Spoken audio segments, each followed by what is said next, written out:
walking through the vast river of history, transcending the passage of time. Enacting epic scenes, reviving past glories, pursuing mysterious powers, and crafting our own narrative. Traversing between realms, from Harry Potter to Pirates of the Caribbean. Join us, we are the enemies of the world. Time, 2014, location, New York. The glaring afternoon sun reflected off the billboards as Xiao strolled leisurely through Times Square. Unlike the bustling crowd around him, some rushing and others jostling, Xiao remained unhurried. Damn it. It's fine, I still have an hour. There's plenty of time, if only I knew where that damned company was. For the first time, Xiao questioned his own intelligence. He had been wandering New York for 2 days without finding that wretched company. Xiao had always prided himself on his intellect, and indeed, he was remarkably clever. An orphan since infancy, he was abandoned at the doorstep of an orphanage in Shanghai. According to the caretakers, there were no tokens, no jade pendants, and certainly no bloodied mother collapsed at the entrance. What era was this, after all? His name, Xiao, derived from a code he had arrived just as the slot for one became vacant. The phonetic translation E was chosen, while Xiao was a character he selected himself, feeling a peculiar affinity for it. The reason he was deemed intelligent lay in his early attempts to comprehend the world around him, starting at merely 1 or 2 years of age. Xiao believed no one else could truly grasp their circumstances and learn to conceal themselves by the age of 3. He understood that being a genius was not necessarily advantageous, which is why he refrained from displaying any extraordinary talents after turning 3, much like other children. Perhaps he owed this absence of remarkable feats to his inability to speak before that age. After several years of compulsory education, the children of the orphanage were compelled to seek their own livelihoods, as the orphanage itself was often short on provisions.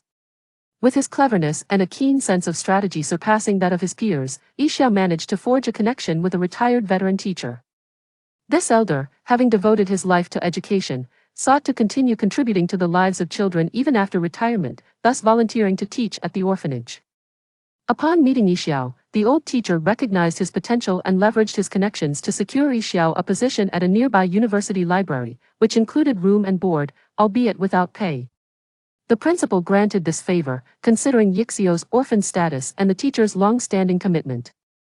Thus, with access to the library's vast collection and a work computer, Xiao, over the years, achieved remarkable success, ultimately earning a doctorate in psychology by the age of 19.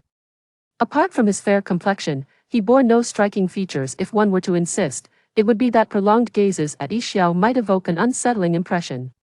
Damn it, if I don't find this damned place soon, I swear I'll hack the entire network of New York, Xiao muttered darkly, as the throngs around him continued to bustle, occasionally colliding with him.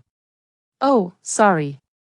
Xiao's slender frame appeared somewhat fragile in his black suit, which hung loosely on him.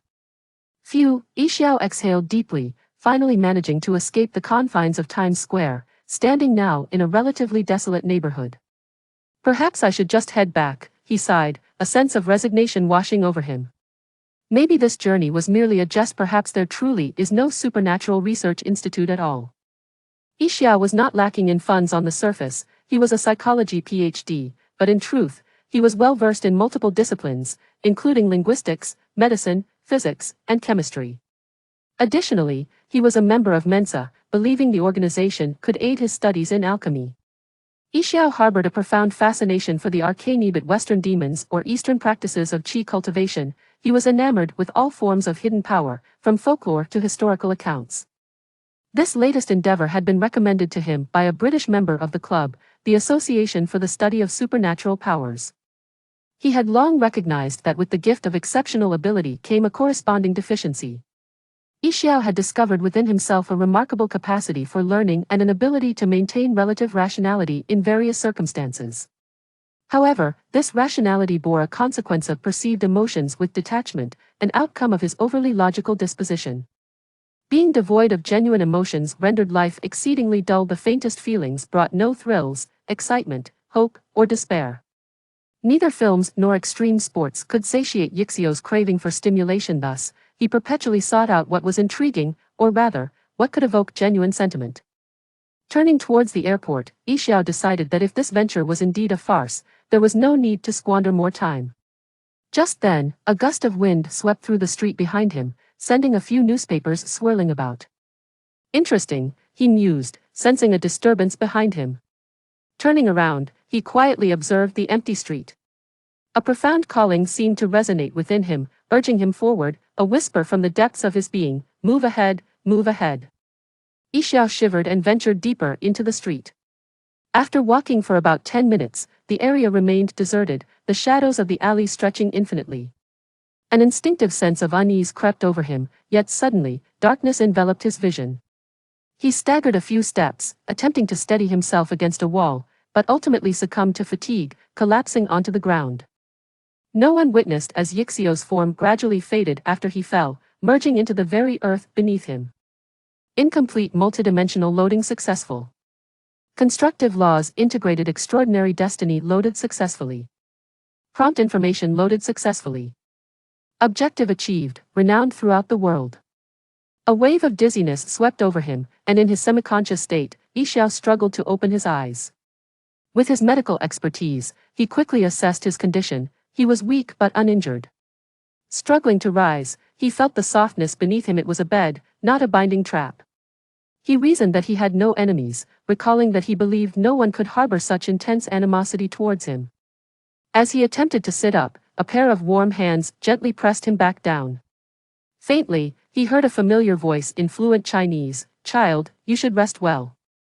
Unable to fight against the encroaching darkness, Yi Xiao succumbed once more to unconsciousness. "Damn it, how did I end up back in China?" he thought. Time passed in an indeterminate blur until Yi Xiao once again became aware of his body. Lying still on the bed, he listened intently to the sounds in the room. No one was there, only the rhythmic ticking of an old clock. As Yi Xiao opened his eyes, he was greeted by the sight of a room adorned with an air of antiquity. A wooden bed, the quilt embroidered with a pair of mandarin ducks. Wooden windows, a wooden table, and behind it, a mannequin for acupuncture, alongside various teacups and acupuncture tools. Surveying the room once more, Yi Xiao realized he was in a residence, or perhaps a traditional Chinese medicine clinic. The creaky sound of footsteps echoed from the stairs, and Yi Xiao couldn't help but smirk slightly. "I'm quite curious, where am I?" Chapter 2. The matryoshka Yi Xiao's mind raced with numerous thoughts, kidnapping, or perhaps a terrorist attack, but ultimately settled on the notion of traversing through dimensions. The peculiar surroundings undeniably sparked suspicion. Fortunately, he did not ponder for long, as he would soon encounter the inhabitants of this place. An elderly woman ascended the stairs, her hair a cascade of white, clad in a gray coat. Upon noticing Yi Xiao gazing at her, she exclaimed with delight, "Oh dear child, you have finally awakened. Have I been unconscious for long?" Yi Xiao inquired with a faint smile. "Oh yes, you have been in a coma for 2 days," she replied. Taking a seat beside him, she tenderly stroked Yi Xiao's head and continued, "I found you while taking out the trash in an alleyway on the back street. I do not know what has happened to you, dear child, but thankfully you are unhurt." Taking out the trash, Yi Xiao noted the phrase, which distinctly suggested a modern society. "So, where exactly is this? Chinatown," the elderly woman responded as she stood to descend the stairs. "I will go and have the kitchen prepare dinner. You should rest well." "Thank you," Yi Xiao said. Sitting up in bed, he mused that this did not feel like a true traversal. Rather, it resembled a prank. Approaching the window, he pushed it open to observe the bustling street below, filled with both Americans and Chinese. In the distance, he could vaguely discern the silhouette of the Statue of Liberty. "I am still in New York." Yi Xiao raised an eyebrow, feeling quite unsettled by the sequence of events. First the Supernatural Power Research Institute, then 2 days of unconsciousness leading to Chinatown. He resolved that when he next encountered that damned Englishman, he would ensure to pummel him into a pulp. He checked his belongings, wallet, phone, and noticed that not a single card was missing from his wallet. Perhaps this was one of those cursed television programs. He should look around for hidden cameras. Yi Xiao scanned the room, but found nothing of interest. Well then, he mused, rubbing his nose, and proceeded downstairs. The ground floor was a traditional Chinese medicine clinic, with several chairs arranged in the lobby, a television mounted on the wall, and a corridor leading to a few private rooms. Yi Xiao settled into a chair and picked up the remote, switching to the news channel. That moment, an object on the table captured his attention. What is this? Yi Xiao furrowed his brow as he picked up the object, a matryoshka doll, which he recognized. Originating from Russia, it was a traditional craft. A larger doll containing smaller ones, the surface of the doll was painted with the visage of a yellow-skinned individual, featuring only whites for eyes, devoid of pupils. Yi Xiao felt a sense of familiarity with the doll, though he could not immediately recall why. Just then, a news segment aired that seized his focus. The opening ceremony of this year's Olympics will take place tonight, as people from around the world gather in Beijing. Let us eagerly await the event. Yi Xiao was momentarily stunned. Hadn't the Beijing Olympics taken place 6 years prior? No way, he lamented, rising to search the walls for a calendar, as it was customary for Chinese households to display one. 2008, August 8, he read slowly, word by word. Damn it. He held the doll up to his eyes. I have truly traversed through time. 6 years back. He twisted the doll, lamenting that it could not respond to him. Suddenly, he recalled why the doll seemed so familiar. His remarkable memory quickly connected it to the matryoshka doll that sealed Morgana in the movie The Sorcerer's Apprentice. I found this doll years ago in front of an antique shop. He mused. The elderly woman reappeared and shook her head. Perhaps it was discarded by that shop, as it is already broken, and no matter how I try, I cannot open it. It seems to be stuck. Is that so? Yi Xiao chuckled softly, nonchalantly aligning the doll to its original position. It looks quite exquisite. It would be a shame if it were truly broken. By the way, my health has nearly returned, so I shall not stay for dinner. You should rest a little longer. Child, the elderly woman protested. No, where can I find a craftsman? Yi Xiao gestured outside. I need to create something. As evening fell, Yi Xiao checked into a hotel with his newly purchased computer and a replica of the Merlin ring. The ring was crafted by a workshop based on his recollections. Despite his intelligence, he understood that artistry is a talent not solely reliant on memory. Well, I'm pleasantly surprised my bank card still works. Yi Xiao lay on the bed, both laptops humming with activity. What a marvelous world this is. So much had transpired that day, and he finally had the time to ponder it all. Yi Xiao silently organized his thoughts. He had read his fair share of time travel novels.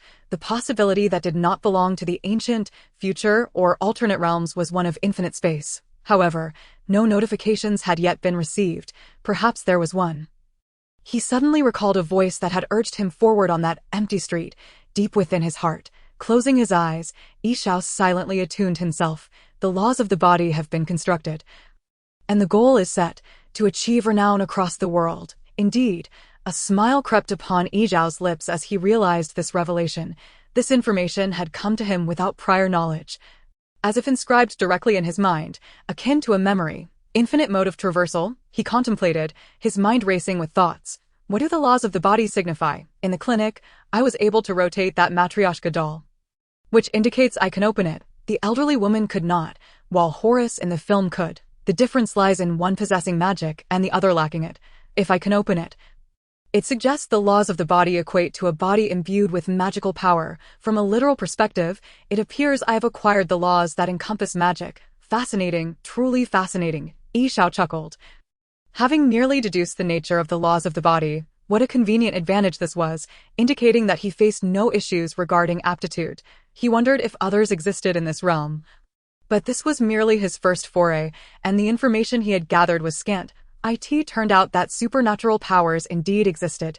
Yi Xiao reached for his computer, beginning to peruse the information displayed. During that brief moment, he had successfully accessed the New York Police Department's database, leaving behind a few small items on their external line when he passed by in the afternoon, the household registry database. Yi Xiao clicked the mouse and found the protagonist of The Sorcerer's Apprentice. Dave. Oh, he is still in college. Calculating the time, it appeared that the unfortunate Balthazar the Sorcerer would not emerge from that vessel for another 2 years. First, I need that Merlin ring, regardless of its usefulness. It is a magical artifact and must certainly hold intrigue. Yi Xiao squinted as he continued browsing. Wow, what is this? The Elm Street case files. It seemed there were more than one cinematic world. Yi Xiao closed his laptop and thought to himself, first and foremost, I need power. He silently reminded himself that having departed from the original order of the world, relying solely on intellect would not suffice here. Magic was his primary choice. Then Yi Xiao chuckled once more. This reaction always accompanied his wild plans. Now, let me achieve renown across the world. Chapter 3. The Merlin Ring. New York in 2008 appeared nearly unchanged from the years that followed. With little sign of significant alteration in this land where every inch is precious, after modifying his hotel registration information, Yi Xiao set out again, having long yearned for the mysterious force of magic.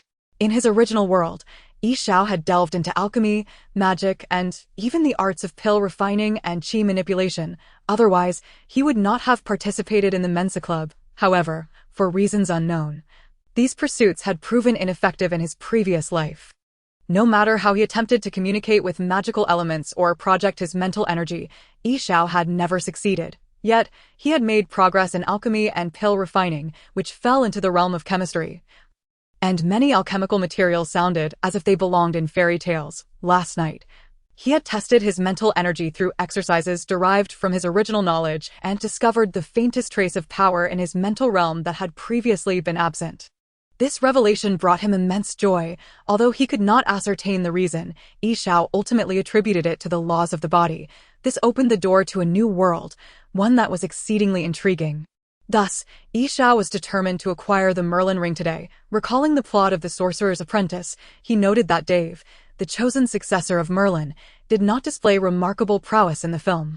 His attack capabilities were eclipsed by those of Morgana's successor, the half-hearted hippie, Drake Stone. Furthermore, during the decade Balthazar was confined within the vessel, Dave had not engaged in any magic training, and the Merlin Ring had been left behind in his home. Therefore, Yi Xiao felt no apprehension regarding potential danger in this endeavor. As for the Merlin Ring, Yi Xiao surmised it to be a device for amplifying mental energy, as Dave, having trained for only a few days in the film, was able to withstand Morgana's energy attacks. This indicated that Dave possessed considerable talent. Thus, the Merlin Ring likely served to enhance his capabilities rather than grant him the power to wield magic. Replacing it with a fake ring would suffice. After all, Dave's talent was exceptional. A dark thought lingered in Yi Xiao's mind.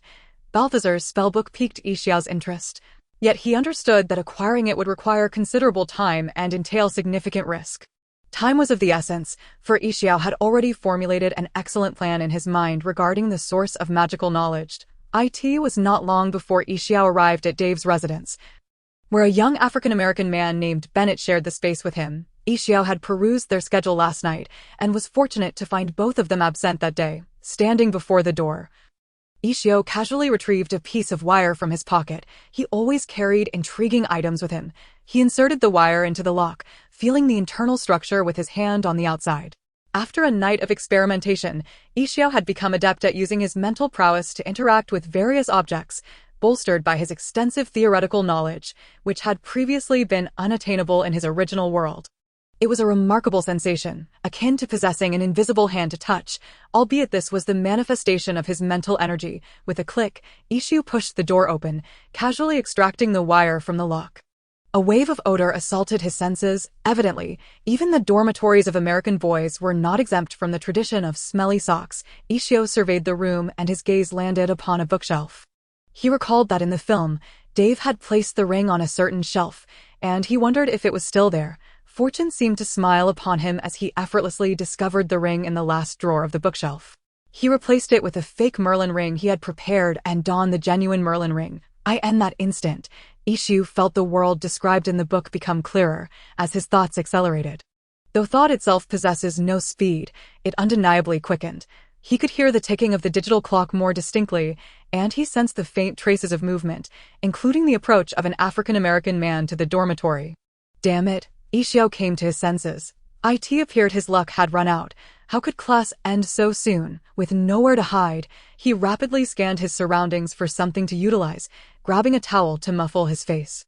At that moment, Bennett pushed the door open. That foolish Dave had forgotten to lock it again. Hey, dude, who are you? How did you get in? Bennett exclaimed. I'm a plumber. Yi Xiao shrugged nonchalantly. It seems your roommate left the door unlocked.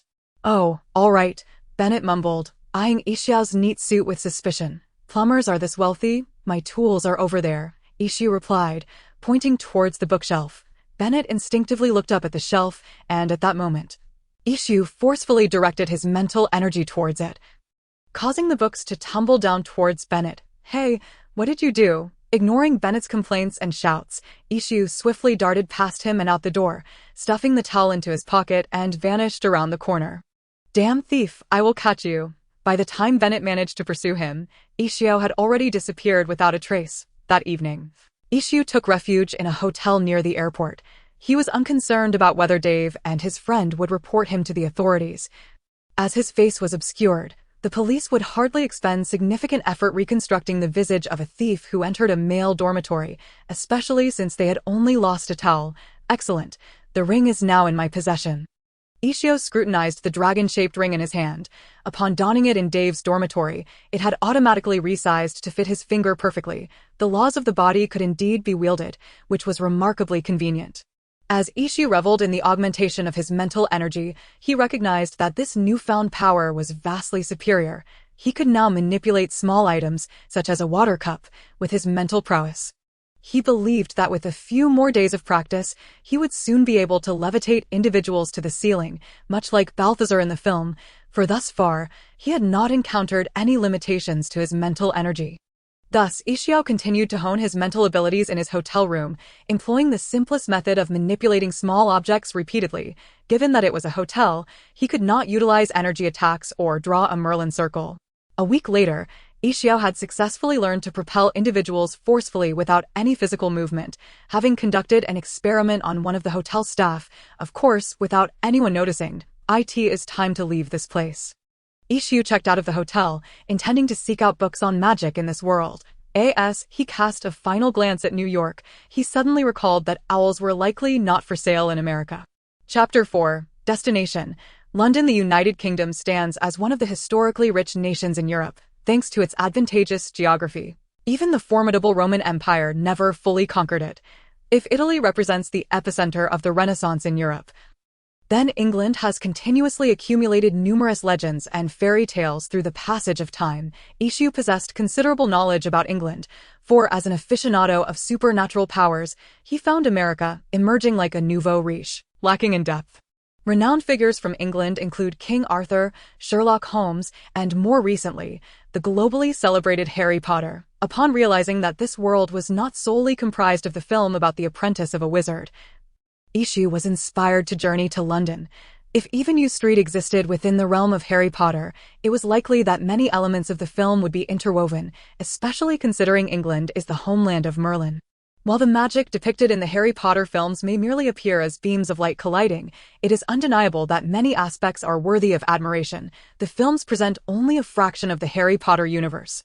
Whether it be the disillusionment charm, the replication spell, the enigmatic transformation, or the lethal Avada Kedavra curse, along with the practical apparition and obliviate spells, they are all immensely useful. Unlike the mages found in online games, the magic in Harry Potter possesses a more fantastical essence, resembling that of true wizards, devoid of precise classifications or levels of testing. Thus, Ishio found himself deeply intrigued by the notion of such unrestricted magic. He felt a pressing need to study the magical powers of the Harry Potter universe, and the Leaky Cauldron's flourish and blots would meet Ishio's requirements. Furthermore, he intended to exert some effort on the Savior to accomplish that world-renowned task. At present, Ishio needed to ascertain the current progression of the plot. The library within Hogwarts housed an impressive collection of tomes, particularly the Ravenclaw library, from which even the headmaster lacked the authority to borrow books. If feasible, infiltrating Hogwarts as a teacher in the next academic year would be an excellent choice. Ishu perused recent news from England, although the magical community frequently utilized the Obliviate spell on Muggles. The relatively small size of London meant that not many events occurred daily. A bridge over the River Thames had collapsed, resulting in 44 fatalities. Ishu set the newspaper aside, recalling the events depicted in the film. According to scattered reports online, witnesses had observed thick plumes of black smoke colliding with the bridge at the time of its collapse. However, it was evident that such accounts had not garnered the police's attention. Or perhaps the authorities had suppressed the information. Ishu recalled a scene from the beginning of the sixth Harry Potter film, where Voldemort had already been resurrected, and his Death Eaters attacked Ollivander's wand shop in Diagon Alley, abducting the unfortunate Ollivander as Voldemort sought information about the Elder Wand. This was not good news. Ishio shook his head. Dumbledore would perish at the end of this term, signaling that Hogwarts would no longer be a safe haven. It would be unwise to infiltrate Hogwarts and confront a multitude of Death Eaters at this juncture. Thus, Ishio needed to adjust his plans. First, he could only acquire magical books from Flourish and Blots, hoping they possessed a sufficient collection and that he could act swiftly, as Diagon Alley would soon close. Secondly, Ishio contemplated sneaking into Hogwarts during the battle between Voldemort and Harry Potter, for at that moment, the defenses of Hogwarts would be significantly weakened, with many restrictions rendered ineffective, allowing him to abscond with valuable tomes from the library. The challenge lay in the Ravenclaw library. Moreover, he would adhere to the principle of not wasting resources. If he could seize the Elder Wand or the Sword of Gryffindor, all the better. Thus, during this period, he merely needed to accumulate power, waiting for the climactic battle to unleash chaos. Good day, sir. You must hail from the distant east.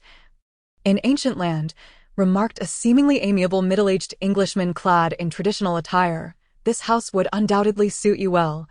The Thames flows just beside it, allowing you to enjoy the beautiful scenery during your leisurely afternoons. Indeed, Ishio nodded in agreement. He had come to purchase a house, for he intended to stay for a while, and conducting magical experiments necessitated a spacious and private environment. Ishio was not short on funds.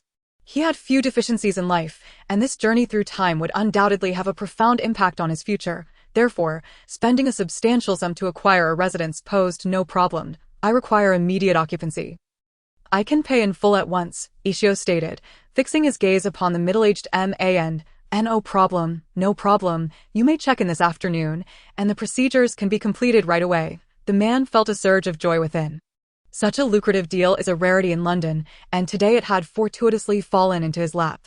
Ishio nodded, having no luggage to speak of, after following the man to settle the payment. He prepared to set off for the Leaky Cauldron. He firmly believed that the laws of the body would resolve the boundary issue between wizards and muggles. Standing by the street, Ishio twitched his lips.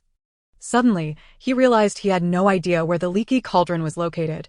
Well, I hope this will be useful. Ishio raised his right hand adorned with a ring and silently murmured night bus. He felt his mental energy brush against something profoundly enigmatic, followed by a surge of a power akin to his own spirit emanating from his body. Then he heard a languid emphasis. Hey mate, need a hand? This is the night bus, specifically designed to assist wizards in distress. Ishio looked up at the frail young wizard leaning against the bus door. Yes, I need to go to the Leaky Cauldron. Without lifting his gaze, the wizard shouted, One for the Leaky Cauldron, get on now. Ishio boarded the bus and was instructed, Please hold on tight, we are departing now. Moments later, Ishio stumbled off the night bus, swearing it was even wilder than those depicted in films, and although he would not suffer injuries, the lack of shock absorbers made him question whether the individual asleep on the bus was merely in slumber or had succumbed to death. Were wizards in Britain all endowed with such robust physiques? Soon, he beheld the famed Leaky Cauldron, a shabby, inconspicuous establishment. Ishio glanced at the street names nearby before stepping inside, pushing the door open. The bar was not as bustling as he had imagined. Following the chaos caused by the Death Eaters, British wizards had largely ceased venturing out. A few scattered wizards sat on stools, tightly clutching their cloaks, cautiously eyeing Ishio. Hello, unfamiliar wizard from the east. What brings you here at this hour? Inquired old Tom from behind the bar. Though typically lethargic, his eyes were now fixed intently on Ishio, seeking to discern something. While old Tom's eyes bore a resemblance to Dumbledore's, capable of seeming to pierce one's soul, he lacked the ability to read minds, rendering his scrutiny ineffective against Ishio. It seems I have arrived at an inopportune moment. Has something occurred? Ishio approached the bar and took a seat. Indeed, turbulent times are upon us once more. Old Tom sighed. What a pity. I have just departed my homeland, eager to explore, and was preparing to visit Diagon Alley. Ishio smiled, having heard that one could enter from behind. You may be disappointed. Diagon Alley is not as thriving as it once was.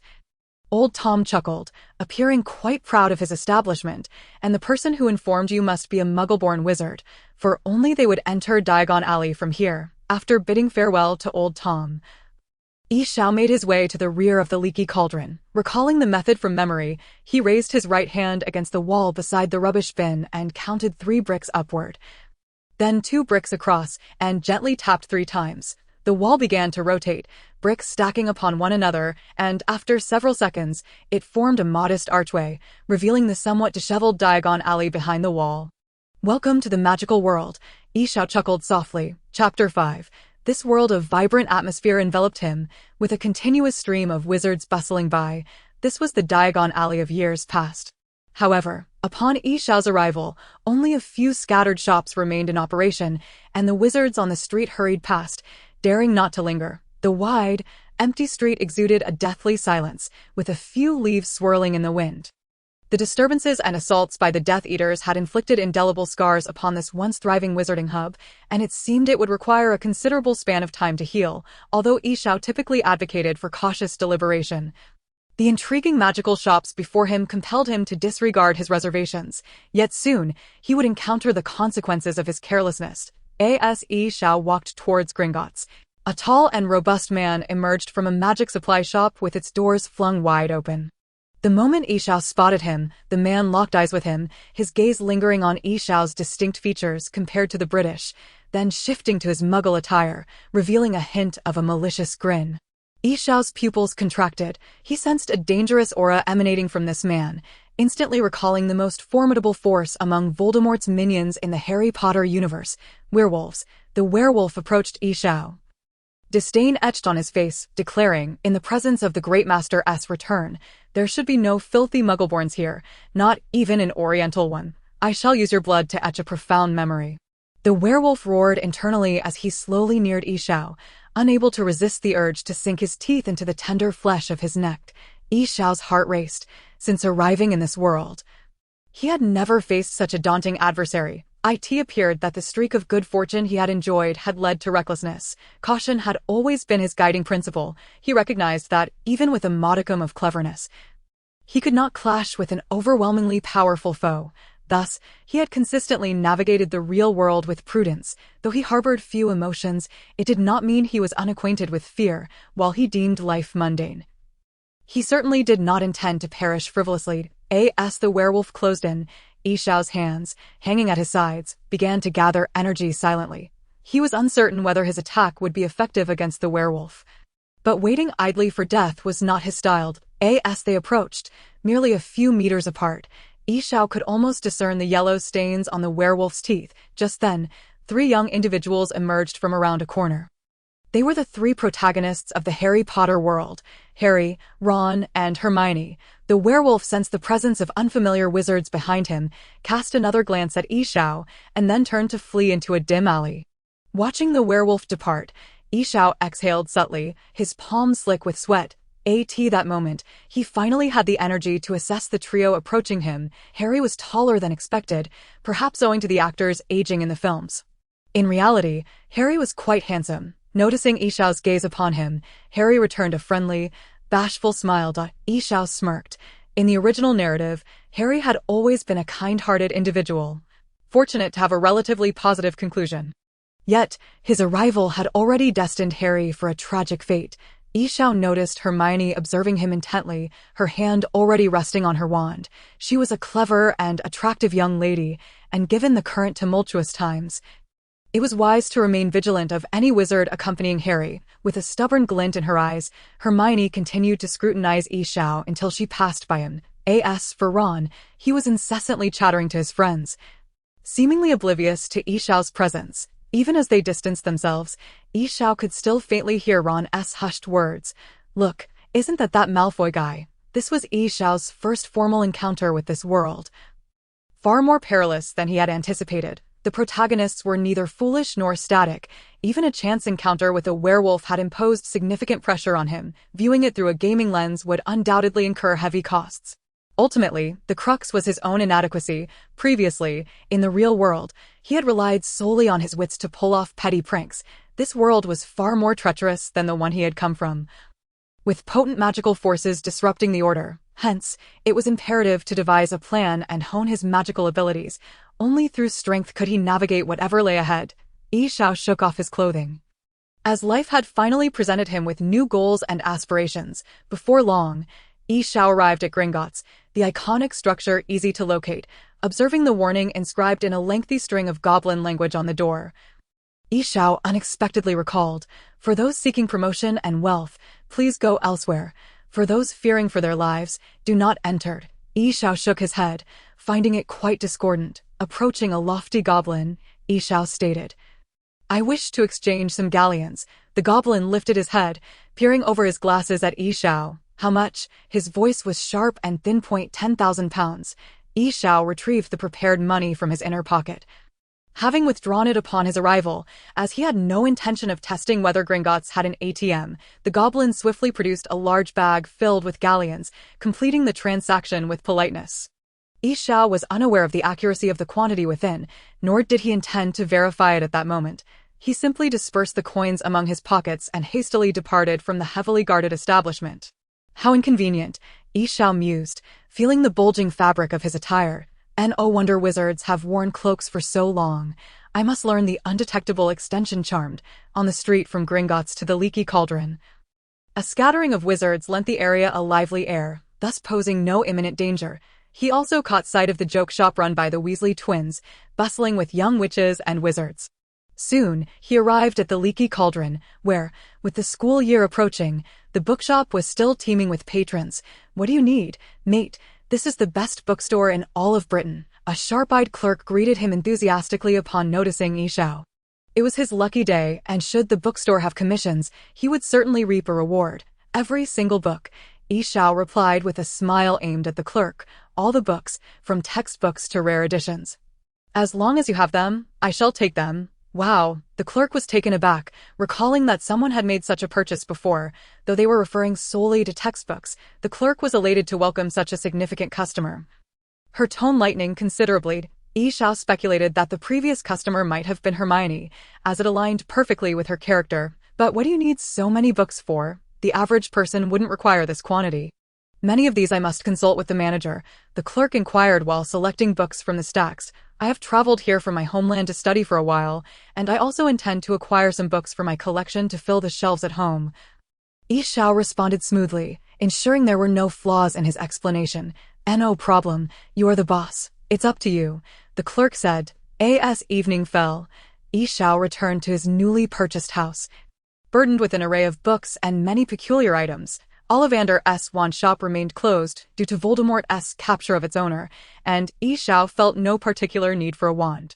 His true strengths lay in learning and research. The heavens had bestowed upon him an extraordinary capacity for learning, and to waste it would be a travesty. He made a quick stop at the supermarket to gather necessities for the coming days, as he planned to immerse himself in the study of magic at home, laying the groundwork for his future magical journey. Chapter 6.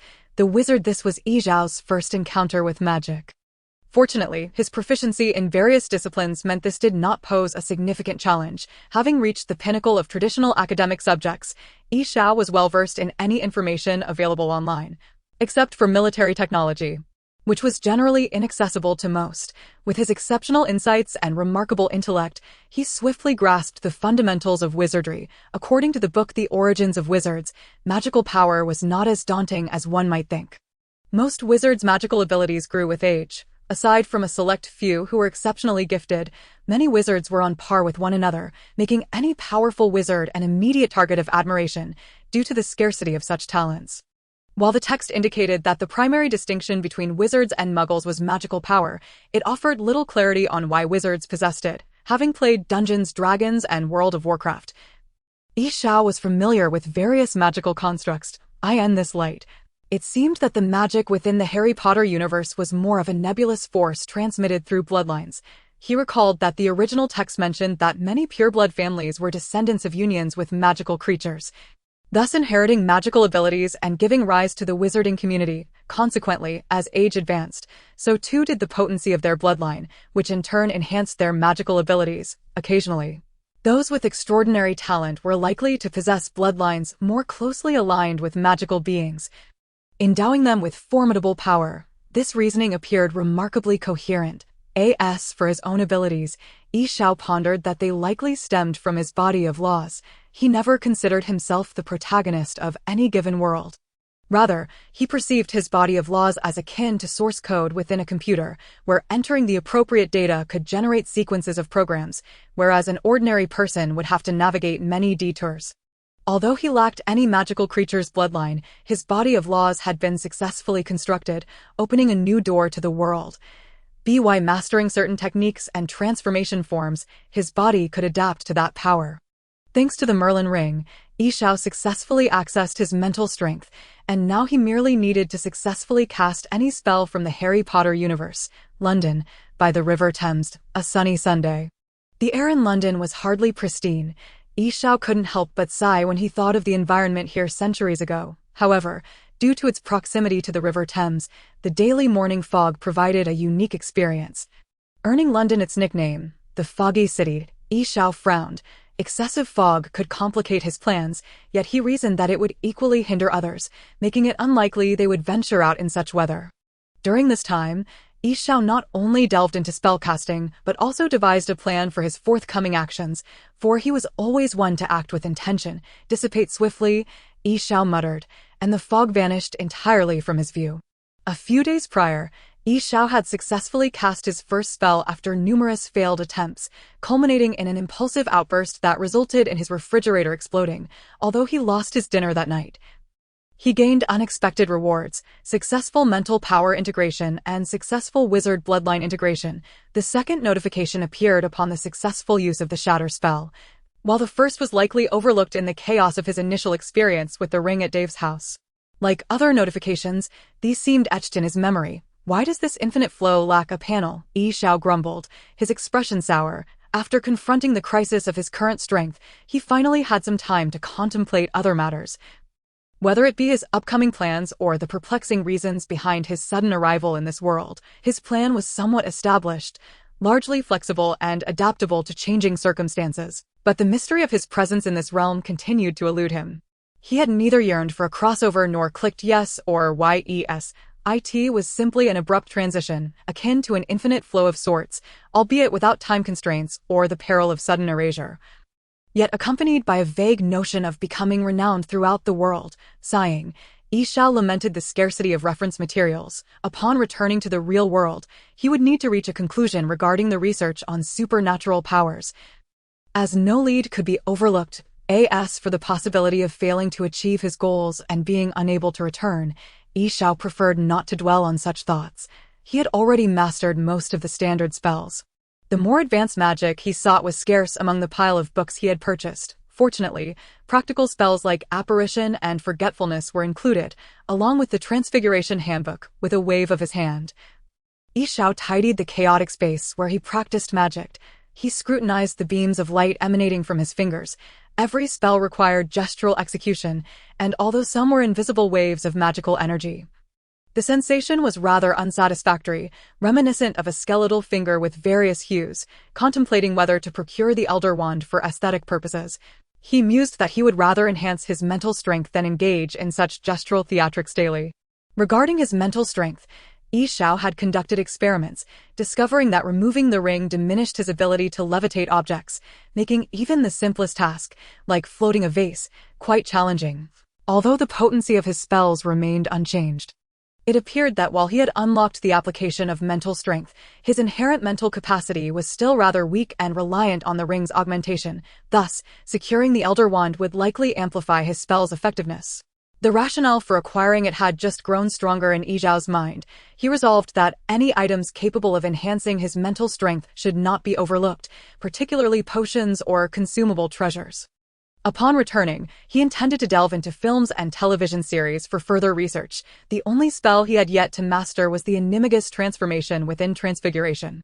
Although Yishao found little necessity for such a skill in life-or-death scenarios, he considered the experience of transforming into an animal and viewing the world from that perspective to be immensely intriguing. It was said that the initial transformation lacked rationality and posed certain risks. Leaving Yishao to ponder whether his body of laws would handle it adequately, he descended into the basement, casually switching on the camera, preparing to learn the enigmatic transformation. Each day, Yishao practiced spells repetitively, honing his magical prowess while awaiting the right moment. Chapter 7. Battle above the Thames. Regarding his studies on becoming an enigmagus, Yishao had successfully transformed into one a few days prior. Albeit unregistered, while he did not intend to employ this magic as a means of survival, he still hoped to become a useful animal. Perhaps a discreet insect or a robust bear. It was said that an animagus's form reflected the inner nature of the wizard. Yet Yi Xiao remained uncertain about the essence of his own heart, as he did not fully grasp what he yearned for, leaving him unable to deduce anything further, lacking both the strikingly handsome visage of a celestial being and the commanding presence of a sovereign. I am left to ponder the futility of my vast knowledge. Can one truly transform into a mere dictionary? Thus, filled with curiosity, Yi Xiao successfully metamorphosed into a cat, one of sleek black fur that glistened under the light. In truth, on that very day, the feline's countenance bore a distinctly conflicted expression. Was my inner self akin to that of Professor McGonagall, an elderly woman? Yi Xiao felt a profound sense of disappointment. However, just as he contemplated reverting to his human form, the feline shape began to shift once more. He clearly observed in the large mirror within the house that the cat's face elongated gradually. The tail shortened, and wings sprouted from its back. Moments later, a drab gray crow fluttered onto the cabinet, its presence undeniable. Yi Xiao twisted his head to inspect his own wings, recalling the information he had gleaned about this species. An ordinary raven commonly seen soaring above London. Returning to human form, Yi Xiao squinted with one eye, deeming this news to be neither particularly good nor bad. While these two forms lacked formidable strength, at least the raven could fly. Perhaps, in the future, he could adopt other forms, considering that the wizards in the books possessed only one animagus form. It had been some time since Yi Xiao arrived in London, and during this period, his powers had grown rapidly. He had mastered theoretical knowledge, yet remained uncertain of how he measured against other wizards in terms of magical prowess.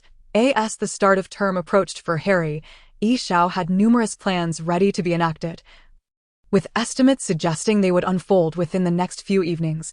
He retrieved his custom-made Death Eater attire from the cabinet and donned it meticulously. In the evenings leading up to this moment, Yi Xiao had prepared himself diligently, quietly leaning against the doorframe. That instant, he heard an unfamiliar sound from outside, a cacophony unlike any other. Years of practice enabled Yi Xiao to recognize it immediately. The unmistakable sounds of the Avada Kedavra curse and the Cruciatus curse striking their targets. In a flash, Yi Xiao performed the disillusionment charm. From the moment he purchased the house near the banks of the Thames, he had anticipated this scenario. According to the storyline, this period would witness the Order of the Phoenix escorting Harry to the Weasley residence, followed by Bill Weasley's wedding to Fleur. Yet, this escort mission had become perilously dangerous due to Mundungus's betrayal, leading the Order into an ambush by Death Eaters. Yi Xiao intended to observe the wizard's strengths from close range during this operation. In previous installments, Harry had flown over the Thames on a broomstick several times, so it was certain that a Harry, under the influence of Polyjuice Potion, would traverse this route. The genuine Harry, however, would be taking a different path alongside Hagrid. Encountering the lurking Voldemort, Yi Xiao had no desire to confront Voldemort so soon. Until all Horcruxes were destroyed, he remained exceedingly dangerous. George felt utterly miserable that day. First, the joke shop faced harassment from Death Eaters. And now, tonight's operation was besieged. Observing the multitude of Death Eaters surrounding him, George wondered about the fate of the others. Surely it would not be any better for them, but they could only wish for the best. "Hey!" George shouted above the roaring winds while perched on his broomstick. "You lot, you will compensate for the damages to Weasley's wizard wheezes." In response, a Cruciatus curse soared toward him, which he narrowly dodged, retaliating with a curse of his own that sent one Death Eater plummeting from the sky. Such a height ensured a fatal fall. Other Death Eaters continued their relentless assault, spells raining down like a tempest upon George and Lupin. Unfortunately, Lupin's luck had run out. He was struck by a binding curse, nearly tumbling from his broom. George quickly maneuvered to shield him. Amidst the throng of Death Eaters, Yi Xiao transformed into a dense cloud of black smoke swirling above the Thames. This magic was a variant of the disillusionment charm, a skill that more adept wizards could master. In the chaos of battle, where magical energy fluctuated, direct transformation was impractical, thus necessitating such adaptations. No one noticed the additional figure among them, although he had joined midway. The Death Eater garb was quite uniform, and with Voldemort's resurgence, it was not unusual for their ranks to swell with unfamiliar, non-core members. As spells zipped past him, Yi Xiao remained unfazed. In this world, there exist two types of individuals: those who panic when danger looms, hastening their demise, and those who grow increasingly calm amidst peril, thriving in the face of death, a rare talent that is difficult to cultivate. He deftly deflected several spells aimed at him. Due to the overwhelming number of Death Eaters, collateral damage was merely a testament to his insufficient strength. Within the Death Eater ranks, there was no concept of workplace injuries. Noticing the Death Eaters nearby inching away from him, it became apparent that his ability to silently counter spells was not something they dared provoke. Feeling the weight of the spells, Yishao experienced a peculiar sensation, profound and enigmatic. Perhaps this was the allure of magic. Yet, there was little time for personal reflection. George continued his banter ahead, prompting Yishao to cast a stunning spell in his direction. George raised his wand to block the spell, but was still jostled by the impact. Glancing back at Yishao, George hastened his flight forward. Yishao had no intention of pursuing further. His initial aim was merely to place a tracking charm on George, and that goal had been accomplished. However, others would not let this opportunity slip by. The leading Death Eater extended his wand, intoning in a deep voice, Sectum Sempra. Caught off guard, George merely tilted his head, and blood erupted from his ear, plunging him into a dazed state. No, Lupin roared, grasping the faltering George and propelling them forward. At this juncture, the Death Eater's victory seemed all but assured. Then, Yishao observed a collective hesitation among the Death Eaters, as if they had received a signal. Rolling his eyes, he surmised that either Voldemort had caught up with Bill on his Thestral or they had discovered Harry, revealed by Hedwig. Regardless, Voldemort was summoning his army through the Dark Mark. The Death Eaters were torn between capturing the two before them or rushing to assist. Soon, the lead Death Eater made a decision, soaring away without a backward glance. The remaining Death Eaters promptly dispersed. A smirk crept across Yishao's lips beneath his mask. He recognized the leader as Snape, his signature spell and voice unmistakable. It seemed he was still a man of honor. Yishao sighed. Even in the face of an adversary like Lupin, he refrained from delivering a fatal blow.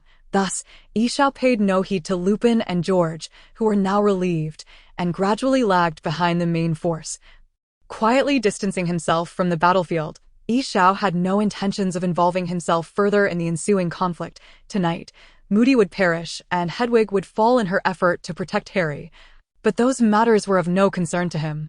He found an unoccupied alley to descend into, disregarding the curious or fearful gazes from the windows of the nearby buildings, and directly apparat back home, finally exhaling a sigh of relief.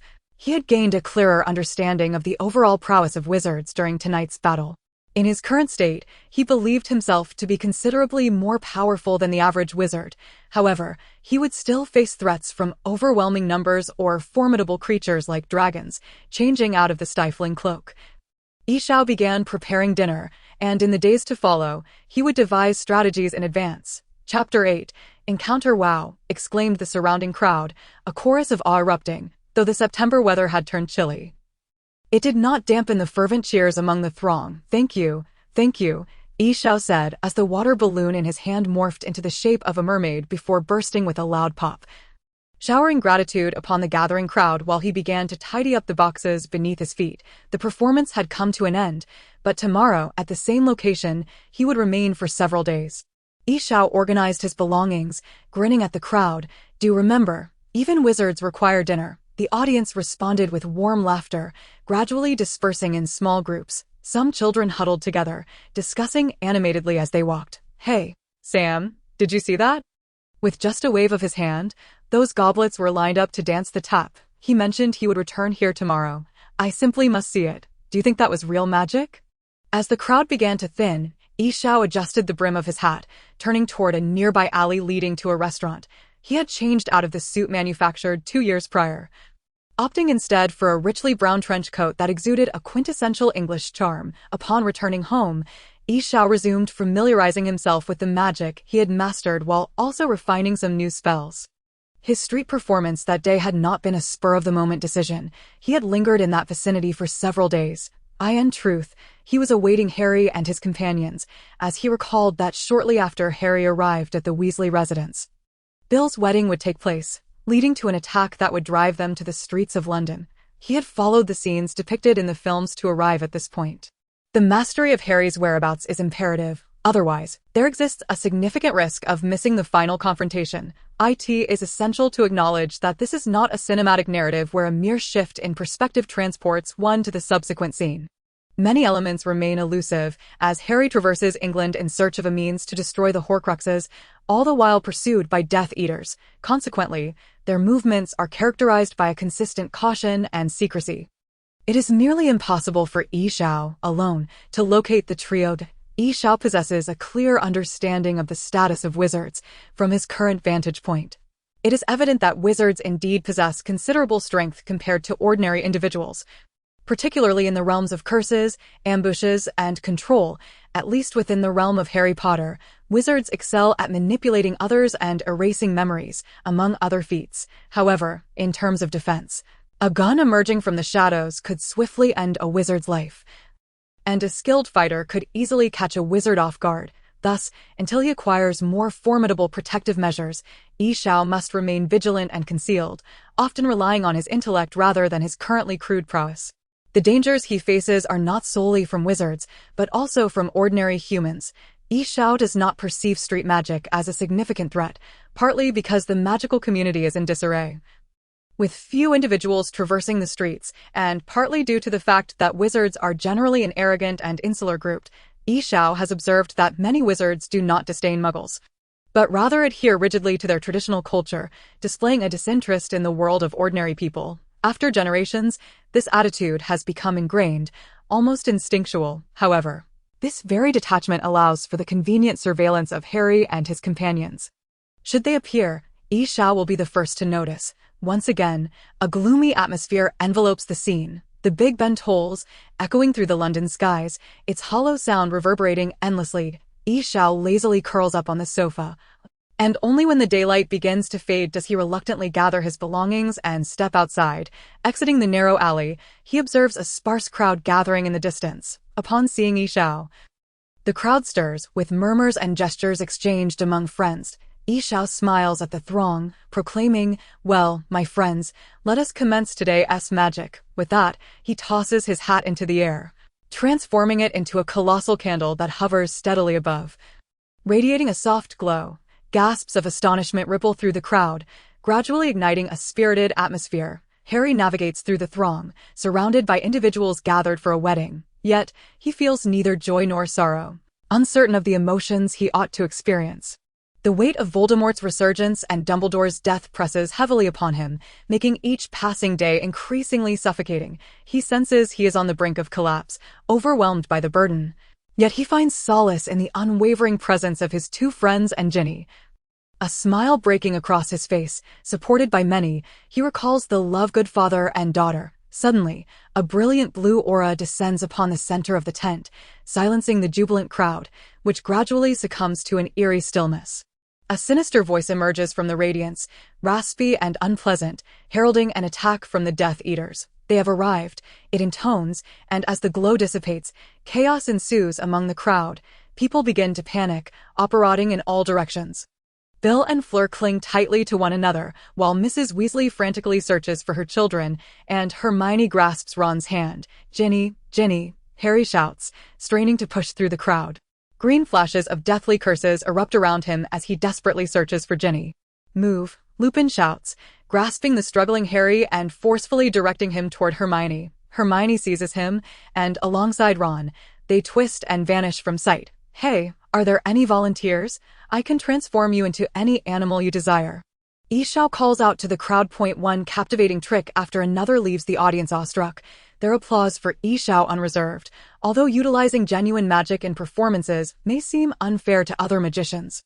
A simple transfiguration charm and memory modification can easily erase any doubts from the ordinary participants. As Yi Xiao's request echoes, numerous individuals step forward eager for a chance to be part of the spectacle. A young boy squeezes through the adults to stand before Yi Xiao, exclaiming, "I want to try." His excitement is palpable as the surrounding crowd grows quiet, anticipating Yi Xiao's astonishing magic. Yi Xiao theatrically waves his hand above the boy's head, then dramatically produces a black cloth that envelopes him. Before the cloth fully descends, he lifts it again. Oh, the crowd gasps in unison, for in that fleeting moment, the boy has vanished, replaced by a miniature dragon. Yi Xiao gazes down at his creation, his smile faltering as he realizes he had intended to transform the boy into a pig, although perplexed by the mishap in his magic. The exclamations of astonishment indicate that the effect was still quite remarkable. Observing the mini dragon flapping its wings as if ready to take flight, Yishao quickly recovers it with the cloth, reverting the boy to his original form, while simultaneously casting a memory modification charm to ensure he forgets the experience. As the boy reappears, applause erupts from the crowd, growing increasingly fervent until it melds into a continuous wave of sound. "Did you see that? A dragon," exclaimed one. "I've only seen rabbits and doves transformed." "This is my first time witnessing a dragon," another chimed in. "How was that accomplished?" "The dragon looked so lifelike. It even moved." The crowd buzzes with excitement, and the boy, brimming with enthusiasm, shares his experience, claiming he felt smaller yet stronger, and that he could breathe fire. Just as he was about to fly, he was transformed back. "This has to be real magic," he insists. A kind-hearted individual nearby interjects, "It's just a trick. It's all an illusion. You were merely displaced by props." The boy, indignant, retorts, "My grandfather told me that turning into a dragon feels exactly like this. It must be magic." Yishao listens quietly, barely able to contain his amusement at the boy's fervent belief. He is baffled as to why the memory alteration did not succeed, yet he is relieved that the boy is young enough that few will take his claims seriously. However, an idea strikes Yishao, and he inquires, "What is your grandfather's name?" Before the boy can respond, Yishao presses a finger to the boy's lips, saying, "Sure, let me guess. I Asset Eustace." Yishao grins at him. "You know my grandfather?" The boy asks, wide-eyed, "No, I don't know him. I just recalled his name a few days ago." Yishao squints, having noticed three figures approaching in the distance, one of whom is an elegant woman in a striking red gown, Hermione. "Would you like to see real magic?" Yishao asks. "Yes," the boy exclaims, thrilled. Yishao sends a thread of mental energy, coaxing Harry to look in his direction while revealing to Harry that he is also a Death Eater. From a distance, Harry follows Hermione closely when suddenly a sharp pain pierces through his head, and he instinctively clutches it. "What's wrong?" Hermione inquires with concern. "Don't let him probe your mind. He will discover you," she warns. I'm fine." Harry weakly shakes his head, rising, only to catch sight of Yishao, a Death Eater. Although he cannot discern the man's identity clearly, a nagging instinct tells him this individual belongs to the dark faction. In a daze, Harry draws his wand, disregarding the bustling street, and aims it at Yishao. Yishao, having anticipated their approach, effortlessly diverts the spell towards a nearby lamppost, causing it to flicker and extinguish. The crowd remains oblivious to the unfolding drama as two spells follow closely behind. Though Hermione and Ron are baffled by Harry's sudden aggression, they recognize that their adversary is also a wizard, compelling them to act without delay. Consequently, they refrain from employing lethal spells. However, the spells inadvertently strike an innocent bystander, a middle-aged man who collapses to the ground, leaving the crowd in stunned silence. "He killed someone," a voice cries, triggering a frantic exodus. Unperturbed, Yishao strolls leisurely through the panicked crowd, untouched by the trio's magic, drawing ever closer to them. Harry, Hermione, and Ron's faces pale as they desperately seek cover. Yishao gestures towards the briefcase of a man nearest to Harry, elegantly slicing his hand to the right. The briefcase collides with Harry's wrist, sending his wand flying, and Yishao casts a spell that renders Harry unconscious. The briefcase then morphs into a sharp sword that arcs toward an unprepared Ron.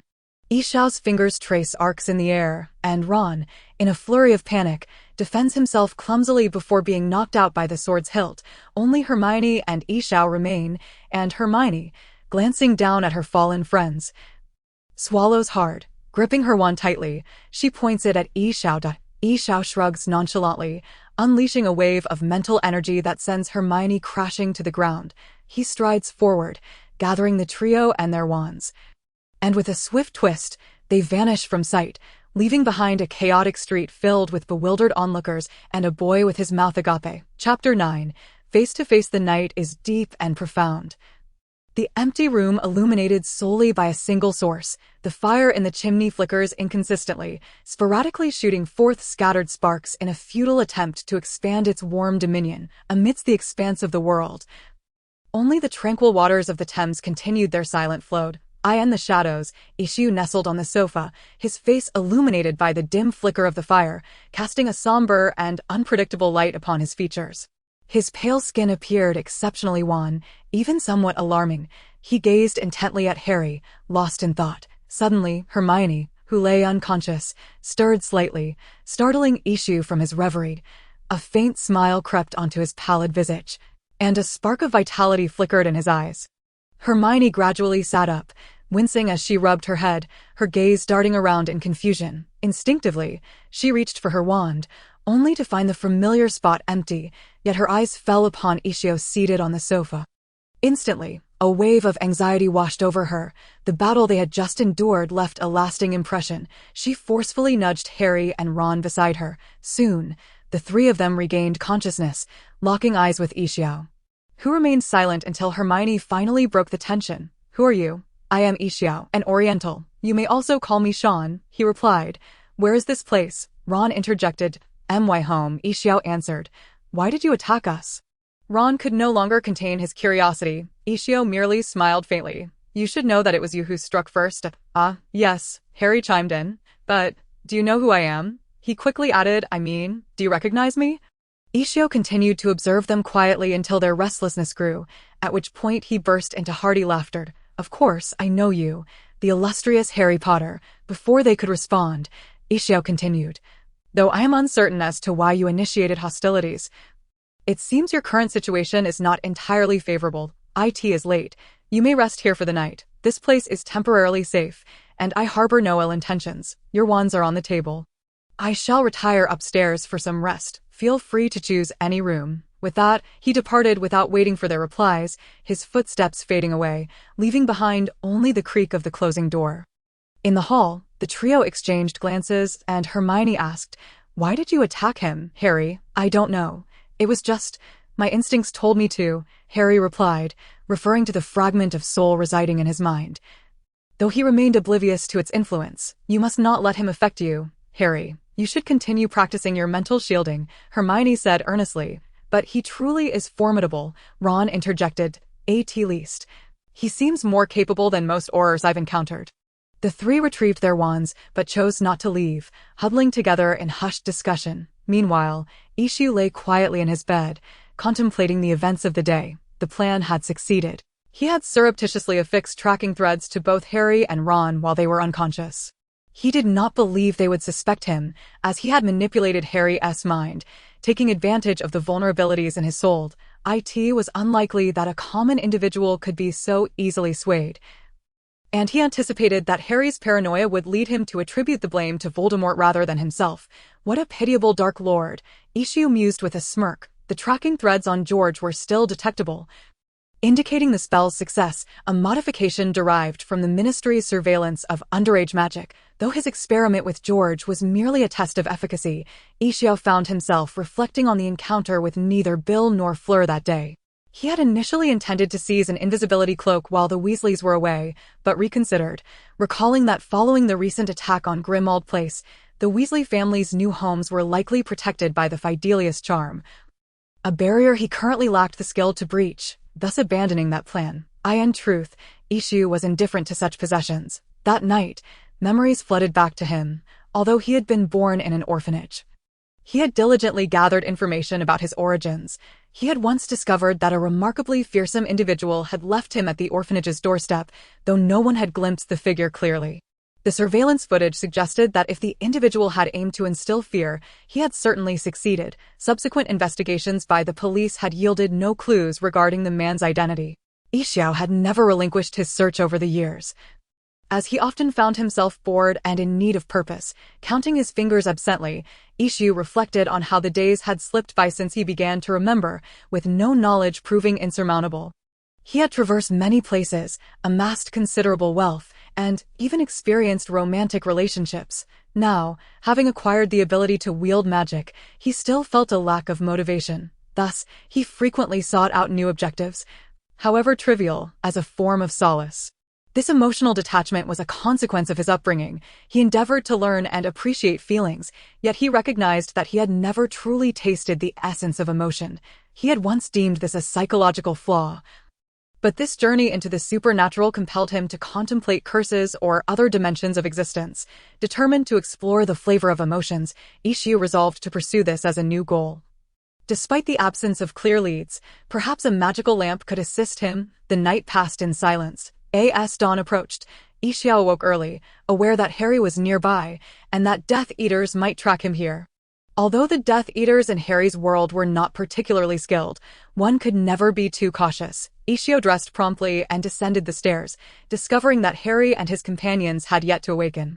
He first visited the home of the individual who had sold him the property, subtly altering the man's memories while he slept. Upon returning, he encountered two wizards disguised as repairmen trying to infiltrate his home. Ishu recalled their similar appearance in a scene from the film as they had entered a fast food restaurant. With a flick of his wrist, he swiftly dealt with them before returning inside, where Harry and the others were finally awaked. "Hi, you," Harry greeted, at a loss for words. Ishio levitated the two intruders into the room, prompting Harry and his friends to rush over. "This place is no longer safe. We must leave," Ishio announced as he settled onto the sofa. "I'm sorry, we put you in danger," Harry expressed regretfully. "Not at all. I was planning to leave anyway," Ishio shrugged. "You could help us," Hermione suddenly suggested, her confidence growing. "You're incredibly powerful. Surely you can contend with the Death Eaters, and you aren't afraid to confront them, are you?" Noticing the peculiar looks Ishiao's friends exchanged, she added shyly, "And I believe you are a good person." Ultimately, Ishio bid farewell to Harry and his companions, surmising that they would likely venture to Grimmauld Place, while he intended to explore the vicinity of England for unexpected discoveries. Naturally, he thought to himself, they would meet again at Hogwarts. Chapter 10.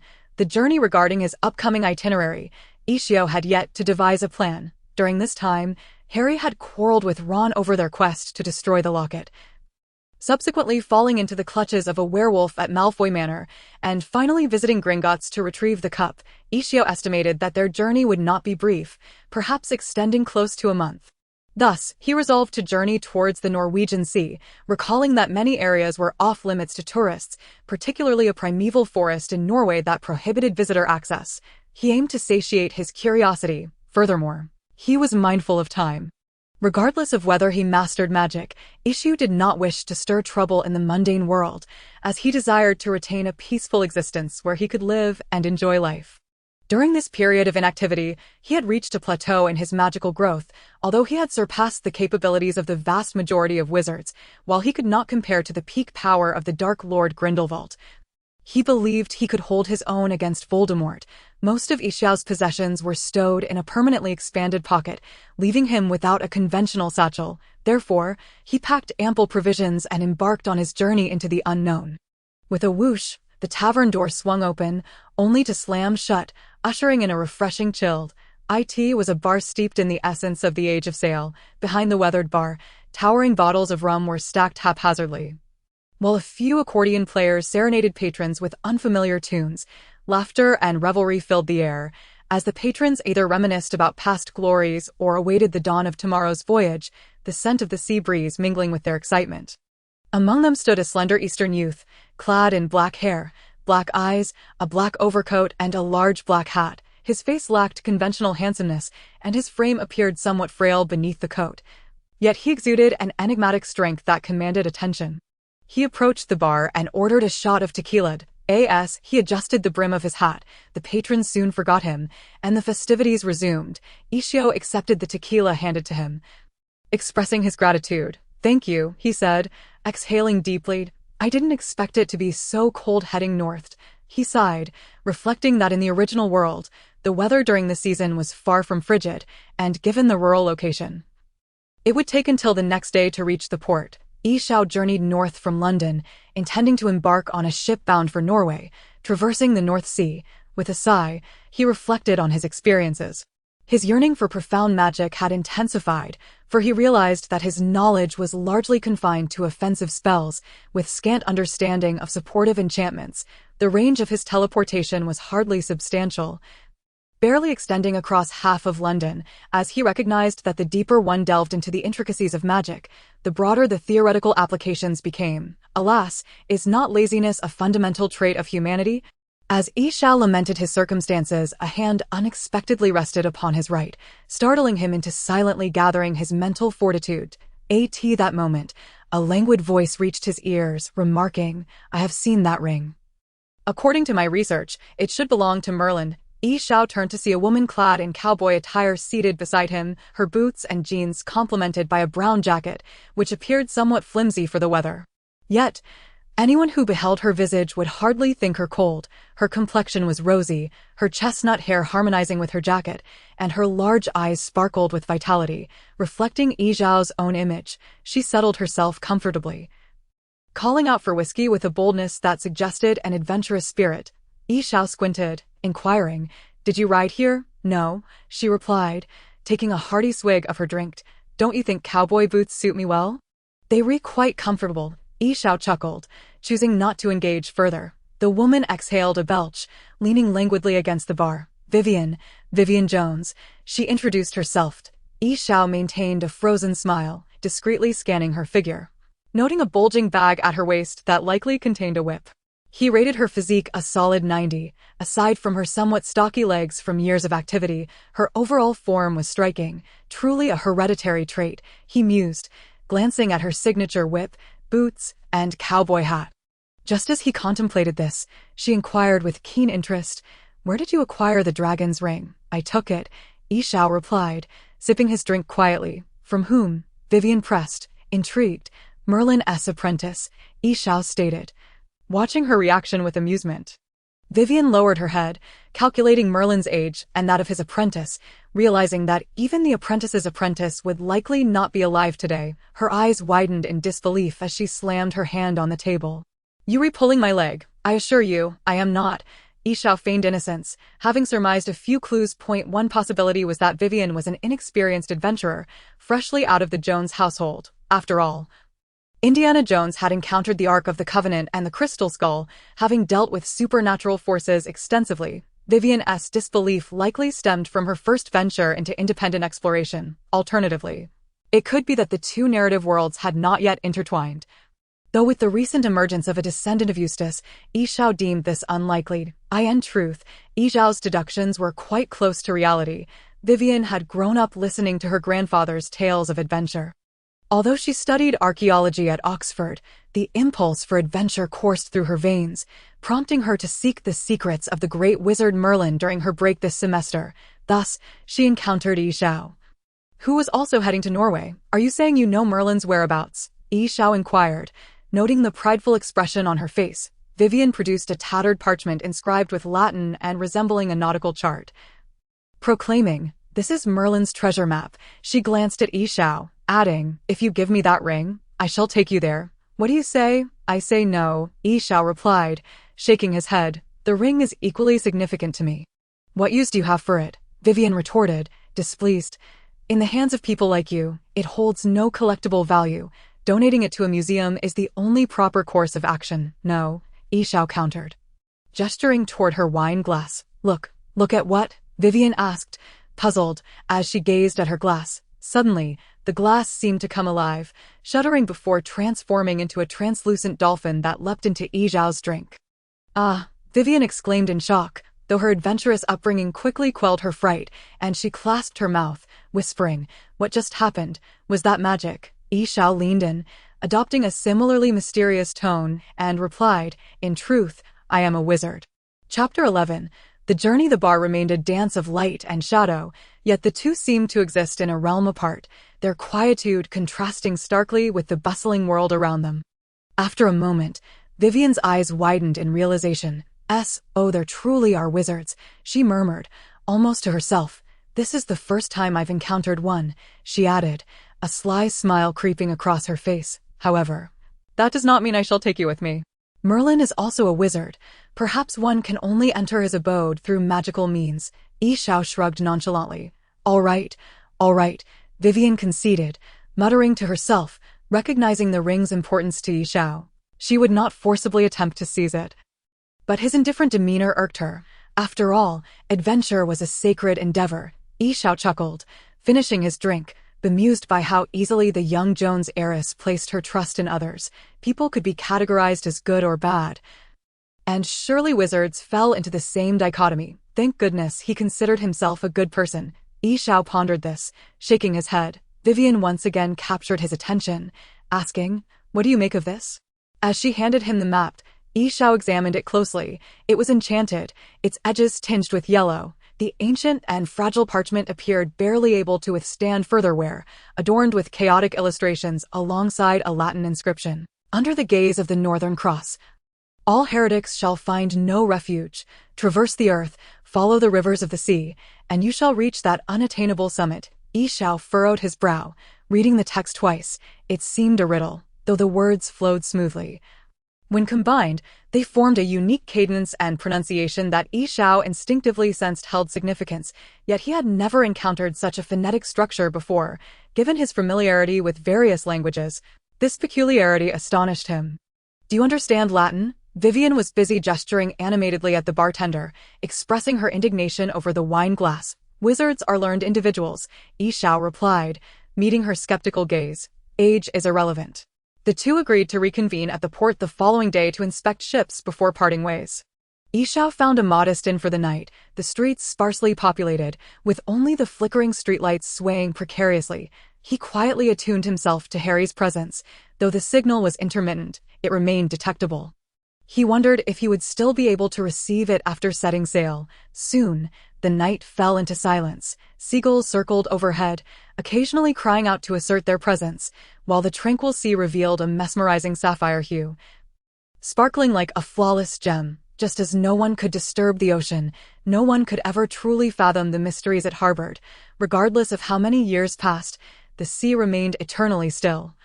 Unchanged, sunlight, sandy shores, bikinis, James sighed, reflecting on the common perception of the ocean. Yet for those who sailed its waters for years, it was a tale of storms, shipwrecks, and empty returns. The days of the British Empire ruling the seas were long gone, and business was increasingly difficult. James had converted his vessel into a large oil tanker, now catering to tourists at sea. With Britain's bustling ports, venturing out to sea was no longer a novelty for the populace. It had been over a month since James had received a customer. If this continued, he would have to resort to fishing to prevent his family and 3 young crew members from going hungry. Just the thought of that greedy governor made James's head throb. In the distance, a man and woman approached, one of Eastern descent, the other American. James prided himself on his keen observational skills. After years at sea and traversing numerous locales, he recognized the woman bore a hint of British heritage. As he contemplated this, the duo drew near. "James?" the man inquired. "Indeed," James replied, striving to present himself with the decorum of a gentleman, albeit somewhat awkwardly. "You found us," the man, Yi Xiao, continued. "I inquired with others at the port. We wished to rent a ship for no more than a month, with no destination exceeding the North Sea, and they recommended you." "Indeed, dear sir, my crew and I stand ready to embark at any moment. This maritime expanse is our domain. Wherever you wish to go, we shall follow. However, may I inquire as to the precise nature of your undertaking?"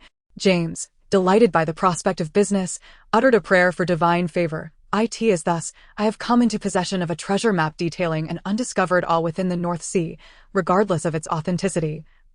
I have resolved to investigate." Vivian interjected. "Huh?" James chuckled, shaking his head. "My dear lady, we are no longer in the 17th century, where a mere chart could lead one to pirate treasures. Satellites have captured every corner of the globe. There are no longer uncharted islands in this world, I am aware, yet this could perhaps pertain to a treasure on a known isle," Vivian proposed. After a moment's contemplation, James conceded that it bore some merit. "Very well, it is your decision. Shall I recruit additional hands?" Considering the possibility of discovering actual treasure, James felt that his crew of 5 men and 1 woman might not suffice to carry it back. "No need," Vivian replied, shaking her head. She understood well that Merlin's treasure would not consist of mere chests of gold like ordinary loot. "All right then," James mused, initially believing her to harbor little hope for the treasure. "However, for safety's sake, let us document our information at customs." Soon, the group completed the necessary formalities at the British Customs Office. James excused himself to prepare provisions for the long voyage, parting ways with Yi Xiao and Vivian, agreeing to set sail the following dawn. "And what of you?" Vivian inquired. "I intend to peruse the nearby antique shops for any ancient tomes or curiosities.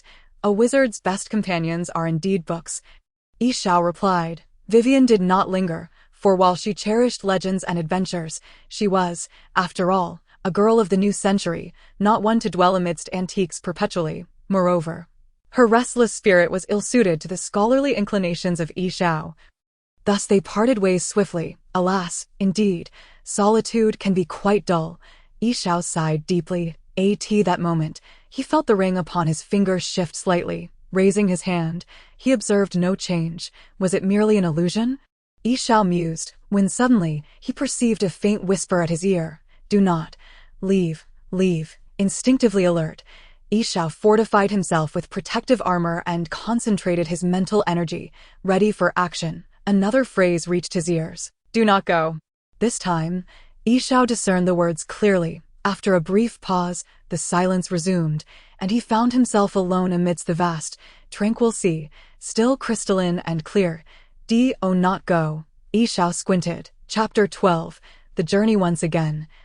There were no discoveries to report. Oh, learned and omniscient wizard, do you possess any brilliant ideas? Vivian languidly seated herself upon a stool, toying with a coin in her hand, taking a generous swig of champagne unearthed from the refrigerator, and exasperatedly posed her query to Yi Xiao. None. Yi Xiao replied with a mild shake of his head, his expression devoid of emotion, his heart untouched by any tremors. It is worth noting that throughout his entire existence, he had never experienced excitement or anticipation. Over a week had elapsed since they set sail, and Vivian had transitioned from exuberantly exclaiming that this was the essence of the sea and the dawn of adventure to feeling nauseated at the mere sight of the ocean from the deck. Why are you so unperturbed? Are you not a wizard? Shouldn't the remnants of Merlin inspire greater excitement within you than me? Vivian abruptly inquired. Yi Xiao lowered his eyelids, uncertain how to respond to her question or articulate his own malaise. I harbor no interest in power or ancient magic. I merely, he paused, ultimately concluding, I am simply passing the time. This coin, what is it? It appears familiar. Yi Xiao countered. An Aztec gold coin. Vivian raised an eyebrow, observing Yi Xiao's contemplative demeanor. Indeed, it is the very Aztec gold coin you are envisioning. Fortunately, we are near the waters of Norway, Yi Xiao remarked, rolling his eyes. Not the Caribbean. You believe in the legend of the Black Pearl. Then, Vivian inquired with curiosity, are there any unique insights among your fellow wizards? None. Yi Xiao closed his eyes, feigning disinterest as he pondered the riddle's meaning, despite their prolonged voyage yielding no results. And, even Vivian wavering in her enthusiasm, Yi Xiao remained resolute, for his ring had provided him with information. Though he was uncertain why he was advised against going, it at least suggested that the North Sea was the correct direction. Ladies and gentlemen, Captain James entered the hall, pouring himself a glass of fruit juice. Where shall our next course lead us? Captain James had been diligently studying the map over the past few days. Although Latin was beyond his comprehension, it did not hinder his ability to decipher the chart. He had taken the pair of adventurers around the nearby isles, yet none had proven to be what they sought. The ship's provisions remained ample, yet for a typical white-collar vacation, it would suffice, for further drifting at sea might induce psychological discomfort, as they were not seasoned mariners. Vivian remained silent, unsure of their next steps. At the juncture of the Baltic and North Seas, Yi Xiao suddenly declared, Pardon, James responded with surprise, quickly regaining composure. Sir, that is far too distant, and it surely will not be marked on this chart. Yi Xiao shrugged. I wish to behold that vista you see. I speak of the wondrous spectacle where the waters converge. Very well, James nodded. The price is negotiable. What compels us to venture there? Vivian inquired once James departed. Latin, under the Polaris's radiance, signifies not merely the direction of the North Star, but also serves as a metaphor for traversing the boundaries of life and death, a demarcation of sorts. Vivian envisioned the breathtaking site where the Baltic and North Seas intertwined. Are you suggesting that this boundary pertains to the convergence of the North and Baltic Seas? There are no better alternatives, are there? Should we find no fortune there, we shall have no choice but to return. Yi Xiao replied slowly. Thus concludes your inaugural adventure. The yacht gradually sailed toward the North Sea's boundary. As night fell, everything around seemed to freeze, with only the waves lapping against the vessel's side. Yi Xiao cast an invisibility spell upon himself, weaving through the shadows of the ship, searching for a place to conceal their weapons. After reinforcing the area with a fortification spell, he was confident that before their return, no one but himself could breach that door. The captain likely possessed a handgun, but that mattered little. It was easily defensible. Yi Xiao sensed that this journey was nearing the truth, yet the road ahead would not be particularly pleasant. Soon, Captain James guided them to the border of the North Sea, where the sun had dipped below the horizon, and dusk enveloped the scene. The landscape at the confluence of the North and Baltic Seas appeared even more enchanting under the dim sky. One side sparkling with clarity while the other loomed ominously deep. Behold, James gestured toward the distance. As Vivian and Ishao stood on the deck, there lies the juncture of the two seas. Truly beautiful, one half crystalline, the other profound. James spoke in a tone of rapture, such as the allure of the ocean. One can never tire of gazing upon it. It is indeed splendid, Vivian exclaimed, her eyes wide open.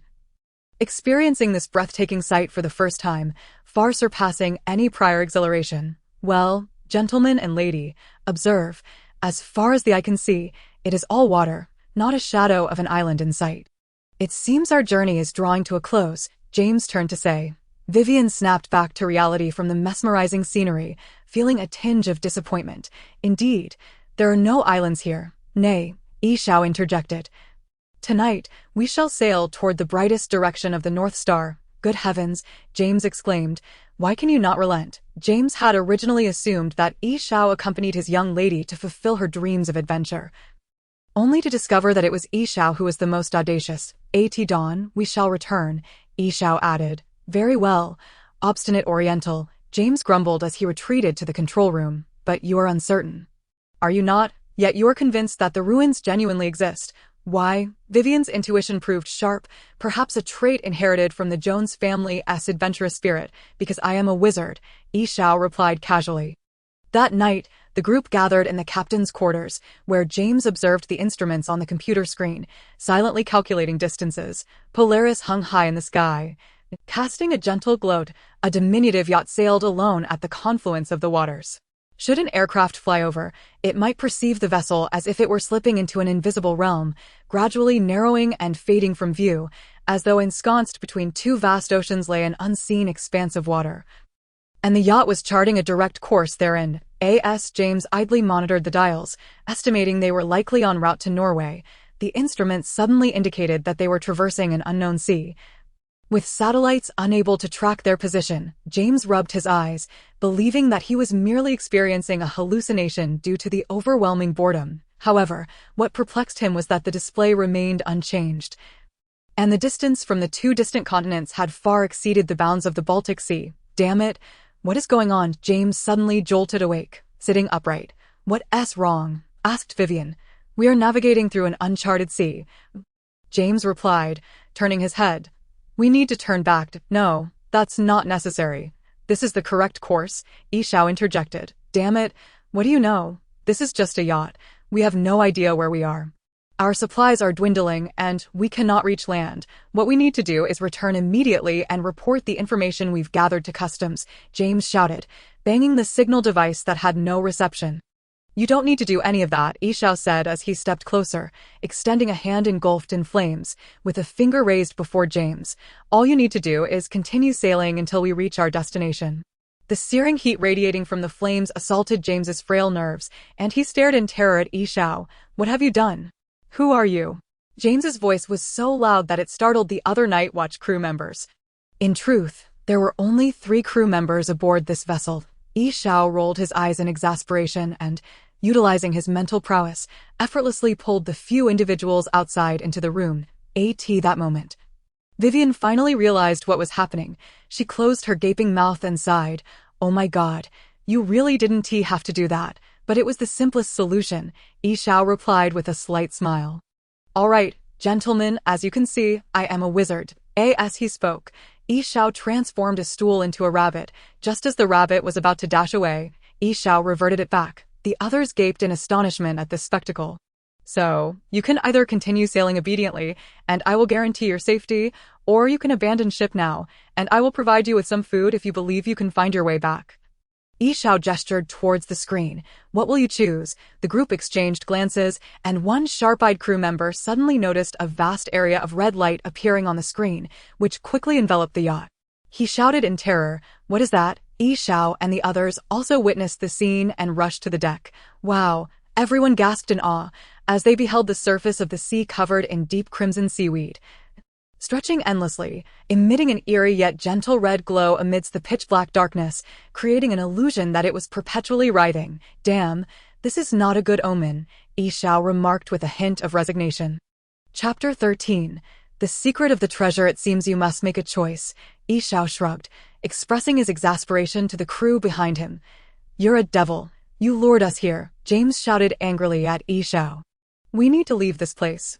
Let your treasures go to hell. Indeed, it is time to leave, Yi Xiao nodded solemnly. However, I fear our notions of the direction to depart may differ. Also, does anyone recognize what that is?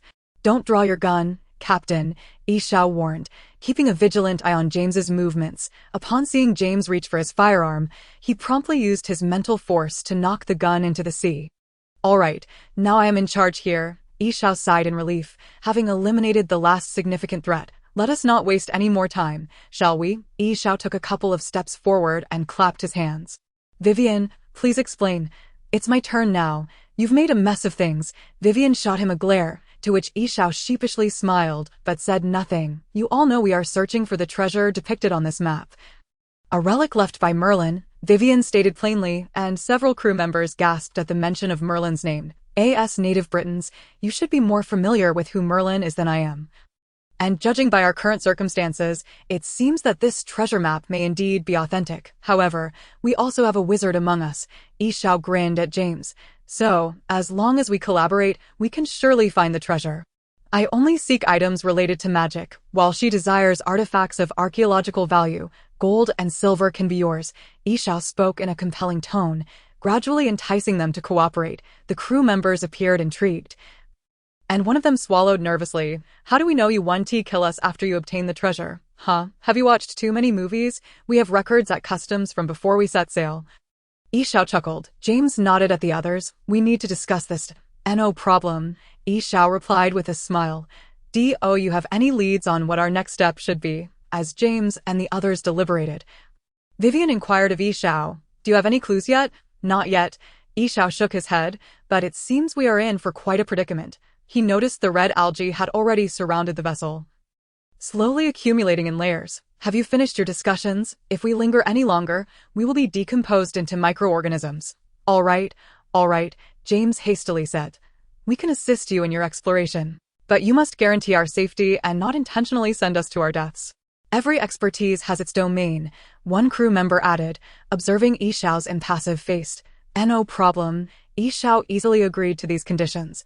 So, you specialized individuals, can anyone tell me if this is red algae? And why is there so much of it? It should be, James replied uncertainly, recalling the vast expanse of red he had seen on the scanner. The scanner has infrared capabilities, but this type of red algae shouldn't register heat unless... Unless what? Vivian asked eagerly. Unless they are another form of life. As he spoke, the red algae near the rear of the yacht made contact with the vessel and began to slowly climb. Another form of life? Yi Xiao raised an eyebrow. In no time, the ship tilted violently as a massive accumulation of red algae caused it to lean dangerously. The crew members gathered around, closely examining these peculiar plants, their blood-red hue resembling that of crystal or coral, glistening and translucent, devoid of the usual damp and lethargic appearance of ordinary seaweed. It appeared as if a masterpiece of nature, enticing the souls of those nearby. One crew member couldn't resist yanking a clump of it, and Vivian was too late to intervene, while Yi Xiao quietly observed the unfolding changes. It's nothing, the crew member declared after a moment. But it is rather heavy. We must clear them away. They are growing too quickly, and our ship will sink. James exclaimed urgently. No, wait, Yi Xiao remarked, eyeing the clump of red algae. The others observed as it began to undergo some unknown transformation. The crew member hastily discarded it to the ground. Do you have faith? Yi Xiao suddenly inquired. Yes, the crew member stammered. Then you better pray that God protects you. No sooner had Yi Xiao spoken than the red algae began to convulse as if afflicted with rabies, swelling ominously. What followed sent chills down everyone's spine. It morphed into a gnarled, charred hand. It lunged violently at the crew member's face, eliciting a blood-curdling scream, and at that moment, all the red algae seemed to respond as if receiving a signal, rapidly transforming, countless charred, severed hands swarming towards Yi Xiao and the others like a tide of spiders. Watch out, Vivian shouted. drawing the whip hanging at her waist and striking at the leading severed hands. Despite their numerousness, they were frail, and with a crack of her whip, they split apart, twitching on the ground before falling stilled. Yi Xiao furrowed his brow as his mental energy surged forth, repelling a multitude of the severed hands.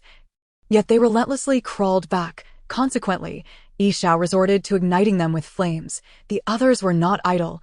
They hastily tore the severed hands from the unfortunate crew member's face, but his visage was already a gruesome mess.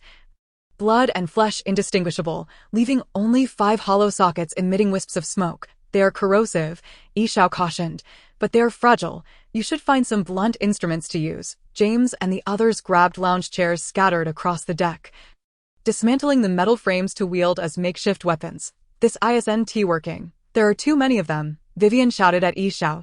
We need to find their leader. Yi Xiao rolled his eyes. I don't think they have a leader. The number of severed hands continued to multiply, and the remaining directions were also swarming with these entities. The ship, previously tilted, was now level once more, though everyone could distinctly feel the vessel sinking. Get down, Yi Xiao yelled. The others immediately crouched down as instructed. Yi Xiao ignited a flame with his hand, channeling his mental energy into a gust of wind. He placed his hand near his lips and forcefully blew outward, causing the flames to surge forth as if imbued with life, instantly encircling the ship and consuming everything in its path, resembling a tornado of fire that swept away all remnants. Soon after, the deck was left barren, with nothing remaining, not even the table or the sunshade, which had been entirely scorched. Wow, how cool, exclaimed Villian with a whistle. What now? James noted that the red algae had not given up. Vast amounts were drifting towards the ship from all directions, enveloping the hull. Some severed limbs began to crawl towards the deck, prompting a few to frantically strike at them. I am not a heretic, Yi Xiao suddenly declared. What? James was taken aback. Heretic? Villian, sharp as ever, immediately recalled the riddle from the treasure map. Do you have a plan? She asked, her voice brimming with excitement. I have some ideas, Yi Xiao replied nonchalantly, glancing at the expansive red algae on the sea surface, but there's no guarantee of success. He turned and stated frankly, let's give it a try. Rapid growth. Yi Xiao directly cast a growth spell on the red algae in the ocean, and immediately, vast swathes of it began to grow wildly, almost instantaneously covering the entire deck. Are you insane? James exclaimed, his anger waning as he realized the gravity of their predicament. Do you want us to die faster? What do we do now? Villian shouted, trapped by the encroaching algae and left with no choice but to rely on Yi Xiao. There's no further step, Yi Xiao mused before uttering those words. What? A sailor, a devout man, was deemed a heretic, for wizards are not devout, but I am not, and my flames cannot halt the spread of the red algae. Thus, using magic to induce its growth to prove my identity is also a viable approach, Yi Xiao explained. At that moment, they noticed that the red algae had indeed ceased its transformation into severed limbs, and the previous severed limbs had mysteriously vanished. What comes next? We are immobile, James remarked, as they found themselves surrounded by a sea of red algae, with some gaps between the algae preventing suffocation. We just need to wait. If I am not mistaken, the term ocean river should refer to a river formed by red algae, although logically it should be a dark current. What if you're mistaken? Villian asked, unable to hold back. Then let us pray for Merlin's blessing, Yi Xiao jested, muttering quietly, for neither of them believed in God. Time seemed to stretch unnaturally in the silence, particularly for humans who had lost their sense of space. It was impossible to tell how long had passed. James only remembered asking 43 times, while that cursed wizard simply told him to wait another 43 times.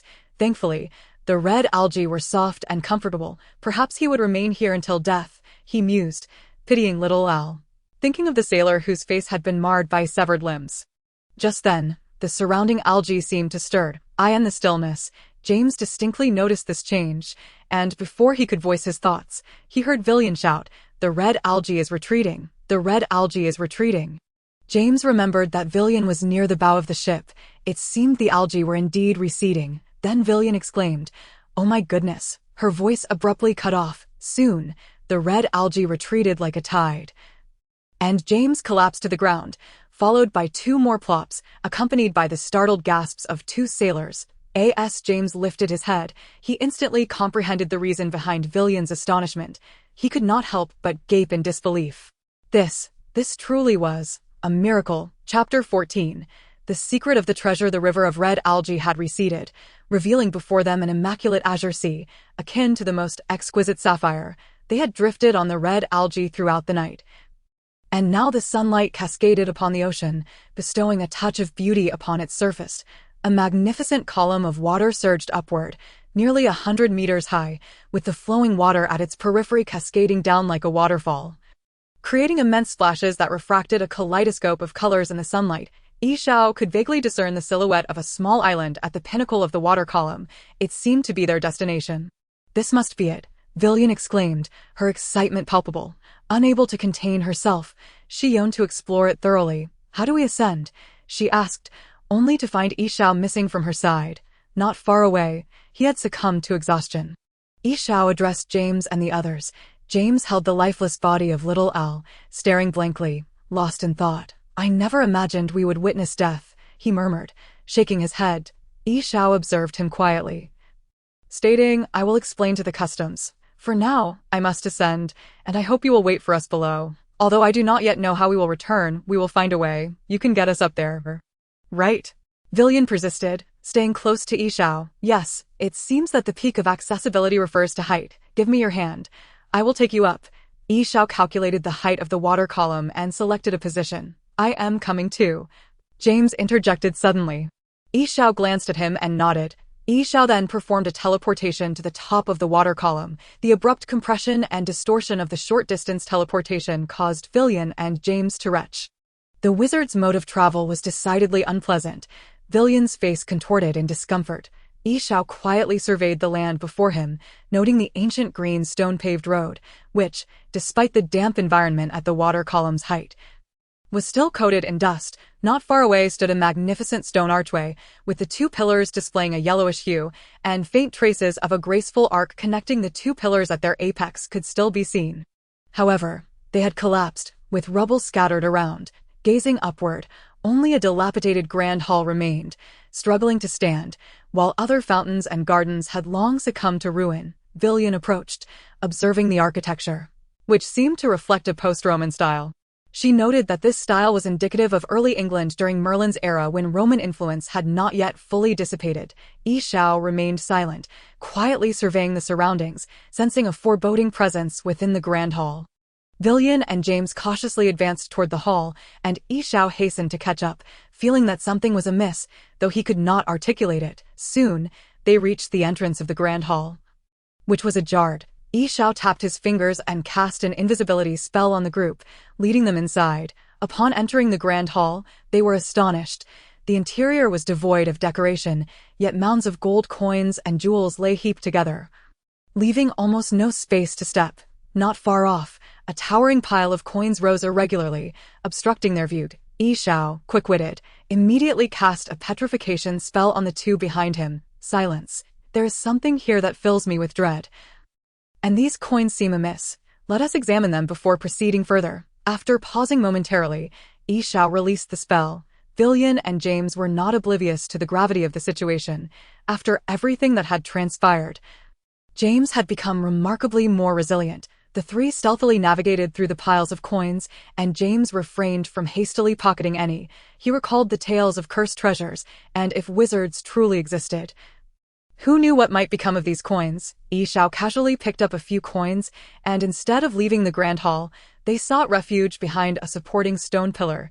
Yishao examined the coins in his hand, sensing a magical aura emanating from them. The coins flipped in Yishao's grasp, transforming into obstinate stones. Villian and James watched him intently, and after a moment of contemplation, Yishao said, "I fear this is not Merlin's relic." "What?" Villian gasped, unable to contain her surprise. "Why do you say that? These coins are transformed from stone, and the method of magic used differs from my own. Our wizardry is largely derived from Merlin. If it is different, then this must be the domain of another wizard." Yishao pondered. "Morgana," Yishao concluded. "This is her territory." Yishao now understood why the ring had issued a warning. It became clear that this was not Merlin's legacy. "What guards this place?" Villian had already drawn her whip, connecting the dots. Yishao was slowly elucidating his discovery when James suddenly interjected, "A dragon." "Ah, yes, a dragon. These coins must be Morgana's scheme to deceive the dragon. Perhaps to guard something, Xiao mused, realizing that the dragon's intelligence seemed rather limited. Xiao regarded James with astonishment, momentarily taken aback by his sudden brilliance. "No," Villian hoarsely interjected, speaking slowly. "I believe what he means is." Xiao felt an ominous premonition at Villian's words and turned to see a colossal grayish-blue dragon rising, its neck extending over the stone pillars, fixated on them without movement. "Roar." The dragon's voice resonated deeply, reverberating within the vast hall, striking at the hearts of all present. It was the language of dragons. Xiao's ill-timed remark resonated, as the pronunciation of those 4 lines of Latin echoed similarly to his previous utterance. Vivian observed the dragon's head beginning to shimmer with a faint red glow. This was hardly the moment for idle chatter. "Get back," she urged, shoving James aside and seizing Xiao, rolling them both towards the other side of the stone pillar. The dragon's ferocious breath scorched the stone floor, the searing air nearly suffocating them. Vivian could almost feel her hair singeing and curling from the heat. "Frost," Xiao gasped, and the temperature around them plummeted. Soon, the dragon's breath ceased, and seizing the opportunity, Xiao and Vivian dashed out of the dragon's fiery reach. The dragon emitted a furious roar, its massive form soaring into the air, causing debris to rain down within the hall.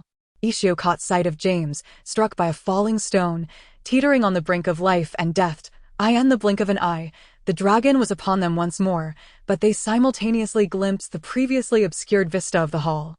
Deep within lay a stone pedestal, upon which a staff hovered beside an open book. Exchanging a glance, Vivian declared, "You retrieve the items. I shall keep it occupied." "All right." Chapter 15. The secret of the treasure. Vivian turned and sprinted into the distance, while the colossal dragon's head shifted to follow her retreating form, exuding intense energy from its maw.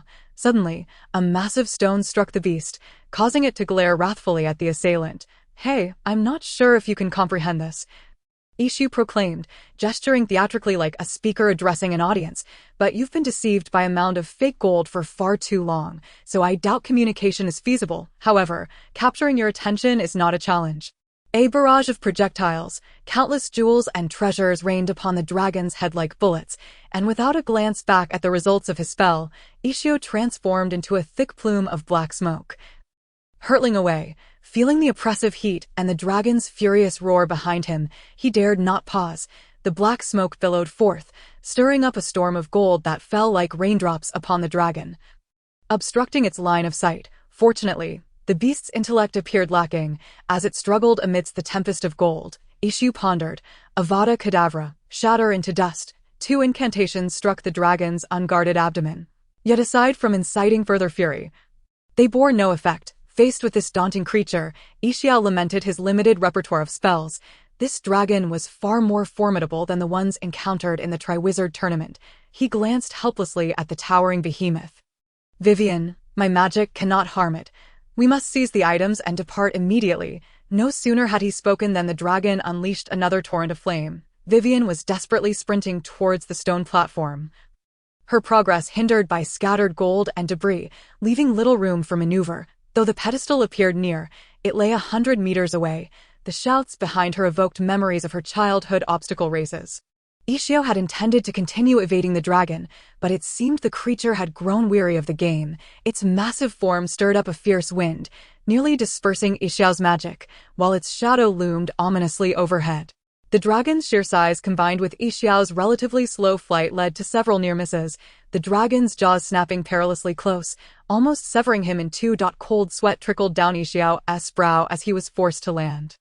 Obstacles everywhere. He ran while casting spells at the dragon, yet the magic did nothing to impede its speed. The dragon's claws shattered the ground beneath it, forcing Xiao into a corner. Its enormous eyes bore down on him, seemingly filled with mockery, and he could see his own panicked reflection in its yellow-brown pupils. The distance was too short.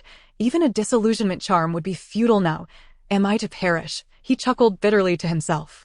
All right, I believe we have a misunderstanding. Surely, you can understand me. The dragon, of course, did not respond and wasted no time in opening its maw wide to deliver a vicious bite. Xiao closed his eyes, awaiting the arrival of death. In that moment, he felt the brevity of his life. Though it seemed he had everything, he had never truly pursued anything. However, the anticipated demise did not arrive. Instead, he heard the dragon's agonizing scream. Deafening in its intensity, Yixiao's composure quickly returned, and without hesitation, he braved the tempest of the dragon's breath, performing a disillusionment charm amidst the chaos, patting his body to ensure he was unharmed. He noticed James pulling a black staff from a nearby pile. While the dragon's tail dripped with blood, Vivian waved frantically at them from a short distance. Clutching the book, Yixiao glanced back to see the dragon unleashing its breath toward the corner where he had just stood. Had he been a second late, the opportunity created by Vivian and him would have been squandered. Acting swiftly before the dragon could notice, Yixiao whisked James and Vivian away towards the entrance of the hall. "Get out of the hall, I cannot kill it," Yixiao shouted. He desperately continued to obstruct the dragon's vision, relieved to be nearing the exit. Just as they were about to step outside, a whip-like appendage shot out from the side, ensnaring his waist and yanking him aside. Startled, Yixiao barely had time to question before he felt another wave of searing heat. Vivian had pulled him behind the door, but James was not as fortunate. Caught directly in the dragon's fiery breath, Yixiao and Vivian watched in horror as James was engulfed in flames, his form vanishing without a sound. "There's another dragon outside," Vivian exclaimed, her face pale with fear. They were trapped, both inside and out. What were they to do? Yixiao's mind raced through possible scenarios as he conjured a golden bracelet that transformed into a ringing bell and dashed outside. The dragon inside was closing in rapidly. There was little time left. Vivian, moving with agility, executed a roll to retrieve the fallen staff, keeping pace with Yixiao. Yixiao shook the ringing bell as he rushed forward. Hearing the low growls from outside confirmed his gamble had paid off. Upon exiting the hall, he beheld the other dragon, battered and bruised, its neck bound by a broken chain, shatter into dust. Avada Kedavra, Avada Kedavra, without hesitation. Yixiao unleashed 3 spells aimed at the dragon's head. It let out a wretched scream before collapsing.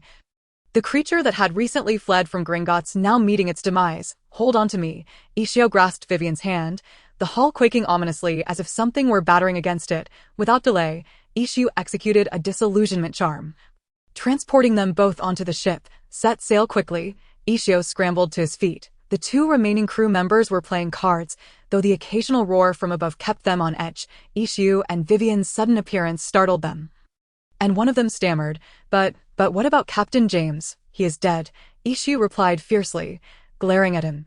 "If you wish to live, start the ship now." The 2 men scrambled towards the cabin, while Yixiao squinted upwards, surveying the dragon's movements. A dark speck detached from the island high above, hurtling downwards like a meteor, growing larger by the second. "It's coming." Both Yixiao and Vivian realized the impending danger. "Abandon ship," Yixiao shouted. And with that, he and Vivian leapt from the vessel just as the dragon collided with it, smashing the yacht into splinters. "What do we do? How do we return?" Vivian's complexion had turned ghostly pale. "I don't know. This dragon is too powerful," Yixiao replied, shaking his head. "Look over there." In the chaos, Vivian noticed a towering column of water beginning to sway erratically, as if losing its support. Bubblehead charm. Yixiao quickly cast a spell to grant them the ability to breathe underwater. A decision that proved wise. The colossal water column collapsed, churning up monstrous waves, and they could faintly hear the sound of heavy objects striking the water along with the dragon's anguished cries. The pair tumbled and spun in the water. Initially, they managed to hold onto each other's hands, but soon lost sight of one another. Everything was swept away by the relentless waves, the remnants of the island sinking into the depths, and the dragon disappearing from view. The sea soon returned to its tranquil state. Chapter 16. The Raven above London. As Yixiao and the dragon pursued one another, Harry and his companions found themselves nearing the conclusion of their own journey. In the dimly lit basement, the flickering oil lamps emitted a pungent aroma. "You are Aberforth, Dumbledore's brother," Harry stated solemnly, regarding the man before him. "Experience is the greatest teacher." And the death of Dobby had steeled Harry's resolve. Nothing would deter him from vanquishing Voldemort. The Dumbledore brothers had harbored resentment due to Ariana's tragic fate, and it seemed that even after Albus's passing, Aberforth held no forgiveness. However, he did not wish for Harry to meet an untimely demise. "I am going to Hogwarts tonight," Harry asserted firmly. After silently observing Harry for a moment, Aberforth relented. "Very well, you know what must be done." He addressed the portrait behind Harry, where the girl within nodded and turned to depart. Leaving only an empty backdrop, Harry recognized her as Ariana, yet he remained silent. He did not wish to intrude upon Dumbledore's familial affairs. It was evident that Aberforth was lost in thought as well. Both men bowed their heads, and the atmosphere grew heavy, while Ron and Hermione, feeling the weight of the moment, were at a loss for words. Fortunately, Ariana soon returned, and the portrait swung open to reveal a passageway. Where Neville stood waiting. "Hey, Harry," Neville exclaimed, enveloping Harry in a warm embrace. As they traversed the dark corridor, the tip of their wands emitted a silvery glow, illuminating their path. "I don't recall seeing this passage on the map," Harry remarked, his spirits lifted despite the impending conflict, grateful for the companionship by his side. "This is newly opened. The Caros siblings have sealed off all known routes," Neville explained, leading the way, his stature noticeably taller than Harry's. As the Potters were not particularly tall, soon they reached the end of the passage. "Look what I've brought. A surprise," Neville announced excitedly. "Let us hope it's not Aberforth's cooking," Seamus jested. Neville stepped aside to allow Harry and the others to enter, where everyone in the hall stood to greet them. "Goodness, Harry." Meanwhile, Xiao had just escaped a perilous situation. "Phew, ugh," he gasped, struggling to emerge from the water, as he detested being drenched. "Vivian, are you all right?" he called out as he floundered in the water. His concern for Vivian was superficial, as his recent gains were tied to her. Over time, Xiao had grown weary of the whimsical magic in Harry Potter's world. He had assumed that the killing curse was akin to a causal spell, as films depicted a hit as a sure death. Yet, observing that blasted dragon, which appeared immune to such magic, left him pondering whether the creature was simply too powerful or if there was a flaw in the magic itself. Xiao habitually sought answers within himself, reminding himself that this world offered no fairness, only the power one wielded was real. Otherwise, what could he say next time he encountered a magically immune foe? "My spell was incorrectly specialized." Thus, he urgently needed the knowledge contained within Morgana's magical tome, which might yield new insights. "I'm fine. Magic is quite convenient." Vivian's voice rang out from a distance, equally vibrant. Clutching a book in one hand and her wand in the other, she splashed about in the water, prompting Xiao to swim over swiftly. "I'm so glad to see you," he said, and once they reunited, Vivian took a deep breath. Xiao grasped her hand and performed apparition. As they emerged from the water, he spotted the port. Despite their lengthy voyage before entering the red algae region, the shore was now within reach, allowing them to easily return to the hotel where they had set out. Vivian collapsed onto the bed, unwilling to rise, while Xiao dried off the seawater from his body. They all perished for this treasure. Vivian's voice, slightly hoarse, echoed from the bed. Xiao understood that this ordeal was particularly taxing for her, especially as it was her first adventure, but he believed there might be better solutions. "I know," he replied calmly, continuing to organize his belongings. Vivian, unsure how to proceed, pondered aloud. What will the British Customs do about an entire ship and so many people disappearing during a single outing? They won't find out. Xiao paused his task, his hands shimmering with magical energy. "A simple mental suggestion or a memory alteration will suffice. Can I do that too?" Vivian remained sprawled on the bed. Yet it seemed she could perceive Xiao's actions. He lowered his gaze, silently observing her, and for a moment, the room was enveloped in silence. As night fell, darkness blanketed the entirety of the British Isles. If it were the 16th century, this would be the prime time for dark creatures to stir, yet in the 21st century, neon lights flickered incessantly, and the cacophony of bar music reverberated throughout the city. With cars honking wildly, as if the world would end with a mere second's delay, in the shadows beyond the reach of light, a dark figure flickered in and out of sight, advancing through the city with each reappearance. Xiao continued to apparate at a brisk pace, determined to reach London swiftly. Setting aside thoughts of that wretched dragon, the one that had incinerated James should be the very same guarding the vaults of Gringotts. Thus, the climactic confrontation between Harry and Voldemort at Hogwarts was drawing near. Xiao needed to return quickly to navigate the chaos. Hogwarts held many treasures. He had yet to delve into Morgana's book. But time was on his side. Once Harry was eliminated, he could return and dedicate ample time to research. First, he needed to clarify what this journey signified, whether others were involved. and ponder the cursed supernatural research institute where he had crossed over. Was it mere coincidence? Yishao caressed the wand in his hand, with London now in sight, taming death, origin unknown, discovered in the ruins of Morgana in the wizarding realm. The bearer will not be threatened by death, but may suffer severe injuries. This was Yixiao's first notification. In truth, from the smallest cauldron to the grandest Merlin ring, the system had provided no hints.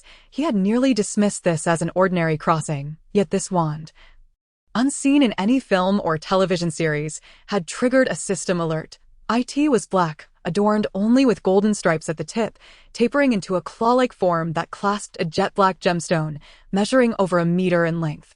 Yixiao could not find its information in his memory and decided to forgo it. After several more apparitions, he soon arrived in London, where the city remained shrouded in fog, a perfect setting for bloodshed.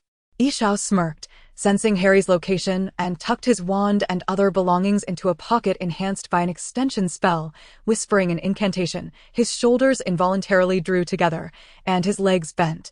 Moments later, a raven took flight.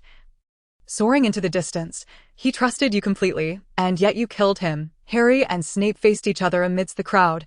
Students lined up on either side. Speak, Harry shouted. Transformed into a raven, Yixiao perched atop a high window frame in the hall. Observing as Harry hurled accusations at Snape, who stood with members of the Order of the Phoenix behind him, to facilitate the Death Eater's entry, Hogwarts' defenses had nearly been rendered non-existent, allowing Yixiao to blend in effortlessly. At this hour, no one would notice a raven perched above the hall. Snape wasted no breath. He drew his wand, unleashing a fierce jet of flames. Professor McGonagall swiftly stepped in front of Harry, and after a series of spells clashed, Snape evaded, shattering glass as he flew away, remaining silent throughout. Yixiao watched the ensuing chaos in Snape's wake, when suddenly Voldemort's warning echoed in his ears, a voice that penetrated the soul, casting a pall of fear over all present. Flitwick, we must set up defenses together, McGonagall commanded calmly. Powerful protective spells ascended, enveloping Hogwarts in a magical barrier, while enchanted suits of armor sprang to life from the walls. Younger students scrambled toward their dormitories in panic, while older ones remained to fight, and chaos engulfed Hogwarts, accompanied by Yixiao's cawing. The final battle was imminent. Chapter 17. The Raven over London. As the protective spells gradually spread across the sky, forming a silvery layer, Yixiao felt a slight heaviness upon him.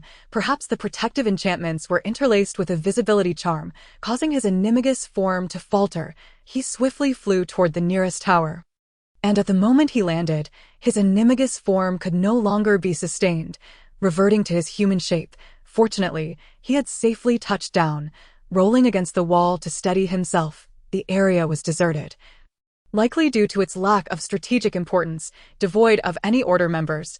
Yixiao did not rush downstairs.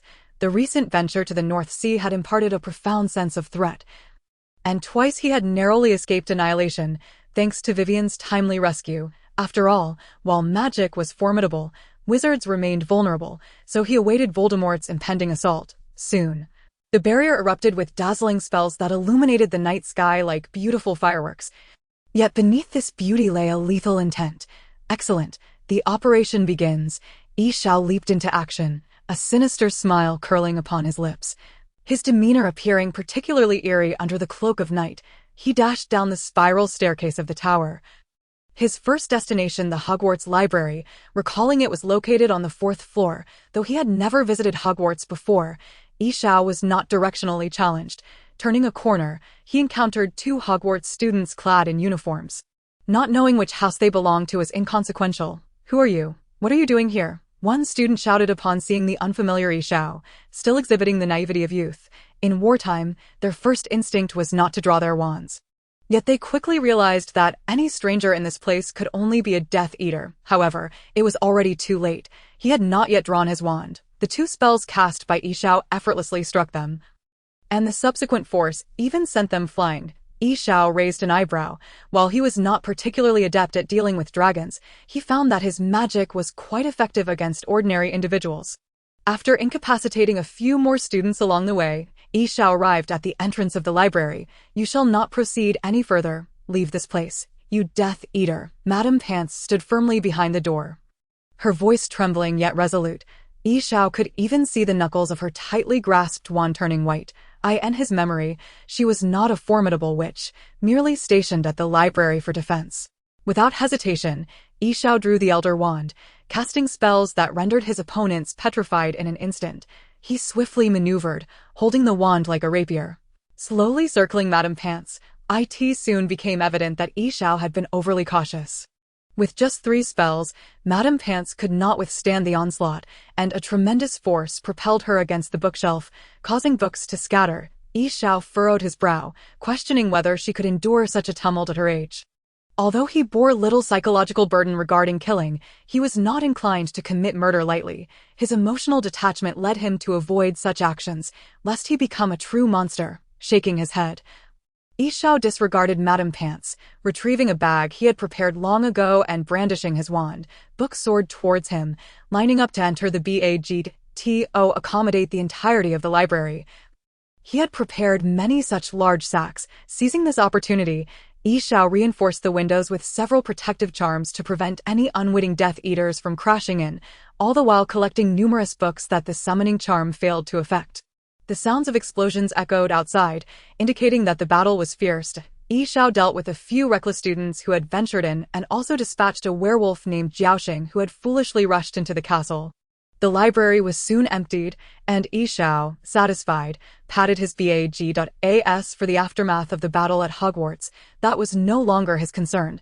He set off towards his next destination, the legendary Ravenclaw Library, which had appeared frequently in fan fiction, leaving him uncertain of its existence. However, with only one night remaining before Harry would kill Voldemort, he deemed it worthwhile to investigate. Yi Xiao planned to eliminate Harry after he vanquished Voldemort. For one seeking rapid notoriety, aside from academic pursuits or commercial ventures, the swiftest method was to eliminate someone more renowned at the right place and timed. As for the deranged Voldemort, he was better left to Harry. The Ravenclaw common room was in the tower, not far away, but Yi Xiao had no intention of using apparition.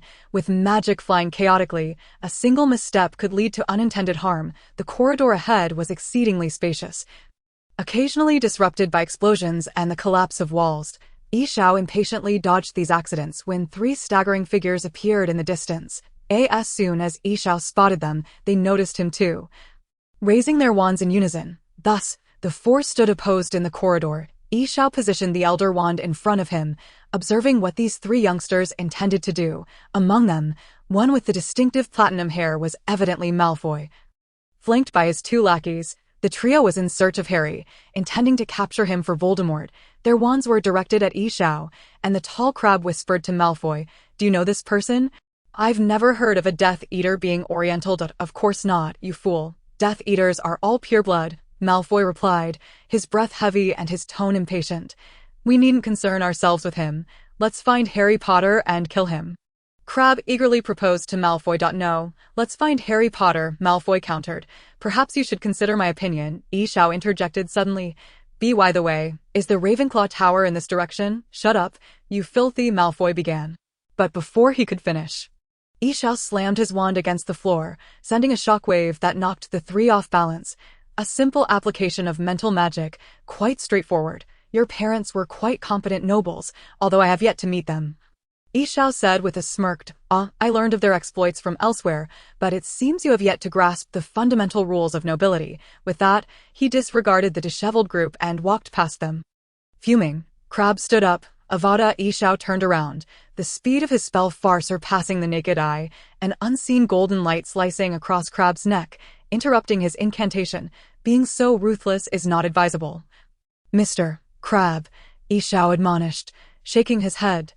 Malfoy's eyes widened, raising his wand once more, but sweat trickled down his forehead. After all, he had never faced a wizard as powerful as Yi Xiao. "If I were you, Mr. Malfoy, I would prioritize the life and death of your companion rather than provoke a stranger who bears no ill will." Malfoy sighed with relief, hastily attempting to staunch Crabbe's bleeding, and upon seeing Yi Xiao had already moved on, he called out loudly, "I still don't know your name." Yi Xiao waved his hand dismissively. "No need to know. I shall be leaving here shortly." Chapter 18. The ravens over London. This may have indirectly saved Crabbe's life. Perhaps his injuries were too severe for him to seek the room of requirement. As Yi Xiao walked down the corridor leading to the tower, the sound of his footsteps echoed in the spacious hall. And he silently contemplated his next plans, from the initial confusion of awakening in Chinatown to facing a werewolf without a clue, and now being able to retreat unscathed beneath a dragon. It was all thanks to Vivian's assistance. His strength was growing rapidly. This main deity was indeed kind-hearted. Yi Xiao chuckled to himself, perhaps not merely due to the deity's influence, but simply because of his own transmigration. The Ravenclaw common room lay before him, and he ceased his musings. Before him stood an old, gleaming wooden panel, adorned with a large eagle-shaped bronze door knocker. "Sean, what are you doing here?" A surprised voice emerged from the side. Yi Xiao was not taken aback. He simply hadn't expected to encounter Harry by chance. He turned to face him. "Well, that's a long story, but I'm glad to see you, Harry." During his journey, Yi Xiao had imagined various scenarios. Given the timeline, Harry had just met the Ravenclaw ghost, Grey Lady, and learned of the diadem's whereabouts. "Are you here to fight Voldemort as well?" Harry appeared quite pleased. Despite his average strength, his innate kindness was a precious quality in the savior. "Sort of. It will all come to an end," Yi Xiao replied, though the meaning of that statement was likely understood only by him. As to what precisely would end, wow, is there anything Hermione doesn't know? Harry chuckled shyly, jesting about the night Hermione had claimed Yi Xiao was a good person who would aid them. Not expecting her words to ring true, Yi Xiao curved his lips into a smile, remaining silent, while Harry's thoughts drifted back to Yi Xiao's strength that night. "I must attend to some matters." Their reunion was fleeting. After a moment of silence, Harry quickly said to Yi Xiao, "We'll talk later." He forced a smile. "No problem. Take care." Yi Xiao embraced Harry briefly, and they parted ways. "Oh, by the way, Mr. Malfoy sends his regards," Yi Xiao suddenly remarked, slapping his forehead. "You ran into Draco. Did you kill him?" Harry was perceptive and did not believe his adversary would send his regards. "No, just taught him a lesson," Yi Xiao replied with a grin. Minutes later, Yi Xiao curiously examined the eagle's head on the Ravenclaw door. The eagle swayed from side to side in response to his movements. "Are you going to let me in or not?" "Who are you?" The bronze eagle could no longer contain itself, asking Yi Xiao as he paced around it. "Is that considered a question?" Yi Xiao inquired, intrigued by this amusing creature. He was quite fascinated by it. According to the original text, one could enter the Ravenclaw common room by answering a single question, and he wondered if there had been any repeated questions over the years. It seemed that ancient magic still held many mysteries. At least, Yi Xiao had not encountered such knowledge in the current magical theory. "Is it a permanent transfiguration charm?" Yi Xiao asked. "I have always asked others questions. No one has ever asked me one." The eagle grumbled. "Just go in. There's nothing in there anyway." The curious ones. With that, it ceased to engage with Yi Xiao, remaining still. After a few more inquiries met with silence, Yi Xiao relinquished his curiosity and entered the Ravenclaw common room. Meanwhile, outside the castle, the battle raged fiercely, with humans appearing exceedingly insignificant beneath the towering giants. The giants swung their wooden clubs, shattering the stone statues of the castle, while the enchanted statues fought back valiantly. Each strike from their stone axes and spears inflicting fatal injuries on the giants, who continued to fall one after another. The battles between wizards raged with even greater ferocity, as the green light symbolizing death flickered ominously all around. Each flicker signified the vanishing of a living soul. Tiny spells wove through the throngs of combatants, leaving scorched or frozen marks upon the walls and floor, each moment of inattention threatening to claim a life. The ground was strewn with corpses, students, Death Eaters, and werewolves alike. The brutality of real combat far surpassed that depicted in filmed. In this grand melee among wizards, the incidence of friendly fire was alarmingly high. The Order of the Phoenix had suffered grievous losses, retreating to a corner under the leadership of Weasley and Kingsley. Fortunately, the timely arrival of Aberforth alleviated the dire situation, though he could not rival Dumbledore. Aberforth's prowess was nonetheless formidable among his contemporaries. Within the depths of the castle, where was Harry, Ron and Hermione had just destroyed the cup, and were now poring over the Marauder's map in search of Harry's whereabouts.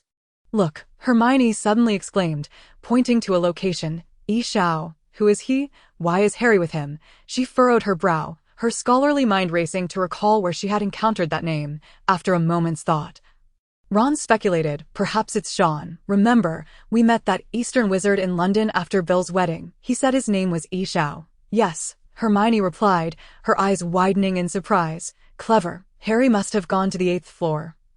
Where the room of requirement is located, Ron informed her. The common room was deserted, save for the crackling fire, as younger students had been dismissed by Professor McGonagall to return home, while older students were outside aiding in the battle. Books, miscellaneous items, and tables lay scattered across the floor, and spilled coffee soaked into the carpet, water dripping rhythmically. A gentle breeze stirred the curtains. The common room was small, allowing for a complete view. Yet Yi Xiao found no trace of the legendary library. The portraits on the walls had fled, leaving behind only vacant backgrounds, cleaner than the students' hasty exit. In the alcove opposite the door stood a half-sized white marble statue of Ravenclaw. Yi Xiao approached the statue, inquiring, "Do you know how to reach the library?" He gazed curiously at the figure, but to his disappointment, the statue remained unresponsive. Well then, he sighed, scratching his head. He then feigned mystery, saying, "Speak to me, Ravenclaw, the wisest of the 4 founders."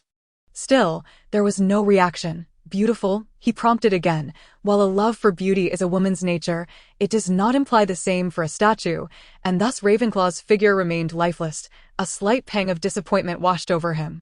It seemed there would be no hidden chamber of Ravenclaw. Yet, considering other potential gains, Yi Xiao felt a surge of cheerfulness. However, after a night of relentless travel, both his physical and mental energies were at their limits. A soft sound echoed in the silent dormitory, and Yi Xiao's heightened awareness allowed him to easily detect the faint noise. He turned his head slightly, straining to listen. The sound emanated from within the dormitory.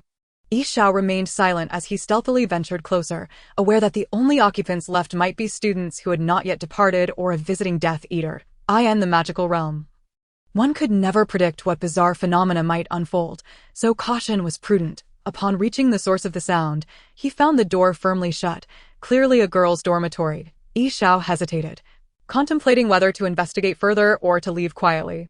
Yet, considering he had not eaten since arriving from the North Sea, he thought it might be fortuitous to ask for assistance, as his own provisions consisted solely of tough rations. He stood to the side and forcefully burst open the door, which flew outward amidst a cloud of dust. "Disarm your weapon," came a tremulous female voice from within. Yi Xiao displayed little emotion, effortlessly restraining the young girl inside. "Don't hurt me," she cried out. "Why do you look so unkind?" Yi Xiao frowned. "What is your name, and why have you not left?" "Eileen. I am Eileen Vank," the girl stammered, her eyes wide with fear as she regarded the intruder. "When I tried to return home, the fireplace wouldn't connect to my house, and by the time I wanted to go to a friend's, the school's fireplace had been sealed. Oh, that is truly unfortunate." Yi Xiao replied, nodding in understanding. It seemed her home had suffered an attack, prompting her parents to seal the fireplace, and he felt a sense of relief that this was not another encounter with a notable figure. Noticing her still sobbing, Yi Xiao felt a twinge of frustration. She was merely a 3rd or 4th year student. "I have no intention of harming you, Shiny," he sighed in exasperation. However, he glared at Eileen. "If you continue to cry, I will have to silence you." Eileen nodded in fright, ceasing her tears. Yi Xiao sighed once more. "Call forth, Shiny." Fortunately, the girl did not pose any foolish questions, and with a pop, the house elf Shiny appeared before them.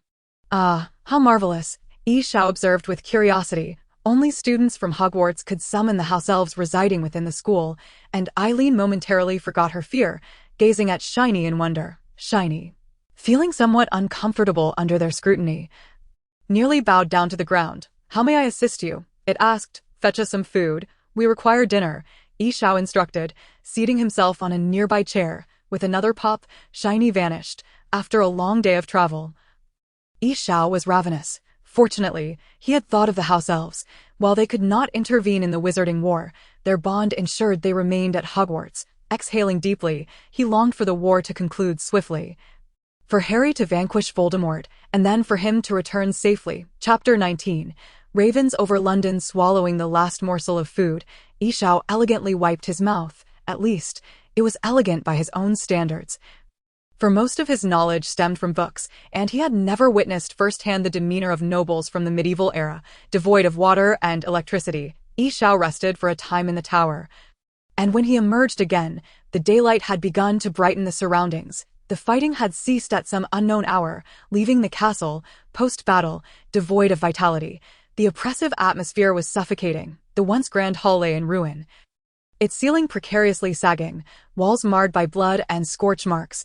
People gathered in various states of despair, some lying prone, others seated, or weeping into their hands, while a circle of bodies lay silently around them. All former classmates or teachers. Yi Xiao quietly ascended the stairs from the cellar, the sounds of mourning echoing all around for fallen companions, friends, and family. This was the toll exacted by Voldemort, yet Yi Xiao felt little concern. He had just plundered the potions master's storeroom. Why now? Snape was likely dead in the Shrieking Shack. Although Snape's personal life had been fraught with difficulties, it was undeniable that he had perfectly inherited the potion-making talents of the Prince family. And his storeroom was filled with rare ingredients and unique texts, yielding a bountiful haul for Yi Xiao. Yawning, Yi Xiao realized his time at Hogwarts had been fruitful. He could hardly wait for the war to end to assess his spoils. He contemplated stopping by the headmaster's office, guessing that Harry was preparing to sacrifice himself to destroy the fragment of Voldemort's soul within him. Entering the professor's offices required no password at this juncture.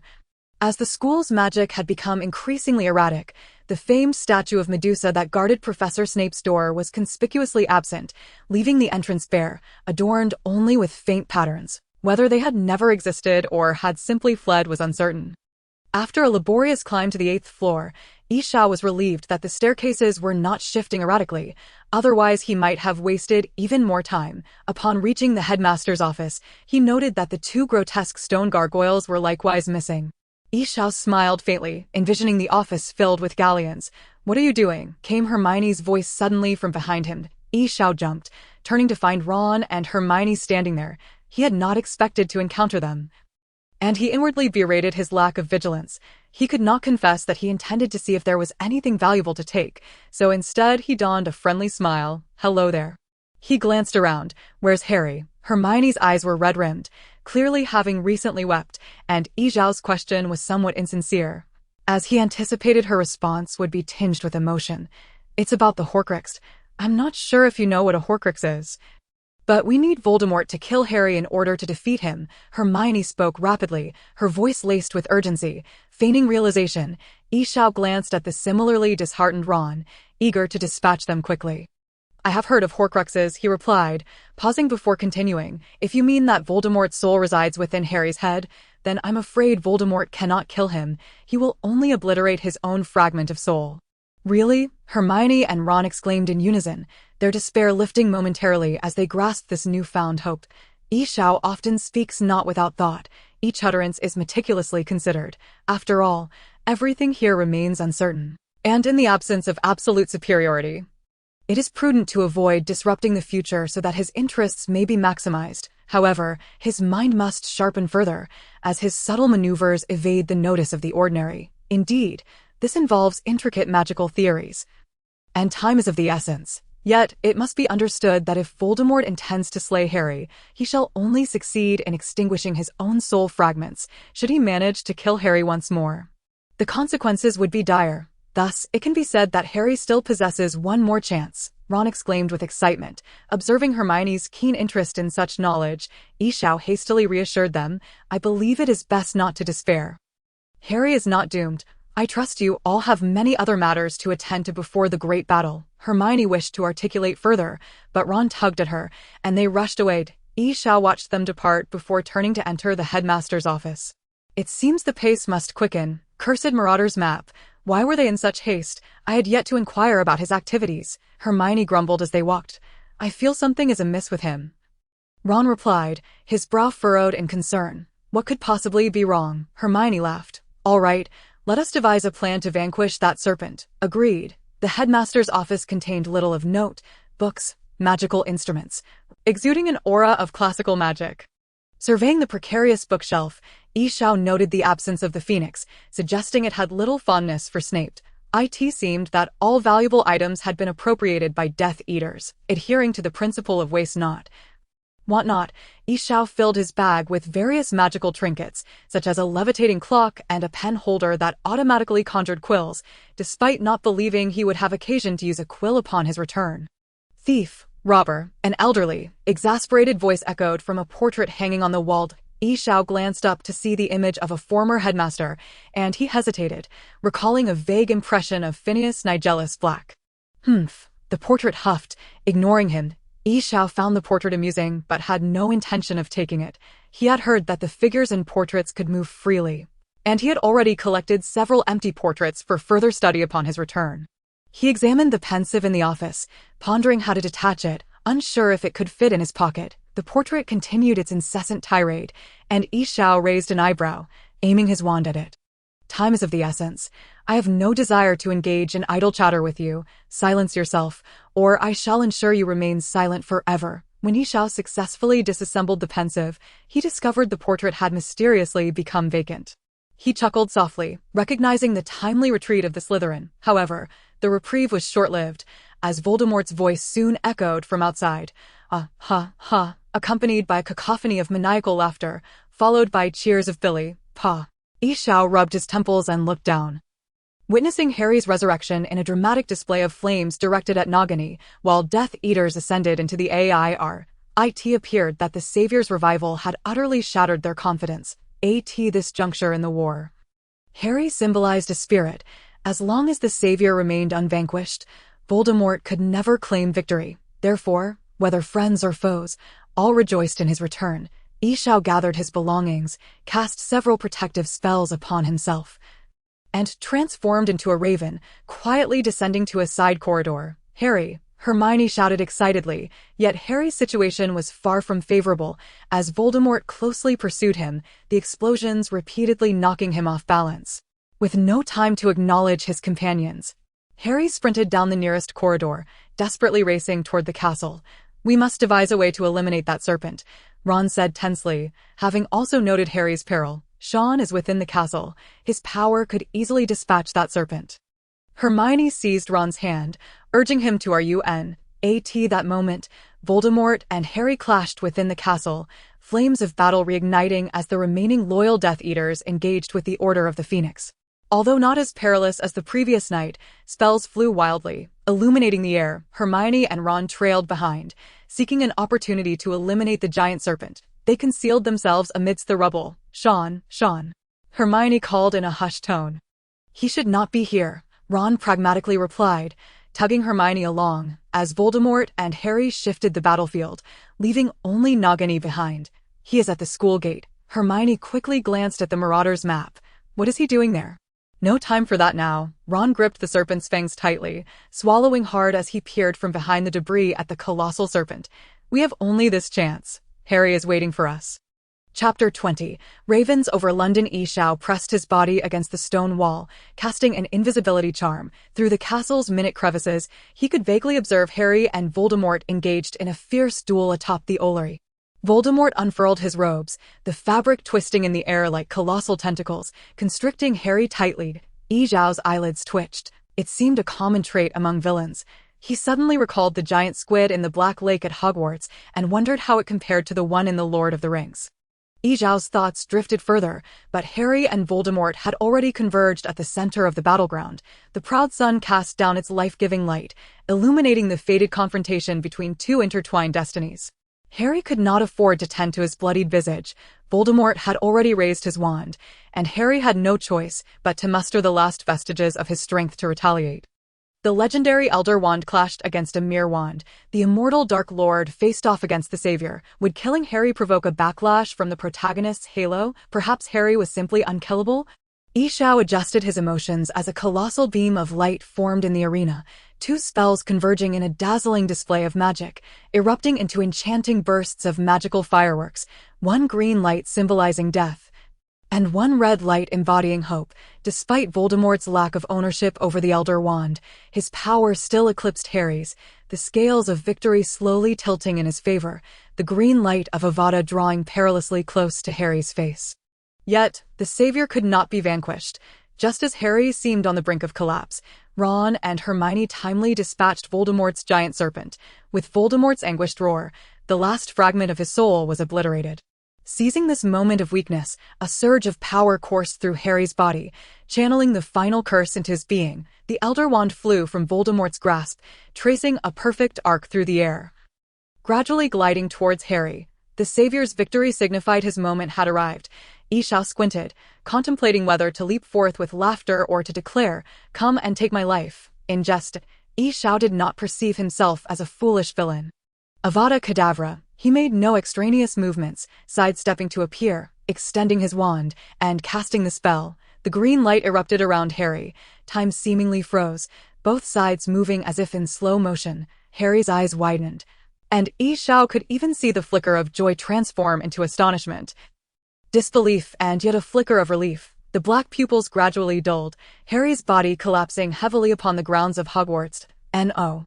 Hermione's scream echoed from afar as she and Ron, having slain the giant serpent, felt an unsettling foreboding and rushed to the scene. Only to witness this tragic moment. What had begun as a joyous victory was shattered by the deathly light that obliterated their elation. Hermione glared furiously at the perpetrator. Yi Xiao, head bowed in contemplation, pondered why he had perceived relief in Harry's eyes, questioning why such an emotion surfaced here. Could it be that death was a release for Harry, yet the savior had repeatedly defied the odds through sheer will to survive? Yi Xiao struggled to comprehend such profound emotions. Perhaps it was best to disregard them. With Hermione and Ron present, Yi Xiao offered them a shy smile. "Let them bear witness." "Why? Why did you kill him?" Hermione screamed incredulously, unable to believe that he could still smile. Ron's face flushed crimson as he glared at Yi Xiao. Survivors of the battle were drawn to Hermione's voice. The crowd gradually swelled, many witnessing Harry's lifeless form. Professor McGonagall and Flitwick sighed heavily, while Hagrid wiped away tears, as people believed Harry and Voldemort had perished together. Why would you kill him?" Hermione reiterated, her words deliberate, inciting unrest among the gathered students. What did you say, Hermione?" McGonagall inquired incredulously, her agitation causing her to forget to address her as Miss Granger. "What transpired?" "Kingsley, a survivor from the Order of the Phoenix," queried Hermione. "It was he who killed Harry." Harry had triumphed. Voldemort was dead, yet he took Harry's life. Hermione was overwhelmed with emotion, tears cascading down her cheeks. Upon hearing this, Ginny immediately rushed towards Harry, only to be stopped by Mr. Weasley. Yi Xiao had been quietly listening to their conversation, and it was time for him to speak. He waved his hand and summoned the Elder Wand, clearing his throat to amplify his voice. "This is the Elder Wand," he declared, gazing into the crowd, meticulously caressing the segmented wand in his hand, which was said to grant invincibility to its possessor, though this had little bearing on the events that had just transpired. Suddenly, he turned to Hermione and sincerely apologized. "I am truly sorry, Miss Granger. I am uncertain if you are aware, but I must kill him." Yi Xiao shook his head, his expression sorrowful. Then, his voice rose with fervor, reveling in the notoriety he had achieved within the British magical community. The thought of his impending return filled him with elation. "But today is a momentous occasion.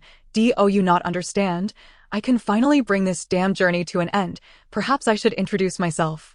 My name is Yi Xiao." With that, he faced the crowd, awaiting the arrival of his return. The students, professors, and members of the Order of the Phoenix were, of course, unimpressed by his nonsensical words. "I know not what this damned journey of yours entails, but I am certain your remaining days will be spent in Azkaban." Kingsley angrily waved his wand, unleashing spells upon Yi Xiao. Yi Xiao furrowed his brow, perplexed that there was no sign of his return. The curses stirred the sorrowful crowd into action, with more individuals launching attacks against Yi Xiao. Professor McGonagall, Professor Flitwick, Mr. Weasley, and even Hagrid raised their wands. In an instant, the area was awash with colorful spells. The vibrant lights were indeed mesmerizing, yet for Yi Xiao, the target of this onslaught, his situation was dire. He had not anticipated such unreliability in his return and felt a twinge of arrogance. However, he was relieved that most formidable opponents had nearly perished. Yi Xiao deftly dodged several powerful curses, deflecting the lesser ones. Regardless of what was meant to transpire, the current circumstances were precarious. Several members of the Order advanced, seeking cover while evading Yi Xiao's spells. A few killing curses forced them back. "Ha ha ha, it seems I've encountered a slight mishap. Can you not empathize with a solitary soul?" Yi Xiao maintained a playful demeanor. Even as he unleashed his own formidable magic, he lifted a large stone slab from the ground as a shield, contemplating an escape route while battling. Suddenly, a flurry of killing curses and powerful spells struck. obliterating a significant portion of the slab, causing Yi Xiao to startled. It was Aberforth who had joined the fray after learning of the situation, though he harbored no fondness for his brother. He held a high regard for the earnest and kind-hearted Harry, and Harry's demise filled him with profound sorrow and rage. "You shall pay the price for your actions," he shouted, casting spells relentlessly. Aberforth's strength was evidently superior to the others, his curses matching Yi Xiao's in potency. Although Yi Xiao could defend himself, fending off the others was becoming increasingly challenging. This was untenable. Yi Xiao realized he could no longer withstand the onslaught. He scanned his surroundings and spotted a cliff not far behind. While leaping off a cliff was hardly auspicious, and abroad it was uncertain one could discover a martial arts manual, he could afford no such considerations. "I detest the English, regardless of the era," Yi Xiao muttered. Powerful shattering curses smashed the stone slab before him into dust, sending up a cloud of debris as he sprinted towards the cliff. Fortunately, the Hogwarts contingent, exhausted from a day and night of battle, was not in pursuit, enabling Yi Xiao to reach the cliff's edge unimpeded. "Farewell, may we never meet again," he said swiftly, ignoring those who chased him, and leapt into the void. At the precise moment Yi Xiao leaped, several spells cast by Aberforth followed suit, as if Yi Xiao's luck had run out or these spells had somehow found their mark. Striking him at an impossible angle, such an improbable occurrence unfolded before him. Yi Xiao even caught a glimpse of a killing curse hitting his body. Damn it, this is impossible. This defies all principles. Could Aberforth also possess a protagonist as Halo? In a moment of clarity, Yi Xiao felt he was grasping something profound. However, the sensation of impending death soon enveloped him. A wave of excruciating pain surged through him, compelling him to scream in agony. This torment felt as though it were penetrating his very soul, and in the blink of an eye, Yi Xiao was nearly rendered unconscious. "I cannot succumb to unconsciousness," he resolved, knowing that such a fall would surely be fatal. He struggled in the air, shifting his form repeatedly, ultimately managing to transform into a black raven. Aberforth, Hermione, McGonagall, and others stood at the cliff's edge, watching as the raven flapped its wings unsteadily, flying towards the setting sun. It hurts so much," Yi Xiao gasped, his body trembling. He had never endured such pain before, for he could easily evade harm. Realizing he had been struck by the killing curse, he understood that he had yet to die. Thanks to the Elder Wand, otherwise he would now be nothing but a lifeless corpse at the bottom of the cliff. However, even without immediate death, it seemed his time was limited. Yi Xiao felt waves of agony coursing through him. The curse had inflicted significant damage on his body. Setting aside thoughts of his return, he needed ample time to recuperate, yet Yi Xiao dared not linger, fearing others would place tracking curses upon him. For he had done the same. He struggled to fly towards the nearest port, crashing onto the deck of a ship that had just set sail. Instantly, he could no longer maintain his transformation, and reverted back to his human form, emanating wisps of dark smoke, as if he were charred. Kneeling on the deck, he gasped for breath, sweat pouring from him like a river. The commotion on the deck startled a crew member, who rushed over upon seeing Yi Xiao collapsed. Sir, what has happened? Do you need an ambulance?" Yes. Yi Xiao panted, clutching the man's shoulder as if grasping a lifeline. "Sir." The crew member felt the man on his shoulder grow silent and quickly checked his forehead. Yi Xiao had drawn closer to the crew member without his notice, his already pale skin rendered even more ghostly by his injuries, his pitch-black eyes glinting ominously. "Yes, I need your help," he whispered urgently into the crew member's ear. "My soul is departing." Chapter 21. Exile. The languid sun hung lazily in the sky, casting a warm glow across the deck, while a gentle sea breeze swept over the surface of the water. A massive steel tanker sliced through the waves, heading into the distance. On the deck, "Lazy Joby, when did you adopt a cat?" a bearded sailor called out, noticing Joby basking in the sun beside a languid black cat.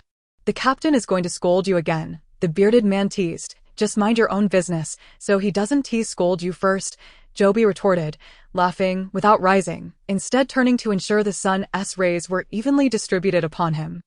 Once the bearded sailor departed, the pair, one man and one cat, returned to their tranquil repose, savoring the rare afternoon sunlight. However, it wasn't long before another shadow fell across Joby, blocking the sun's warmth.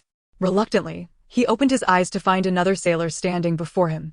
"You're slacking off again, Joby." He crouched down, patting his rough hands toward the black cat. "Come here, you lazy cat." The black cat remained motionless, merely twitching its ears, uninterested in the sailor's attention. The sailor, feeling rebuffed, remarked, "You two are truly two of a kind in laziness. You're lazier than Joby." Joby chuckled at this, finding it amusing to be at odds with the cat. Once the sailor departed, silence enveloped them once more. After a few more hours of basking, the black cat yawned, feeling somewhat bored. "Take me back to rest, Joby," it said.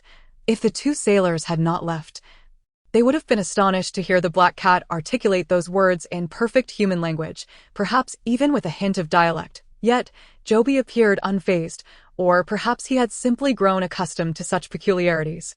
He said nothing further, rising to embrace the black cat and returning to his quarters. Yi Xiao had been struck by the killing curse and several other spells during the final battle, although he had not died immediately due to the Elder Wand. His mental and magical energies were severely depleted, and his condition was highly unstable, necessitating extensive recuperation. In human form, every moment was marked by pain from head to toe, rendering thought nearly impossible. Fortunately, Yi Xiao discovered that transforming into his enigmatic form alleviated his symptoms significantly. Thus, he used the limited magic he had to assume feline form. Residing within the body of the crew member who had been affected by the Dementor's kiss, Yi Xiao speculated that perhaps his smaller size and lesser magical capacity contributed to his stability. This unfortunate crew member, named Joby, had become entangled in Yi Xiao's affairs and had been caring for him throughout this period. After some time, Yi Xiao had improved considerably and learned from Joby that this ship was en route to America. Though he had no knowledge of the specific stops along the way, when boredom struck, Yi Xiao would delve deeper into his magical studies, having completely emptied the Hogwarts library, the spellbook he acquired from the North Sea. Attributed to Morgana, also provided him with fresh insights.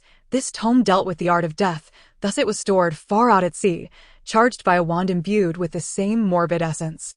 Yi Xiao believed that mastering it could grant him a rudimentary control over life and death, for the enigma of mortality has perpetually plagued all living beings across every realm and era. The book contained other spells as well. The magic from Morgana's era was ancient and shrouded in mystery, far more detailed and profound than the modern incantations. For instance, Yi Xiao discovered the initial enchantment of enigmatic, which led him to deduce the concept of reverse transformation. Hence, he realized that by relinquishing his control over sound during his metamorphosis, he could still converse in his feline form. Sighing, Yi Xiao closed the book with his paw. Seated by the window, gazing at the boundless ocean and the moon hanging high in the sky, no matter how enchanting this world or its magic might be, it was ultimately not his own. He thought of his companions from his original world, particularly his troublesome friend, perhaps his sole ally. He pondered on the nature of friendship, a sentiment he struggled to comprehend. Humans are inherently social creatures. Even someone as emotionally detached as Yi Xiao felt the stinging pangs of solitude, a most unpleasant sensation. How could he return to his original world? Yi Xiao fell into a deep contemplation with the demise of the savior. He was certain that the entire British magical community must be in turmoil. Yet, so much time had elapsed since that event.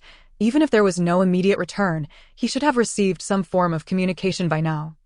But there remained an unsettling silence. Could it be that the small scale of England limited the impact, failing to reach a globally recognized standard? Yi Xiao contemplated whether he should eliminate a few prominent figures upon arriving in America.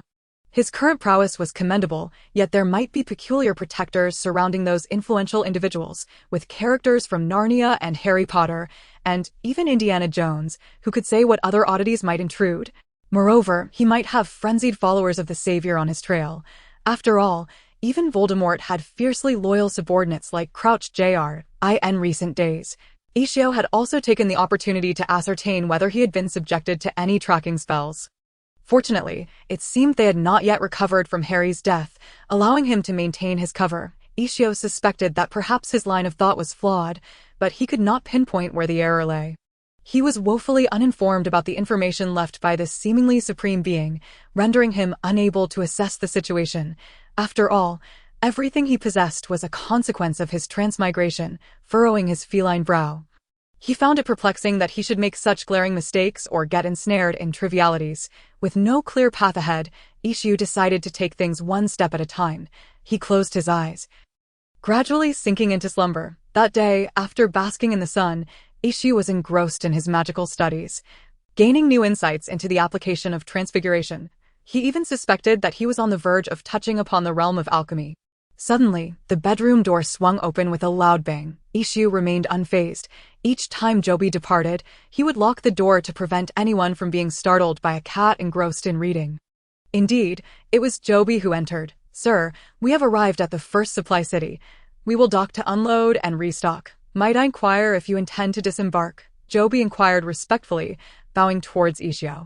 The title "Sir" was a decision made by Ishu, as he felt it would be rather foolish to be addressed by his original name in his feline form. "Yes, I shall disembark."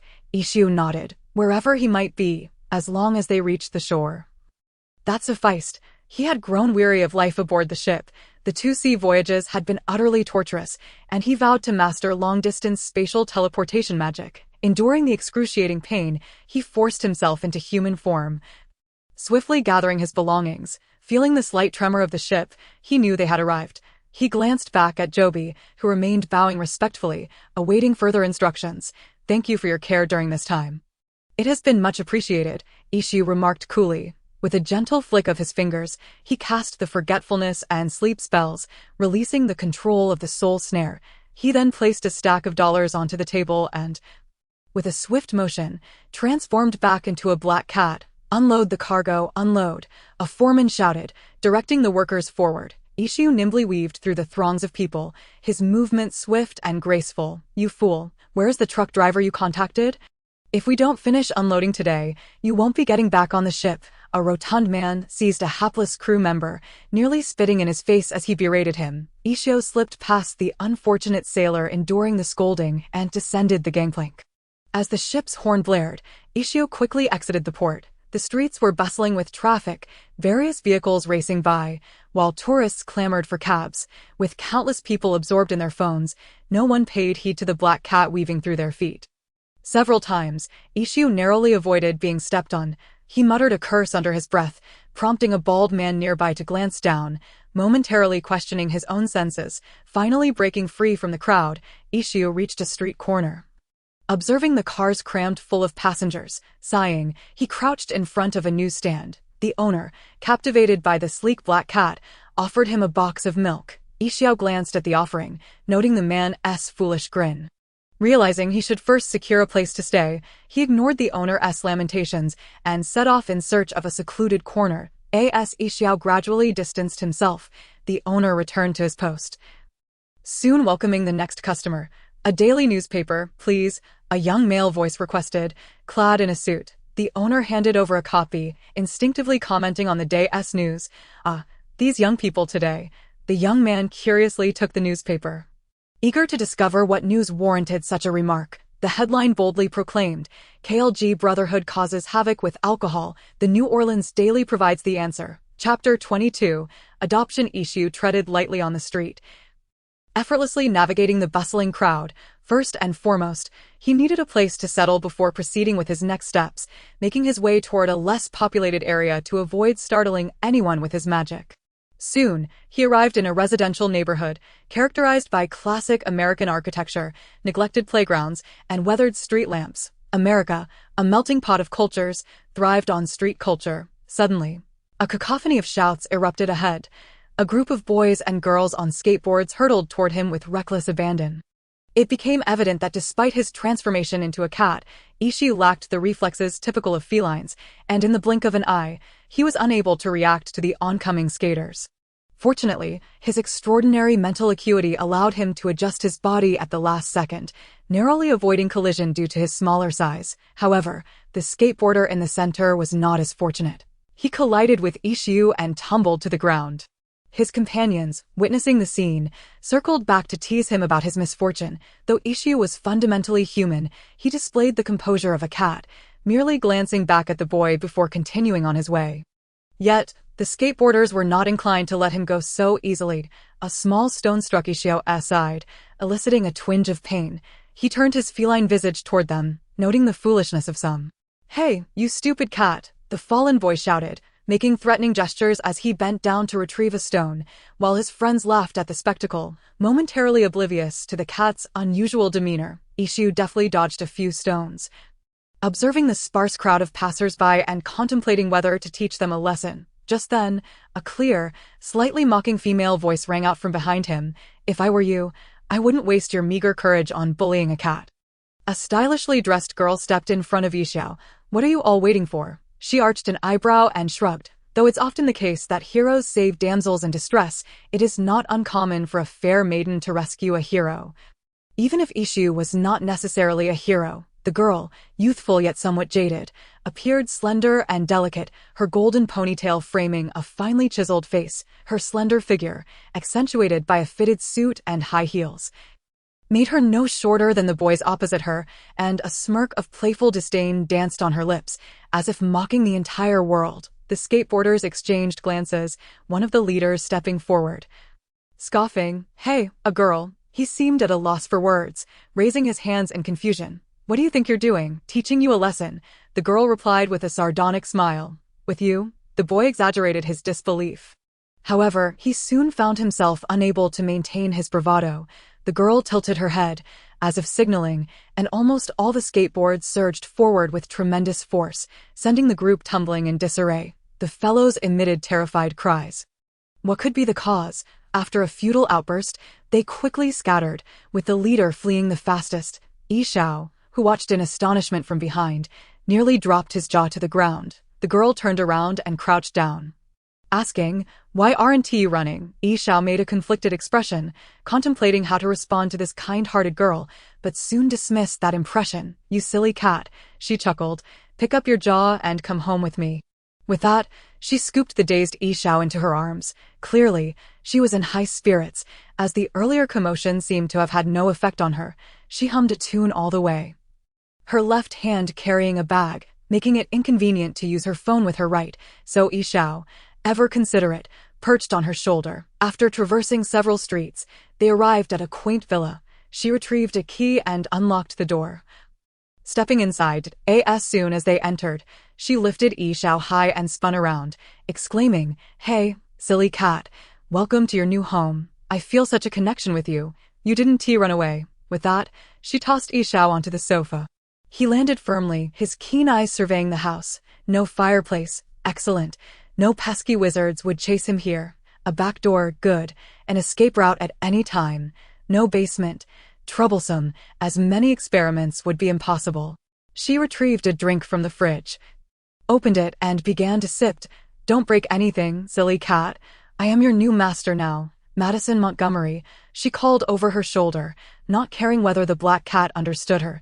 "I haven't thought of a name for you yet," she added. Ishu nearly fell off the sofa, cursing under his breath. Was his luck truly that extraordinary? Why had things been so turbulent lately, with protagonists appearing one after another? However, it was evident that Madison would not provide any explanations. She had already bounded upstairs. Ishu reverted to his human form, a wave of pain surging through his head. He rubbed his temples, feeling as though his very essence was being torn apart. He hastily cast several modified Muggle-repelling charms and locking spells around the house, also erasing Madison's memory of how to find the entrance, before quickly transforming back. Returning to his feline form brought a notable relief. The tearing sensation of magic was markedly less intense. Ishu lay down and let out a large yawn. When he opened his eyes again, night had fallen. Madison was seated on the nearby sofa, watching television and munching on snacks. She glanced at Ishu and reached out to pull him closer. "I never realized cats slept so soundly," she remarked, vigorously rubbing his furry face. "I stepped on your tail twice, and you didn't react." She laughed heartily at her own words. Ishu's mouth twitched. Since his injury, his need for sleep had increased significantly. After each nap, he felt much better, yet his vigilance during slumber had decreased. He struggled to escape Madison's grasp, leaping onto the back of the sofa. Madison stood up and poured some milk into a dish, pushing it toward Ishu. "No cat food, but I'll buy some tomorrow," she said casually, as if conversing with a friend.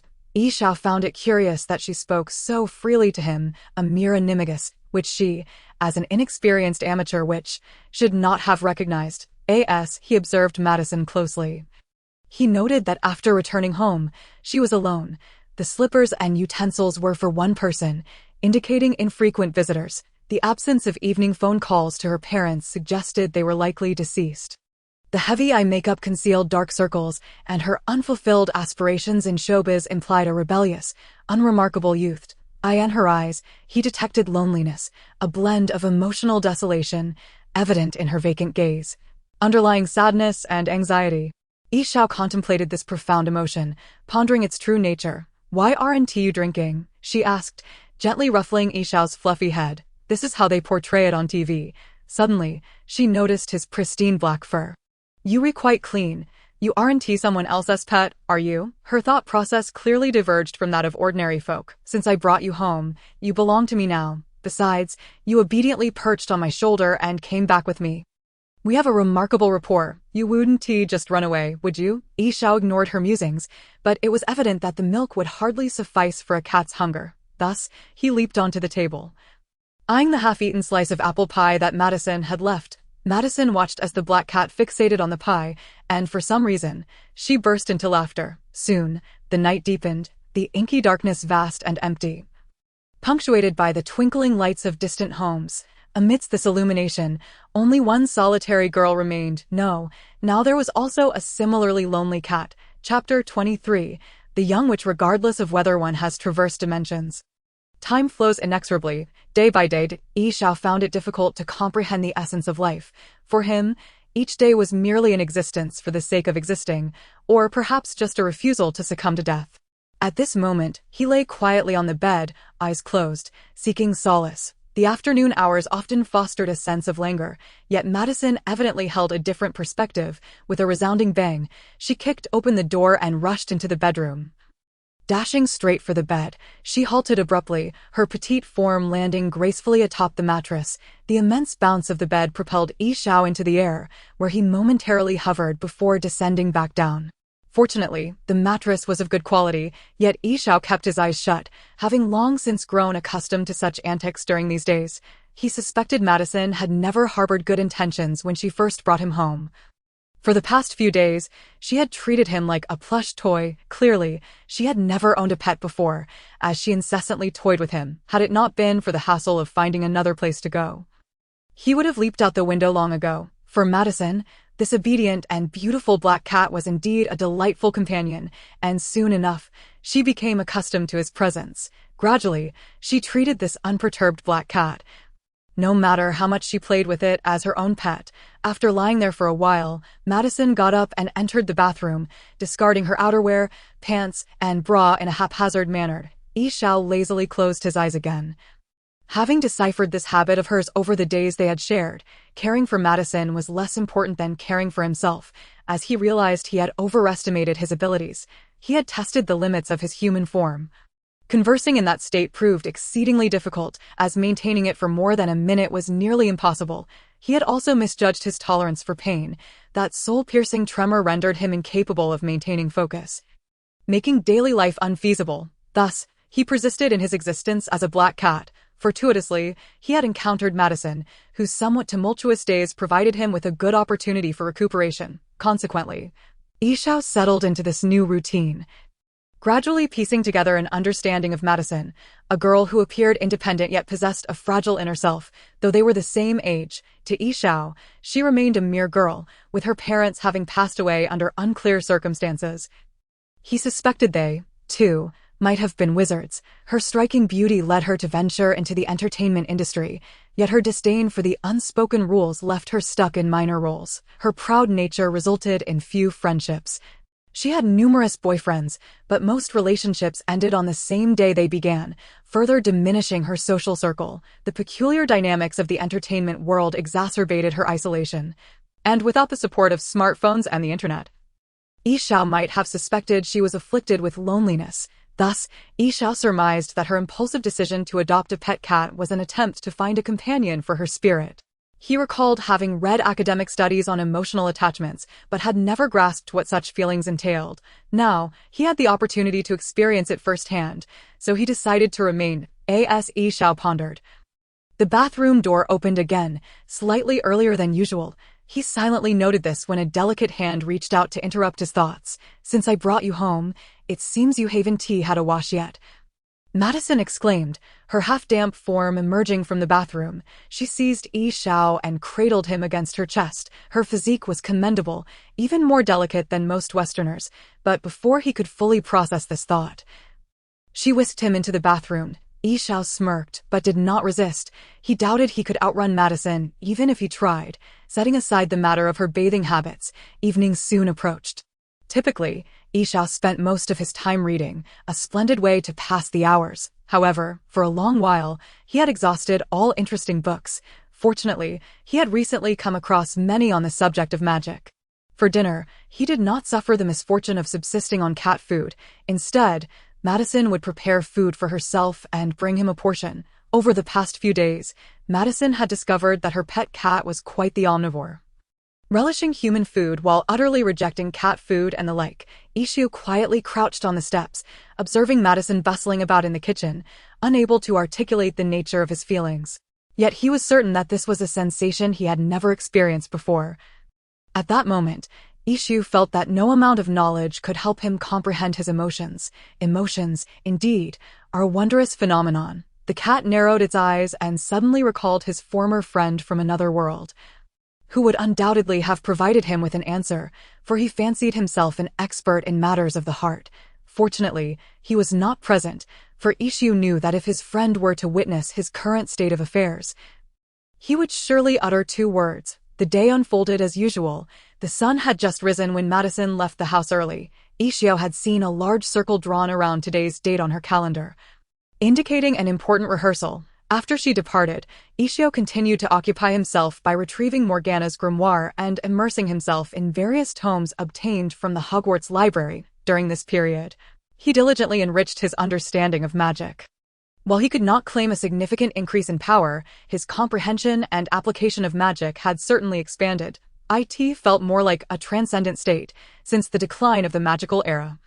Descendants merely wielded magic without any knowledge of its origins. After all, this was not D&D, and many things required personal research. His mental and magical energies gradually stabilized, allowing him to utilize a few cleansing spells to tidy up the house, preventing it from becoming excessively untidy. Yi Xiao contemplated numerous occurrences in England. Clearly, the Elder Wand had saved his life by dispersing the lethal curse, sharing the burden with both his body and spirit. Although the side effects were substantial, they were preferable to death. He had a rough plan for what to do next, to undertake something significant, but first, he needed to recuperate and build up his strength. As there was ample time, and many aspects of the plan still required refinement, sensing a disturbance in the Muggle banishing charm, Yi Xiao sighed. Wishing for a moment of peace, he leaped onto the windowsill and gazed downward. Soon, he identified the source of the disturbance. Indeed, only Muggles could trigger it. Troublesome matters, as always, were bound to arise. Yi Xiao remained motionless, observing the two figures below, his feline eyes glimmering with an unusual light. For they were two American police officers. Chapter 24. Unfolding, the two officers loitered at the entrance, evidently searching for the address. Although they could not see the house due to the Muggle banishing charm, to prevent them from calling for backup to investigate the missing house number, Yi Xiao temporarily lifted the charm. "Hughes, look, ISNT that number 32. One officer suddenly turned and spotted the house, nudging his partner. Hughes, hearing this, turned his head in confusion to check the house number, seemingly in agreement. He nodded. "Did you just see that?" His partner likewise shook his head. "No, it seems we'll need to grab a drink after work." He joked. "Good day to you, officers." During their conversation, Madison, unbeknownst to them, had appeared behind them, swinging her bag. "What are you doing in front of my house? Do you need any assistance?" Yi Xiao noted the strong scent of alcohol emanating from her, her complexion flushed. "Ah, you are Miss Madison." Upon seeing her, Hughes produced his badge. "I am Officer Hughes from the New Orleans Police Department. May I ask, did you drive here?" "Huh?" Madison scoffed, rolling her eyes. "What about you?" She tilted her chin at the other officer. The second officer brandished his badge in front of Madison. "You're blocking my house just to ask me this?" "My answer is no," Madison replied casually. "No," his partner interjected. "In fact, we are here to investigate your director's unusual death." Do you think the falling of the flash was rather coincidental? Following our analysis and the repair technician's evidence, that flash was not due to age-related wear, and the product quality was exceptionally good. I refuse to discuss this matter. Madison shot them both an impatient glare. I have already spoken about this at the precinct. How could this possibly relate to me? Moreover, you have no right to bother me with this. My time is limited. Goodbye. At this point, Yixiao understood the situation. In the narrative, Madison had killed her superior and was subsequently brought to the witching school. It seemed the plot was beginning to unfold. Madison circumvented the two officers, angrily opening the door and storming inside. With a resounding bang, the door closed tightly behind her, leaving the two officers outside. They lingered for no longer, departing soon after Madison retreated into her home. Yixiao observed Madison's visibly distressed demeanor as she entered, carelessly tossing her shoes by the door before heading upstairs and collapsing into bed. It appeared that her troubles were not solely due to excessive drinking, but rather the psychological turmoil following her first act of murder. Many individuals, when under extreme mental stress, might engage in irrational behaviors. Yixiao planned to keep a close watch on her in the coming days. As the witches' gathering was fast approaching, with no other place to go, he intended to accompany Madison, allowing him to observe the witches as well. The black cat flicked its tail, dissipating the surrounding enchantments. By the time Madison awoke again, it was already evening. During her slumber, Yixiao had ventured into the kitchen for a snack and was now lazily lounging atop the wardrobe. Life as a cat was indeed leisurely. Yixiao suddenly began to empathize with the sentiments of Peter Pettigrew. His habits were gradually aligning with those of a feline, which was not a favorable development. Madison, just awakening, sat groggily on her bed. Lost in thought, the black cat quietly stared at her from the corner, creating an eerie atmosphere between the two. However, Madison soon sprang into action. Once she gathered her wits, she quickly tidied her clothes, consumed a bit of food, and then mysteriously crawled under the bed, rummaging for quite some time before emerging with a thick, dust-covered tome and a small locked box. Yixiao curiously observed her every move. Indeed, the young witch possessed some items of witchcraft.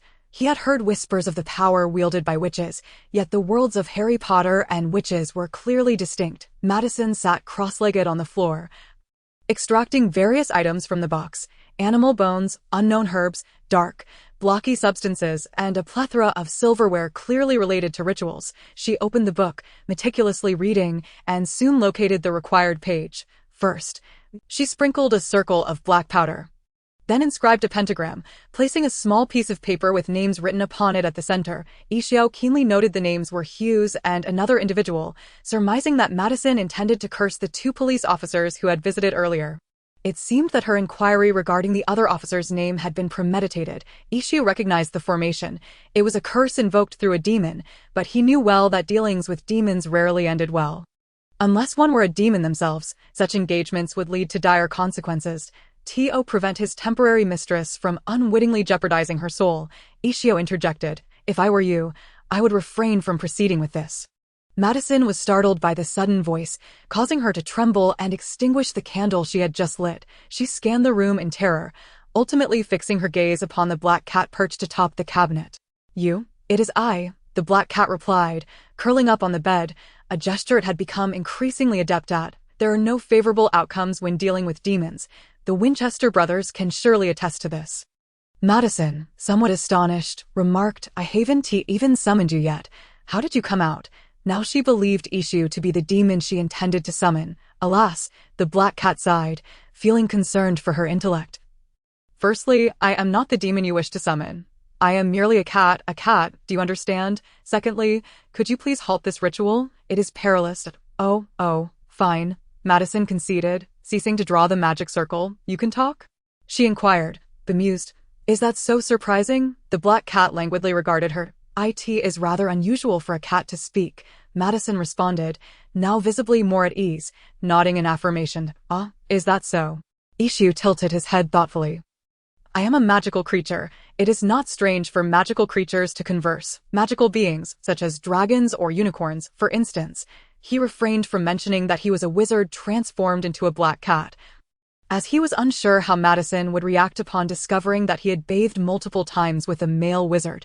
Thus, he deemed it prudent to withhold that information until his strength was restored. Are you saying I stumbled upon a magical creature, like a unicorn? Madison exclaimed, realization dawning upon her. It seemed that every girl possessed an infatuation with beautiful beings from both existence and fantasy. This explanation was indeed quite effective. I was merely speaking figuratively, Ishio sighed, realizing he had previously misjudged Madison as a more grounded girl. Madison gradually transitioned from her initial excitement to a state of quietude. Ishio was uncertain of her thoughts. In his memory, she was an enigma, somewhat exasperating, and no wonder she had no taste for cat food. Madison appeared contemplative, remarking that it would have been prudent for her to speak earlier. She gazed at the black cat, Ishao, in its feline form. Generally, I refrain from speaking, for many are astonished to encounter a talking cat, and I would prefer not to find myself a subject of social media or a talk show the following day. Ishao yawned, finally addressing the matter at hand. Madison wished to inquire why he had chosen to converse with her, but then she realized the answer. Indeed, the black cat Ishao nodded, just as you think. You are a witch, so it should not be so astonishing. A witch? Am I truly a witch? Madison endeavored to maintain a neutral tone, yet a hint of self-satisfaction crept into her smile. What girl at her age would not yearn for some peculiar distinction? I assumed you were aware of it. Ishao gestured toward the thick tome of spells. I merely glimpsed some information online and was not entirely certain. This book was bequeathed to me by my parents, who passed away when I was very young. No one ever divulged these truths to me, and today marks my inaugural use of this tome. Madison's tone bore no trace of emotion. Ishao found himself at a loss for words to comfort her, his robotic mind unable to process emotional nuances. But you have me by your side. Suddenly, Madison reached out and embraced Ishao, who lay upon the bed, holding him gently. Ishao raised an eyebrow, finding the intricacies of a woman's thoughts utterly incomprehensible. As he lay in Madison's embrace, he remained uncertain of what to say. Was this dependence? He pondered. It would likely take Ishao quite some time to comprehend that there exist two distinct species in this world, their thoughts entirely divergent, men and women. Chapter 25. The witches gathering under Ishao's explanation, Madison swiftly abandoned her intentions of striking a bargain with a demon, accepting the reality that Ishao was indeed a magical being. It must be said that Madison proved to be quite agreeable once they became acquainted. Although her personality could be exasperating, her essence remained commendable. The greatest advantage of revealing one's identity was that Ishao could now wield and study magic before her.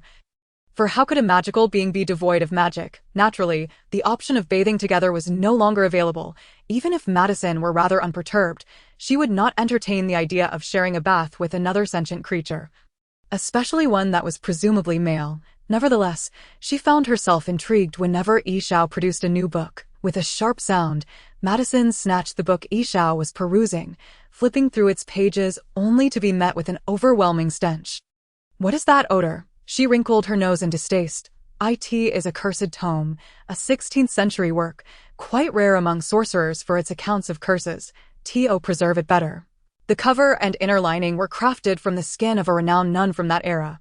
Ishao recounted, recalling these details with clarity. Oh, for heaven's sake, Madison exclaimed, releasing the book. Why didn't you mention that sooner? She glared at him, ignoring Madison's fierce gaze. Ishao remarked, I believe this would suit you better. He produced a beauty spell from his bag, convinced it would align more with Madison's preferences, a gift from the Lihing bookstore. It must be noted that the unmarked expansion spell is indeed a remarkable enchantment. Ishao had devoted considerable time to its study, merging mental and magical energies.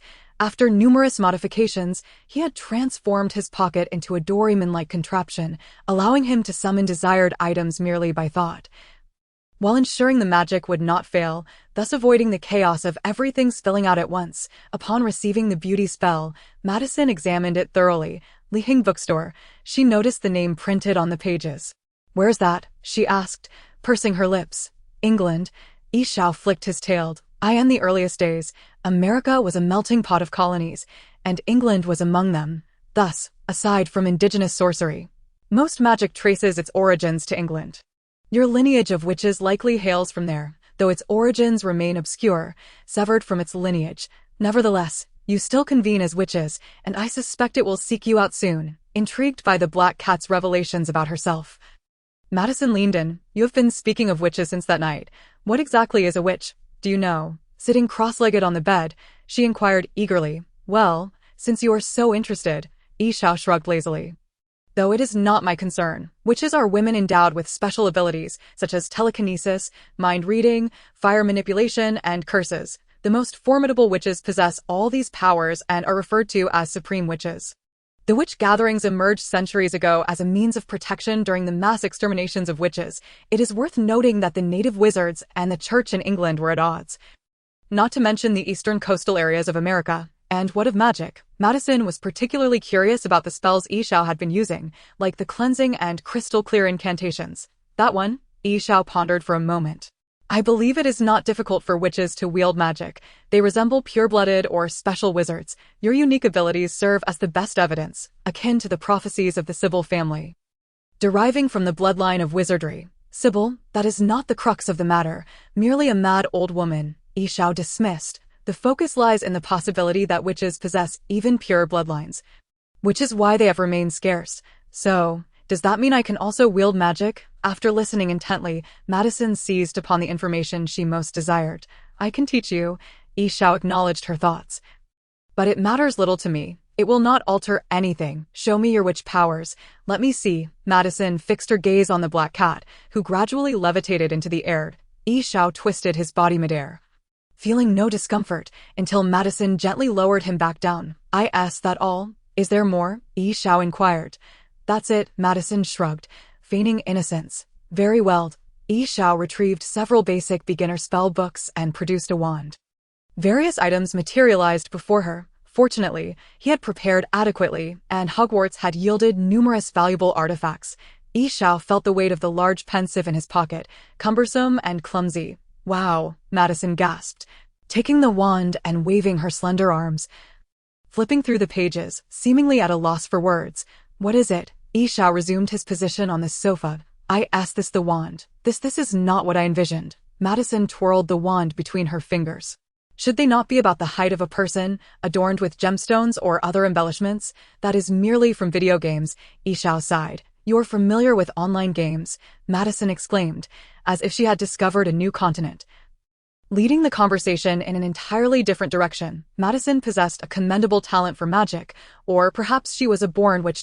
Yi Xiao was uncertain whether witches experience magical surges in their youth. Yet she smoothly executed her first spell, the levitation charm, although it proved of little use to her. Furthermore, perhaps due to the fact that witches seldom utilized wands, she demonstrated remarkable proficiency with wandless magic. It appeared that the absence of a wand did not affect her abilities. Meanwhile, Yi Xiao's injuries gradually stabilized. He could distinctly feel the magic within him calming, his mental faculties settling, akin to turbulent waters becoming serene after a stone is cast into them. At this rate, it would not be long before he fully recovered. During this period, he had amassed a wealth of knowledge, rapidly exhausting the resources in the Hogwarts library, yet the singular tome of Morgana's magic still remained unread. For Yi Xiao discerned that its thickness exceeded its apparent volume, suspecting it to be a spatial magic of sorts. It was highly likely that the intrinsic value of this book surpassed the knowledge contained within its pages. Presently, Yi Xiao was beginning to grasp the essence of magic. The most immediate manifestation was his newfound ease in performing various spells. He could alter many minor enchantments to achieve his desired outcomes. Every phenomenon adheres to its own laws. Even if the magic in Harry Potter leans more toward causality than systematic study, it still possesses its own principles. Yi Xiao was not far from the day he would create his unique magic. Much like using computer software, one does not necessarily need to comprehend operational principles, yet those who understand them will invariably possess a deeper understanding of the software's essence than those who do not. He had made other discoveries as well. The witch's bloodline had failed to integrate successfully. Upon encountering this notification, Yi Xiao was at a loss for how to react after the last failed return. He had assumed this suspected deity had perished, only for it to emerge at this moment. Lying on the sofa, Yi Xiao idly watched television. Prior to his recovery, it seemed there was little else to occupy his time. Life, indeed, felt rather dull. Breaking news. The New Orleans radio station reports the discovery of a suspected dragon-like magical creature in the waters of Norway. Let us now interview several eyewitnesses. As the scene shifted, the reporter handed the microphone to a middle-aged man. "I saw it with my own eyes," That day, I was out for some fresh air when suddenly a dark shadow loomed over our boat. I looked up and saw it was a dragon. I swear, it was truly a dragon, as large as both our boats combined. My goodness, a dragon. Oh, dear God, the middle-aged man exclaimed animatedly. Thank you, having interviewed several individuals. The scene shifted back once more. Upon witnessing this, Yi Xiao could not help but twitch the corners of his mouth, hoping he wasn't the one to encounter that dragon. Madison also emerged from the house, having spent the past few days practicing her magic. After all, if anything were to break, she could simply restore it with magic, provided it wasn't damaged by dark magic. She happened to catch the news and exclaimed, "What's going on with this dragon? Is it real? Do you know it?" Yi Xiao was uncertain of how to express himself. He presumed that even if the dragon recognized him, it wouldn't be in a friendly manner. Fortunately, Madison seamlessly bypassed the topic and inquired, "I have some confusion regarding the guardian spelled." Yi Xiao let out a weary hum, impressed by the girl's energy. Harry and his friends hadn't worked this hard back in their day.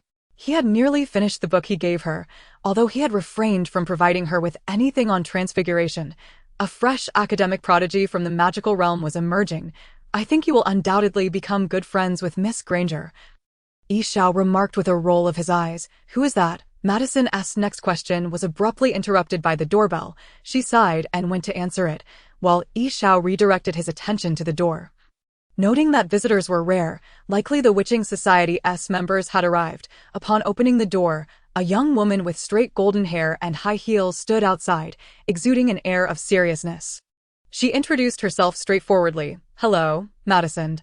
My name is Cordelia Fox, and I am a witch." Chapter 26. The approaching plot. Cordelia accepted the coffee Madison offered and took a delicate sip, setting the cup down. She straightened up and regarded Madison. "So, I need to move to that so-called witch school." Madison made a face of disdain. "Yes," Cordelia replied gently. The black cat lounged on Madison's lap, and she gently stroked its fur. In Yi Xiao's impression, Cordelia was quite amiable, albeit somewhat fragile, deeply in love with a man whose true identity was that of a witch hunter. However, her mother, Fiona Good, was a force to be reckoned with, a supreme witch who would stop at nothing to protect her life. "All right," Madison shrugged, spreading her hands. "When do we leave?" Cordelia breathed a quiet sigh of relief. "Any time is fine." Before long, Madison had packed a few boxes, as the school was not entirely closed off, requiring only the essentials. Cordelia summoned 2 men in suits to assist Madison in loading her belongings into the car. Madison followed Cordelia, with Yi Xiao perched on her shoulder. "Is this your cat?" Cordelia glanced back at the black cat, sensing a strong wave of thought emanating from it, which seemed unusual for a mere feline. "Uh-huh," Madison replied cheerfully. "What's wrong? Is the school not allowing pets?" "Not at all," Cordelia said, observing the cat's dark eyes. "It's quite beautiful," she added with a smile. The group drove towards the school, which was not far away, arriving within a few hours. "Wow," Madison exclaimed, gazing at the large house far from the bustling city center. "This isn't what I imagined." She smacked her lips.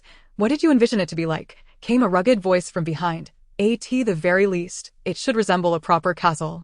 Madison turned to find a plump black girl and a plump white girl standing behind her. She frowned, sensing an unfriendly vibe from the two. "I'm Madison Montgomery, Queenie," the black girl responded, appearing somewhat displeased with Madison. "I'm nah," the other girl said with a smile.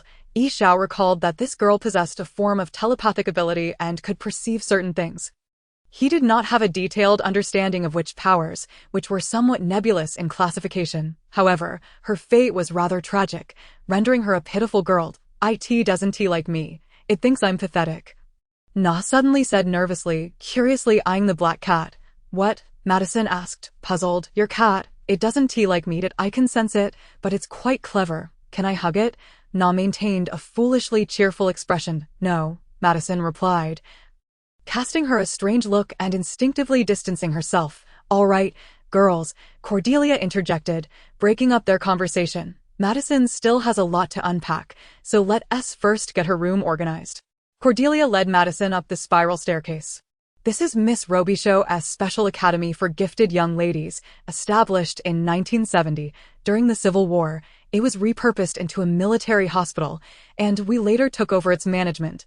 As they ascended, Cordelia explained the school's origins and the general circumstances of witch gatherings. Although Madison had already gleaned much from her black cat. "This will be your room," Cordelia said, leading Madison to a room on the second floor. "I will speak with you soon regarding some matters concerning witches. Currently, our numbers are few, but we will be bringing another witch back in a few days." Madison shrugged, indicating her indifference. Although she had learned quite a bit of magic from Yishao, her demeanor remained unchanged. After Cordelia left the room, Madison found herself alone. "Well, here I am," she mused aloud to the empty space. Yishao hummed in acknowledgement as he contemplated various matters, particularly the two suited men who accompanied them. He sensed no soul within them, indicating they were not living beings. Yishao was intrigued by what they might be, perhaps demons kept by witches. However, he had little energy to concern himself with such matters at present. He felt increasingly that his body was nearing its limit, and perhaps soon he would fully recover, but what would happen then remained uncertain. As for the plot involving the witching society, he did not perceive any danger to himself. Perhaps the curses from the voodoo sect would pose some difficulty, but as long as he was forewarned, he could prepare accordingly. All right, Madison decided she was far too bored, and she got up to head outside. "Perhaps we should pay a visit to our new roommates," she beckoned to Yishao to follow. Ultimately, Madison ventured out with her two new roommates, bringing Yishao along. Although her interactions with her new roommates were not particularly pleasant, there were no other friends available. The group discussed their plans to surprise the new arrival in a few days, preparing ahead of time. Yishao observed the young witches bustling about with disinterest, fully aware that the last witch to arrive would be Zoe, a little witch with distinct black characteristics. Quietly resting on Madison's shoulder, he watched as they laughed and chatted, suddenly realizing he had become accustomed to this life without even noticing. How strange, he thought, shaking his head. He still had many tasks to accomplish. The streets of the small town were as vibrant at night as they were during the day, bustling with activity, even more so than in daylight. "Hey, are you not paying attention to where you're walking?" Queenie's distinctive voice rang out from behind. Yishao and Madison turned to look back. I'm sorry," a frail boy kept apologizing. "There are just too many people." He crouched down to pick up the items that had fallen to the ground along with Na. "Dave?" Yishao exclaimed, momentarily taken aback at the sight. "Dave?" Madison echoed, her voice significantly louder than Yishao's. Dave looked up in confusion, scanning the area as if searching for the source of the voice, finally locking eyes with Madison. "Did you just call me? Do you know me?" he asked, a puzzled expression on his face. "No," Madison replied disdainfully, shrinking back slightly. "Why would I know you?" But you just called my name," Dave insisted, gesturing animatedly. "Foolish boy. Are you trying to cozy up to her?" The renowned film star, Queenie chimed in, playfully smacking Dave on the back. No, I don't know her. I really don't know her," Dave stammered. Madison rolled her eyes in response. Before long, they parted ways, the brief encounter failing to dampen the girls' spirits as they continued on their shopping spree. It seemed that regardless of lineage or occupation, shopping was an innate trait among women. However, Yishao found his mind wandering, distracted throughout the outing, nearly slipping off Madison's shoulder several times. Madison quickly noticed this and, concerned for her black cat, hurried back home after the girls had finished their shopping. Chapter 27. Zoe's arrival. Though the sun shone brightly outside, it was not a fortunate day for Zoe. A few days prior, her boyfriend had died during their intimate encounter. Indeed, it was as absurd as it sounded. Bleeding from all 7 orifices, he suffered tremendously and in a baffling manner, with even the doctors claiming to have never witnessed such a condition. Following this, her mother informed her that she was a witch and, without her consent, forcibly sent her to a witch academy. She was seized by 2 men in suits and pushed into a car, her luggage also being loaded aboard. Under these circumstances, Zoe could only leaf through the books about witches that her mother had given her, feeling quite uneasy about the situation. She did not appreciate such an experience. Throughout the journey, Zoe was engulfed in trepidation, and when she stood before the grand iron gates of the school, her anxiety reached its zenith. She slowly pushed open the massive door, which creaked ominously. "Is anyone there?" she inquired, cautiously stepping into the hall. The corridor was devoid of life, and the entire house was shrouded in silence, a silence that only intensified Zoe's fear. She felt as though her heart might leap from her chest. The vast hall, with its soaring ceiling, was adorned with portraits of unfamiliar women, and a long table sprawled across the center, upon which sat a black cat. "Hello," Zoe greeted, mustering a nervous smile as she reached out to stroke its head. Meow. The black cat squinted its eyes, impatiently wriggling away. That moment, Zoe sensed shadows flitting behind her, and she quickly turned around. "Who's there?" Her heart raced in her chest. Meow. The cat meowed again. And Zoe felt her heartbeat quicken. She was not inclined to linger in this bizarre place any longer. Ignoring the sounds around her, she darted towards the exit, but just as she was about to flee, a figure clad in a black cloak and mask appeared before her. Brandishing a sharp knife. Zoe screamed, desperately retreating, the cloaked figure close behind her. However, two others descended the staircase, leaving Zoe cornered. They pinned her onto the table while one of them muttered an incomprehensible incantation, then thrust the knife towards Zoe's head. No.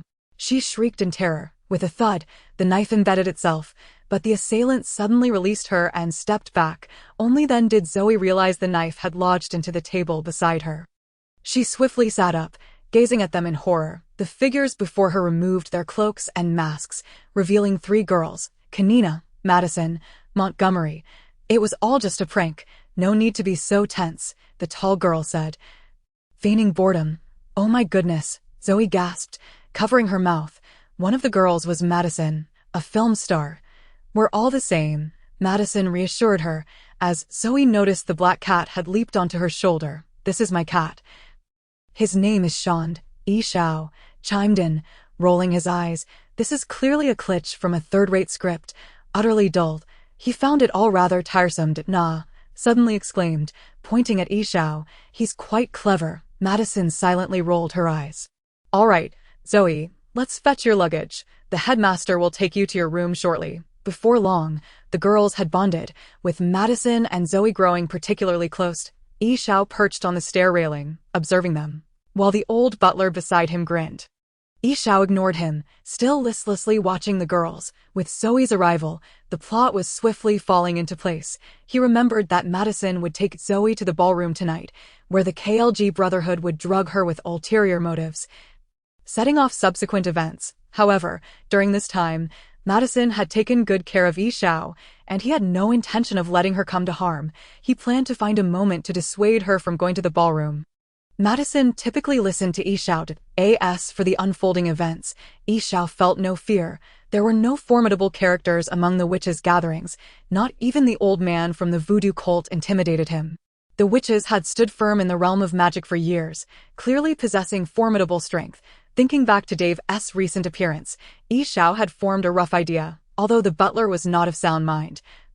He had to admit that his culinary skills were quite impressive, at least better than those of the house elves in England. Calmly, Yi Xiao squatted beside Madison, enjoying his meal, which she had requested the butler prepare for him. The others might have teased her for pampering her pet cat, but they said nothing more. Clearly, the feud between Kanina and Madison was set to erupt. These two had never seen eye to eye. And Madison's sharp tongue was unlikely to change. Yi Xiao quietly munched on his dinner, listening to Madison mock the old butler. The butler was mute, having harbored feelings for the reigning supreme witch for years. During the last transition of power, he had cut out his own tongue to protect his beloved from betrayal, for a spell had been cast upon it that would compel him to reveal the truth. After years, his psyche had become quite peculiar. Kanina was a stout girl with a tough exterior. Unable to resist interjecting at this point, she slammed her hand on the table. "Hey girl, be a bit kinder to GIFs." Madison ignored her and turned to Zoe. "So, newcomer, what brought you here?" Yi Xiao knew that often Madison meant no harm, but her words could be quite abrasive because of her boyfriend. Not interjected, as Zoe blinked her large eyes, surveying her surroundings. The little chatterbox, Yi Xiao thought, recalling her ill-fated ending in the story. "He hates me now." Na pointed at Yi Xiao, while the others paid no mind to her ongoing rivalry with the cat. "And you? What about your reason for being here?" Zoe retorted. Madison shrugged, casually recounting the tale, which involved a fellow who had been overly critical of her. Coincidentally, a stage light had fallen upon him, ultimately leading to his demise. Kanina, upon hearing this, was furious. "He merely wanted you to stand in the right spot. Why couldn't you show a little kindness?" She lamented the director's fate.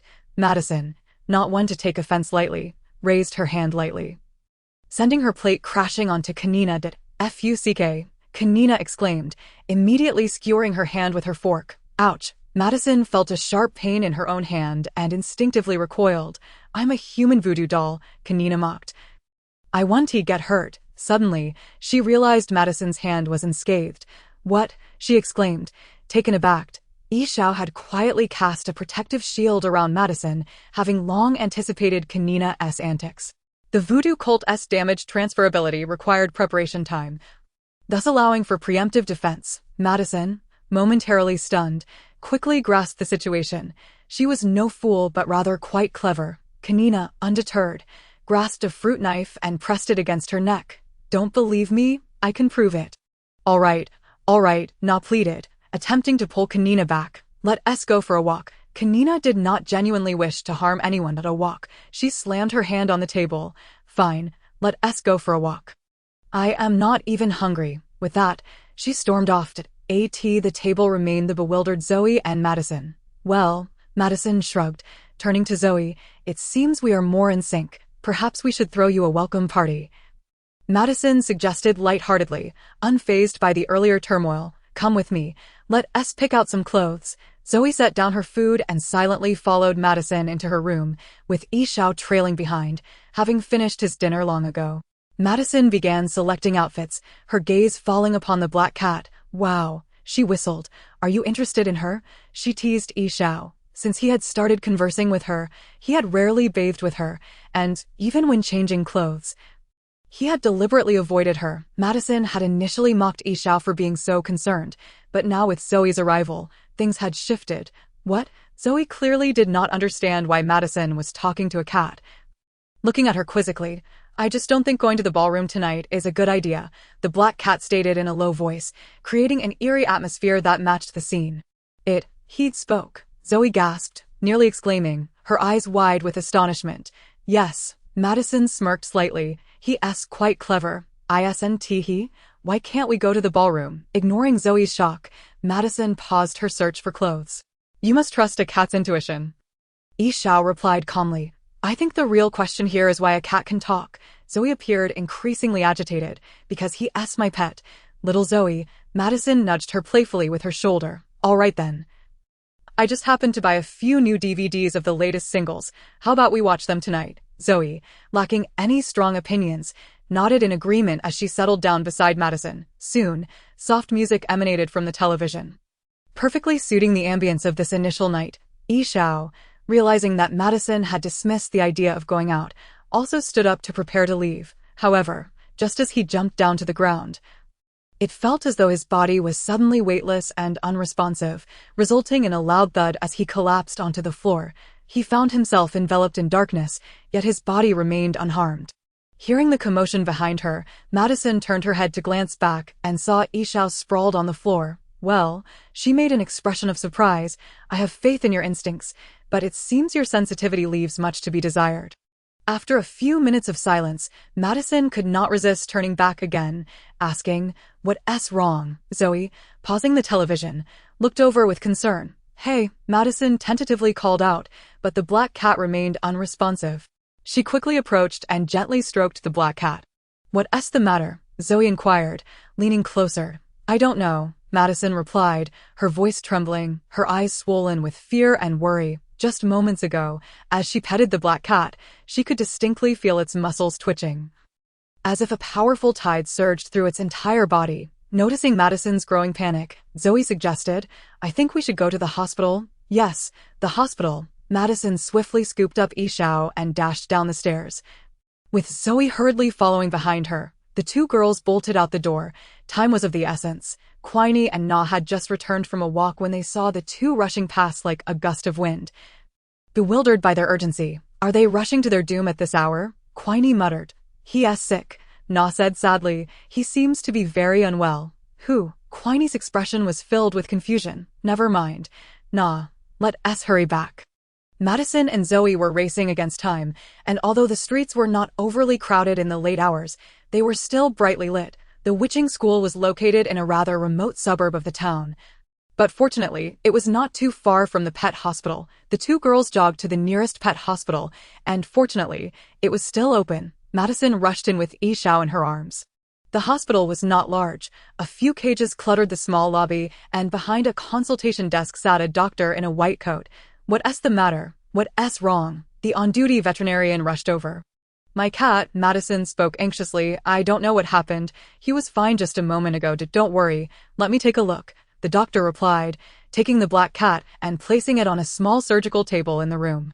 He drew some blood and performed a series of tests before hesitantly saying, "It seems to be some form of agitation. Let's try a sedative and see," as he deftly administered an injection. The black cat gradually settled down. The situation appeared to improve significantly, and the doctor let out a sigh of relief. "It's fine now." He smiled at the two anxious girls. "I'm Hannibal." "Dr. Hannibal." Hannibal? Madison was momentarily taken aback, only to realize the familiar name after a moment, her expression slightly contorted, while Zoe wore a look of horror. No, of course not the one from the movies. The pet doctor chuckled awkwardly, shaking his head. "I'm just a veterinarian, although my name has indeed frightened quite a few people." "Well," Madison shrugged helplessly. She wasn't scared. After spending time with Yishao, she had learned quite a bit of magic herself. If he were truly Hannibal, she would be ready for a duel. However, thoughts of her cat soon began to worry her. How long would it take for him to wake up? That's hard to say. Hannibal calculated the dosage. "It's not too much, perhaps just a little while. You can wait outside for a bit while I conduct a more thorough examination." Madison and Zoe nodded and stepped outside to wait. Hannibal sat down in his swivel chair. In contrast to Yishao's condition, he was doing remarkably well at that moment. His mental, physical, and magical energies had once again merged together. It could be said that Yishao had never felt this good for a long time. It was akin to someone who had been in a state of weightlessness while enduring severe pain daily. After several days of recuperation, Yishao was finally returning to normal. In just a little while, he would awaken from the darkness. It appeared that the side effects of the death wand were indeed minimal compared to the consequences of outright death. Hannibal was now humming a tune, absent-mindedly playing on his phone, as the black cat's condition had stabilized, and there was no need for further examination. However, a little pretense could help him collect more fees, right? Damn, the character in the mobile game died again.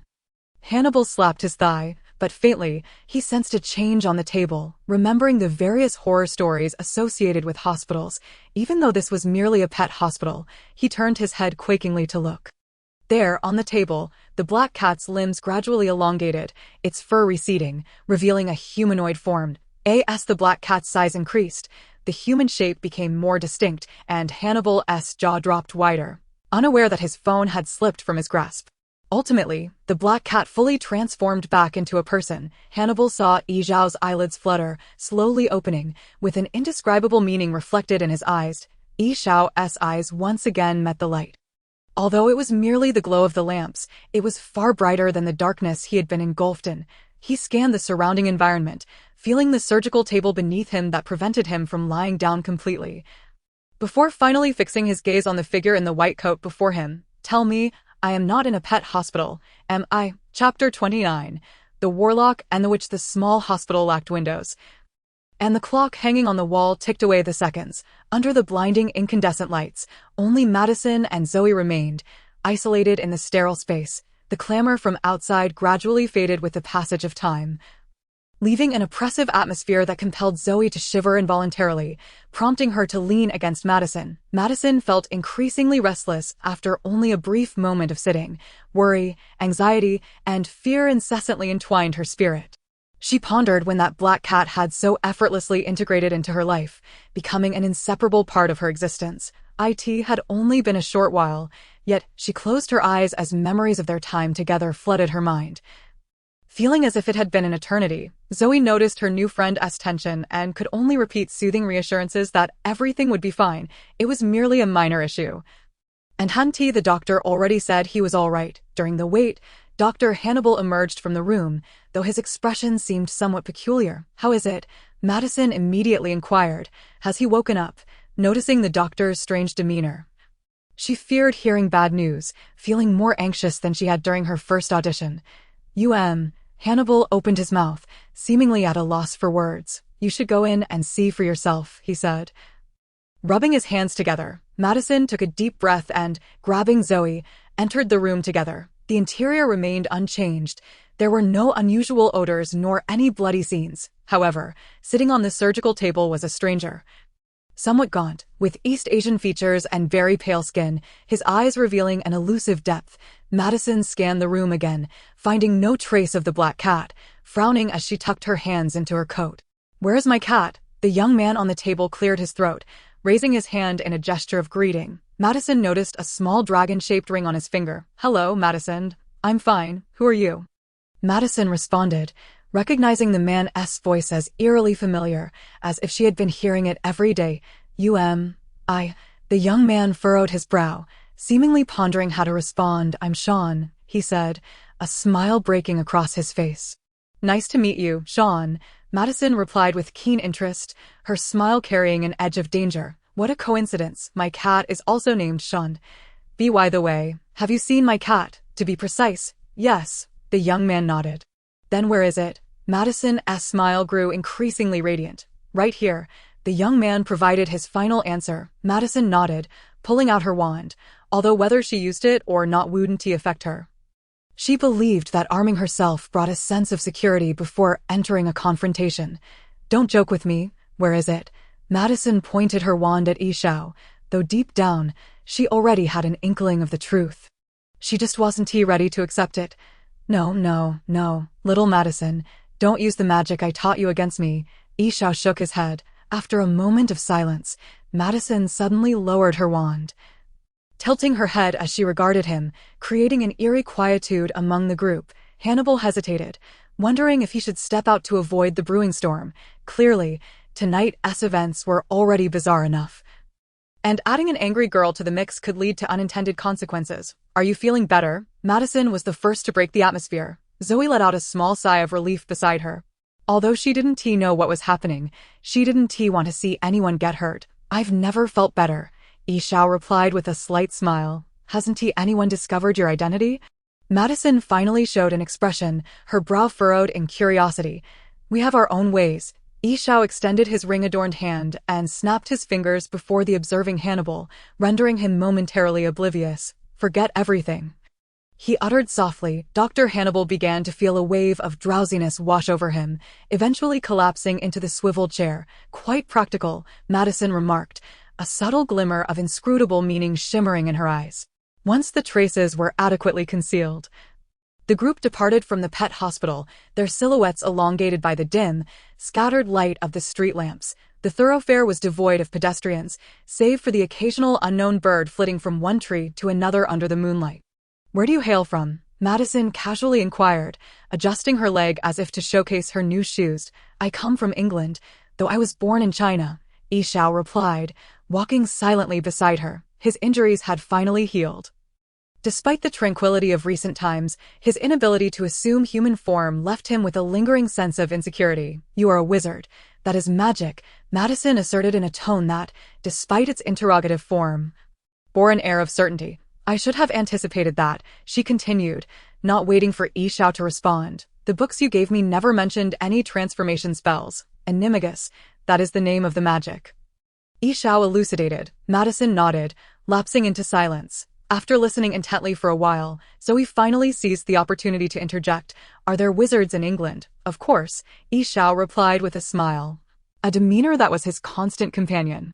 "This world is far larger than you might imagine." His smile returned, though none could fathom the implications behind it. As they concluded their journey, they arrived at the school's entrance. "Can you transform into a cat?" Madison suddenly queried, as if she had been pondering this question throughout their walk. Yishao glanced at her. "Of course." He nodded, his form gradually shifting until he became a sleek black cat. For Madison and Zoe, this was their first encounter with such magic. Zoe's eyes widened in astonishment. Madison extended her hand, and the black cat adeptly leaped onto her shoulder, relishing the familiar sensation. "It seems our adventure tonight has come to an end. Zoe, until tomorrow," Madison waved, disregarding Zoe as she turned to walk down the corridor, veering into her room. Upon entering her chamber, Madison paused at the door, tugging the cat from her shoulder and flinging it onto the bed. In midair, the agile black cat twisted and morphed back into human form, landing deftly beside the bedside table. An unoccupied lamp stretched into a makeshift chair, where Yishao perched comfortably, crossing his legs. "What is it?" he inquired. "You seem quite adept at transformation spells." Madison shot him an incredulous glare. "Don't you think an explanation is in order?" "Very well." Yishao raised an eyebrow, speaking with casual rapidity. "Not long ago, I participated in a modern magical war within the British wizarding community, where nearly all British wizards were embroiled. I eliminated a prominent leader of the light just after he had vanquished the dark leader. And then I was severely injured by a swarm of wizards. You must believe me. Under normal circumstances, I would not have been harmed. The spell that struck me was utterly unscientific. No, it was not magical in the least. Even the caster did not anticipate it would hit me, yet it did. They presumed I was dead, unaware of my enigmatic form. I suppose they are now questioning the absence of my corpse." "You were aware of the subsequent events. You took me in. You were on the opposing side?" Madison asked, astonished. "Certainly not," Yishao replied, equally bewildered. "Many have remarked that I resemble a good person. Then why did you act as you did?" Madison's tone held an unusual edge. "Reasons?" Yishao paused, seemingly lost in thought, reluctant to elaborate. IT was his first failure, yet there were numerous inconsistencies he could not articulate, merely an instinctive feeling. "Very well." Madison's thoughts leapt, avoiding further inquiry. "So, for this time, I have been living with an adult male wizard, and we even bathe together often." Her tone grew increasingly perilous. "This is not my fault," Yishao shrugged innocently. Madison continued to scrutinize him in silence. And, even with Yishao's typically detached demeanor, he felt a twinge of unease.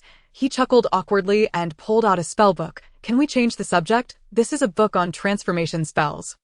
I believe you might find it interesting. I am far more intrigued by the spell of oblivion, and I have come across references to something called the pensive in other texts. Do you possess any books on that subject?"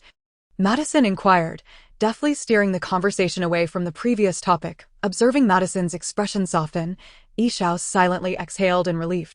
"I do," he replied, retrieving several books and presenting them to her. "What is this?"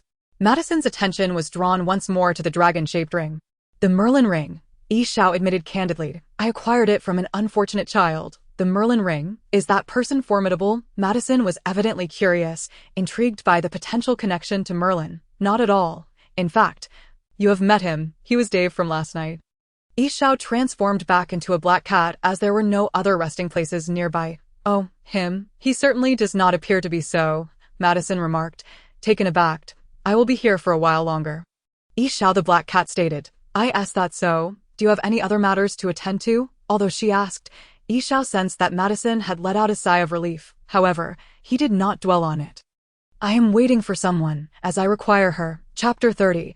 The initial appearance the two did not converse for long. Madison soon drifted into slumber, her delicate form rising and falling rhythmically with her breath in the darkness. Evidently exhausted from the events of the night, the black cat, as per usual, lay sprawled on her bed, and Madison paid little mind to it, having grown accustomed to their shared existence over time. In the darkness, the black cat's eyes remained wide open, its elongated pupils reflecting a deep contemplation and emitting a faint glow. Following the visit to the pet hospital with Yishao, Madison and Zoe had managed to evade encounters with the KLG Brotherhood, ensuring a period of tranquility ahead. Without the KLG as a catalyst, a significant portion of the plot would likely be bypassed, affecting both Madison and Zoe's fates. However, this had no bearing on Yishao's awaited arrival. He understood that she would eventually come. Moreover, Yishao felt an unparalleled sensation here.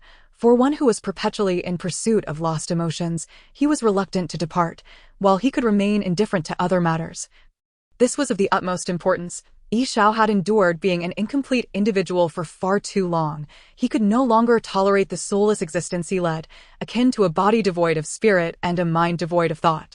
He awaited the arrival of the witch Misty, whose revival was critical to his forthcoming plans, as her vibrant energy was precisely what he needed. Yet, she was not easily found, seemingly possessing a unique ability to sense impending danger, which explained her prolonged concealment from prying eyes. Were it not for her occasional navet, she may have never been captured. Misty would inevitably arrive, yet the hour was late, and Yishao too succumbed to slumber. The dawn arrived swiftly, akin to a diligent house elf, never tardy. Radiant beams of sunlight poured into the room, casting scattered glimmers upon the mottled floor and enveloping the entire space in a golden hue. Sunlight streamed directly onto Madison's face, stirring her awake as she fluttered her lashes, opening her eyes to rest upon the black cat nearby. Her expression bore a hint of confusion, as if she were contemplating whether the previous day had been a mere dream. After a series of expressions, she finally kicked the black cat off the bed. "Time to rise, you foolish cat." Casually donning a couple of pieces of clothing, Madison sauntered downstairs, followed by the disgruntled black cat, who bared its teeth in annoyance. In most instances, Yi Xiao was indeed a harmless fellow, lacking a penchant for violence. His sharp intellect ensured that he rarely erred, allowing him to lead a relatively stable life over the years. With few noticing his emotional deficits, this injury marked Yi Xiao's first true setback. He found himself perplexed, as if everything had unfolded in an inexplicably bizarre manner. Yet, regardless of the reasons, the origins lay within himself. And he had a vague sense that the situation was not as straightforward as it appeared. Upon reaching the ground floor, Madison found several other young witches already awake, while the elderly butler stood by with his hands clasped. "Good morning," Madison waved casually. Queenie was engrossed in the television and paid her no mind, though Na smiled at her, while Zoe was busy selecting her breakfast at the table. "I would love to taste dragon meat," Queenie suddenly declared, as the news continued to broadcast reports of a giant dragon discovered in the North Sea off Norway. "I imagine it would also be curious to sample your flavor," Madison retorted, turning her head to Queenie with a smirk. "You insipid extra," Queenie shot back, igniting a verbal skirmish. "If you wish to see dragons, you can visit Romania. There is a dragon sanctuary there. But you will have to wait until after you leave here." A middle-aged woman stepped through the door, clad in a flowing black dress, her golden hair cascading elegantly down her back, and high heels clicking softly against the floor. A cigarette dangled from her fingers as she approached with a deliberate, commanding presence that captivated the attention of everyone in the room. She strolled to the dining table, sifting through the items with an air of indifference, raising her chin as she spoke. "I have perused the files of each one of you, and I dare say it will be quite a challenge for you to depart from here unscathed. Moreover, my daughter is utterly unaware of how to guide you." "Who are you?" Madison inquired, astonished. "Today, we are to conduct a field study. And I must say, this is undoubtedly the most dismal excursion I have ever encountered," she replied, slowly exhaling a plume of smoke and extinguishing her cigarette upon a plate. "I am Fiona Good, the mother of your principal." She regarded Madison with keen interest, remarking, "As for attire, you ought to don something darker. How does this look?" Madison twirled before the black cat, adorned in a fitted black dress that clung gracefully to her slender waist. She adjusted the wide-brimmed black hat perched on her head and spun around, her black veil swirling in harmony with her golden locks, exuding the poise of a modern-day sorceress. Indeed, the profession of witchcraft has evolved with the times. "Madison, you truly possess the charisma of an actress." "Splendid," Yi Xiao remarked, "but you have lingered here for far too long. I trust Fiona would not be pleased to wait for you. Are you afraid of her?" Madison queried. "No, I fear complications, for you must understand, she is the supreme witch. Any witch who cannot fight has already been burned to ashes." "Very well." Madison shrugged nonchalantly. "I shall not accompany you." Yi Xiao reclined against the wall, noting that the afternoon's exploration was rather uneventful, save for Fiona's return with Lady Lalaurie, a woman cursed with immortality from centuries past in Europe. However, Yi Xiao mused that 5 witches clad in black parading down the street would undoubtedly attract considerable attention. "Fine," she sighed, withholding further comment. The narrative unfolded as Yi Xiao had anticipated. Fiona returned with the eternally cursed Lalaurie, who, in her dread of death, sought to unravel the secrets of mortality. Yi Xiao speculated that she would likely become fast friends with Voldemort, for Tom was quite the dashing figure in his youth, and Fiona had also been striking in her younger days.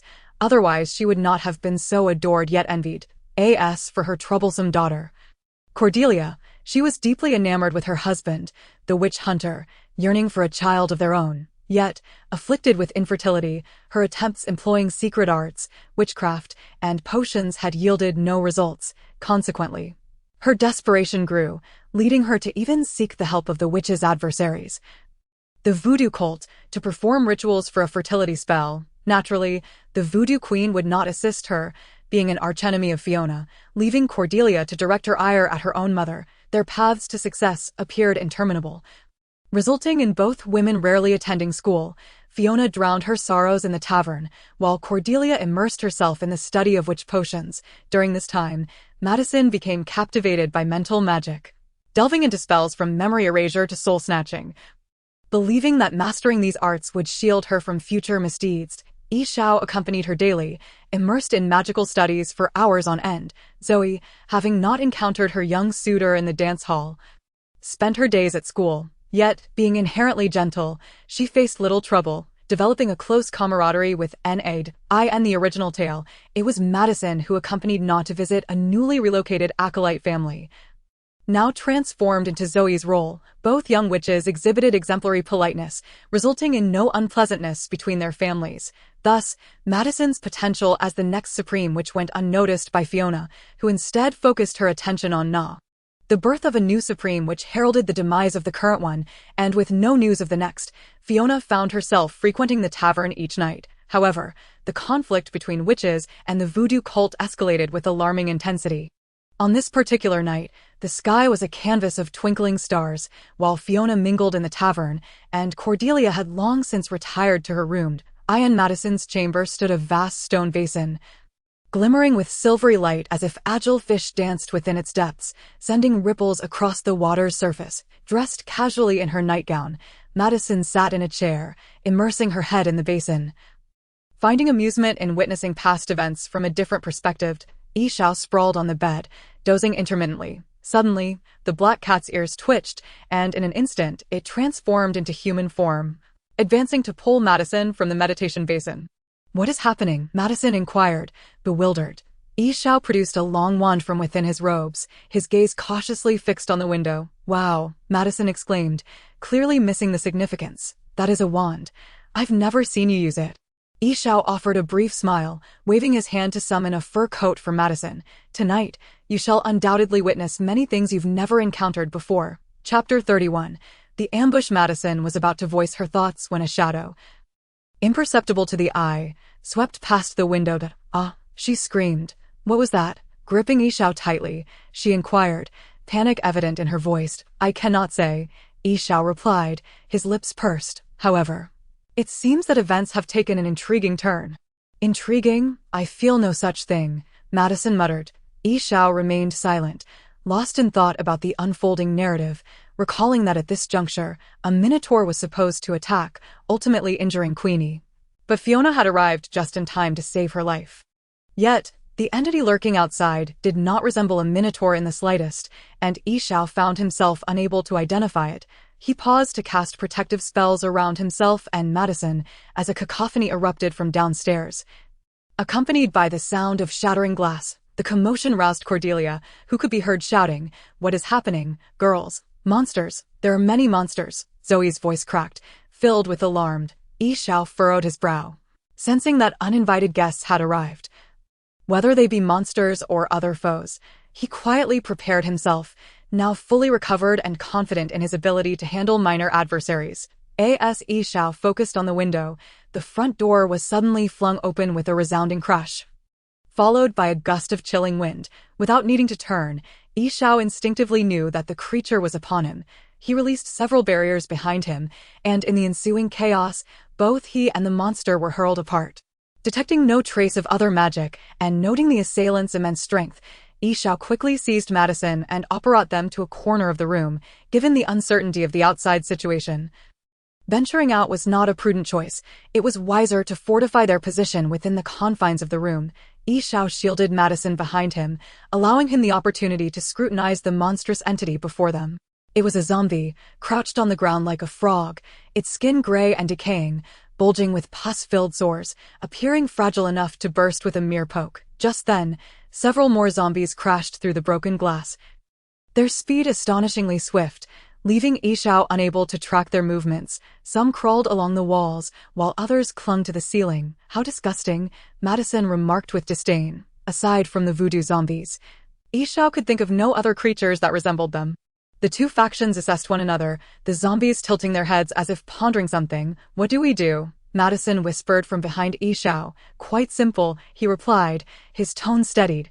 I cannot contend with a dragon. But dispatching a few zombies should pose no challenge. 1, 2, 3, 4. He counted.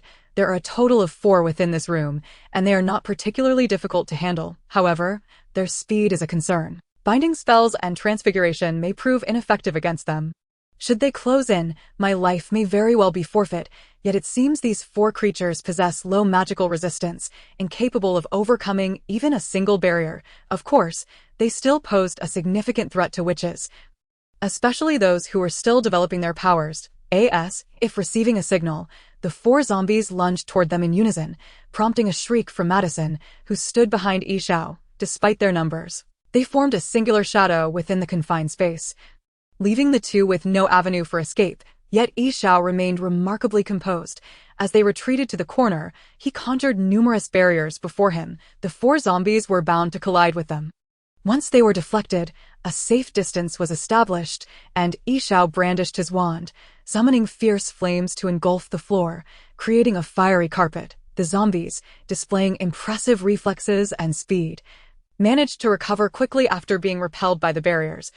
But the flames had already spread across the ground. Even a slight contact with the fire ignited them, causing the creatures to writhe in agony as they rolled through the inferno.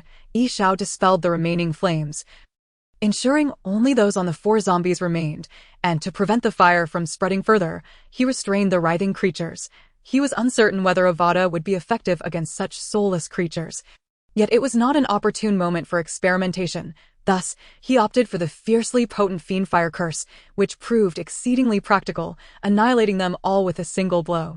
The 4 zombies had yet to be completely reduced to ashes when several figures rushed in from outside. At that moment, Yishao was idly casting Avada, which, unsurprisingly, yielded no results. The zombies continued their wailing as expected. Madison, are you all right? She frantically inquired upon entering. The newcomer was Cordelia, wearing a sleep gown and bearing an anxious expression. Upon spotting the 4 zombies on the verge of becoming cinders, she was taken aback, only to see Madison hiding behind Yishao. Alongside him, she opened her mouth in astonishment, expressing gratitude to the unfamiliar wizard. Then, she waved at Madison. Although Madison did not approach, Yishao had already guided her to the entrance. Greetings, Miss Fox. My name is Sean, and I am a friend of Madison's. He paused before continuing, a friend. After dealing with the blazing fiendfire, the group descended into the hall, where bloodstains marred the stairs and walls, suggesting a fierce battle had transpired, though it was unlikely to have been instigated by those novice witches. Yishao noticed a multitude of unfamiliar male and female wizards had accompanied Cordelia. He recalled a short male wizard who was part of the Witch Assembly's investigation team in the narrative. Along the way, he explained his circumstances to Cordelia and others, merely stating he hailed from the east and was traveling. The short wizard warmly shook his hand, expressing that he had never encountered a wizard from the east before. Yishao also gleaned some information not present in the storyline. The voodoo cult had attacked numerous scattered witches across various regions, and not just here. They had come to relay this news, only to happen upon this assault. The portrayal of the voodoo cult in the narrative was far less formidable, with only the voodoo queen appearing as a figurehead. Yishao furrowed his brow, pondering over the Aztec coin that Vivian possessed, realizing that the voodoo cult's legacy seemed to be even stronger than depicted in the film. He wondered if Misty would still come here seeking assistance. Nazoi and the old butler were present in the hall, and Queenie had also been rescued. That moment, Fiona, who had just returned, was administering aid. Fiona naturally noticed Yishao, yet the cunning woman refrained from commenting. Perhaps disinterested in worldly matters now that she was wholly devoted to the pursuit of immortality, she nodded and cast a haughty glance at Yishao. Acknowledging him, Cordelia welcomed Yishao's presence. As having one more person for dinner posed no difficulty for the school, the Witch Association had its own resources and would allocate funding accordingly. The remaining wizards gathered the zombie corpses and incinerated them in the courtyard. Disliking the acrid smoke, Madison and Yishao retreated to their room, though Zoe trailed closely behind them. "What's wrong?" Madison asked as she casually reclined on the bed.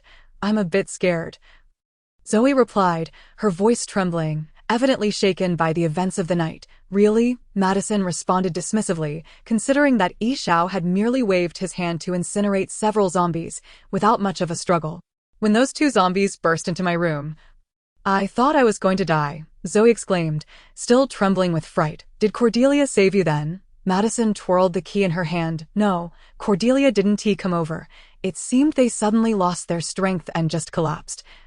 Zoe answered, equally puzzled. That's so. Madison raised an eyebrow. Meanwhile, Yi Xiao, who had been listening, picked up on something. Those two zombies were certainly beyond Zoe's capabilities to handle. Moreover, there had been no incident of the Voodoo Queen's curse failing, which left Yi Xiao curious about how Zoe had survived. What exactly happened? Yi Xiao interjected. Hearing his question, Zoe furrowed her brow in thought, recalling the moment. I was terrified when they jumped in, lunging right at me. I didn't even have time to scream, but suddenly I reached out and severed their magical support. Yi Xiao's eyelid twitched. He recalled a similar scene from the film, albeit during a Halloween zombie invasion. Who did you learn that from? No one, Zoe replied, feigning innocence. I think I just knew how to do it. It felt like it was supposed to happen, as if nothing was amiss. The absence of error is the greatest error. Yi Xiao chuckled lightly. Fortunately, you weren't harmed. You may have awakened other magical talents. It's perfectly safe here. Fiona and Cordelia are present. Zoe nodded, half understanding, while Madison, displeased with her lingering presence, gently shoved her out. After closing the door, Madison glanced back at Yi Xiao, who was watching her, and shrugged with a look of innocence. Chapter 32, Halloween. After the previous attack, life gradually returned to a semblance of normalcy. Fiona and the Voodoo Queen remained adversaries, being long-standing rivals. However, Fiona was unwilling to abandon her research into immortality, leaving her no time for revenge. Yi Xiao now appeared in his human form at the witch school, which facilitated his studies of Morgana's magic. He no longer had a need for the spells associated with the Harry Potter series, as his focus shifted towards Morgana's realm. Each type of magic had its merits. The Harry Potter spells were often whimsical, with unclear principles and methods of creation. Fortunately, there were still traces of magical energy fluctuations to guide him. Currently, Yi Xiao could only perceive these fluctuations through known spells. Making gradual comparisons and adjustments, as for Morgana's magic, it primarily dealt with energy and mental force applications, as well as ancient rituals for curses. The interconnection between mental force, energy, and magical power was something Yi Xiao was delving into. The two women in charge had tacitly accepted Yi Xiao's presence, though they rarely crossed paths, as both were indifferent to the affairs of the witch school, much to Yi Xiao's delight as it spared him from unnecessary trouble. The old butler appeared unfazed by Yi Xiao's arrival. Yi Xiao suspected he had been standing by his attic window, brooding over the scenery, and had likely noticed him and Madison returning late one night. With a man now in Madison's room, Queenie couldn't resist teasing her, yet after Yi Xiao had playfully hexed her a few times, she quieted down, realizing her voodoo doll had no effect on him. She also understood that Yi Xiao was a wizard, thus refraining from further provocation. In recent days, she seemed to have developed a connection with the Voodoo Queen, mirroring the original plot trajectory. However, Yi Xiao had no interest in the pursuit of immortality, so he paid them no mind. Over these days, Yi Xiao's bond with Madison had also deepened. It seemed she had grown accustomed to his human form and no longer frequently insisted he transform into a cat. Yi Xiao began teaching her some advanced spells, such as apparition, which was essential for escape and travel. Thus, the days meandered on until Halloween arrived. Today is Halloween, Yi Xiao remarked with a sigh, sinking deeper into the sofa, which he had transformed from a wardrobe in another room, large and plush. You seem quite excited. Do wizards also celebrate Halloween? Madison questioned, casting him a puzzled glance while she busily scrolled through Facebook, showcasing her new personal photoshoot in which attired. Of course, Yi Xiao replied, smacking his lips. In England, wizards even have public holidays for Christmas. Don't ask me why. It's a conundrum even female authors struggle to explain. What? Nothing, Yi Xiao replied, sinking further into the sofa with another sigh. He continued, there will likely be another attack tonight. The voodoo cults. Madison shut her laptop. Probably. They won't miss such an excellent opportunity for natural camouflage. Yi Xiao referred to the fact that everyone would be in costumes on Halloween. However, he was not overly concerned. In the original plot, it was hardly a significant event, with Zoe dispatching them effortlessly with a chainsaw. After the recent upheaval, Fiona had surely prepared for such a possibility. They're still not giving up, are they? Yi Xiao remarked to Madison. It's getting dark. Let us go downstairs and grab something to eat.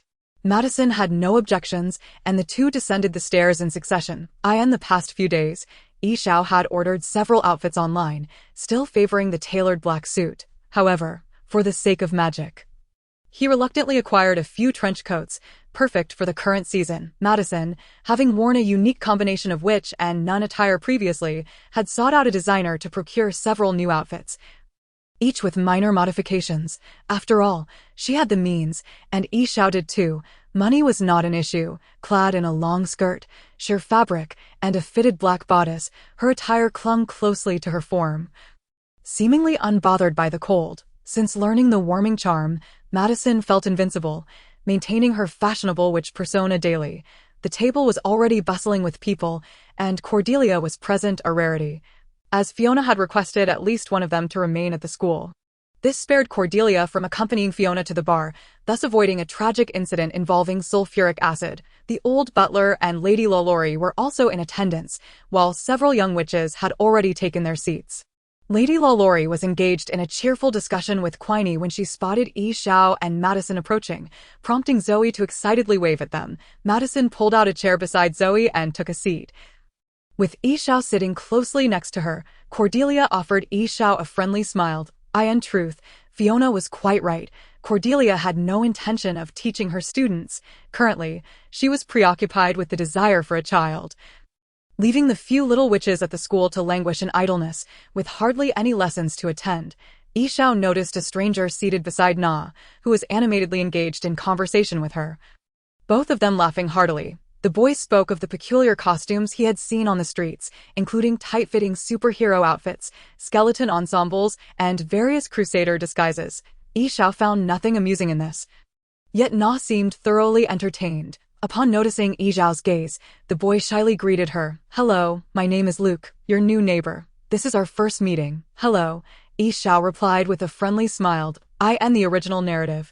It was this very Luke who, after delivering a cake, encountered a zombie attack at the school, with the undead being the transformed daughters of Mrs. Lolori, who had died many years prior. It was surprising to see him now seated at the dining table, indicating a divergence from the anticipated storyline. The table was alive with chatter, the absence of Fiona's oppressive presence allowing everyone to converse joyfully. Though dusk had begun to settle outside, the room still radiated a charming, warm yellow glow. N.A. and Luke were cozily entwined, while Madison and Queenie engaged in playful banter. Mrs. Lolori watched them with a smile, and Zoe leaned over Madison, discussing something with Yi Xiao, observing the scene. Cordelia indulged in a few more drinks, unable to suppress a smile. It had been years since the school had been so lively. Alas, her mother. Just then, the doorbell rang, interrupting her thoughts. She exchanged a glance with Mrs. Lolori, who sighed. "All right," Mrs. Lolori muttered as she picked up the candy basket. "Those pesky little brats. I swear they won't get a single piece from me." Despite her words, a smile crept onto her face.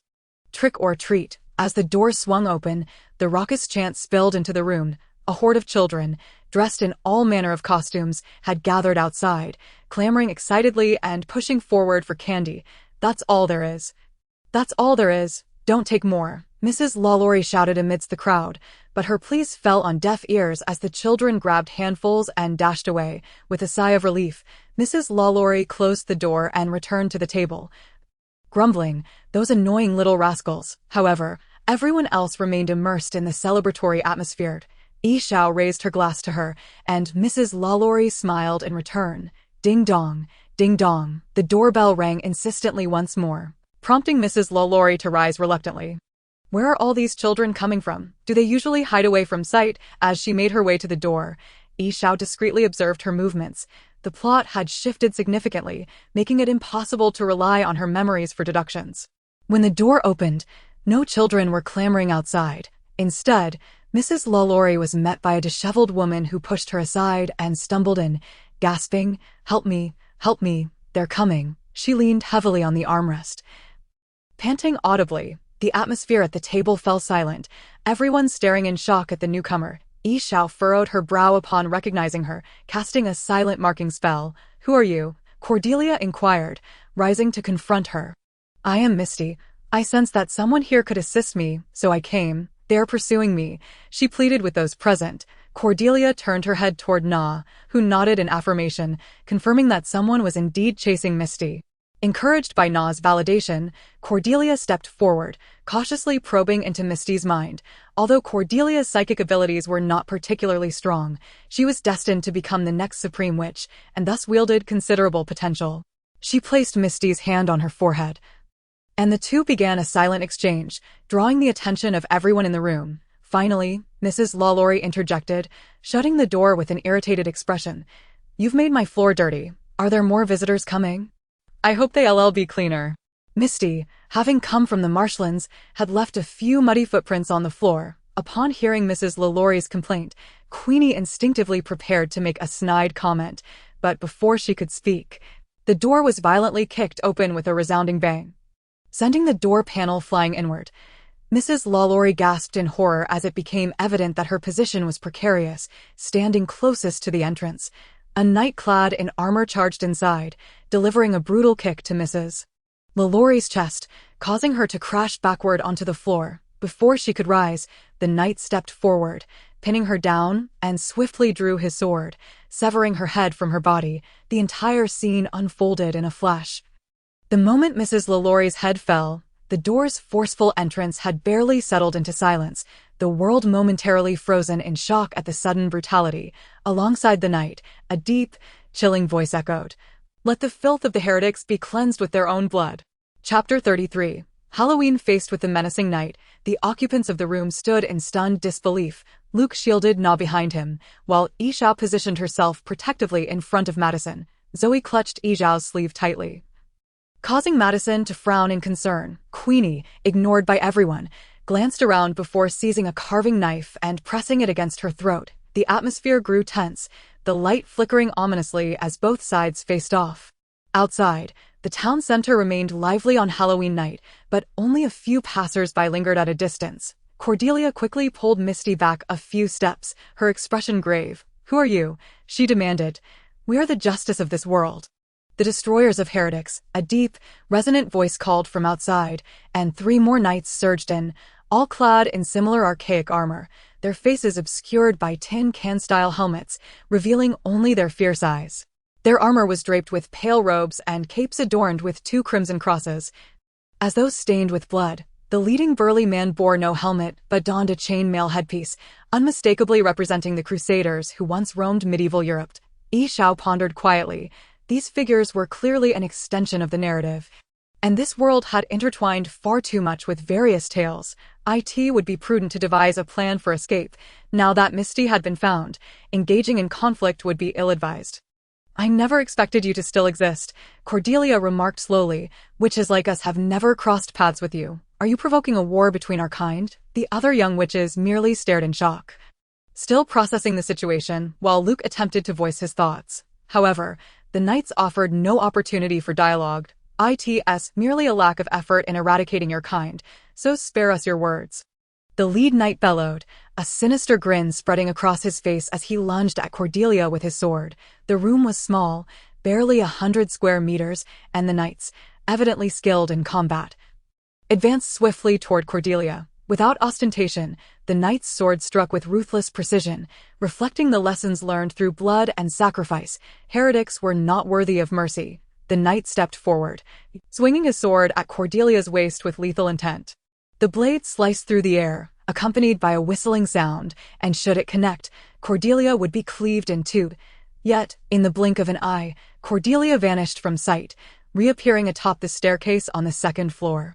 The knight instinctively readied his defenses, searching for the disappeared Cordelia, ultimately spotting her on the upper level. His combat experience told him to roll aside as flames erupted where he had just stood.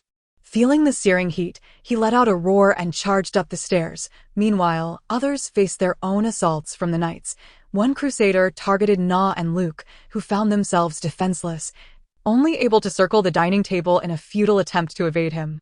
However, after a few feints, the knight grew impatient and kicked the table over, leaving no barrier between the three. Queenie, among the most lethal witches, wasted no time. She cursed one of the knights and plunged the knife deep into her throat. Although it would be a fatal blow for an ordinary person, blood did not flow from Queenie's neck. Instead, the knight doubled over, clutching his throat in agony, a testament to the terrifying nature of voodoo magic. The knight staggered, coughing hoarsely, yet he did not fall. Regaining his composure, he lifted his head to meet Queenie's gaze, his eyes burning with fury. The very moment the battle commenced, Yi mind raced, the incantations flowing from her lips as she launched an Avada curse toward the most prominent knight. His mental fortitude dispersed as he attuned himself to the surrounding circumstances, and he perceived the predicament of Cordelia and Quinn.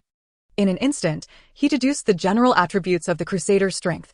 They were swift, adept in combat, and ill-suited for close-quarter entanglements. Quinn's curses seemed ineffective against them, likely due to protective magical equipment. After all, their audacity to confront witches suggested they were well prepared, as the Church would not offer its protection freely. Thus, lethal spells such as Avada Kedavra or Shatter were likely to be resisted. Yet the natural potency of magic might be beyond their defenses. Clearly, Yi Xiao's assessment was accurate. The Avada spell failed to inflict significant harm on the Crusader, who staggered back as if struck by a powerful blow, yet retained his speed. Yi Xiao, already having formed his judgment, remained unflustered. He swiftly scanned the chaotic battlefield. All combatants were embroiled in a melee, a situation decidedly unfavorable for the witches. Apart from Cordelia, the others lacked combat experience, and the younger witches were so terrified they could barely move. Zoe screamed in terror behind him, while Madison, although silent, trembled noticeably. Yi Xiao gripped his wand tightly, forcefully flipping an overturned table to stand before him, which then rapidly morphed into a colossal metal shield adorned with iron spikes. Although the Crusaders were immune to certain magical attacks, Yi Xiao had devised numerous strategies after extensive study of magic, utilizing the giant shield to momentarily block the Crusader. He seized the hands of the two behind him and apparat to the second floor, the shield effectively protecting him from any flying daggers during their relocation. The trio materialized beside Cordelia, who was concentrating intently, conjuring flames that erupted beneath the feet of the Crusaders, forcing them to divert their attention. Yet their leader was undeterred, already ascending the stairs toward them. The situation was dire.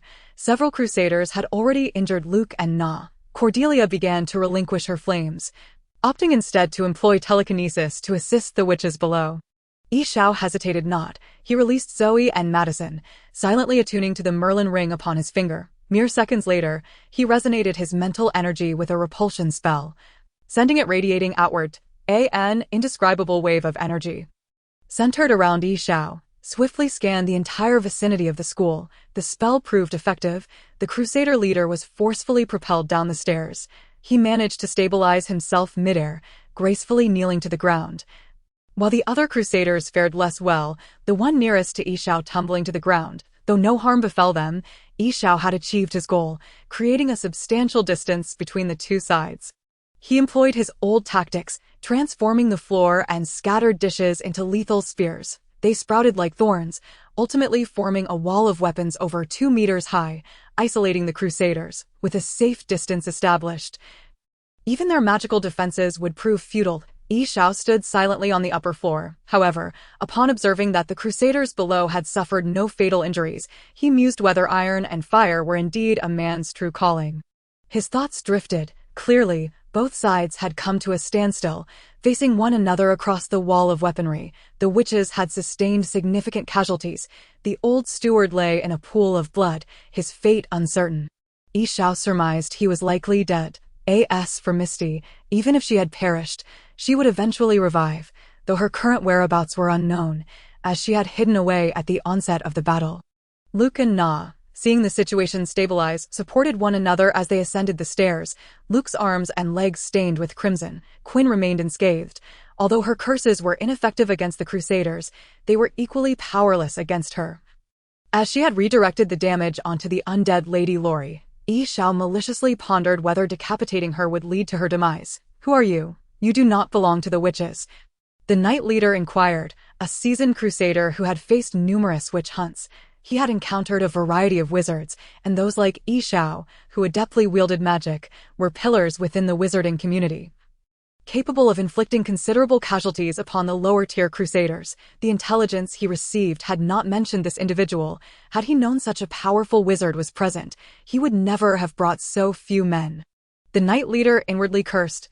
Yi Xiao maintained his customary smile, refraining from directly answering. As long as I am here, it is evident you have no viable means to confront these witches. Why not simply retreat? The knight leader remained silent, staring intently at Yi Xiao and his companions. The atmosphere once again grew tense. Yi Xiao's thoughts drifted to Misty, a woman of great significance to him. He wished to avoid prolonged conflict with the crusaders below, as he intended to depart soon, but the situation shifted once more. A gunshot rang out, and a slender crack appeared in the floor-to-ceiling window on the second floor. The bullet struck Luke, who had just ascended the stairs, causing him to collapse, blood rapidly soaking his chest as he fell weakly into Na's embrace. Sniper. Yi Xiao's eyes twitched violently. Chapter 34. Halloween. Yi Xiao cursed inwardly. Shortly thereafter, several more shots rang out. There was more than one sniper outside, and it was impossible to ascertain the situation beyond the walls or determine their positions, let alone the power of the sniper rifles. The occupants of the house were beginning to find themselves in a perilous predicament, as the cold guns from the shadows were the hardest to defend against, posing an imminent threat to their lives. The urgent task was to swiftly clear the hall. Yi Xiao resorted to his old tactics, transforming several flower pots into shields to protect Madison and Zoe behind him. Clearly, invisibility was of no use. Infrared would still reveal them, unless it were Harry's invisibility cloak, capable of concealing temperature, sound, and more. He regretted not having devised a way to obtain it. He resolved to research a spell for seamless invisibility in the future, narrowing his eyes. However, their current situation remained relatively stable, as they were not in an open area. Upon hearing the gunfire, the crusaders in the hall reacted, synchronously tossing their swords upward toward the upper floor. The knight's swords spiraled through the air, producing a piercing wail, illustrating the tremendous strength of the crusaders. The group above hastily dodged, but more gunshots followed. This time, Cordelia was struck and fell to the ground. Yi Xiao could not discern her injury, yet the crusaders below were not finished. They reached for their waists, producing throwing axes. Yi Xiao nearly exclaimed in disbelief. Were these truly crusaders? Each crusader dispatched to eliminate witches carried a selection of throwing weapons for long-range attacks, as witches often maintained distance, inflicting severe casualties on lower-tier knights lacking the ability to advance. Consequently, the church had increasingly focused on training knights in ranged combat, resulting in their exceptional accuracy with throwing axes. Yi Xiao steadied his thoughts. Continuing to evade amidst the flurry of axes would inevitably lead to injuries, and it appeared the crusaders had no intention of halting. Within this brief span, 2 individuals outside had already been shot. Prolonging the conflict would only result in greater losses. Yi Xiao took a deep breath, ceasing his evasions, and stood behind a wooden railing, channeling his energy to cast a spell, intending to crush the crusaders with a wall of weapons. He raised his hand slightly. With his movements, the lengthy steel wall began to tremble, emitting a dissonant creaking sound as some weapons fell away, as though transforming into a colossal beast poised to crush the crusaders.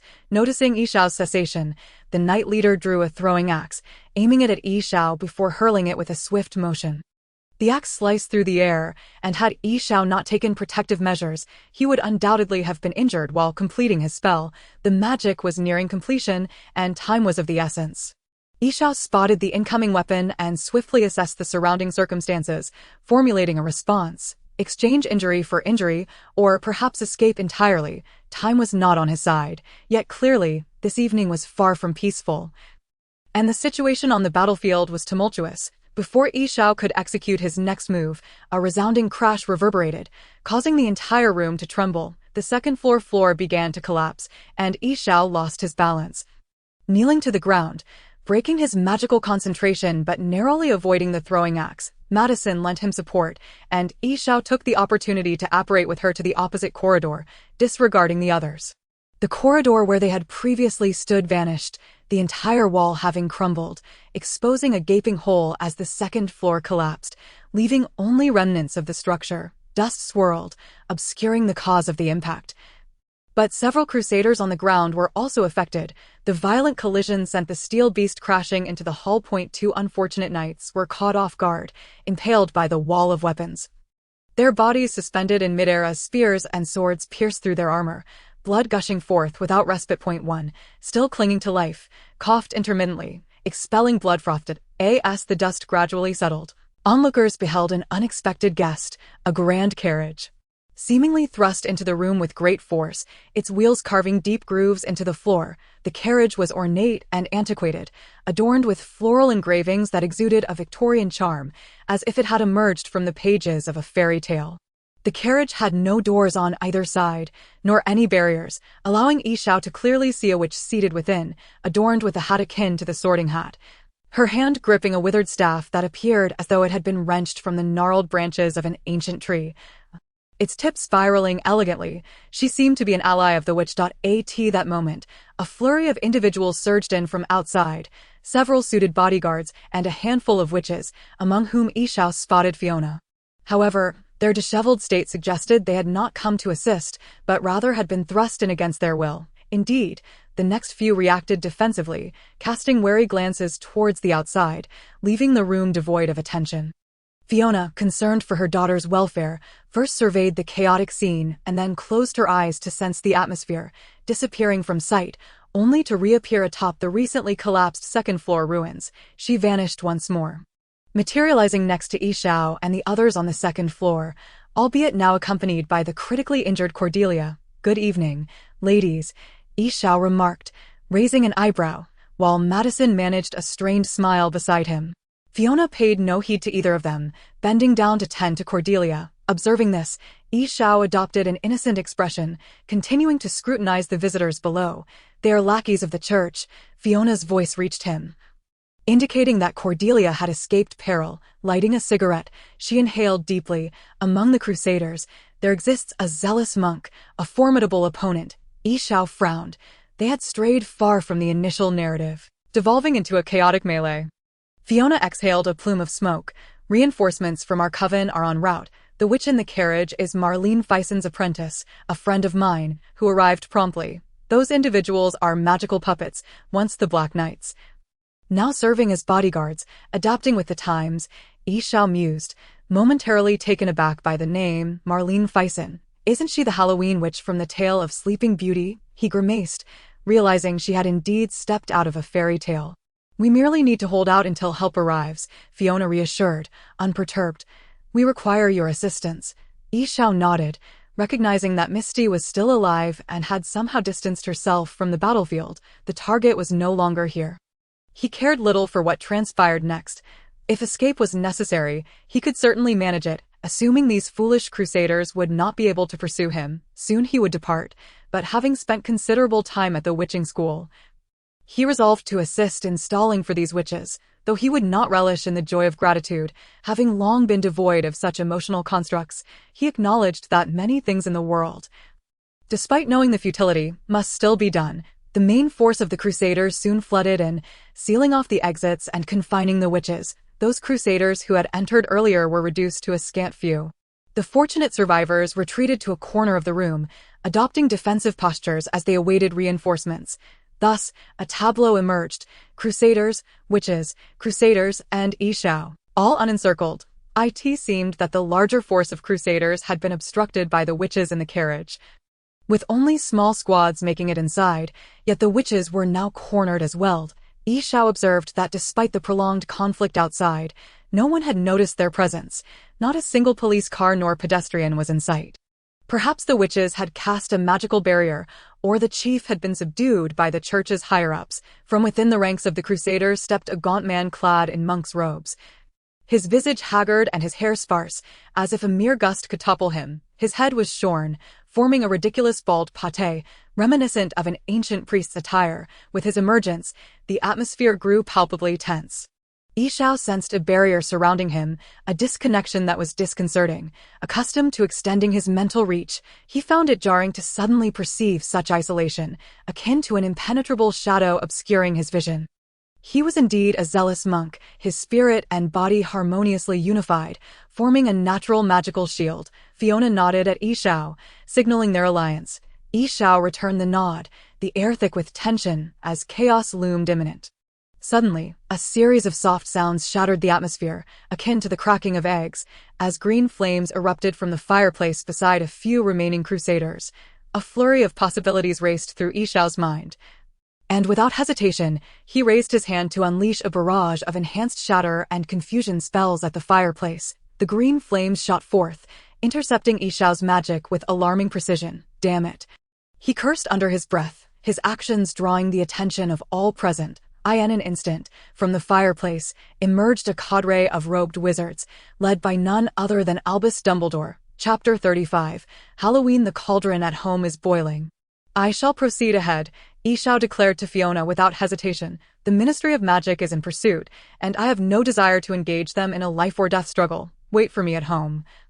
He instructed Madison. No, I wish to stay with you. Madison insisted resolutely. Very well, Yi Xiao replied succinctly. Time was of the essence. He remembered that Madison had left her wand behind, and amid imminent danger, it was prudent to bolster their defenses. He handed her the Elder Wand and lifted her into the air. Yi Xiao shattered the large glass wall at the rear, fleeing without regard for the snipers outside, though flying posed risks. The odds of being hit by a sniper were uncertain. That moment, as Yi Xiao made his escape, the distracted witches were caught off guard, and the crusaders surged forward. He witnessed the suited men recklessly charge at the crusaders, demonstrating immense strength as they hurled one crusader away. However, they were outnumbered and soon fell victim to multiple strikes, yet instead of perishing, they shattered into black crystals upon impact. Yet, Yi Xiao resolved not to wade into this turmoil further. The ministry's personnel were undoubtedly his adversaries, and the crusaders would mistake him for one of the witches. Who knew if the voodoo sect would send reinforcements? He needed to locate Misty and employ that magic to see if a path back could be opened. Flying swiftly, Yi Xiao soon carried Madison across several blocks, distancing themselves from the desolate outskirts and heading toward the city center, where the streets bustled with revelers celebrating Halloween. Yi Xiao remained poised to evade capture at any moment. Look, what is that? A keen-eyed individual pointed at the thick black smoke streaking across the sky, prompting many to whip out their phones to record the spectacle. Yet, Yi Xiao had no time to pose. He felt several witches accelerating behind him, hot on his trail, riding broomsticks of various kinds. Calculating quickly, he realized that at this pace, he would inevitably be caught. The open skies only hindered his escape. He abruptly veered downward, landing and severing several cables, sending sparks flying, startling the crowd below into a frenzy. As he touched down, the black smoke receded as if alive, revealing himself and Madison. White light descended around him. The blinding radiance eclipsed the dark sky, morphing into a circle of wizards who encircled them. Wands were raised by the Ministry of Magic and members of the Order of the Phoenix, all aimed at Yi Xiao. In the distance, scattered onlookers remained hesitant, peeking from behind walls, speculating about the unfolding situation, perhaps mistaking it for a newfound wizarding trend. Encirclement was a common tactic employed by the ministry during pursuits. When a wizard was surrounded, capture was almost assured, as few possessed the skill to manipulate magic adeptly without the likes of Dumbledore or Grindelwald. Most were left to exchange simplistic spells, rendering them vulnerable. Even those with minor tricks were ill-suited for large-scale captures. In the case of the Death Eaters, if encirclement failed, it often devolved into one-on-one duels, where Death Eaters frequently exploited their surroundings to escape. Typically, Death Eaters had superior physicality compared to members of the Order, leaving Yi Xiao to ponder what sustenance these Gryffindors consumed to grow so strong. However, this scenario represented a success. The opposition was trapped within the crowd, and even a single stunning spell could send him into chaos. Good evening, Albus. Yi Xiao greeted the leading figure, casually reinforcing himself with several counterspells. Tonight has indeed been rather pleasant, Albus replied slowly, though his grip on his wand remained unwavering. How did you find me? Yi Xiao inquired succinctly, knowing he could glean much from the answer. The witches gathering, as one of their own. We saw the bounty on your head, Albus replied candidly, believing Yi Xiao had no chance of escape. Yi Xiao's impression of the situation was profound. During the Battle of Hogwarts, his opponent was on the brink of escape when, astonishingly, his killing curse struck true. Even Albus Dumbledore found it hard to believe. The angle at which he hit his adversary seemed nothing short of miraculous. Yet, the curse had indeed found its mark, and those present believed the foe to be dead. To their surprise, no body was discovered at the cliff's edge. This led to the conclusion that, while struck by the killing curse, the individual had somehow evaded death through some form of magic. Subsequently, the Ministry of Magic was left in shock over the demise of the savior, especially since it had occurred at the hands of a third party. They promptly issued a warrant, gathering clues from the memories of those who had witnessed the event. An uproar ensued throughout the British wizarding community. While many were eager to celebrate the fall of the Dark Lord, a small faction remained resolute in seeking vengeance for the savior's death. Recently, a short-statured wizard from a witches' gathering approached the ministry with information about the criminal. Due to the prolonged disconnection between the wizarding organizations of the two nations, the news had been delayed until Halloween, prompting Albus to lead an investigation. So that was the case. Yishao feigned enlightenment. Quickly piecing together the sequence of events, the informant was indeed a diminutive wizard, yet his intentions were far from noble. Nevertheless, I must be quite famous in Britain, he mused, adopting a somewhat neurotic expression. Albus did not respond. Instead, a figure emerged from beside him, a melodious female voice chiming in a certain sense, that is indeed true. Another tall man stepped forward, Ron and Hermione. Hello, Miss Granger, Yishao greeted with a smile. Increasingly sensing that something was amiss, since his arrival in this world, numerous details seemed superficially correct yet were rife with implausibilities and coincidences. For instance, Albus had mentioned the lack of communication between the two nations' wizarding organizations, which Yishao suspected was due to ignorance of each other's existence. It felt as though these events were orchestrated specifically against him. The entire situation was steeped in strangeness. As he pondered this, he noticed the circle of expressionless wizards surrounding him, their cold demeanor sending a shiver down his spine. Moreover, his notoriety in Britain without a chance to return certainly implied some extraordinary circumstances. As he mentally retraced the events, he was convinced that a solution existed. He hoped not to err this time, narrowing his eyes. His journey thus far had been fraught with misfortune. Who is she? Came a voice from behind him, not from those facing him, but from Madison, who emanated an intense aura as she posed the question. Yishao hesitated, then replied with a hint of levity, is your good friend the know-it-all from Hogwarts? What? Two distinct female voices exclaimed in unison. Nothing. Yishao shrugged nonchalantly. You are all good friends of books. Let's end this reminiscing here. Albus interjected. Save such discussions for when someone visits you in Azkaban. Yishao wiped away his exaggerated expression, revealing a subtle smile. Stupefy, Petrificus Totalis. Spells erupted from all directions, with the know-it-all launching the first strike at Yishao. Chaos ensued, spells flying through the night sky in a kaleidoscope of colors. As they were all elite wizards casting with precision, were they ordinary wizards, they would have already succumbed to a barrage of curses. However, Yishao forcefully struck the ground with his wand, conjuring a translucent crystal that encased the two, forming a smooth orb. This was a manifestation of mental energy, a concept Yishao had derived from the duel between Morgana and Dave in the films. Though mental energy and magical power were distinct, he had recently begun to combine their use. The crystal blocked the majority of spells, and seizing Madison's fleeting figure, he transported them both to a villa's courtyard, protected by the manifestation. They could teleport short distances without interference from magical energies. As the stability of the manifestation surpassed that of magic, Yishao dispelled the protective state, grasping Madison's hand as they dashed through the villa's yard. With a flourish of his wand, the windows shattered, and plastic tables and chairs flew backward. The villa's occupants were thrown into disarray, cries of terror mingling with the sound of breaking glass, creating a chaotic symphony for Halloween. Albus and the others hesitated to use apparition, for Yishao's spells were being hurled at them frequently. If they attempted to apparate while under magical duress, they risked suffering severe rending injuries. They could only follow closely behind, dodging the flying debris and retaliating with spells whenever possible. Thus, the group engaged in a frenzied chase, wreaking havoc across several villas. Although Yishao sustained minor injuries, he had incapacitated several of the ministry's operatives. However, Albus, owing to his age, soon began to tire, prompting the others to halt as well. Without Albus, their chances of subduing Yishao were slim. Yishao proved to be far more formidable than anticipated, managing to escape even when surrounded. This effectively signaled the failure of the pursuit. Standing atop a wall, Yi Xiao and Madison observed the halted figures below, and he exhaled deeply, finally comprehending why the wands had seemed so diminutive.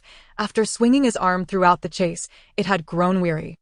"I hope we never meet again," he declared irritably to the group below. Yi Xiao unleashed a final spell, showering the entire villa's contents upon them like a downpour, resulting in utter chaos.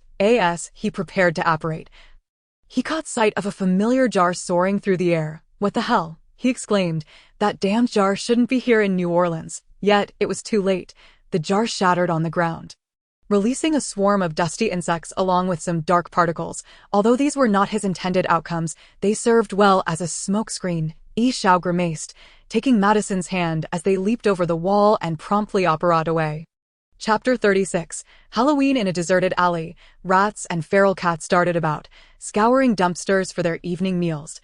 A corner concealed some cardboard, resembling a homeless person's shelter, although its occupant was currently absent. The space warped and twisted, causing a mouse to pause, its instincts warning it of impending danger. Within moments, the small creature scattered in fright. Yi Xiao and Madison materialized in the corner, shaking their heads.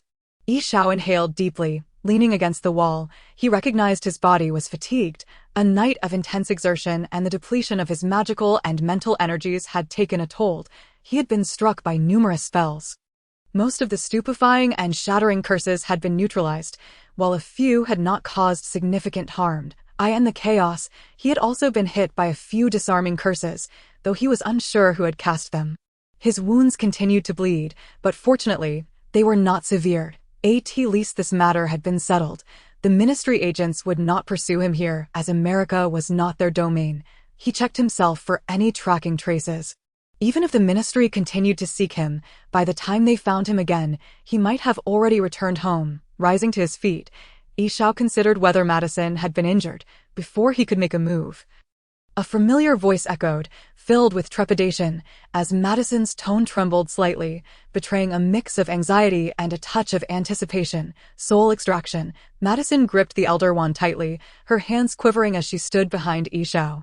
He turned, puzzled by her sudden aggression, his mouth opened in vain, attempting to voice his confusion. Madison, unable to meet his gaze, began to sound more resolute as she witnessed his struggle. Soul extraction. She cast the spell again, her voice shifting from tremulousness to fervor. Yi Xiao felt as if something within him was being drawn out, as if his very essence was being hollowed, surging forth in waves. Gradually, he ceased his struggles. Rendered motionless as if under the influence of a soul-snatching curse, calmness enveloped him, and he feigned compliance, curious to see Madison's intentions. Yi Xiao had never understood the nature of trust, hence he had never placed his faith in anyone. Regardless of circumstance, Madison, thrilled by her success, twirled around him in excitement. "Raise your hands," she instructed. Yi Xiao complied, lifting his arms. Very good. He had never seen Madison so jubilant. "From now on, you shall be my boyfriend. However, we need to modify your memories." She rested her chin on her hand. "Let us head home first." With that, she stepped out of the alley. Yi Xiao lingered behind for a moment, realizing that Madison had not issued further commands nor turned back. Seemingly content to have him as her boyfriend, clearing his throat, he called out to her, "Is this your goal? Are you not under the control of the soul snare?" Madison exclaimed in surprise upon hearing Yi Yao's voice, turning her head to reveal a face that was a perplexing blend of disappointment and relief. "This is my wand," she asserted. Yi Yao gazed at her calmly, devoid of anger or skepticism, his usual serene smile gracing his lips. Although he did not need it, it was undeniable that it belonged to him, and the old wand typically obeyed the command of only one master. "Is that so?" Madison's tone softened, realizing that he had always been wary of her. She shook her head. "Indeed, how could you not have thought of that?" She recalled the wand he had pressed into her hand before leaving school, not as a means of protection for her, but as a precaution against her. "You truly do not care about me, do you?" "No, it's just that I've been quite neurotic due to certain matters lately." Yi Yao sighed, suddenly lifting his gaze to meet Madison's eyes, a hint of soul-stirring inquiry in his expression. "Why do you do this?" Madison looked back at him with unwavering calmness, devoid of any retreat or hesitation. "I like you." Yi Yao's eyes widened in astonishment. She continued, "You will eventually leave, and I do not wish for you to depart from me." Is it really that simple? Yao asked incredulously, yet the reaction of the soul snare indicated that Madison spoke the truth. He struggled to comprehend her actions. It is mine, and I will go to great lengths to keep it, Madison replied softly. Yao, weary, rubbed his forehead, contemplating his next course of action. What was the right choice? Should he accept or abandon the situation? As she had stated, he would inevitably leave. Separation always brought pain, and though he had never tasted it himself, he was uncertain what choice would be right for Madison. What do you intend to do? Kill me? Madison retorted. No. Yao shook his head. Having made a decision, there were indeed more practical methods. Forgetting everything, a love potion. Yao smacked his lips. That's what I meant. I recall there was such a potion in the potions class I provided to you. Its effect surpasses that of the soul snare. Are you suggesting? Madison's tone brimmed with surprise. Yes, Yao affirmed. I mean it. I like you too. As night deepened, Yao did not escort Madison home, but instead found an uninhabited villa where he set up protective wards, should any non-wizard approach. Even the owner of the house would suddenly recall something and overlook the property. The assault persisted from dinner until midnight, culminating in a final skirmish where Yao sustained injuries, fortunately managing to defend himself in time to prevent further harm. Now I can rest, he thought. The wounds inflicted by dark magic would not heal on their own, and many healing spells proved ineffective. Only special potions could remedy them. However, having plundered Hogwarts, Yao faced no issues. Retrieving vials and cauldron materials from his pockets to begin concocting a healing potion. The potion making at Hogwarts was the most extraordinary form of magic, capable of curing many terminal illnesses and lethal injuries, although it was Yao's first attempt at potion making. His machine-like precise mind allowed him to create the potion perfectly, yielding satisfactory results. After swallowing the bitter concoction, Yao let out a sigh and sank into the sofa, lost in thought. All right, I'm going to take a shower, Madison chirped, patting the sofa. Yao nodded disinterestedly. Would you like to join me? She inquired, her eyes sparkling with amusement. No, thank you. Yao chuckled softly, pressing his lips together. All right then, Madison said. Walking away in apparent disappointment, Yao resumed his contemplation of the evening's events. Calamities always seemed to align. Attacks, connections, the soul snared. In terms of practical combat magic, anticipating moves was far superior. The fusion of mental and magical prowess brought about a qualitative change, transcending the power of either alone. In the absence of magical interference, one could employ classic kite-flying tactics against a group of knights, and with better protective spells in the future, instantaneous teleportation would also be feasible. The witch's form of teleportation required no preparation and had no delay. Far superior to conventional apparition, though regrettably, he could not utilize it. However, the emergence of the ascetic posed a complication, an unusual power, and his experience in this regard was still limited. Yet, he had grown sufficiently strong. A wizard with ample talent indeed started from a high vantage point, but if he could not return, what was the value of it all? He could not remain in this chaotic world indefinitely. And since arriving, misfortunes had plagued him, many of which he had brought upon himself. Yao narrowed his eyes. He typically did not smoke, yet at this moment, he felt inclined to light a cigarette. But this is rather amusing, he chuckled softly, reflecting on the myriad of emotions he had encountered, noting them down for future reference. If notoriety was the goal, he had achieved it. He meticulously sorted through his thoughts, but found no hints. Whether from lack of renown or reputation, hints, he mused silently. Perhaps there had been none at all. Since arriving, he had received no such indications. How had he come here, and what objective was he to fulfill? He pressed his forehead into his palm, burying himself deeper into the sofa. The wall clock ticked steadily, and perhaps due to exhaustion from the night, he soon found himself lulled into a deep slumber. As dawn broke, sunlight streamed onto the protruding shape on the sofa, stirring it awake. Yao blinked, surveying his surroundings. The clock continued its unchanging passage of time, while the television played morning news on a loop. The house enveloped in silence. Had it not been for the cauldron on the table still emitting steam, Yao might have believed his life was merely a series of illusions. He remained nestled in the sofa, draped in a blanket, presumably placed there by Madison, who had not shifted from her spot. Madison was absent, and he wondered where she had gone. Stretching, Yao rummaged through the bathroom, uncovering a new set of toiletries to freshen up. Upon completing his routine and stepping out of the bathroom, Madison entered through the front door, raising a bag in her hand.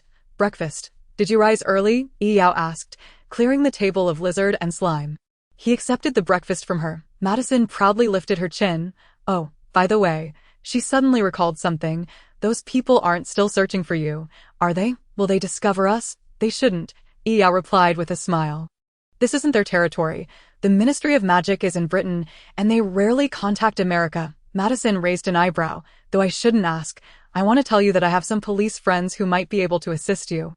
"There's no need," Yi Yao chuckled. Although wizards were indeed less effective than armed police in many respects, the soul snare and memory modification were insurmountable challenges for ordinary individuals. Madison nodded in understanding. "Have your injuries healed?" "They're fine now," Yi Yao confirmed, and they silently shared breakfast, the atmosphere suddenly turning awkward. The old wand was not a spur-of-the-moment gift from Yi Yao. He had felt the need for caution in the forthcoming battles. Knowing he could not account for everyone's actions around him, he had never trusted others, always preparing for every eventuality. He was uncertain of the nature of their feelings for one another. He was merely making what he believed to be the right choice. Perhaps he ought to carry a coin with him. He chuckled at the thought, jesting that he was quite rational, capable of basic assessments. "What now?" Madison inquired. "What do you plan to do?" She seemed to have accepted the inevitability of their eventual separation. Cherishing every remaining moment, Yi Yao quietly searched for traces of magic left by Misty. She had fled swiftly, retreating back to her swamp in the blink of an eye. Regarding their next steps, Yi Yao had contemplated extensively the previous night. He had sensed an inconsistency in Aberforth's words, yet it also provided him with certain clues. If the trip to England had not achieved its purpose, then pursuing the same endeavor in America or an even larger country might not yield better results. He had acted impulsively to eliminate the savior rather than meticulously planning, which was not his style. If Yi Yao failed to perceive the underlying issues at this point, he would indeed be a fool. Yet, this was an action he had taken, with no other explanation, unless, during his time as a black cat, he had harbored this notion, though he still dared not confirm it. Having experienced failure once, he had begun to doubt his judgment. However, after yesterday's dialogue, he felt a stronger affirmation of his suspicions. Besides the healing potion he had brewed last night, he had also concocted several awakening potions, consuming multiple vials before commencing his reflections. Next, he contemplated numerous possibilities. If it truly was as he suspected, the hints were rather vague. This unknown individual had traversed here and somehow communicated with him. Leaving behind this task, Yi Xiao felt that it might be a matter of understanding in a different sense. If that were the case, then his quest to find Mitsai was indeed fortuitous. He squinted slightly. Pausing his thoughts, Yi Xiao lifted his head and broke into a radiant smile, as if the world around him had brightened a few degrees. "There are no plans, let us take a stroll," he suggested. "All right," Madison nodded cheerfully, disregarding the recently escaped Balthazar from the jar, and ignoring Misty humming a tune in the swamp. Yi Xiao led Madison on a tour of the entire city. It seemed that New Orleans was in a perpetual state of revelry. Dance, music, and merriment filled the streets. The people traversing the alleyways were exceptionally warm-hearted. Yi Xiao treated Madison to her favorite frozen treats, and they explored amusement parks and haunted houses. In the afternoon, they made their way to the seaside, where the azure ocean, seagulls, and sky made Yi Xiao feel somewhat nauseous. At that moment, there were no wizards, no spells, only two ordinary individuals. Madison appeared to have never experienced such vibrancy and warmth in the world.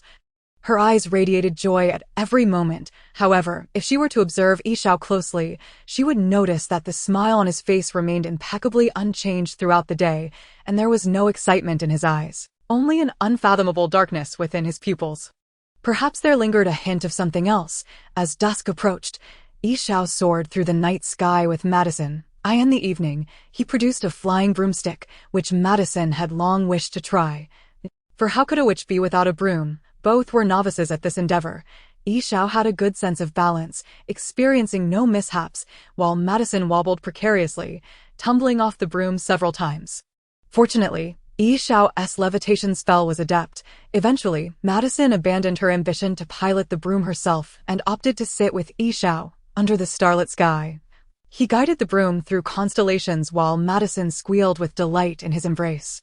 As the broom drifted farther away, only the eternal stardust remained suspended in the heavens, twinkling as if witnessing something extraordinary. That night, countless children, on the brink of slumber, would gaze upon the scene and be deeply immersed in their fairy tale worlds. The two descended in a secluded corner, where Madison excitedly hugged Yi Xiao and planted a kiss on his cheek. However, after spending an entire day in play, they found themselves on the path home. Madison seemed to recollect something. "You've given me so many things, books, a wand, but I've never gifted you anything. What do you desire?" she inquired, hands clasped behind her back, her gaze unwavering upon Yi Xiao.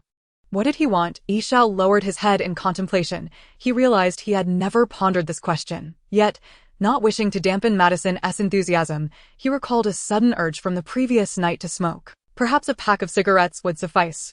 "A pack of cigarettes," he stated. Madison appeared somewhat taken aback, but, recalling Yi Xiao's eccentricities, left him on a park bench while she ventured into a shop. In a short while, Madison returned, presenting a beautifully crafted pack of cigarettes to Yi Xiao. He smiled bashfully, and Madison beamed with joy, oblivious to the fact that Yi Xiao did not smoke. Upon returning home, they opted not to have dinner, having indulged in numerous snacks throughout the day. As usual, Yi Xiao and Madison retired to their separate rooms for the night, exchanging little conversation, both too weary to continue. However, a few hours later, Madison appeared in Yi Xiao's room. What she intended to do was evident to him. He would neither compel nor refuse. He would merely make a choice. Madison shed her top and tossed it aside, perching herself upon him. "Wait," Yi Xiao suddenly interjected, as Madison's hands began to explore his shoulders. "What is it?" she asked. "Please don't say anything irrelevant." She leaned closer. "No," Yi Xiao waved his hand. "I merely wanted to inquire if you possess the same dark abilities as Zoe." Madison stifled a giggle, leaning closer to his ear and whispering, "I'm unsure. I've never tried. Shall we find out together?" With that, she straightened up, looking down at Yi Xiao, her lips curling into a playful smile that bore innocence, mischief, and a touch of arrogance. Chapter 38, Prelude to Return. Thus, Yi Xiao and Madison indulged in a few days of unrestrained intimacy in the villa, their boredom leading to frenzied shopping sprees, while the rest of the time was spent entwined together, specifically, Madison clinging to Yi Xiao. Fortunately, neither was lacking in funds, and this whimsical romance persisted until the property owner finally sought them out. The unfortunate owner, having passed by their door several times without acknowledgement, ultimately resorted to calling the police. It was only upon witnessing the officer's arrival from the window that they realized the plight of the unfortunate property owner. And to avoid further complications, Yi Xiao decided to escort Madison away from there. They returned to their own home, where the room's arrangement remained unchanged, as if the events at the witching school and Halloween were but a dream they had shared, never truly occurring. Yet both knew that the dream was soon to end. On a sun-drenched afternoon, Yi Xiao unfolded Morgana's spell book, which was Madison's first encounter with it. "I want to use this magic," he declared, pointing to a page. "It is a resurrection spell, capable of bringing back the dead, regardless of how long they have been gone, and they will heed my command. I shall usher in a new era." Madison leaned in closer, peering at the written records, but she did not perceive Yi Xiao as an aspiring world dominator. "Why?" She hesitated. "What do you lack at present?" Yi Xiao chuckled softly. "In truth, I possess everything, yet life feels utterly mundane." However, he could not articulate this. He certainly had a purpose, to forge a path back home. "I need to accomplish certain tasks, to gain the recognition of a particular individual I suspect. Only then will I be allowed to return home." Madison appeared even more perplexed. Resurrection and returning home, how do those relate? Yet Yi Xiao understood the reasoning behind his actions. This suspected deity could manipulate the narrative's progression or time itself, even intertwining unrelated plot elements. He had created this world, a domain belonging to him, and though his motives remained unclear, there were many other uncertainties. It was undeniable that minor disturbances would likely fail to achieve their aims. As this deity was utterly indifferent to Yi Xiao, leaving behind only vague information, altering the trajectory of a world was the most direct way to provide feedback to him. Hence Yi Xiao recalled the original narrative, Morgana's fervent desire to wield the grand resurrection spell, which happened to be documented in the very book Yi Xiao possessed. He suspected it was the same book Morgana had seized in the film, except he had modified the spell to enhance its potency and peril. Yi Xiao did not elucidate this to Madison, continuing to elaborate on the spell. Although it was an ancient ritual, it employed a rather conventional pentagram. He grimaced at its lack of aesthetic appeal, noting that its greatest flaw was the necessity for unobstructed energy transmission to construct the magic circle. Thus, I have revised it. There is no need to create a large magic circle. The magical formation in the film had been exceedingly fragile, a mistake Yi Xiao would not repeat. Although Balthazar should have returned to New York by now, caution was still warranted. By reducing the size of the magic circle, the energy expenditure upon activation increased, necessitating a sacrifice. He paused momentarily. The magic circle was further streamlined, enhancing its efficacy, albeit requiring a sufficiently aged sacrifice. Madison pondered for a moment, recalling that Yi Xiao had once mentioned he was awaiting someone. Was it the individual he had been waiting for all along? Indeed, Yi Xiao affirmed, and you have met her on Halloween night, the witch Misty. She was nearly immortal. Her vibrant energy was the perfect offering for the resurrection spell. Madison nodded, already anticipating Yi Xiao's next words. They were about to part ways, so she interjected, I wish to accompany you, to witness the success of your magic, and I shall remain by your side until the moment you call it home. Yi Xiao smiled and agreed. He had left a magical trace on Misty, and since they had not departed from New Orleans, they quickly transported to the swamp. The swamp was not extensive, lush with greenery, nourished by several small rivers. The swamp blended seamlessly with the land, making it nearly indistinguishable unless one examined closely. Deep within the forest stood a small cabin, from which the melodious voice of Stevie Nicks emanated. This time, Misty sensed no impending danger. Standing outside the cabin, Yi Xiao pushed open the door. Given the usual lack of visitors, Misty was startled by the sudden appearance of the two, causing her to accidentally topple over a potted plant she had been nurturing. She looked up at them. You are witches. What do you want from me? To ask for your assistance. Yi Xiao smiled, raising his hand as a flash of red light flickered. Misty softly collapsed onto the ground, and Yi Xiao stepped forward to lift her, carrying her out of the wooden cabin. Madison quietly followed in his wake, adorned in her favorite witch costume, which harmonized beautifully with the forest and the cabin. Exuding an enchanting charm, the two chose not to return to the city but instead resolved to conduct the ritual in this desolate marshland, a place unperturbed by any distractions. Yi Xiao constructed a makeshift altar from the surrounding trees. It was not particularly elevated, yet he levitated Misty above it. After a flurry of activity, the ceremony commenced smoothly. You stand opposite. There may be unforeseen developments shortly, Yi Xiao instructed Madison. She nodded obediently, positioning herself on the other side. Yi Xiao unfurled the spellbook, which floated gently before him, its pages turning as he began to recite the incantation in a low, resonant voice. As his words echoed, a strong wind began to stir around them. The book automatically turned a page, and his voice soared, while Misty on the altar transformed from calm to convulsing. The sky, once clear, began to darken ominously, and a massive black vortex formed directly above the altar, with tendrils of black wind spiraling outwards as if alive, creating a chilling spectacle. The vortex expanded rapidly, engulfing the entire sky within mere minutes. Far away in New York, Balthazar noticed this phenomenon and felt a jolt of alarm.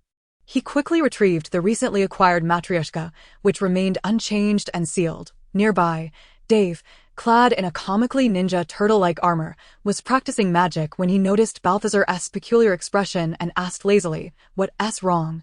Balthazar looked up. "Someone is using that magic," Dave hurriedly urged. "Then we must stop him. It's too late." Balthazar shook his head, then added, "No, this magic is wrong." At that moment, Yi Xiao's magical ritual reached a critical juncture. Countless whirlwinds spiraled in the air, surging forth to various corners of the world: bones beneath Notre Dame, graves at the base of the Great Wall, prisons beneath the Eiffel Tower, the center of the pyramids, and even towards the depths of an unknown sea. Darkness enveloped the world, as if every soul were being scanned from within, a sensation both comforting and unsettling. Even Yi Xiao, the caster, felt its weight. Tombs around the globe stirred as if some monstrous entity were about to break free. Those attending burials, witnessing the chaos, dropped their coffins in fright and fled. The eye of the storm. Yi Xiao sensed his heart racing, a smile creeping onto his lips. His heartbeat quickened, his blood surged. Was this the thrill of excitement? It was a flavor he had never tasted before, one that lingered in his senses. a feeling he had never experienced, not even during a bungee jump from 100 meters. Why was he suddenly swayed by such emotions? Yishao pondered, but there was no time for reflection. The magic was on the verge of success. Madison stood opposite him, making no further moves. To prevent her from causing any disruption, Yishao positioned her where he could keep a watchful eye. Suddenly, the black mist in the sky began to dissipate, and the fierce winds gradually calmed, as if the weather were about to clear. Yishao's eyes twitched violently. Madison also witnessed the scene and shouted across the altar. "What's happening?" Yishao seized the floating book, scrutinizing it closely, soon comprehending the issue. The sacrificial offering was nearly depleted. It appears Misty's life force has been exhausted. I set too many resurrection points, and the energy cannot sustain the magic until the end. If only the spell array's effect could be lessened, he mused, disappointed. Yishao shook his head and glanced at Madison again. Initially, he had placed her opposite him not only to prevent her interference, but also with the thought that she could take the brunt of the energy shortage. Yet, for reasons unknown, despite knowing this was the optimal choice, a flicker of internal resistance surged within him. The drawbacks of emotion, he thought, shaking his head. Let us go. Madison remained still, prompting Yishao to furrow his brow. Witches can use resurrection magic, can't they? She replied, her tone calm and devoid of joy or sorrow. Standing quietly behind the wooden altar, her wide-brimmed hat swayed in the breeze, revealing strands of golden hair, reminiscent of a siren emerging from the river. You once said. Her voice took on a cheerful lilt. Witches possess latent talents waiting to be awakened. I surely have such a gift. She ascended the altar with determination, not hesitating nor retreating, standing tall, brushing her hair back, and gazing with her beautiful eyes, no longer lazy or defiant, but filled with love as she looked at her beloved below, as if he were the only sight that mattered. Her voice, slightly haughty, carried on the wind. I hope one day you will remember you have a mistress named Madison Montgomery, who adores you, my dear black cat. On the altar, her long dress billowed. Chapter 39. Return. Yishao stood transfixed, as if he were witnessing the proud little witch once more, carefree and unrestrained amidst a throng of skateboarders during their first encounter. Thank you, he whispered, audible only to himself, watching Madison ascend the altar and gradually succumb to unconsciousness. She had aided him in making this choice, assisting him in completing the magic. If the magic succeeded, perhaps his goals would be achieved. His decision had proven correct, and he should feel elated. Yet, Yishao smiled faintly, unable to fully express his joy. He stood silently below, observing Madison face death alone, her expression devoid of emotion. Much like how he had faced Hermione's inquiries with composure or the lethal breath of a dragon. Without a hint of disturbance, he was indifferent to life and death, anyone's, for he had never possessed true feelings. The essence of love remained a mystery to him, he admitted to himself, because I have never loved her. Yet, inexplicably, a series of images flickered before his eyes, her joy upon first successfully casting the levitation spell, her anxiety while searching for a doctor with him, her playful banter with Queenie, her stubbornness in trying to keep him close, their laughter in New Orleans, and the flights they shared under the night sky, among countless other moments. Her every smile and sharp-tongued remark suddenly left him breathless. What was this feeling? He opened his mouth, bending down as if to grasp his heart. He futilely curled in on himself until, in a daze, he brushed against something within his grasp, a box of cigarettes. A gift from Madison. No, Yishao murmured. No. He straightened, attempting to use magic to pull Madison back down, but the altar seemed to sever his magic, rendering his attempts futile. The black smoke in the sky thickened, the resurrection nearing completion. No, Yishao shouted, unleashing a torrent of spiritual energy that shattered the altar into splinters, debris raining down. He disregarded everything and dashed forward, catching Madison as she fell from the air. The black smoke overhead dissipated, leaving only clarity behind. He trembled as he reached for Madison's breath. Her complexion was pale, her essence wavering. Yishao dared not contemplate what would come next. Why he had begun to feel emotions mattered little now. The one in his arms was everything to him. Perhaps this was the downside of emotions. If it had been before, he would have meticulously studied the reason, but now all he wished was for Madison to open her eyes. His heart ached profoundly. Was this the elusive feeling he had always chased? The true essence of love, both enchanting and painful. But what transpired next sent his heart racing. Coughing violently, the girl in his arms stirred. Slowly opening her eyes, "How are you?" Yi Xiao asked anxiously, retrieving a multitude of potions to restore her strength and vitality. "I'm fine," Madison blinked. "By the time I climbed up, the magic had already completed. I didn't feel anything being drawn from my body. Then why?" Yi Xiao paused, gazing at her. "Why did you fall?" "The wooden altar, and I was wearing high heels," Madison replied with her usual teasing tone. Yi Xiao exhaled a long breath, relieved that she was unharmed. Everything else was inconsequential. This suggested that the hastily constructed world contained many discrepancies from his understanding. Some locations might not house buried bones, resulting in fewer resurrected souls than anticipated. And the next moment, Madison suddenly tumbled from his embrace to the ground. "What's wrong?" Yi Xiao queried, extending his hand to catch her, only to find his hand passing through her form as if she had become an apparition. "You said," Yi Xiao's voice trembled, "you said you were fine." "Of course I am," Madison frowned. "It seems you are the one with the problem." Yi Xiao observed closely, realizing that his own body was beginning to fade into a phantom state. He had not noticed it earlier. Indeed, emotions had muddled his focus. As the figure of Yi Xiao began to gradually fade, the shadows upon the ground also slowly disappeared. He understood that the success of the magic indicated that he had met the conditions for his return. In silence, he savored this moment. The successful resurrection spell had intertwined him with this world, enveloping it in a thin veil, which he recognized as the border of resurrection. With its presence, this world would be safeguarded by the magic of revival.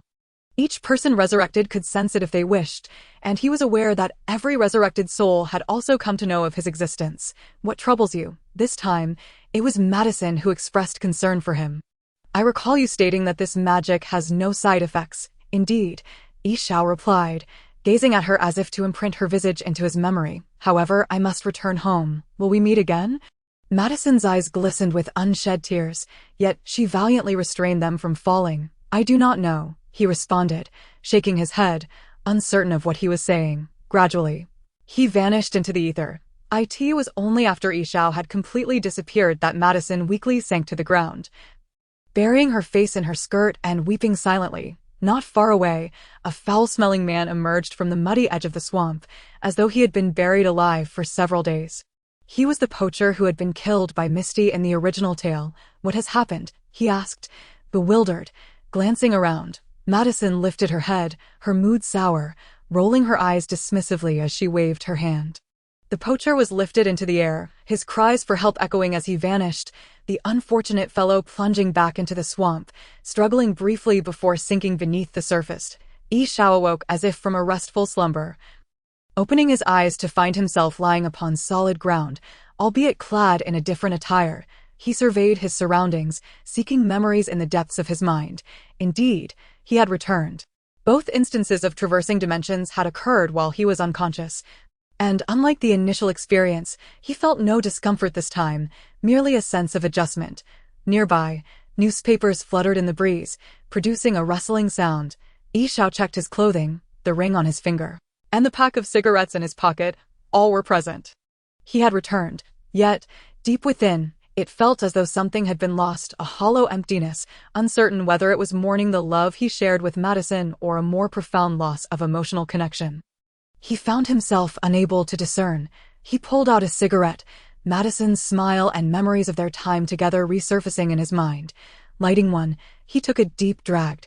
"I have returned," he declared, that very moment. In an unknown location deep underground within a vividly sci-fi-themed research facility, a multitude of researchers clad in white lab coats bustled around a particular instrument. Suddenly, the device emitted an alarming signal, prompting the leading researcher to swiftly document the situation and relay the information to a young man dressed in protective gear standing nearby. Upon receiving his orders, the young man hurried away, navigating through the labyrinthine corridors of the facility until he arrived at a massive steel door. As the door opened, he entered with meticulous precision. "General, there has been an anomaly at the source point. A new progeny has been born," he saluted. The office was characterized by sleek modernity, resembling that of a typical executive suite, were it not for the two-headed wolf lying in a corner. Behind a long desk sat a burly middle-aged man, his face obscured by a cigar's white smoke as he rested his chin on his hand. Without any visible movement, his voice emerged, rich and magnetic. Locate him, capture him, simultaneously. In a villa-like school, individuals began to stir. Those familiar with the place would recognize it as a rare boarding school for the disabled, which had ceased admissions years ago, yet still housed residents. A young woman, dressed like an office worker, hurried through the corridors, where several others wandered aimlessly, ranging from petty delinquents to frail students and even elderly individuals. Ignoring them, she swiftly approached the center door, pushing it open without regard for what the occupants were doing. Principal, there has been a new development regarding my mother. It seems another companion has emerged. The room was empty, yet the woman appeared unfazed, seemingly awaiting a response. After a brief silence, a metallic voice resonated throughout the vacant space. Find him, understand him. If possible, bring him in. Chapter 40. Where there are people, there is a world. Leaning against a street corner, Yi Xiao observed boys returning from basketball games meandering past him. However, upon noticing his peculiar attire, they instinctively avoided him. Lost in thought, Yi Xiao smoked a cigarette until the ember burned his fingers, prompting him to exhale the last wisp of smoke, were it not for the dragon-shaped ring on his finger and the magical pocket in his possession. He might have believed that his previous experiences were merely a dream. He placed a hand over his heart, sensing a loss. Initially, Yi Xiao thought it was in relation to his feelings for Madison.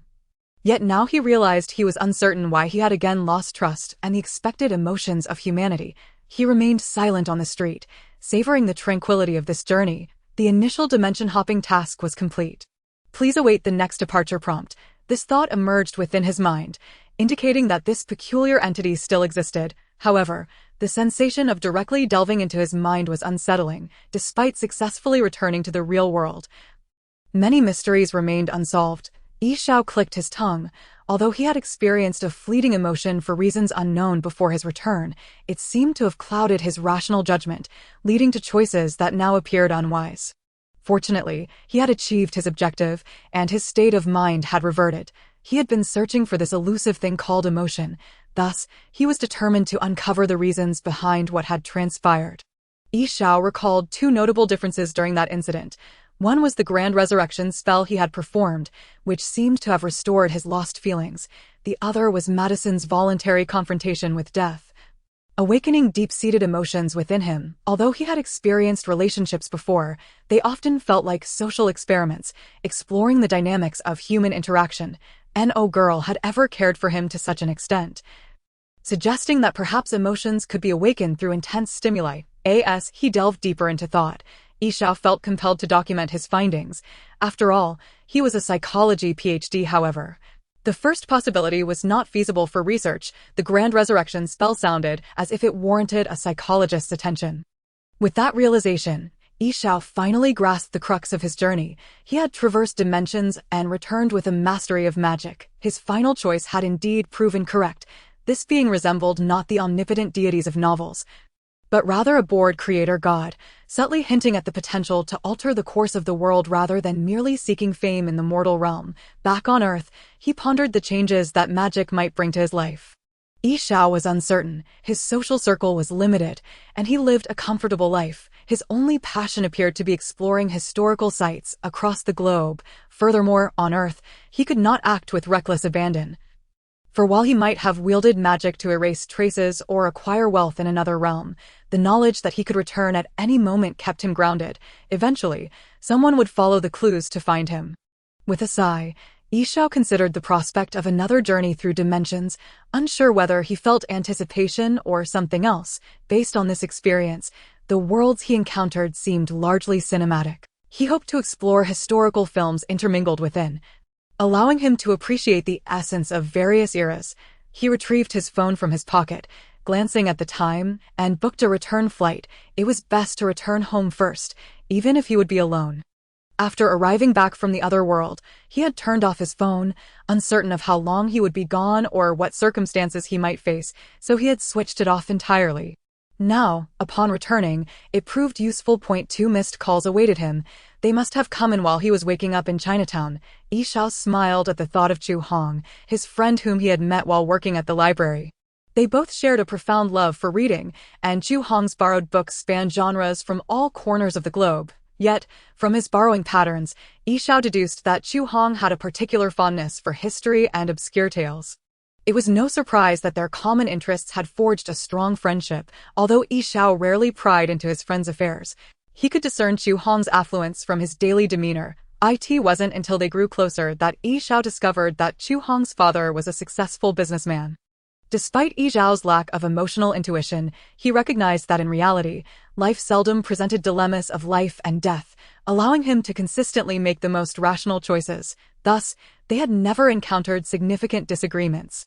Yi Xiao, have you located that supernatural research facility? Chu Hong's voice, slightly effeminate, came through the line as the call connected. The time on the phone seemed to have elapsed by approximately 10 minutes since his memories of the temporal journey, and it was likely spent in a days after his return. This suggested that time in the two realms was either stagnant or flowed with discrepancies. He pondered how one's lifespan was calculated. No, that damned Englishman. Yi Xiao sighed. A fellow from England had indeed called your office, claiming he forgot to provide the specific address and that it was not easily locatable. I shall email it to you shortly. Chu Hong hastily ended the call, referring to the psychological research center that Yi Xiao had established, the so-called psychological consultancy, located just beneath his residence. Chu Hong, eager to partake in the excitement, had also taken over the adjacent premises to open a bar. Though her intentions were not for profit, and thus it had scarcely ever opened. While lost in thought, Yi Xiao's phone vibrated twice. He glanced at Chu Hong's email. Let me see, 13th Avenue, Manhattan. He recalled the world map. It was not far from here, as this street was just beyond Times Square. He casually replied that he would return in a few days. He then resolved to visit the place that had entangled him in both worlds.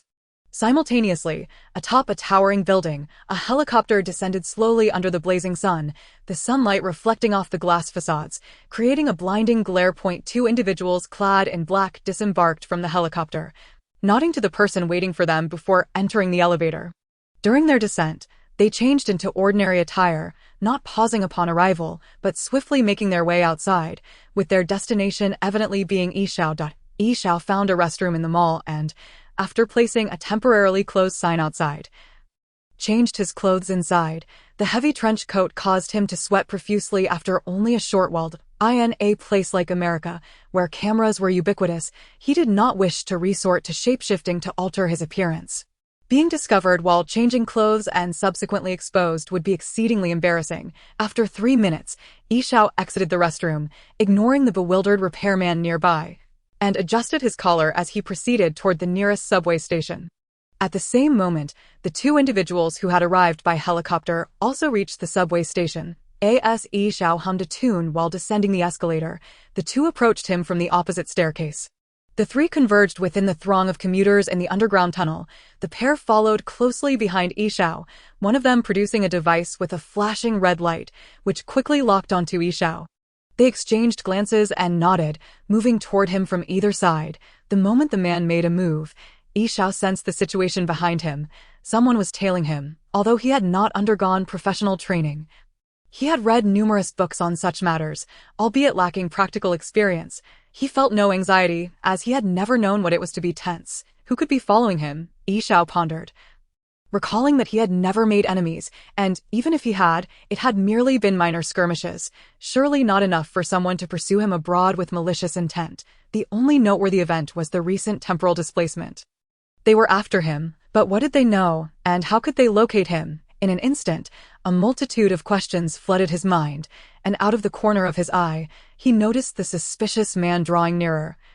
Necessitating a plan to eliminate him, ahead lay a maintenance room with a partially concealed door. Yi Xiao smiled to himself, recognizing it as an ideal location for his intentions. However, just as he prepared to enter, he hesitated, contemplating whether there might be an ambush inside, questioning the serendipity of the situation, and considering whether the layout would be disadvantageous. As his thoughts drifted, the man behind him had already crept closer, suddenly pressing against Yi Xiao, a syringe in hand. Strangely, the passing pedestrians seemed oblivious to the unfolding drama. A numbing sensation in his shoulder jolted Yi Xiao back to reality, cursing inwardly for allowing his thoughts to stray and for his momentary lapse in focus. He recalled the initial moments of his previous world when he had recklessly deduced and charged at Porter. Observing the now unresponsive crowd around him, he swiftly comprehended the situation. Mental suggestion. It was a form of psychological manipulation. Yi Zhao's eyes widened as he recognized the subtle cues he had previously overlooked, recalling his original mission, realizing that someone had influenced his psyche from the outset. Someone wanted him dead. Chapter 41. The truth. The numbness spread rapidly. More potent than any drug he had encountered, the man clung to him tighter, and Yi Zhao bit down on his tongue, summoning the last vestiges of his mental strength to thrust the assailant away. Seizing the opportunity to act, he retrieved several vials of potions he always carried and ingested them. The numbing sensation dissipated almost immediately, before he could marvel at the miraculous effects of the potions from the Potter universe. The man lunged at him again, a blur imperceptible to the naked eye. There was no need to consider aiming. Even a gun would struggle to match his speed. The shape-shifting technique would suffice against such an adversary. Yi Zhao narrowed his eyes, transforming his suit into armor adorned with steel spikes. The moment the man lunged, the spikes shot forth like venomous serpents. Warm liquid splattered across Yi Zhao's neck, and blood sprayed everywhere as the attack concluded, the man collapsing like a ragdoll, blood gushing from his wounds. The woman, witnessing her companion's demise, glared fiercely but remained silent, instead blending into the crowd in an attempt to retreat.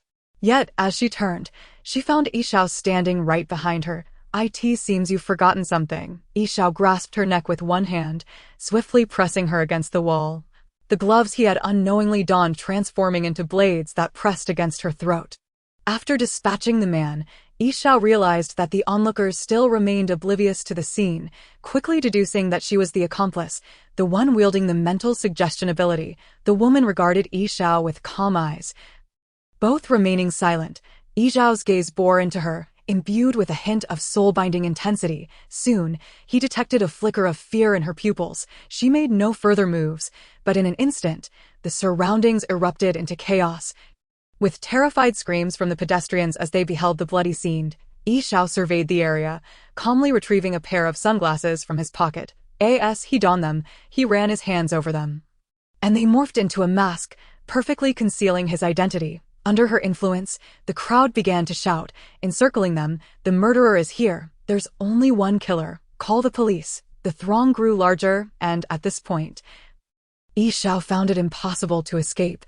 "Let me go, and I'll let you leave," the woman gasped, her voice trembling, blood flowing from her throat. Yi Zhao tilted his head, a semblance of a smile forming on the mask. "No, you must die." Realizing that her survival would expose his appearance and lead to trouble, she had to perish. The thought of escape could wait. Just then, the situation shifted unexpectedly as a well-dressed young man with an artistic flair appeared out of thin air, as though materializing from the ether. "Give me your hand," he said. Yi Zhao glanced at him through the mask, his eyes subtly indicating the woman he was about to kill. "There's still someone here trying to kill me. We're not allies. Our immediate priority is to leave this place. Someone will handle the aftermath," he replied hastily. American police were renowned for their swift responses, particularly in high-traffic areas like subways, and several officers were already approaching. Clad in ill-fitting uniforms, a few policemen raised their weapons, shouting, "Don't move, face me, hands behind your head." One officer spoke into his radio, "A entrance at the subway, requesting backup and an ambulance. There is one injured on the scene." Yi Zhao hesitated, uncertain of where the man might lead him, but he feared that the police might fire on him under the woman's suggestion. "Give me your hand," the man urged, urgency lacing his voice. With a decisive grip, Yi Zhao slashed the woman's throat, flames igniting over her corpse as he steeled himself for the inevitable chaos. He extended his hand to the man just as gunfire erupted behind him. In a flash, they seemed to leap into existence on an unfamiliar street, taking a few instinctive steps forward. The man grasped Yi Zhao's hand again, and the scene shifted once more, this time to an open warehouse. "Wait," he panted, needing a moment to recuperate before another jump. Seizing the opportunity, Yi Zhao surveyed his surroundings, discerning the signs outside that read 9th Avenue, Manhattan, indicating they were quite close to that Supernatural Power Research Association. Could he be affiliated with them? The distance from the subway was about 1,000 meters. 2 consecutive jumps without a pause demonstrated impressive capability. "It has been a long time since we had newcomers." Their efficiency may be a bit slower, the man remarked, putting away his phone and taking a seat on a wooden crate. Someone will arrive shortly to take us to the airport. All right, Yi Xiao nodded. In truth, I have many questions I would like to ask. Could you perhaps provide some answers? Of course, everyone harbors numerous inquiries. He smiled amicably, introducing himself. I am Chen Kong, a lovely name. Yi Xiao chuckled lightly, silently hoping in his heart that you truly are intelligent. I am Sean. Where are we headed? Isn't our destination New York? He once again employed his soul-capturing, albeit simplified, approach. We are to return to the China district. While we have our people scattered across the globe, I must ask, judging by your name, are you of Chinese descent? Chen Song inquired. Not exactly, but how did you know in advance that I am Chinese? Yi Xiao countered. In truth, I had no prior knowledge, he replied, shaking his phone. We can only ascertain the general location at birth. We cannot pinpoint specific targets. Only upon initial traversal can we catch a hint of a trace due to the residual energy you possess, which does not belong to this world. I only just contacted headquarters, and they instructed us to head to the China district. As for those two individuals, they are affiliated with a scientific research institute, which we refer to as the Research Institute. We suspect they possess military ties, primarily in the realm of biotechnology, while we are known as the School District, specializing more in extraordinary abilities. We are developing a dimension for extraordinary powers, akin to superpowered heroes or future X-Men, whereas they seem to be working on a biotechnological dimension. I still recall the first time I entered the narrative world. Sierra was wreaking havoc inside. He patted his heart, recalling how frightened he had been at that moment. By the way, your ability is quite impressive, he gestured, mimicking a hand transforming into a blade. What is your extraordinary power? Is that so? Yi Xiao pondered. Mental abilities, he replied. That's so. Chen Song appeared momentarily perplexed. Why do you gather newcomers? Is it to bolster your strength? Are there many of you? Yi Xiao shifted the topic. The gentleman, he said, referring to the founder of the school district, is known by various titles. Some call him sir, others principal, and some even boss. However, I have yet to see what he looks like. He stated that before our strength is sufficient, we must remain hidden, avoiding excessive exposure to ordinary people. This is why we seek out newcomers. In the past, some promising newcomers disappeared without a trace, and their information was buried. He also said to never underestimate the power of the state. The handling you mentioned pertains to this matter, doesn't it? How long have you been doing this? Yi Xiao interjected. Indeed, I suspect it is not as the gentleman believes, that the state is involved. After all, we are still in the early stages, and our numbers are few. I suspect the Research Institute is capturing people indiscriminately. There are individuals from both sides within the police department and the government, and witnesses and online evidence can be mentally altered or erased. Anything is possible. Aside from the gentleman, the most senior among us has barely been here for a year. Everyone else has only just emerged within this past year. Yi Xiao nodded, digesting the information, though he still had further questions. You killed two individuals from the Research Institute, Chen Song remarked at that moment. Is that not permissible? Yi Xiao inquired. No. I have yet to witness such slaughter among our kind. Our numbers are quite limited, with perhaps fewer than 10 truly capable of traversing. The individuals in the Research Institute are likely few as well, and, he smiled shyly, I do not take lives. Then how did you survive in the narrative world? Yi Xiao questioned. Many companions traversed earlier and possess considerable strength. In truth, the first traversal is quite challenging due to unfamiliarity. The narrative world has been thrown into chaos by the pioneers. However, once you return and join the school district, others will lend you assistance. Does everyone traverse within the same extraordinary power dimension? Yi Xiao seized upon this key point. Indeed, Chen Song affirmed. Did you not notice anything amiss? Yes. Yi Xiao nodded. He recalled his experience in the wizarding world. Although Chen Song's answer indicated he would return there next time, his intuition suggested it would not be that world again. There was no specific reason, merely a gut feeling. I am still pondering how the narrative became so chaotic. But did you not consider what would happen if I were in a biotechnological dimension when you took me? Chen Song seemed taken aback by the question, opening his mouth in surprise. Yi Xiao chuckled. It was likely this was a newcomer, perhaps experiencing a mission for the first time, yet he did not let him struggle for too long. Do you understand the essence of traversal? Yi Xiao inquired, adopting a tone of tentative curiosity. Yes, Chen Song surprisingly nodded. Yi Xiao was taken aback. Pray tell. We have come to understand that what governs our traversals is not a primary deity or an infinite space, but rather a collective consciousness, whether it be a shared human consciousness or one generated by Earth itself. However, it clearly lacks the intelligence of a primary deity, and, Chin Song sighed, its purpose remains unclear. We refer to it as Mother, while the Research Institute calls its source point a conscious amalgamation. Is it? Yi Xiao mused, contemplating the phrase. This notion made sense, as this entity had led him to the brink of disaster with its psychological suggestions, and the last incantation must have altered its course, otherwise it would not have struck him. It seemed capable of slightly altering already created worlds, yet why did it do so? Yi Xiao pondered for a moment, filtering through his thoughts for any further inquiries. It was time to take his leave. The school district, he had no intention of going there. Chin Song appeared to be a good-natured and rather innocent individual. Thus, is that your vehicle over there?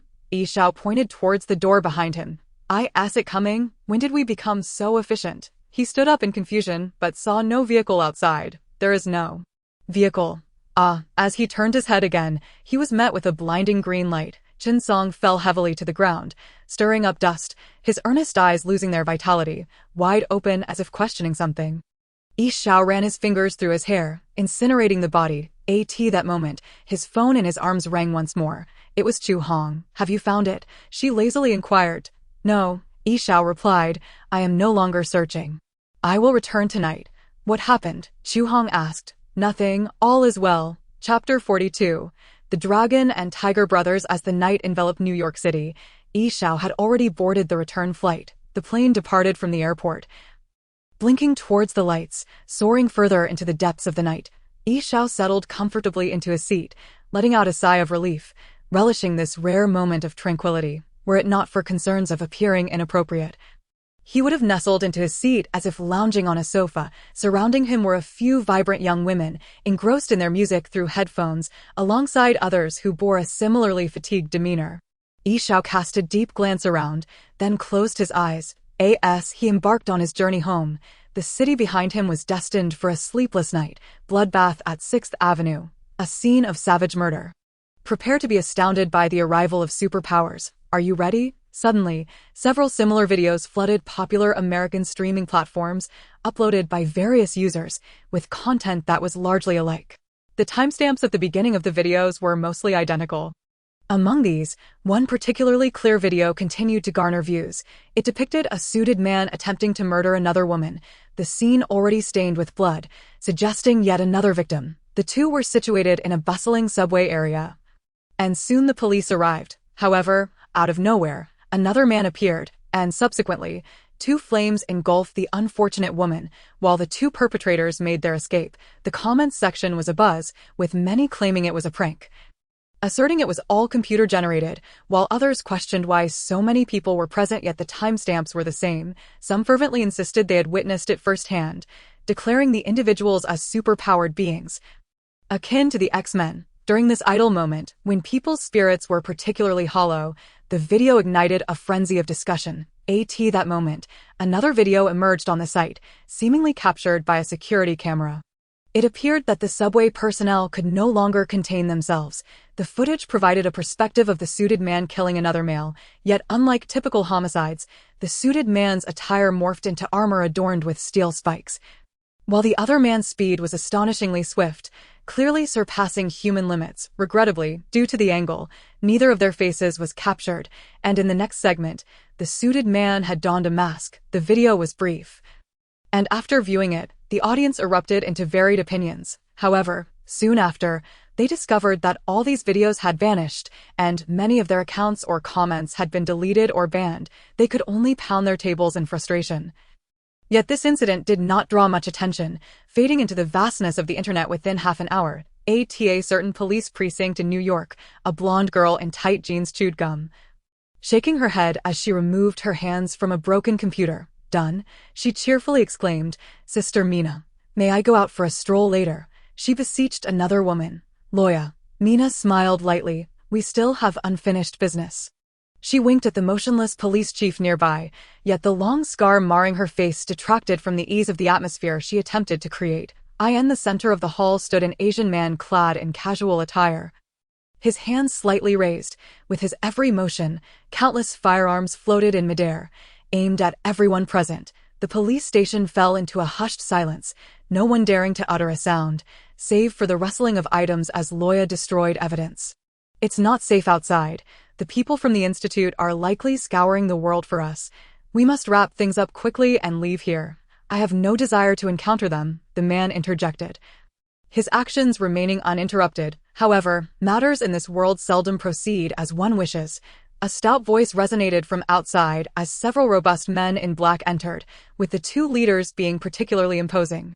Both Loya and Mina halted their actions, sizing up both parties, while the police officers in the station grew anxious, rendered immobile by the escalating tension. And oh wonder they call you the infamous crow's mouth.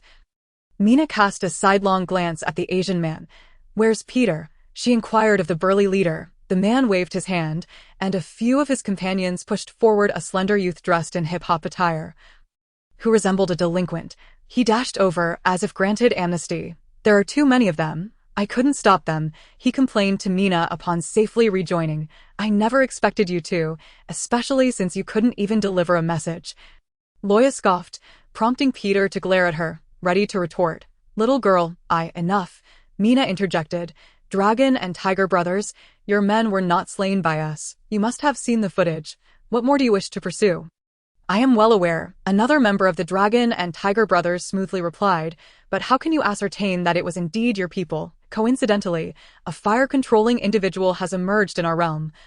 Perhaps it is he. You have forcibly sedated and abducted individuals without consulting us, and now you demand one back. Mina scoffed disdainfully. That cannot be said.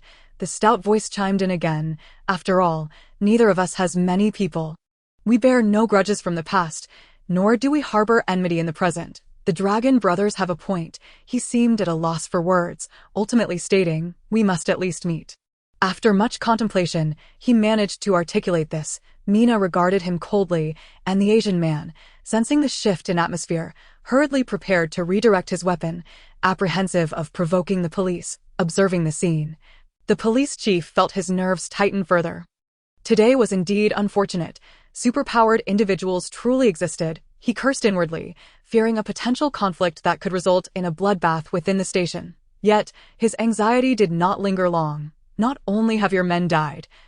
Mina broke the tension, sighing, but we have also lost individuals. Jinsong, who was supposed to make the pickup, is missing without a trace, let alone the retrieval. Jinsong is dead, the Dragon brother questioned, clicking his tongue.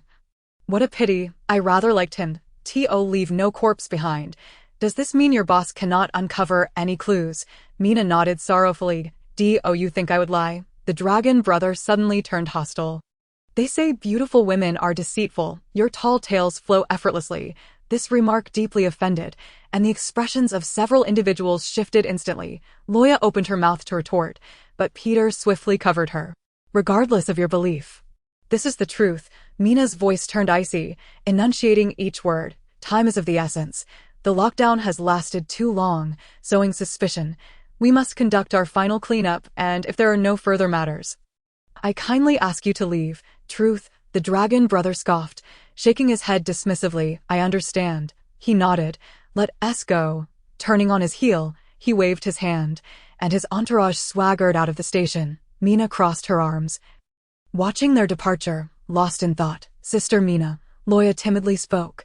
Everything has been destroyed. Very well. Mina nodded. Have them all come over. I do not wish to linger here any longer. Soon, everyone approached under the threat of firearms. Gazing into Mina's eyes, the people from the Institute exited the police station, a formidable procession of burly men clad entirely in black, still fresh from the station, causing passers-by to steer clear of their path. Oh dear, Jinsong is dead, the Dragon brother remarked leisurely. It's better this way. Otherwise, he'd inevitably come to snatch people from us. The Tiger brother chuckled beside him. Well, another person is out there. Brothers. Stay vigilant and find him for a reward. The Dragon brother added with a grin, patting his fellow's shoulder. On the other side of the narrative, the central figure, Yi Xiao, had also arrived safely at his destination, Shanghai. He disembarked from the plane, gazing at the twinkling lights reminiscent of stars in the night sky. Inhaling deeply, it's been a while. Chapter 43. The meeting Yi Xiao hailed a taxi, embarking on a journey back home. The scenery outside the window whizzed by, and out of boredom, he twirled a wand in his hand. Shifting it from one finger to another, he felt little of the mundane ennui. In truth, he harbored a hesitant attitude towards the incident of crossing over. This was not to deny the authenticity of his experience, but rather to question the purpose behind his crossing. Just as Madison had said, he lacked nothing, comfortable and well provided for. Despite the absence of family, he possessed friends who were akin to kin. Perhaps his only flaw lay in the unattainable realm of love. Yet, perhaps it was precisely the simplicity of his emotions that rendered him free from excessive desires, content with his current state. Reflecting on the lives he had taken during this period, he pondered whether he harbored the potential to become a murderer, a fate he had always strived to evade. To him, the act of eating and killing were fundamentally the same, driven purely by need or lack thereof. As a psychologist, he understood these symptoms, while there was no solution. One could exercise restraint. Consciousness converged. Yi Xiao narrowed his eyes. Everything stemmed from this. Two accounts remained unsettled. Why did he suggest such notions to himself, and why did he alter the spell's direction, placing himself in peril? If he could not unravel this matter, subsequent crossings would render his situation precarious. Yet, there was no one to consult now. Yi Xiao surmised that Chen Song was unaware, and he could not articulate his inquiries. Was it possible he had traversed to a realm of wizards that remained uncharted? Consciousness convergence seemed to harbor some resentment towards him. As for the research institute and the campus, Yi Xiao could only scoff. Despite both being established recently, the earliest travelers had only begun their journey a year prior. If their development remained sluggish after a year, it could only indicate a leader with a lethargic disposition. Furthermore, Yi Xiao had no desire to join. An inherent aversion stirred within him upon hearing the news. It confirmed that a languid, free life was most suited to him. However, their secrecy was commendable. Prior to his crossing, he had investigated numerous supernatural phenomena, yet found no trace of them. Perhaps he had encountered them before, only for them to alter his memories.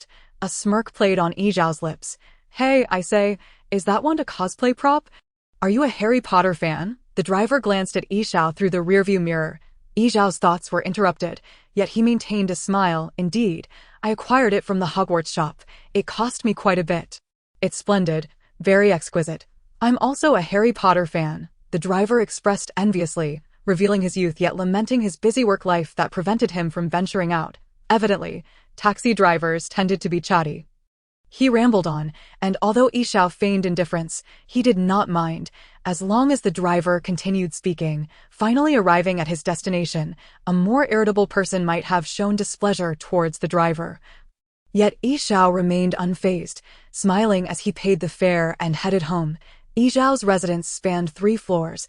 The first was dedicated to psychological consultations, the second housed a spacious hall for hosting friends or gatherings. And occasionally, Chu Hong would join him there. Yi Xiao twirled the wand as he ascended the stairs, noticing the lights on the second floor were on, and deduced it was Chu Hong. Taking a few steps, he pushed open the door. Surprise! A hand emerged from the sofa opposite the television, waving weakly, accompanied by Chu Hong's voice. It's always this surprise. If only you hadn't made such a mess here, Yi Xiao remarked, surveying the chaotic array of food wrappers and beer bottles. Did you enjoy your journey? Chu Hong perked up, propping herself up on the sofa. It was all right. I encountered a beautiful romance. Yi Xiao casually tossed the wand to Chu Hong and headed to the fridge for a bottle of juice. Wow, just a few days, and you've already... Chu Hong teased, scrutinizing the wand. When did you become enamored with Harry Potter? No. Yi Xiao reclined comfortably on the sofa, shaking his finger. This was a testament to love. All right, if you say so. Chu Hong rose and settled beside Yi Xiao, wrapping her arms around his neck. I have good news for you. A few days ago, I met a Norwegian girl in the metropolis. And soon I will be vacationing in Norway. Norway? The mere mention of Norway conjured thoughts of that troublesome dragon for Yi Xiao, causing a fleeting grimace to cross his face. Brother, Chu Hong playfully shook Yi Xiao's neck. You need to smile more. You've only been gone a few days, yet you seem as if a century has passed, wearied by the world. Yi Xiao rolled his eyes, believing this gesture perfectly encapsulated his feelings. Really? He retorted, I merely encountered a few damned British fellows. Yes, just a few. What happened? Chu Hong removed her hand. Nothing much, Yi Xiao shrugged. This trip yielded little reward. Chu Hong understood that Yi Xiao referred to some supernatural research. A shared interest between them. If there's nothing, then so be it. After all, it's merely a hobby, Chu Hong shrugged. However, I now ponder what I am truly pursuing. Yi Xiao sipped his juice. Are you really all right? Chu Hong placed her hand on Yi Xiao's forehead, but he swatted it away. All right, if I must say something, let us seize the day. Chu Hong contemplated for a moment, then said, forget that. Tell me about your American love story instead. What was the person like? Which bar did you meet in? Did you take any photos? No, but I have memories. Would you like to see them? What? Nothing? The two continued their discussion into the late hours. And in Yi Xiao's memory, Chu Hong had always been a vibrant person, brimming with energy. Indeed, no matter how spirited he was, it could not disguise the fact that he was quite the pretty boy. Like many handsome men, he despised being told he looked attractive, yet Yi Xiao thought he did possess a somewhat effeminate charm. After returning to his bedroom, Yi Xiao took a shower and tidied his pockets. Carrying them around felt oddly uncomfortable. While he was bathing, the phone rang incessantly, like a death knell in the dead of night. However, Yi Xiao remained unfazed, taking his time for half an hour before emerging. And the phone continued its relentless ringing. Fortunately, the sound was not too loud. Hello, who is this? Yi Xiao answered the phone. I asked this Mr. Yi Xiao. I would like to schedule a time to discuss some matters with you. The voice on the other end spoke fluent English. No problem, but it's quite late now. Let us talk tomorrow instead. Yi Xiao calmly concluded, hanging up and then disconnecting the phone line. The office phone line also connected to the bedroom. But there were always some bothersome people calling in the middle of the night, so he usually disconnected it in the evenings. He drew the curtains, shielding himself from the dazzling city lights. Leaving Yi Xiao alone to lie quietly in his room, regardless of circumstances, life must go on. The next morning, Yi Xiao arrived at his private clinic, invigorated. The modern individual's inner emptiness had led to various psychological maladies. Capturing one was a lucrative source of income. However, as Yi Xiao reclined in his chair, he felt as though he had forgotten something important. Yet this concern did not linger long, for a client had arrived. Yi Xiao stepped into the outer room, where a familiar figure with black hair and brown eyes was already seated on the sofa. He stood and enveloped Yi Xiao in a hearty embrace. It's good to see you again, my friend. Have you found the Supernatural Research Society? He paused for effect. I'm Habens Felton, by the way, from Sparta. Sparta, you say? Yi Xiao replied, his expression unchanging as he shrugged. Paranoia, a psychological condition, but no matter, I have treated many. Did you come alone, without friends? This guy had tricked himself into going to America, the root cause of this peculiar journey, and now he seemed to have his own story to tell. A long time ago, on a wondrous journey, I was brought to the kingdom ruled by Leonidas. Habens maintained his smile. A profound delusion, yet it's of no consequence. Yi Xiao nodded gravely, his mind analyzing the situation relentlessly. I was taken to a temple, became a priest, and learned a few things. Habens continued. Well then, when shall we begin the treatment? Yi Xiao exhaled. As if he had already grasped the situation, a half-baked prophet had led himself astray. Likely convinced that he too would become part of this journey. However, upon rational analysis, this was not a friendly acquaintance. By the way, the Queen of Sparta, Gorgo, is quite seductive, Habens reminisced, smacking his lips in thought. Aren't priests forbidden from descending the mountain? Yi Xiao suddenly inquired. I can descend. I have made arrangements, Habens replied with a grin. Very well. Yi Xiao nodded, abruptly brandishing a short wand, pressing it against Habens' neck. And leaning in closer, you're fooling me, aren't you? What do you know? And what have you done? Calm down, I mean no harm. Habens raised his hands in a gesture of surrender, glancing at Yi Xiao's wand. My friend, it seems you have also made considerable gains. I am not your friend, Yi Xiao enunciated clearly. Answer my questions. I merely wish to get to know you in advance. Habens shrugged. Even if I forbade you from going to America, you would still be drawn into another world. That is your fate, and no one can alter it. Stop with the useless talk. Do all priests speak like this after becoming priests? Yi Xiao retracted his wand. In truth, he had not felt much anger. He had merely recalled a certain television show where the protagonist reacted similarly in such situations. Yi Xiao settled onto the opposite side of the sofa. You lack lethality. How did you evade the pursuit of the District and Research Institute by relying on prophecies? Habens sat down as well. As soon as I returned, I sensed that someone would come to hunt me.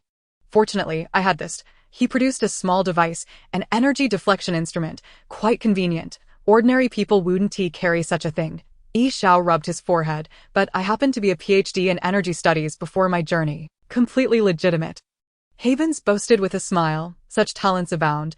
But why do you wish to know me? Yi Xiao abandoned the previous question and began to inquire more closely. Let me clarify a few things for you. Habens said kindly that, as I mentioned, I have become a prophet. When I returned to this world, I glimpsed the future, a vague vision, yet the path ahead is fraught with peril. Many have gathered together, and we will face challenges, among whom you are included. After saying this, he assumed an innocent expression. Yi Xiao gradually raised his wand. Very well, Habens continued. Specifically, you should already know that our journey is controlled by a collective consciousness. Without delving into its purpose, the existing two organizations, the Research Institute and the District, pose a threat to us. They originate from the same dimension, which means they will eventually discover us. Those who did not join them are not part of their system. And despite the current peace, that is merely because time has yet to pass. None have firmly established their positions. Anyone who gains extraordinary power will inevitably undertake actions that defy common sense. Not everyone is a hero or willing to live a mundane life. When that time comes, what will this world transform into? Can you imagine a scene where superhumans and bioengineered beings roam the earth? I believe many films have depicted such scenarios, yet we belong neither to the superhumans nor the bioengineered beings. What shall we do then? Firstly, their numbers are not that great, Yi Xiao replied slowly. I utilized soul capture to obtain information, and it seems there are no more than 10 individuals involved. Moreover, if their identities become exposed, what awaits them is not the legend of heroes, but rather the fate of lab rats. However, the collective consciousness is continuously giving birth to newcomers. Their numbers will only increase, and superpowers possess numerous wondrous effects. One cannot merely consider numbers, Habens countered. Thus, we return to the original question. What does the collective consciousness aim to achieve? To promote human evolution. If that is the case, I suggest you go with the flow. Yi Xiao leaned back in his chair, speaking nonchalantly. It is us, Habens insisted. I never claimed I wanted to join you. Yi Xiao stated, I am accustomed to my own free-spirited ways. You will, Habens asserted confidently, but Yi Xiao refrained from responding further. Sensing futility, Habens temporarily abandoned his persuasion.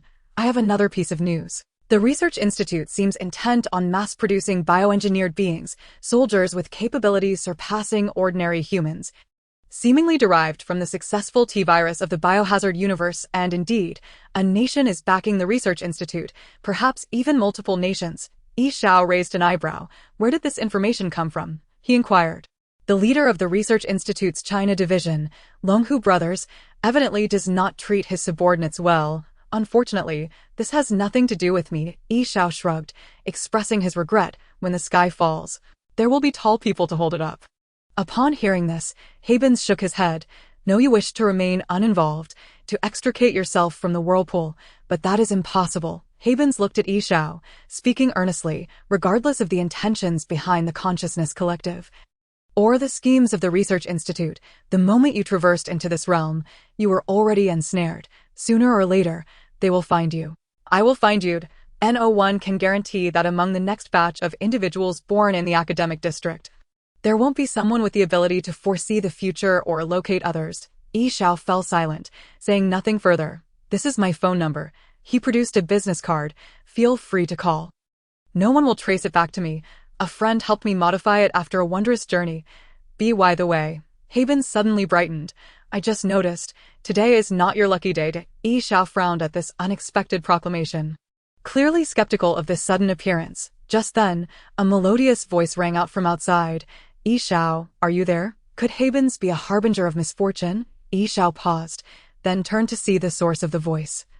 Suddenly recalling what he had forgotten, the youngest daughter of the old teacher's family. He was supposed to bring her a birthday gift when he went to America. Chapter 45. Yi Jia outside. The girl had impulsively barged in, and upon raising her head, she spotted the two sitting on the sofa. I didn't know you had a guest, she said, a bit embarrassed.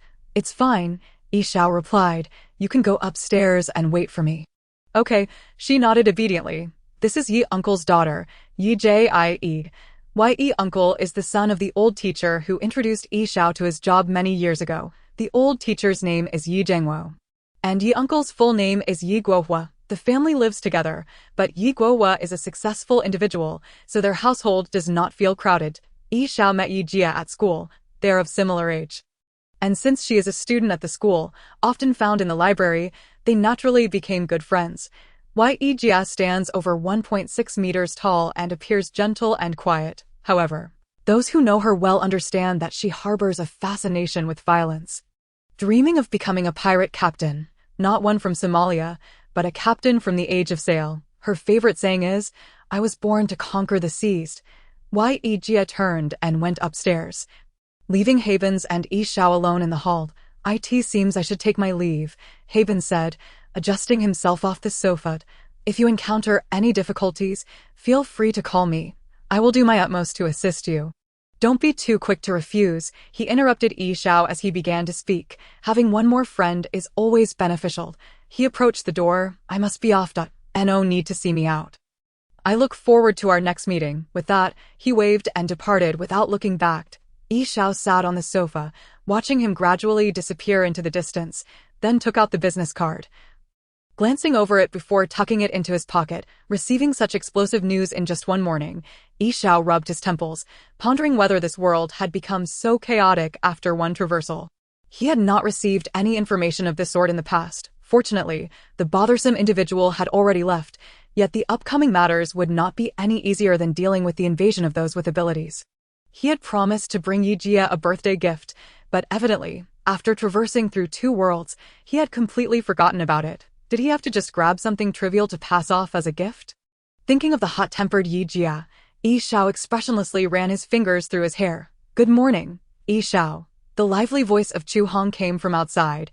"Morning," Yi Xiao replied weakly. "Why do you seem so lacking in spirit?"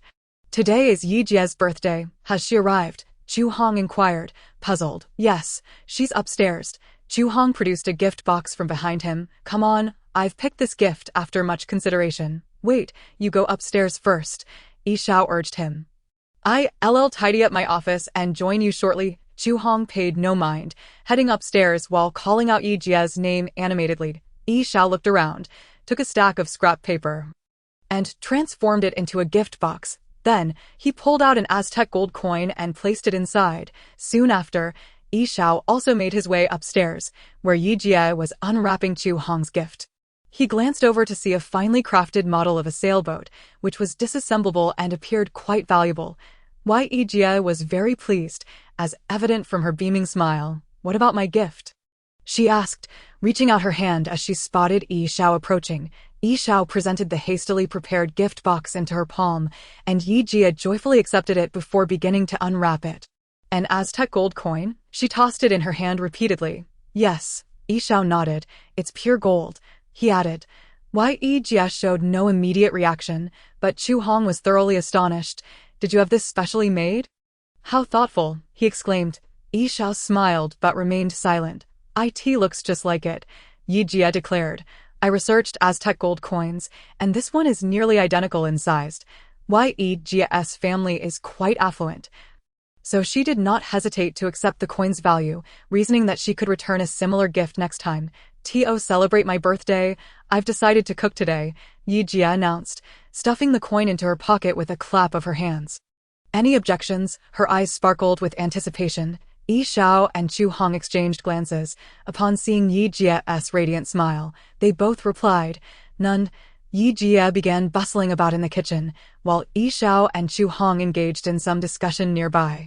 Before long, several pots of fresh breakfast were ready. The 3 gathered around the table as Yi Jia started serving plates. "I'll grab some drinks," Chu Hong said, heading toward the fridge. Yi Xiao observed the dark, peculiar dishes Yi Jia brought over. There were only 2 plates, both containing the same lump of black, unidentifiable substance, still steaming. "What is this?" he inquired, frowning. "This is baked cake," Yi Jia pointed to one plate. "And this is seafood egg custard." She indicated the other. Yi Xiao nodded thoughtfully. Meanwhile, Chu Hong returned with several bottles of juice and also noticed the 2 lumps on the table. "What is this?" he asked. This is seafood egg custard. And this is baked cake, Yi Jia reiterated. No, Yi Xiao interjected expressionlessly. That plate is the baked cake. The other is the seafood egg custard. Yi Jia's face fell as she looked at Yi Xiao. Chu Hong widened his eyes, glancing between the two. Let us eat. Yi Jia encouraged Chu Hong, her hopeful expression unwavering. Chu Hong trembled as he scooped a piece of the oddity with a spoon, staring at it for a while before saying, I have a movie date with Dina later. He set down his chopsticks. That Norwegian girl. I'll take my leave. With that, he nodded at Yi Xiao, avoiding Yi Jia's downcast face, and hurriedly left the room. Now, Yi Jia turned her hopeful gaze towards Yi Xiao, who did not disappoint her and took a bite. How is it? She asked eagerly. Not bad, Yi Xiao nodded. The cake is a bit salty. Yi Jia tried a piece as well, her face falling as she set down her spoon. All right, I guess I'm not cut out for cooking. Let us just eat out. Yi Xiao nodded in agreement. As for Yi Jia's culinary talents, far away in a school in Paris, a special guest arrived at the Paris branch of the academic district. If Yi Xiao were present, he would undoubtedly recognize this woman, as she bore an uncanny resemblance to the one with the ability of mental suggestion. This is not a place for you, said a person at the doorway, who, if one were not careful, would go unnoticed as he sat there. I have a request, she pleaded. I have never harmed anyone. The person at the door scrutinized her for a while before finally allowing her entry. Inside, she engaged in unknown activities, and upon her exit, she hurried to the airport to catch the next flight. After she boarded, a man in black clothing discovered her records. Notify them. She has gone to Shanghai. Chapter 46. Crisis. As the unknown Avenger embarked on a path of vengeance, Yi Xiao and Yi Jia found themselves in a bustling commercial district. After a morning of commotion, the midday sun blazed brilliantly. A fiery orb suspended high in the sky, casting intense heat upon the earth. Waves of warmth surged forth, causing Yi Xiao to feel drowsy, as ever since returning from the previous world, he had noticed a growing lethargy within himself, and he felt much lighter overall. Moreover, on numerous occasions, one finds oneself endowed with a greater sense of freedom than before, whether in relation to people or matters, exhibiting a level of casualness previously unknown. This is largely due to Yi Xiao's condition, which stands as the first instance of a psychological ailment, devoid of any other reference. Consequently, Yi Xiao is left to speculate on the origins of this condition. Many ordinary individuals, upon acquiring powers beyond the norm, tend to gravitate towards either virtue or malevolence. Although there are no explicit guidelines, they invariably adhere to their own principles, without the constraints of emotion.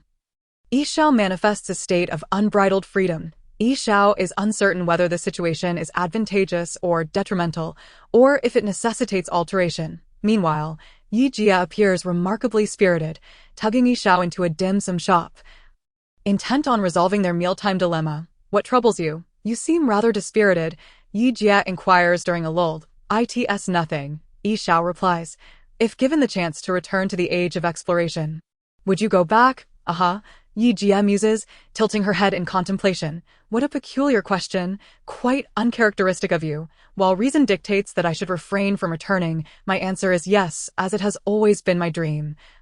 Something I have relentlessly pursued. A dream, you say? Yi Xiao murmurs to himself, but that is not my aspiration. What are you muttering about? You seem rather mysterious. Yi Jia presses. It's nothing, Yi Xiao sighs. If he were to assert a goal, it might well be the quest to uncover his lineage, a pursuit he finds profoundly intriguing. Observing that they have nearly finished their meal, Yi Xiao addresses Yi Jia. Are you done eating? Yi Jia nods. Are you really planning to take me back just like that? Raising an eyebrow, Yi Xiao acknowledges that, despite his lack of emotional ties, he is not entirely oblivious to the proclivities of women, who typically revel in shopping. Let us wander a bit. Yi Jia responds with satisfaction, and the two stroll along the shaded avenues of the afternoon streets. The air is filled with the sounds of vendors hawking snacks, the vibrant displays of specialty shops, and the bustling crowds of hurried white-collar workers, truant students, and couples, all weaving together a grand tapestry of life. During their leisurely promenade, Yi Jia remarks, Chu Hong has been rather enigmatic lately. I wonder what she is up to. Yi Xiao ponders, recalling her mention of a trip to Norway. Vacationing, he muses. That so? Yi Jia nods thoughtfully, and she didn't take me along. Yi Xiao shrugs. feigning helplessness. By this time, they have ascended to the top floor of a shopping mall where expansive glass walls and semi-transparent flooring create an exquisite ambience. Inadvertently, Yixiao's gaze is drawn to a woman clad in black. Her fitted attire unusual for such warm weather, leaving only her head exposed, making her conspicuous amidst the throng. His heightened mental acuity allows him to scrutinize her further, yet he is struck by an unsettling familiarity.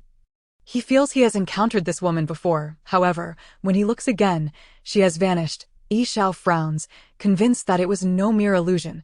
Jia chatters beside him. Oblivious to his distraction, he channels his mental energy to locate the woman. His substantial mental force envelopes the surroundings, amplifying the cacophony of voices. Swiftly, he identifies her presence. She moves with remarkable speed, having ascended the escalator of the building. That moment, Yixiao recalls where he has seen her. Her appearance is identical to the woman from his previous mental projection. His mind races, contemplating that she could either be the same woman resurrected or a twin. Either way, her intentions seem sinister, unless she is not a psychic herself. When Yixiao searches for her again, she has already shifted to the third floor in mere seconds. All right, he mutters, rubbing his temples. It is undeniable now. Another superpowered individual, with abilities linked to speed. Yet how has she managed to track him? With only a few floors separating them, if her power or device is specialized, it would likely only allow her to lock onto him, not those nearby. Jia remains at his side, compelling Yixiao to consider her safety. Even devoid of emotions, he knows that allowing Jia to suffer harm due to him is utterly intolerable. He discreetly casts a spell of invisibility upon her and subtly urges her to depart quickly. Knowing he lacks comprehensive knowledge of mental control, he then swiftly pivots, sidling up to two young women perusing clothing. Just then, the woman in the fitted suit appears at the top of the escalator. Hello. Yixiao greets one of the women in red with a warm smile, adopting a familiar demeanor while uttering entirely different words. Today is simply not your lucky day, is it? It is indeed peculiar for a man to be shopping alone. Should the woman in the fitted suit have accomplices, they might resort to using Jia as leverage against him. While he considers teleporting with Jia, he ultimately discards the notion, reasoning that evasion may only be temporary. Perhaps the assailants do not recognize Jia, but his anxiety could inadvertently expose her, placing her in jeopardy next time. Furthermore, Yixiao believes it is better to confront the situation head-on. As the woman in the fitted suit draws nearer, Yixiao's smile becomes increasingly radiant.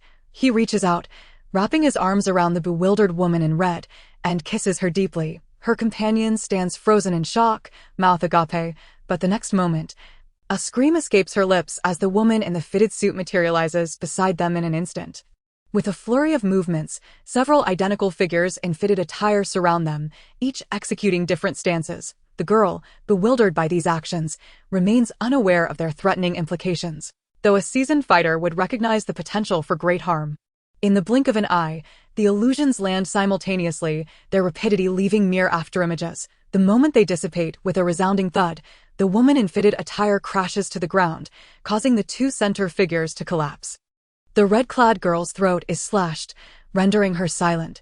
Yixiao also kneels, blood gushing from his wounds, a specialized injection device embedded in the back of his neck. Yixiao's suspicions are confirmed.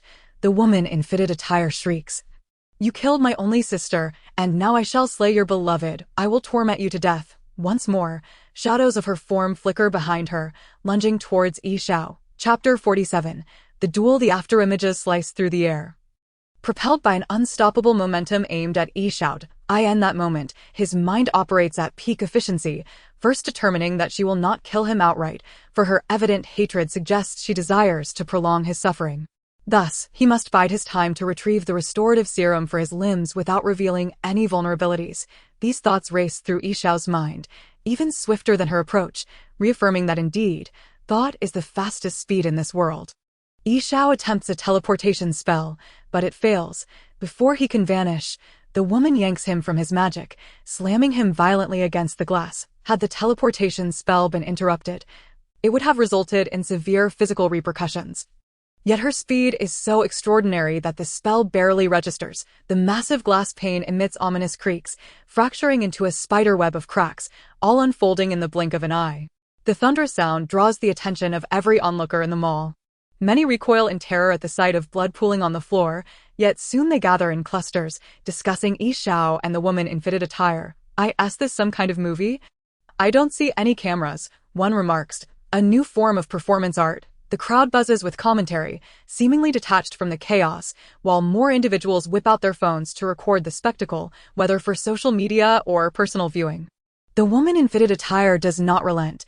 She continues to grasp Yi Xiao's clothing, spinning him around in a dizzying 360-degree motion before violently slamming him into the glass once more.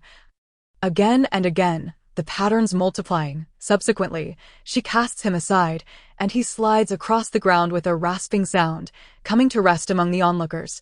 Yi Xiao pushes himself up with his elbows, coughing up blood. Yet he ejects a small glass vial from his mouth, his wounds beginning to mend. This was a self-crafted restorative elixir derived from the miraculous world of Harry Potter, retrieved using his mental prowess just as he skidded across the floor. Grasping a nearby clothing rack, he slowly rises, taking a deep breath.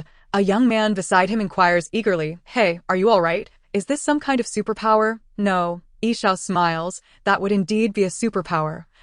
But today is simply not my lucky day." With that, he seizes the clothing rack and the garments atop it, pivoting to strike at the woman. As these objects danced in the air, they began to distort, ultimately transforming into a sharp sword adorned with numerous sparkling gems. The sword glinted ominously, its blade slicing through the air with a whisper of the wind. "Cool," exclaimed the young man beside him. Though this would not avail Yi Xiao in any way, despite Yi Xiao choosing the perfect moment to strike. Turning to face the oncoming woman, her speed was simply too great. And the instant the sword swiped through the air, she had already appeared on Yi Xiao's opposite side. The sword twirled in the air, continuing its dance until it lodged itself into a pillar supporting the upper floor. Without hesitation, the woman behind Yi Xiao forcefully kicked him once more. While Yi Xiao fought desperately against his adversary, Mina was in her office, fuming. What kind of upbringing did the new recruits have? Where did this insane woman come from? How did they allow her to escape? This would significantly increase our exposure risk. And where did this man emerge from? Another newcomer. Mina's voice erupted in a series of roars, her already fearsome scar appearing even more terrifying, yet not a soul around her dared to speak. Her ire was not directed at them. Before her stood a massive screen, merely a screen and several data cables, devoid of any sophisticated equipment. The young woman in denim, Luya, stood next to the screen, her hands resting upon it, though she was not chewing gum. Beneath the screen, several video windows displayed various faces, each showing a multitude of expressions and nationalities. After a moment, an inconspicuous-looking man spoke up. "It's Jiagalu." Jiagalu informed this woman. "She is one of ours." Mina paused upon hearing that voice, searching for the window for quite some time before finally spotting it. She nodded. "Are you still responsible for the Paris district?" "I had almost forgotten. Your ability to be overlooked is quite remarkable," Mina remarked. "You said it was Jiagalu? Are you implying that this woman has been to Paris?" "Indeed." She sought out Jiagalu and then headed straight for Shanghai. "Why did you not inform me?" Mina retorted. "I did notify you," came the aggrieved voice from the other side of the screen. Everyone present twitched at their lips, realizing that his notifications had once again been disregarded. Mina shook her head in resignation. Was it truly wise to appoint someone with the ability to be overlooked as the agent for Area 1? Jiagalu had informed this woman. Mina nodded thoughtfully.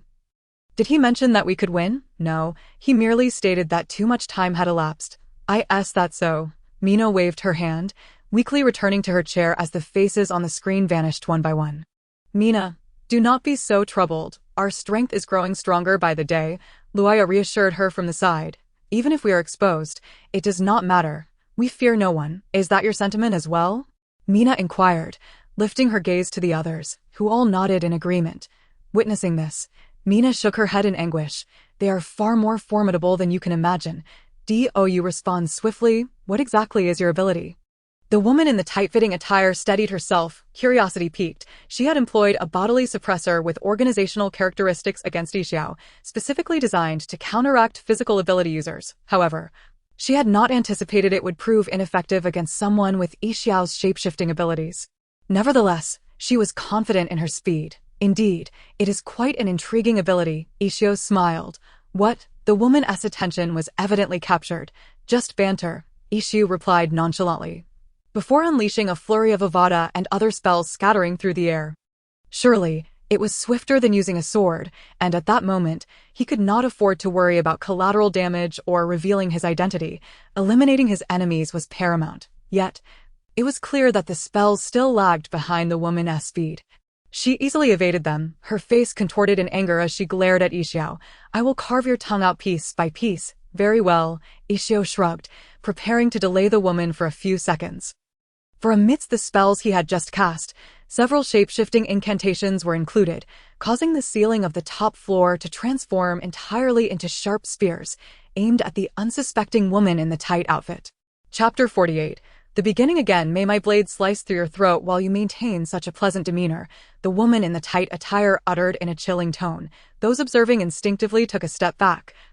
Yet thus far, neither the woman nor the surrounding crowd had perceived the threat looming above them. Perhaps the people below had noticed, but it was already too late. "Of course," Ishu replied with a smile.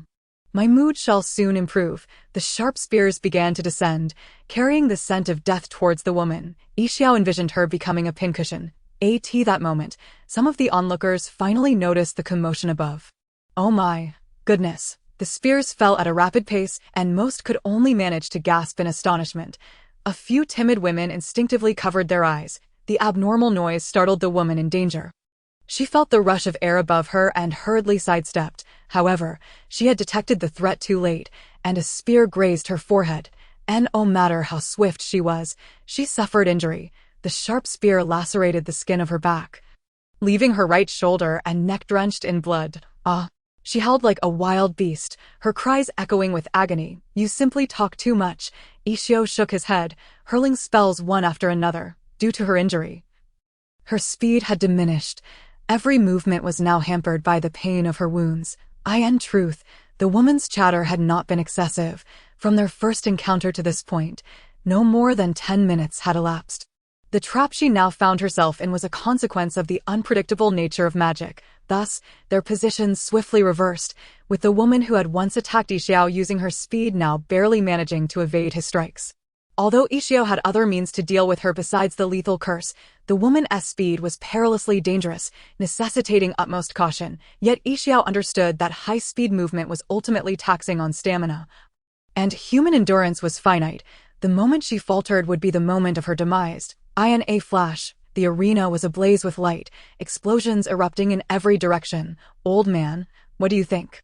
On a nearby skyscraper, the dragon and tiger brothers, clad in suits, sipped their tea, surrounded by imposing figures who had donned matching uniforms. However, their esteemed guest was an elderly man in his 50s, dressed in a remarkably simple and austere manner, reminiscent of a scholar from the last century. Yet, the entirety of his left side, including his chin, was made of metallic alloy, creating an incongruous appearance. I see no issue. That girl should be unable to kill this man." "Have you discerned his abilities?" The old man deflected the question with another inquiry. "It could be an extension of psychic abilities rather than mere muscle deformation," the dragon brothers responded in standard Mandarin. Eschewing their usual banter, the old man smiled without confirming or denying their assertion, yet he asked, "Isn't this your responsibility? They've stirred up such a commotion, and you're not going to intervene?" The dragon brothers exchanged glances. There shouldn't be any issues. Although there are many Chinese people, the spread is swift, yet confusion is even faster. For quite some time, everyone has been aware, and no one will seek trouble over this incident. Moreover, the dragon brothers hesitated, a hint of inscrutable meaning crossing their faces. "They haven't been out in a while. Not appearing does not signify they are absent," the old man remarked as he lifted his tea. As Xiao had surmised, after several minutes had passed, the woman's speed significantly diminished, becoming visibly slower. Yet, to guard against deception, Xiao continued to unleash spells one after another. His magical reserves remained ample, allowing him to sustain his efforts for a while longer. The woman in the tight attire still possessed some stamina. After a few more minutes of stalemate, she seemed unable to contain herself and hurled her dagger at Xiao. Although her speed was impressive, her strength was lacking, and thus the dagger did not possess the terrifying velocity necessary to pose a real threat. With focused mental fortitude, it was easily evaded. Xiao saw the dagger approaching and sidestepped lightly, simultaneously raising his right hand. The long spears that had been embedded in the ground shot skyward, poised like arrows ready to strike. Yet in the next moment, Ishu felt as though he had been pierced by some malevolent force. Confusion gripped him, and before he could comprehend the situation, he felt a sharp pain in his abdomen. Lowering his gaze, he saw his midsection stained crimson, the excruciating pain coursing through him as his muscles spasmed violently. "Why am I so unlucky?" Ishu lamented, realizing the dagger had not inflicted this wound.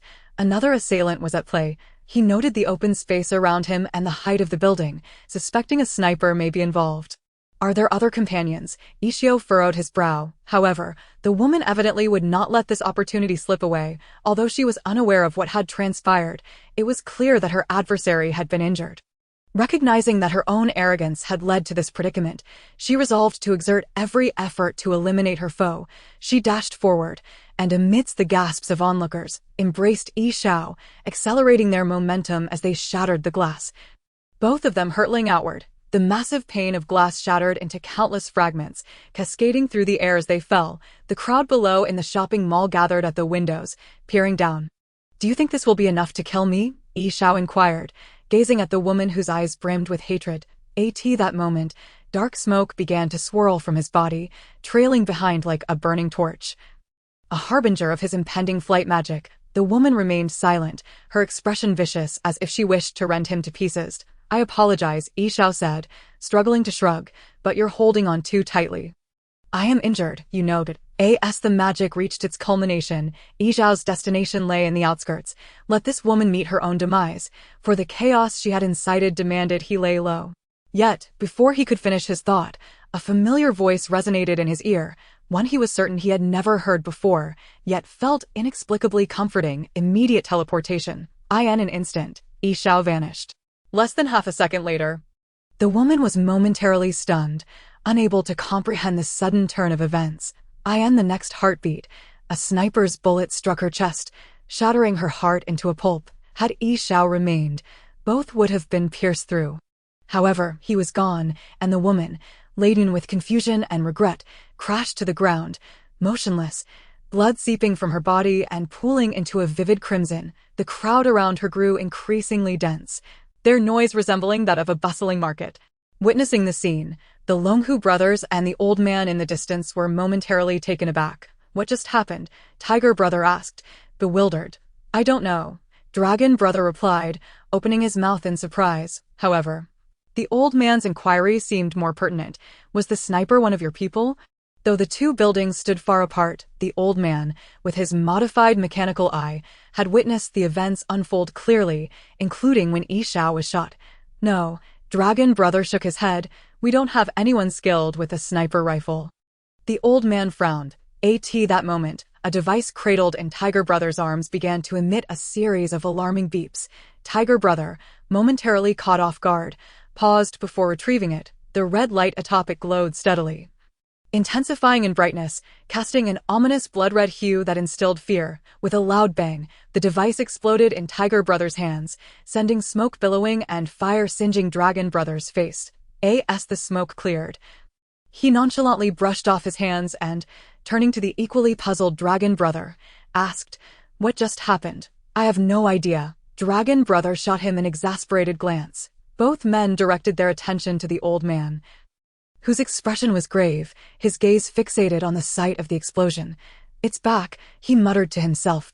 In an unknown laboratory, Havens lifted his head to glance at the distant east, sensing something amiss. From a dark corner of the laboratory, a voice inquired, "What did you see?" "Seer. He has departed," Havens replied. He the child of destiny." The figure in the shadows clearly understood that Havens referred to Ishu. "No, he is. More accurately, they all are." Chapter 49. Two men. As Ishu opened his eyes, he was greeted by the sight of a white ceiling. The surroundings were tranquil, but if one listened closely, the faint sounds of commotion and scattered conversations drifted from the hallway. A drip bag hung from a stand beside him, the room empty. A gentle breeze wafted through the window, causing the curtains to flutter slightly. The door swung open, revealing a flurry of white-coated figures bustling about in the corridor. "You're awake," Juhong exclaimed upon seeing Yi Jie's eyes open, his face lighting up with joy. "I've informed Uncle Yi. He is on his way here. Thankfully, you are not seriously harmed. Chu Hong settled onto a nearby stool, visibly relieved. What happened? Yi Jia inquired, feeling no particular discomfort aside from a slight dizziness. She gazed quizzically at Chu Hong. His expression was somewhat peculiar as he shrugged. Oh, nothing much. The mall suffered a terrorist attack, but fortunately, there were no casualties, although many innocent people were affected. The mall? Yi Jia shook her head in disbelief. Right, I was shopping with Yi Xiao and then I can't recall what happened. Where is Yi Xiao? Chu Hong chuckled awkwardly, his expression growing even more strange. I don't know. Has he gone missing? Did they take him hostage? She remembered Chu Hong mentioning terrorists earlier. No, he should be fine, Chu Hong reassured her, shaking his head. Now, stop overthinking it. Rest is the most important thing. After saying this, he adjusted the blanket covering Yi Jia and stepped outside. Yi Jia felt increasingly perplexed. Once the door closed behind him, Chu Hong pulled out his phone, but Yi Xiao's number remained unreachable, indicating he was out of service. Chu Hong was well aware of the unfolding events. That morning, after slipping away early, he and T gone on a date, but had returned home, bored, and passed the time online. By chance, he stumbled upon a live stream showing the incident, and as a good friend, he instantly recognized Yi Xiao. However, witnessing his friend effortlessly altering the shape of objects left him bewildered about how Yi Xiao possessed such abilities. It wasn't until the stream ended and Yi Xiao vanished that he recalled seeing Yi Jia flicker across the screen earlier. He rushed to the scene, only to find Yi Jia being loaded into an ambulance. Following that, he arrived at the hospital. However, while searching online just moments ago, he discovered that the video had mysteriously been taken down. Anxiety gnawed at him as he realized some force must have intervened to erase the evidence. Chu Hong made his way downstairs to buy some fruit, his heart still in turmoil. If the video was not fabricated, then it appeared there were indeed some hidden supernatural powers in the world, and his friend, Yi Xiao, was at the center of it all. How could he have kept such monumental matters from him? He recalled the wand Yi Xiao had tossed to him that night. Perhaps it wasn't merely cosplay. As Chu Hong approached Yi Jia's hospital room, he turned a corner and spotted a group of oddly shaped men and women standing in the middle of the corridor. Instinctively, he halted, hiding slightly to eavesdrop. How are things inside? Asked a woman with a scarred face, her memory seemingly clouded, as if she had been hypnotized before. Another, more striking woman interjected, hurry up and finish here. We still need to track down that sniper. The scarred woman expressed her impatience, appearing less than fond of the beautiful woman. The group fell silent, and after entering a few more rooms, they swiftly departed. It took Chu Hong a considerable amount of time before he emerged from the opposite end of the corridor. Thank goodness I bought that fruit downstairs. These people arrived in such a short time. It's fortunate. Chu Hong sighed with relief. Although he was still uncertain about the specifics, he could surmise from their fragmented conversation that they possessed the ability to erase memories, perhaps similar to the men in black or possibly through hypnosis. This world was undeniably insane. Chu Hong shook his head, unwilling to test the veracity of supernatural powers himself. It seemed that the days ahead would not be tranquil. Remembering the recent surge of videos online claiming to showcase supernatural abilities, he suspected they were all authentic, merely deleted. It appeared these supernatural beings could no longer contain their intentions for grand actions. He wondered about Yi Zhao's well-being as he pushed open the hospital room door. Carrying the fruit inside, Constantine had been restless over the past few days, particularly since his diagnosis of lung cancer at the hospital, leaving his spirits in disarray. He pondered the uncertainty of what awaited him after death. Desperately hoping to avoid hell, the mere thought of it conjured images of a righteous cop wrongfully imprisoned amidst the very criminals he had once apprehended. It was terrifying. Constantine emerged from a secluded villa on the outskirts, this time not facing a formidable foe, merely a mischievous sprite tormenting a newlywed couple in that house. Upon his arrival, the couple had fled in terror before he even took action. He sighed wearily, pulling out a cigarette, only to return it to his pocket. If only the filthy denizens of hell could be so frightened of him, life would be considerably easier. The sky darkened outside, the desolate wilderness devoid of human presence. Save for the occasional calls of birds adding a touch of eeriness to the night, Constantine approached a small yellow taxi, opening the door and sliding into the back seat. Chaz was in the front, devouring a hamburger. Upon noticing Constantine's arrival, he hastily swallowed his bites. John, have you dealt with it? The eager young man had always wished to assist him further, just a harmless little creature. Constantine understood his intentions, but preferred to keep the boy away from such matters.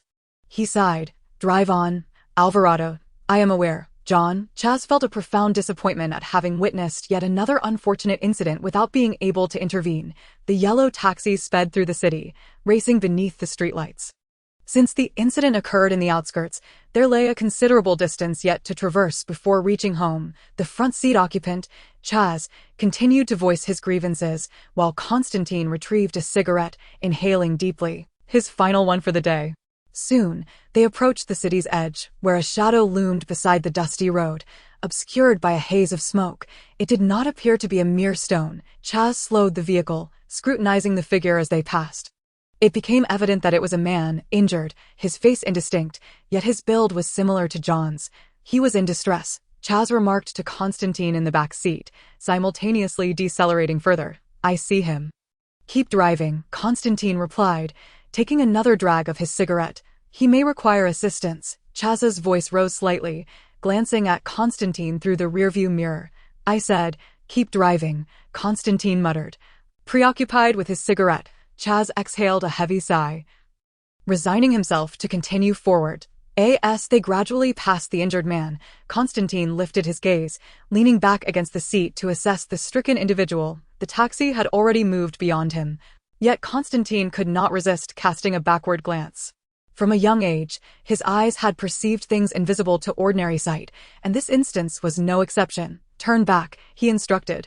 What? Chaz was taken aback. Turn back. We must save him. Having finished his cigarette, Constantine shook out his coat. Fine. Whether you say to drive forward or to reverse, it's your call, as you're the boss. Despite his complaints, Chaz's tone was buoyant. I knew John wouldn't stand idly by. The two men lifted the injured person into the vehicle. During which John remarked, he's been shot in the abdomen, but it's not fatal.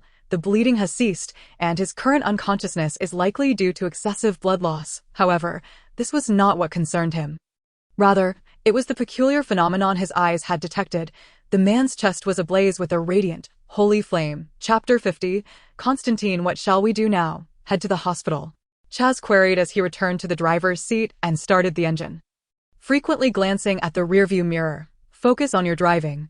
First, take me to my residence, Constantine advised, observing Chaz's incessant backward glances.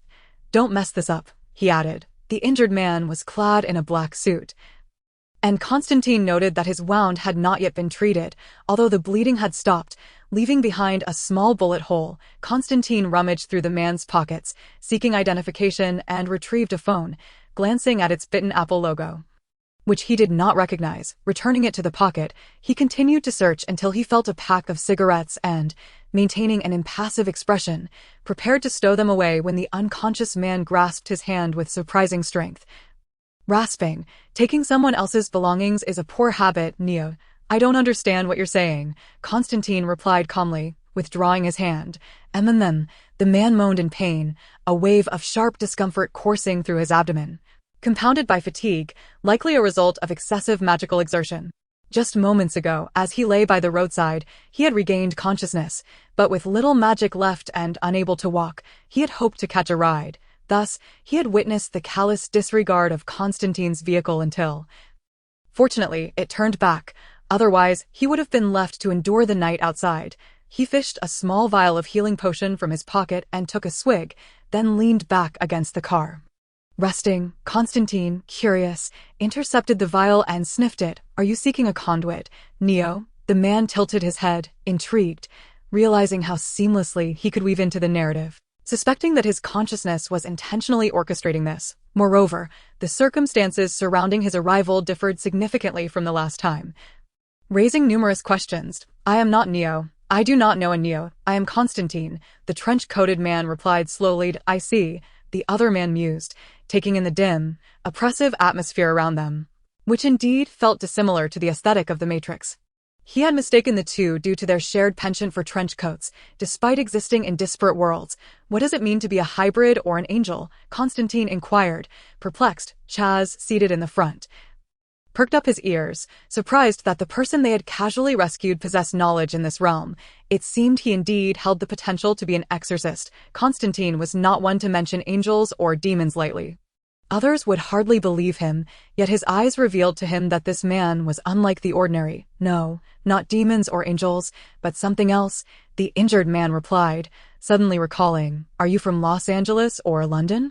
"I reside in Los Angeles," Constantine responded. Thank goodness. The man sighed in relief. He still retained some recollection of the film, The Hellblazer. "And you?" Constantine observed that the man's complexion had improved considerably, indicating that the potion had taken effect. "Another failed expedition brought me here. This should be Los Angeles, right?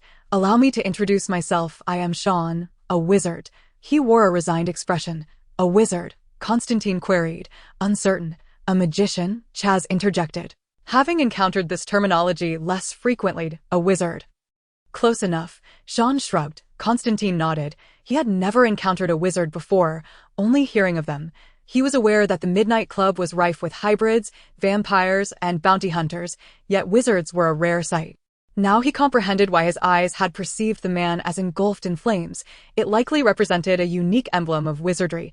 He refrained from inquiring about Sean's injuries, lacking the curiosity to delve deeper. However, Chaz was fascinated.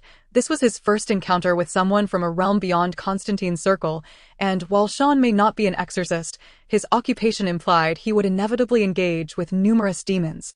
The three men engaged in casual conversation, two conversing while one listened. As they approached Constantine's residence, Constantine, typically reserved and disinclined to speak much, was bombarded by Chaz's incessant questions, to which Sean amiably responded, betraying no hint of his extraordinary nature. Upon reaching their destination, Constantine declared as the vehicle halted, "This is where you must disembark," clearly issuing an invitation to leave. Sean, observing the scene, decided to first contemplate his mission before determining whether to depart or follow Constantine's narrative. A voice echoed in his mind. "The laws of the body are structured. The objective is to uncover the source of your turmoil." Sean paused, pondering the meaning behind this. Was it to resolve his identity crisis? What turmoil could he possibly have, apart from the overwhelming experience of traversing realms? This task seemed distinctly tailored to him, regardless of its merits or drawbacks. Why had this collective consciousness assumed the role of his caretaker? What exactly was this collective consciousness up to? Sean felt a sense of unease, recalling how he had been disrupted by an unknown force during his initial mission. This time, he resolved to tread cautiously, opting to accompany Constantine for a while, regardless of the collective consciousness's intentions in placing him here. Having Constantine by his side would provide some measure of preparedness. With this thought in mind, he addressed Constantine. "I currently have no place to go. You wouldn't mind, would you?" Constantine regarded him coolly. "I have a vacant room downstairs, although there is but one bed. That poses no issue for me." Sean replied with a smile. The two men exited the taxi, while Chaz hurriedly retrieved Constantine's belongings from the trunk, eager not to miss any of Sean's minor magical displays, navigating the narrow, dimly lit corridor. The wooden floorboards creaked beneath their feet, the flickering light bulbs casting an eerie glow reminiscent of centuries past in Europe. "This is it," Constantine announced, stopping before a door. Sean pushed it open to reveal a small room with a glass window, a table, and a chair, reminiscent of a former office. "Not bad," he remarked, extracting a wand and casually waving it over the furniture. In an instant, they transformed into a spacious, plush bed adorned with bedding, with another flourish. The bed floated to the side of the room, near the window. Chaz's eyes widened in astonishment, while Constantine regarded Sean with mild surprise. "You possess some skill," Constantine acknowledged in his characteristic somber tone before turning and retreating into his own quarters. Chapter 51. The Spear of Destiny. "Good night, Mr. Sean."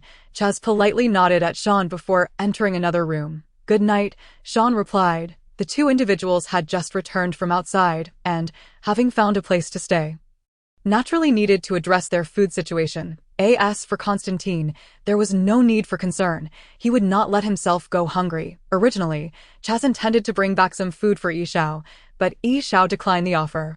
In the brief time spent returning from the suburbs, the wounds on his body had nearly healed. The efficacy of the healing potions from the Harry Potter universe was indeed remarkable, seeing that Yishao was largely unscathed. Chaz was delighted to take him out for a meal. Not only was it a rare opportunity for him to interact with someone from the exorcism circle, but it was also true that Constantine rarely engaged him in conversation. Of course, the two did not indulge in a lavish feast. They simply enjoyed a modest meal at a small diner by the street. One must admit that even though they were both in America, there was a significant difference between Los Angeles and New York. Perhaps it was due to the contrasting cinematic worlds, but Yishao felt an unsettling aura permeating this place, as if the entire world was engulfed in a vague, ominous atmosphere, something one could neither perceive nor ignore. Lying in bed, Yishao felt a slight discomfort from the meal he had consumed.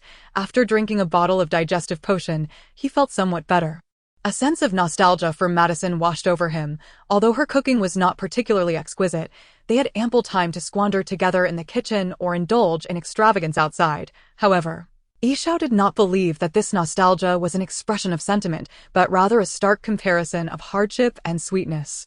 When contemplating matters of the heart, Yishao was reminded of the task at hand, his struggle for self-discovery. What a perplexing conundrum. He felt conflicted. The previous hint, though somewhat ambiguous, was at least comprehensible.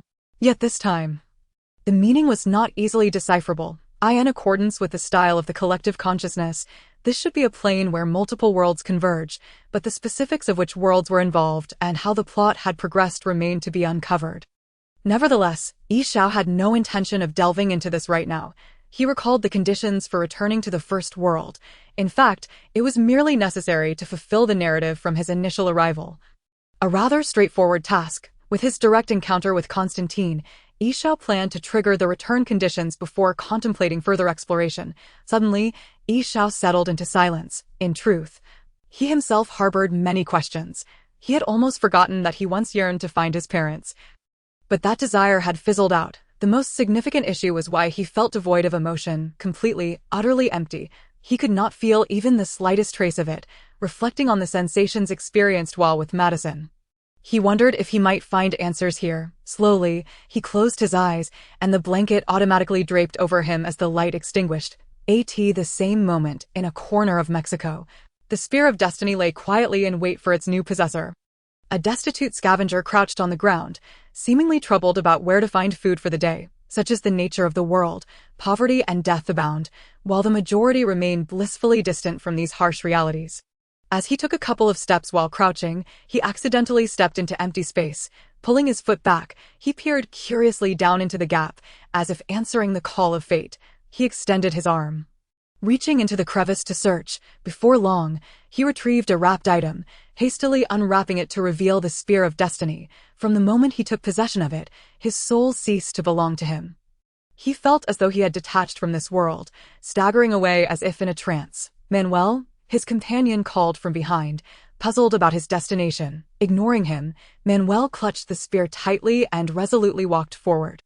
Suddenly, a car sped by and collided with him, sending dust swirling through the air in the abandoned lot. Manuel, his companion shouted, rushing over, but upon closer inspection, he discovered that Manuel bore no injuries and continued to stride ahead. While the front of the car had crumpled into a human-shaped dent, his companion stood frozen, unsure of what to do. Besides him, atop a nearby mound, two figures observed the scene. "Don't you want it?" one of the hippie men inquired, the air around him warping as if enduring extreme heat, with plumes of white smoke rising from the ground beneath his feet, the soil cracking and coalescing. "This is good news," the other man, pale and spectral, with faintly visible bones beneath his skin, seemed to exist in a ghostly state, lacking substance. Upon hearing this, the hippie man immediately fixed his questioning gaze upon him. "Mammon cannot succeed, but it can certainly attract the boss's attention." The pale man grinned, his mouth stretching wide and crimson, as if to devour everything. "This way, we will be much safer in the future." The hippie man nodded in agreement, and a gust of dust swirled around them as they vanished from sight. The following morning, Hennessy took a swig from his ever-present flask, having filled his belly. He had heard some unsettling news, prompting him to visit this impoverished area. The slums of Los Angeles, like those in many parts of the world, were cramped and filthy, with countless individuals jostling together like rats. It could be said that it had formed its own microcosm, rife with conflict and turmoil. Indeed, upon his arrival, he found a crowd gathered in front of a small building, pushing his way through with his ample frame. He shouted, "What's going on? What's happening? I'm a priest." The collective gaze of the crowd turned toward him, and he added, "I mean, if I can be of assistance. Please, save my daughter." A woman emerged from the throng, her face haggard and streaked with tears. "God will bless you, and I will do everything I can. What has happened to your daughter?" Hennessy sensed that a demon was at play once more. The woman, perhaps feeling that words could not convey the gravity of her situation, pulled Hennessy upstairs. As they ascended, the noise grew increasingly chaotic. Upon reaching the top floor, they could clearly hear the sound of things being smashed. A man rushed over, addressing the woman. She was quiet just a moment ago, then suddenly became violent. "Let me see," Hennessy insisted. The woman hurriedly led him to a door, and Hennessy cracked it open just a sliver. He glimpsed a young girl contorted against the wall, and upon noticing him, she hurled a fan in his direction. Hennessy quickly shut the door, the sound echoing loudly behind him, causing him to break out in a cold sweat. "Quick, someone get ropes and bind her." Several men rushed off to find some. "What should we do? What should we do?" The woman exclaimed, panic rising in her voice. "It's okay. It will be resolved," Hennessy reassured her. "I'll make a phone call." Chapter 52. Exorcism. The moment Hennessy saw the girl against the wall, he recognized that he was ill-equipped to handle the situation. A demon capable of directly influencing its host was not something he could confront, at least not alone. Thus, he thought of his old partner, pulled out his phone, and dialed a number. It rang twice before connecting. "What's going on?" came Constantine's somber voice from the other end, even his inquiry tinged with an indifferent tone. "I've run into trouble. I might need you to come over," Hennessy replied. "Address." Constantine's style remained succinct and casual. "I know where it is. Let's get moving." A strange voice, unfamiliar to Hennessy, chimed in on the line. Sounding as though it did not belong to a local, Hennessy glanced at the number, instinctively thinking he had dialed incorrectly. "Listening in on conversations is quite rude, Sean," Constantine remarked before turning back to Hennessy. "Wait for me. I'll be there shortly." As Hennessy stared at the disconnected call, he shrugged in resignation and took another swig from his flask. "All right," he muttered, a hint of exasperation in his tone. "How did you get in here?" Constantine asked as he donned his trench coat, casting a glance at the uninvited Yishao before shouting downstairs, "Chaz, we're leaving." Yishao shrugged. "You know, I'm a wizard." A response echoed from a distance. "Got it, sir." Then came the sound of Chaz hurriedly descending the stairs. "Quite the remarkable lad." Yishao smiled at Constantine. He, dressed and ready. Constantine approached the door and turned to Yishao, saying, "I don't know who you are or what your intentions are, but I don't mind you tagging along." Yishao shrugged, indifferent, as the two descended the stairs together. Yishao took the front seat of the car while Constantine settled in the back.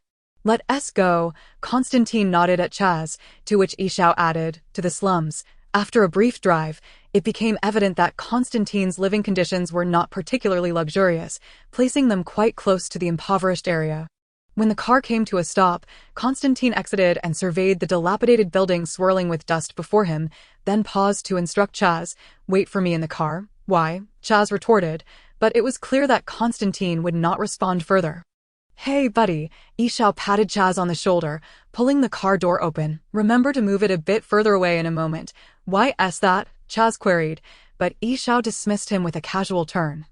Striding away. "Well then," Chaz muttered to himself, left alone to grumble about yet another cryptic companion. Hennessy awaited downstairs, and upon spotting Constantine, he hastily approached him. "I believe I have found someone for you," he proclaimed. "As soon as I realized I was unable to handle it, I called you." "Who is this?" he inquired, noticing Yishao standing nearby. Constantine glanced back at Yishao, signaling him to introduce himself. "I am Sean." "A lost sorcerer," Yishao replied, offering a smile to Hennessy. "A sorcerer," Hennessy murmured. "I am Hennessy, a priest." He waved his hand dismissively, adding, "However, I hold no ill will towards sorcerers, as our common enemy is the demon." "Indeed," Yishao replied in agreement. Constantine extracted a cigarette and lit it, suggesting, "Let us proceed to investigate these scoundrels." Hennessy promptly led the way, and the three ascended the steep staircase unsteadily to the top floor. Upon reaching the summit, they found a crowd gathered, and as they walked through, the surrounding residents parted to reveal a room at the back. Yi Xiao observed a large bed within, upon which a girl was bound.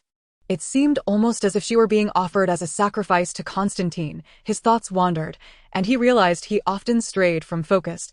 He saw Constantine approach, placing the half-smoked cigarette at the foot of the table, where he began inscribing several marks towards the demon in the sunlight. One of them reacted, causing the possessed girl to writhe in agony upon the bed.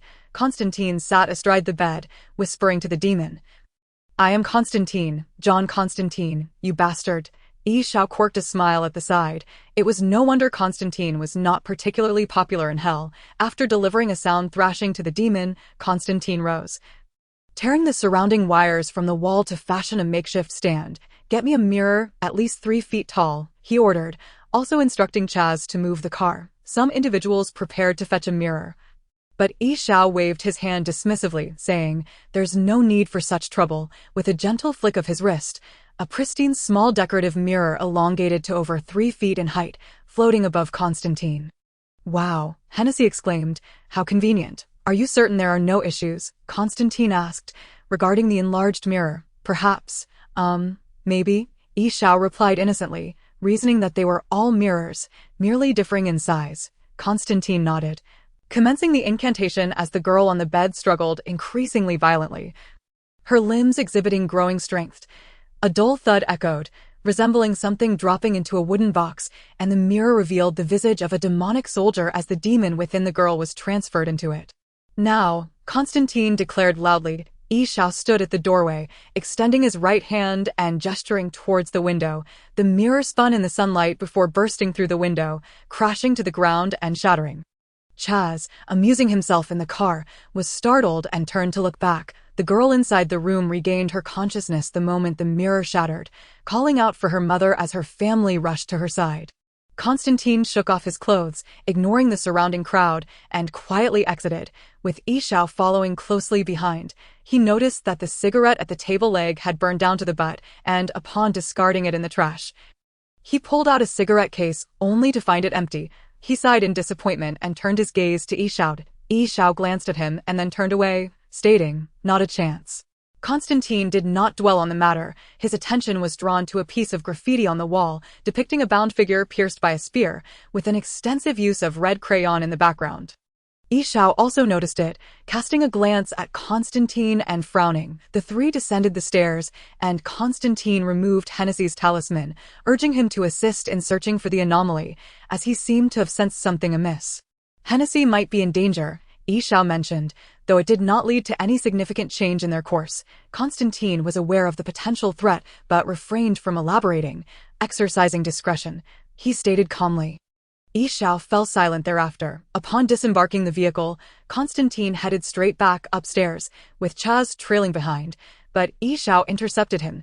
"He won rush into using those things," Yi Xiao said with a smile, pointing to the pocket in Chaz's hand. "Care to step outside with me?" After a moment of contemplation, Chaz deemed it too early and returned to the car. As the engine roared to life, Chaz initiated a conversation.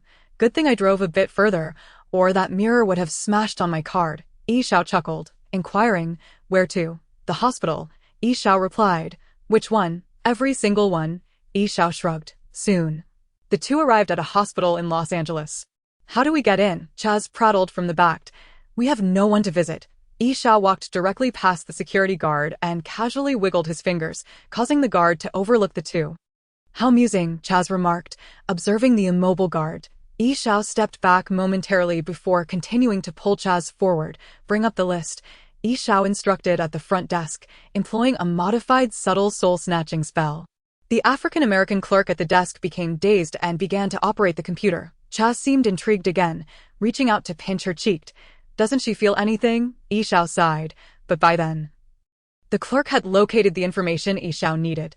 He quickly scanned through the list, but after a few minutes, he found no one of interest, although he did come across another intriguing individual, Martin Krizer, though he felt no inclination towards him at present. Not spotting Angela's sister, Yi Xiao turned to head to the next hospital, and as he did, he remarked over his shoulder, "She can feel." "What?" Chaz remained in a daze, but just then, a scream erupted from the front desk. The architecture of this hospital seemed familiar. Yi Xiao felt it resembled the one from the movies, tall and suitable for jumping off. Once again, he approached the front desk without hindrance, checking the psychiatric wards list. This time, he discovered his target, Isabel Dawson, silently noting the room number. Yi Xiao turned to Chaz and instructed, "Wait for me outside." Without waiting for Chaz to protest, Yi Xiao ascended the stairs. After rounding a corner, he concealed himself from view. The surveillance cameras could not be destroyed. The plot required it. Thus, he had to ensure he did not appear on camera. Preventing Isabel's sister from suspecting him and triggering any unforeseen events, Yi Xiao intended to inquire about her sister, knowing that the Dawson sisters could perceive many phenomena invisible to ordinary people. Much like Constantine's gift, however, the Dawson sisters might not be limited to just demons. Yi Xiao sought to understand what set him apart from others, believing Isabel could discern something within him that perhaps contributed to his emotional deficiencies. As he felt that scientific methods were temporarily incapable of resolving his issues, compelling him to lean towards the supernatural, Constantine would undoubtedly not detect anything. Otherwise, given his nature, he would have inquired long ago. Yi Xiao could only place his hope in Isabel's potential insights. He quickly reached the designated room, only to find it empty, the window flung wide open, with the curtains billowing in the breeze. Leaving behind an unoccupied ward. "Damn it, I arrived too late," Yi Xiao sighed, casting one last glance at the room before departing. However, as he left, he discreetly scanned the windowsill, sensing something watching him. It could merely be an illusion. And as Yi Xiao gradually distanced himself, a faint, indistinct voice echoed from the rooftop. "A sorcerer, he should not be within Mammon's trajectory. A fire demon, I shall find a time to test him. No problem." Yi Xiao wandered around, but found nothing of value. Soon, a night passed, and the sun slowly ascended to the sky. Yi Xiao did not venture outside. Instead, he remained in his room, perusing Morgana's spellbook, treating it merely as a pastime. Chaz called out to him several times, but Yi Xiao declined to respond. Constantine had gone early in the morning to check on his lung cancer, but it seemed there was little hope left. Moreover, today Ankila also learned of her sister's demise. However, for Yi Xiao, the most significant matter was the impending arrival of Baiman. Time did not slip away in vain. As evening approached, Baiman arrived at Constantine's residence. Yet Constantine had yet to return. Yi Xiao, who had been waiting for a long time, opened the door to greet him. "Hello."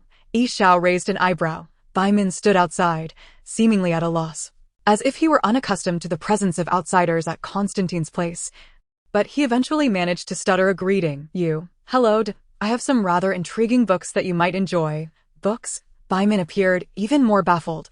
Yi Xiao waved his hand to close the door, transforming a bucket of holy water belonging to Constantine into a high-backed chair that floated behind Baiman. A wizard, along with some literature on wizardry. Upon hearing that Yi Xiao was a friend of Constantine's, Baiman felt reassured, and the two engaged in conversation. Naturally, Yi Xiao refrained from immediately promoting his own materials, as these were textbooks from the world of Harry Potter. Should the knowledge from this world prove too advanced or differ in form, it would be quite embarrassing. However, it seemed that Yi Xiao's luck was rather favorable.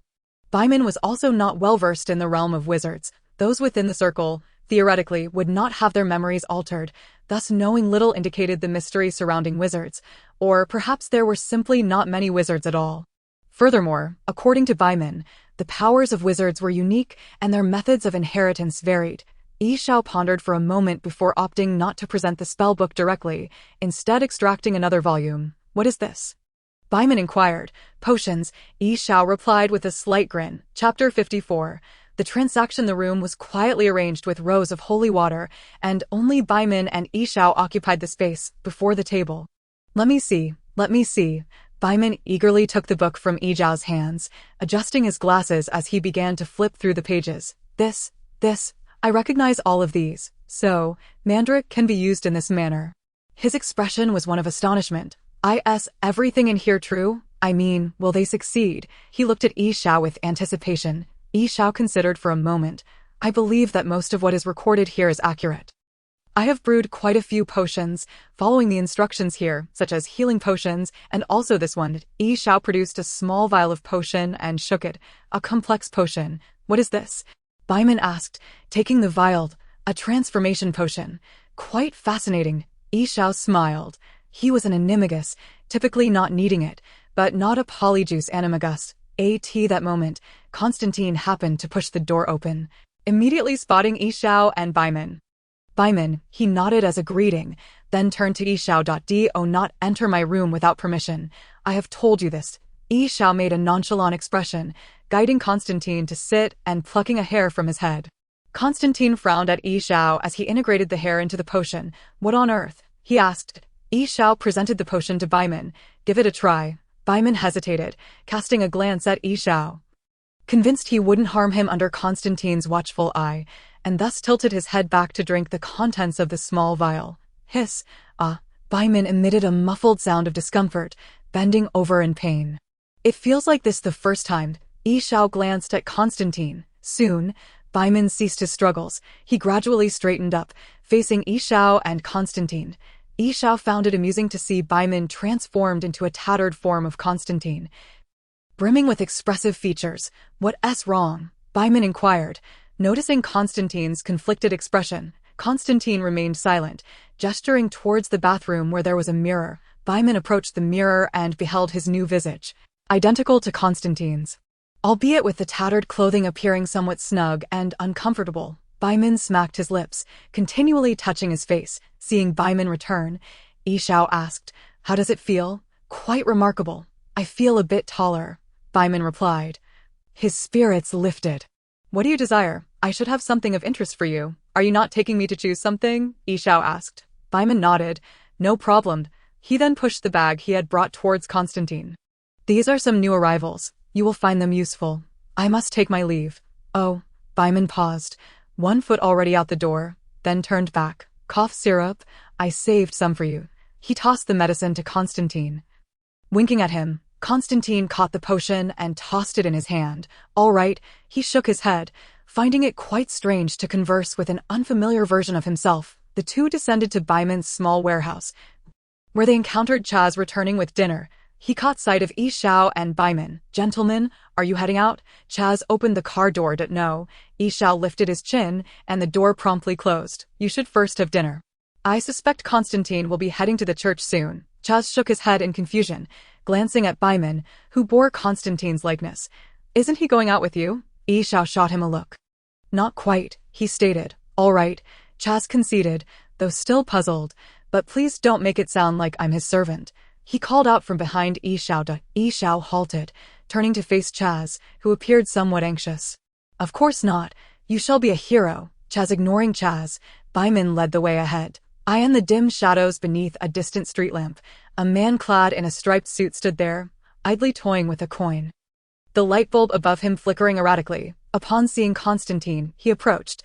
After a few steps, he seemed to sense something amiss. His brow furrowed, and upon catching sight of Yishao, he appeared to grasp something and swiftly vanished into the darkness.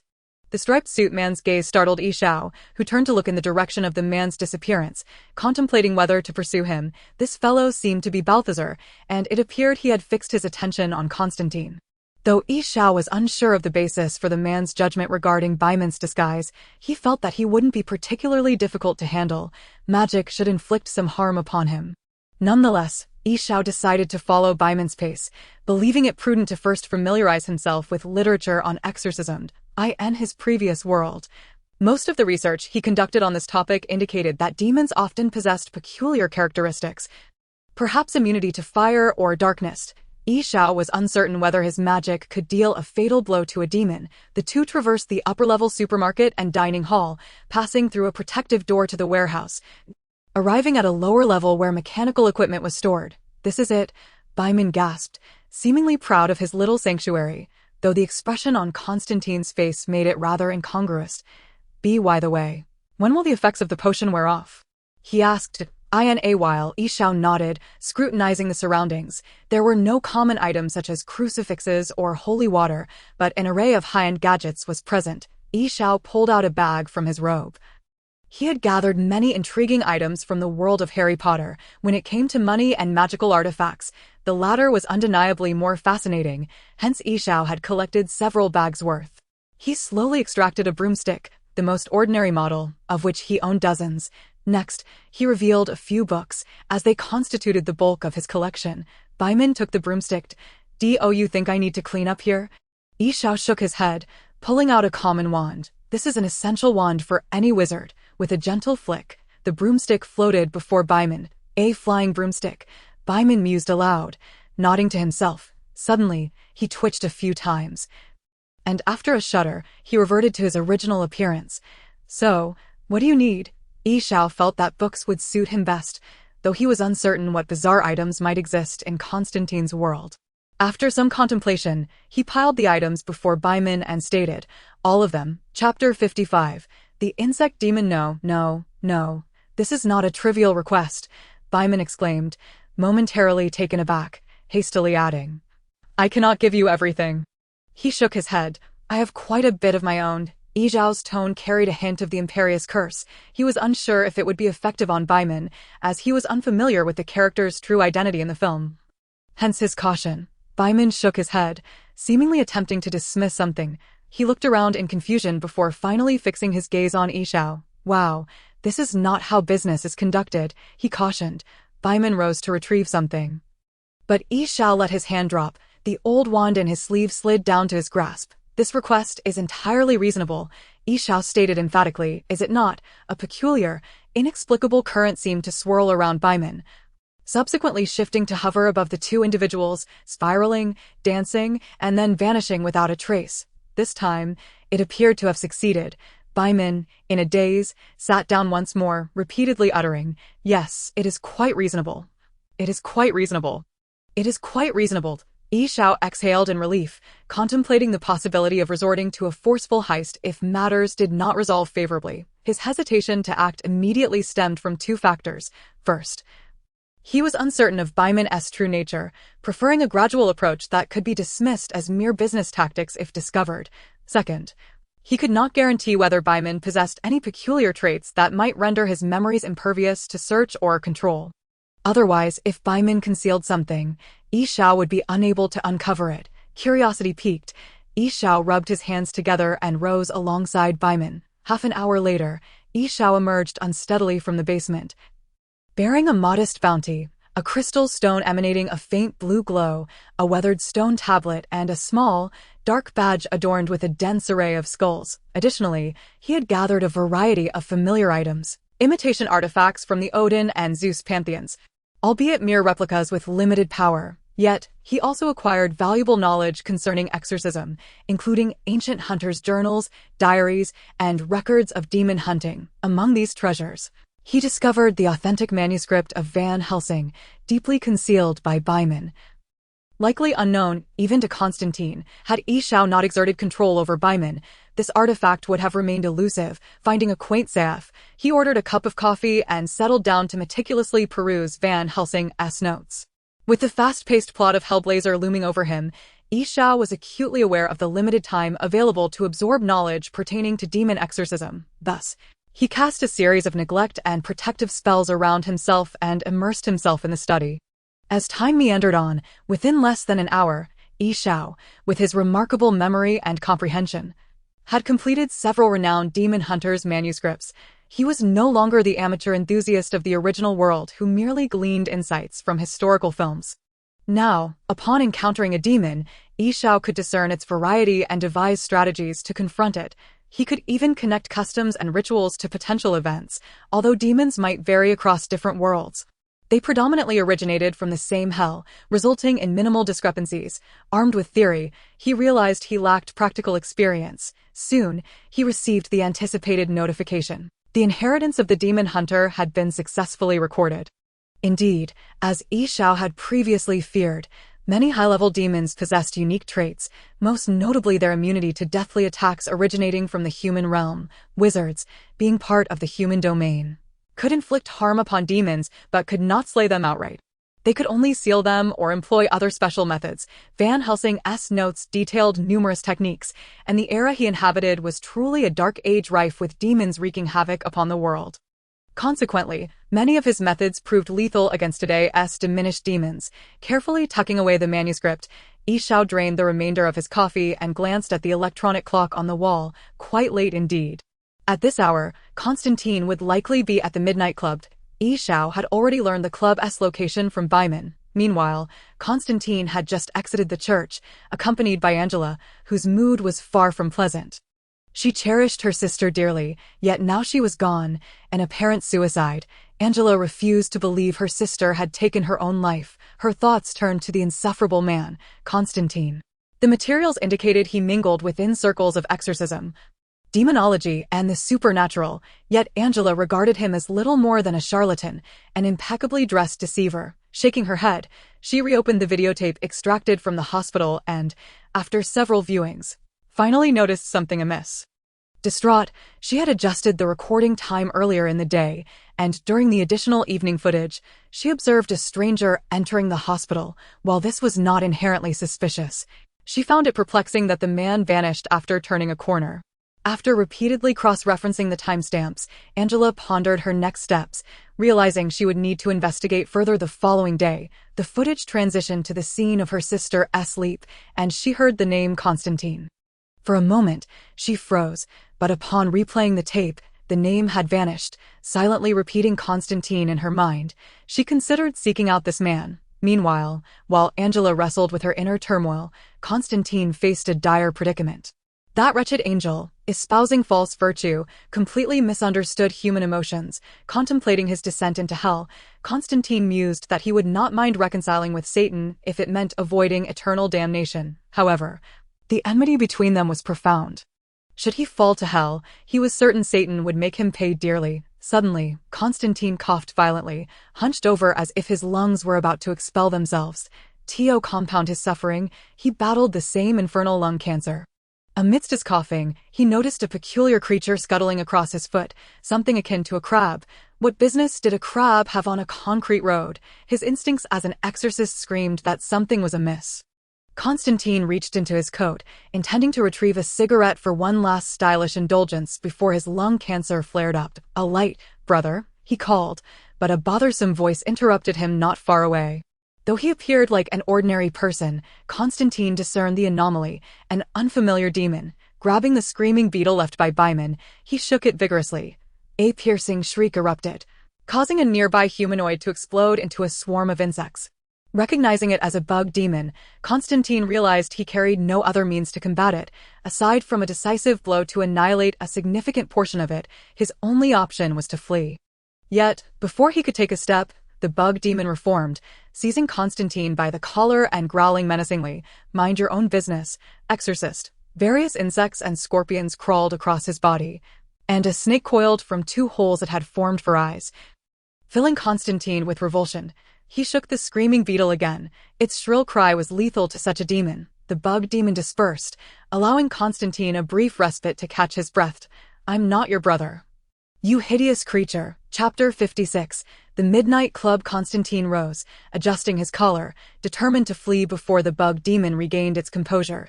A swarm of disorganized insects flitted chaotically through the air, obstructing his vision.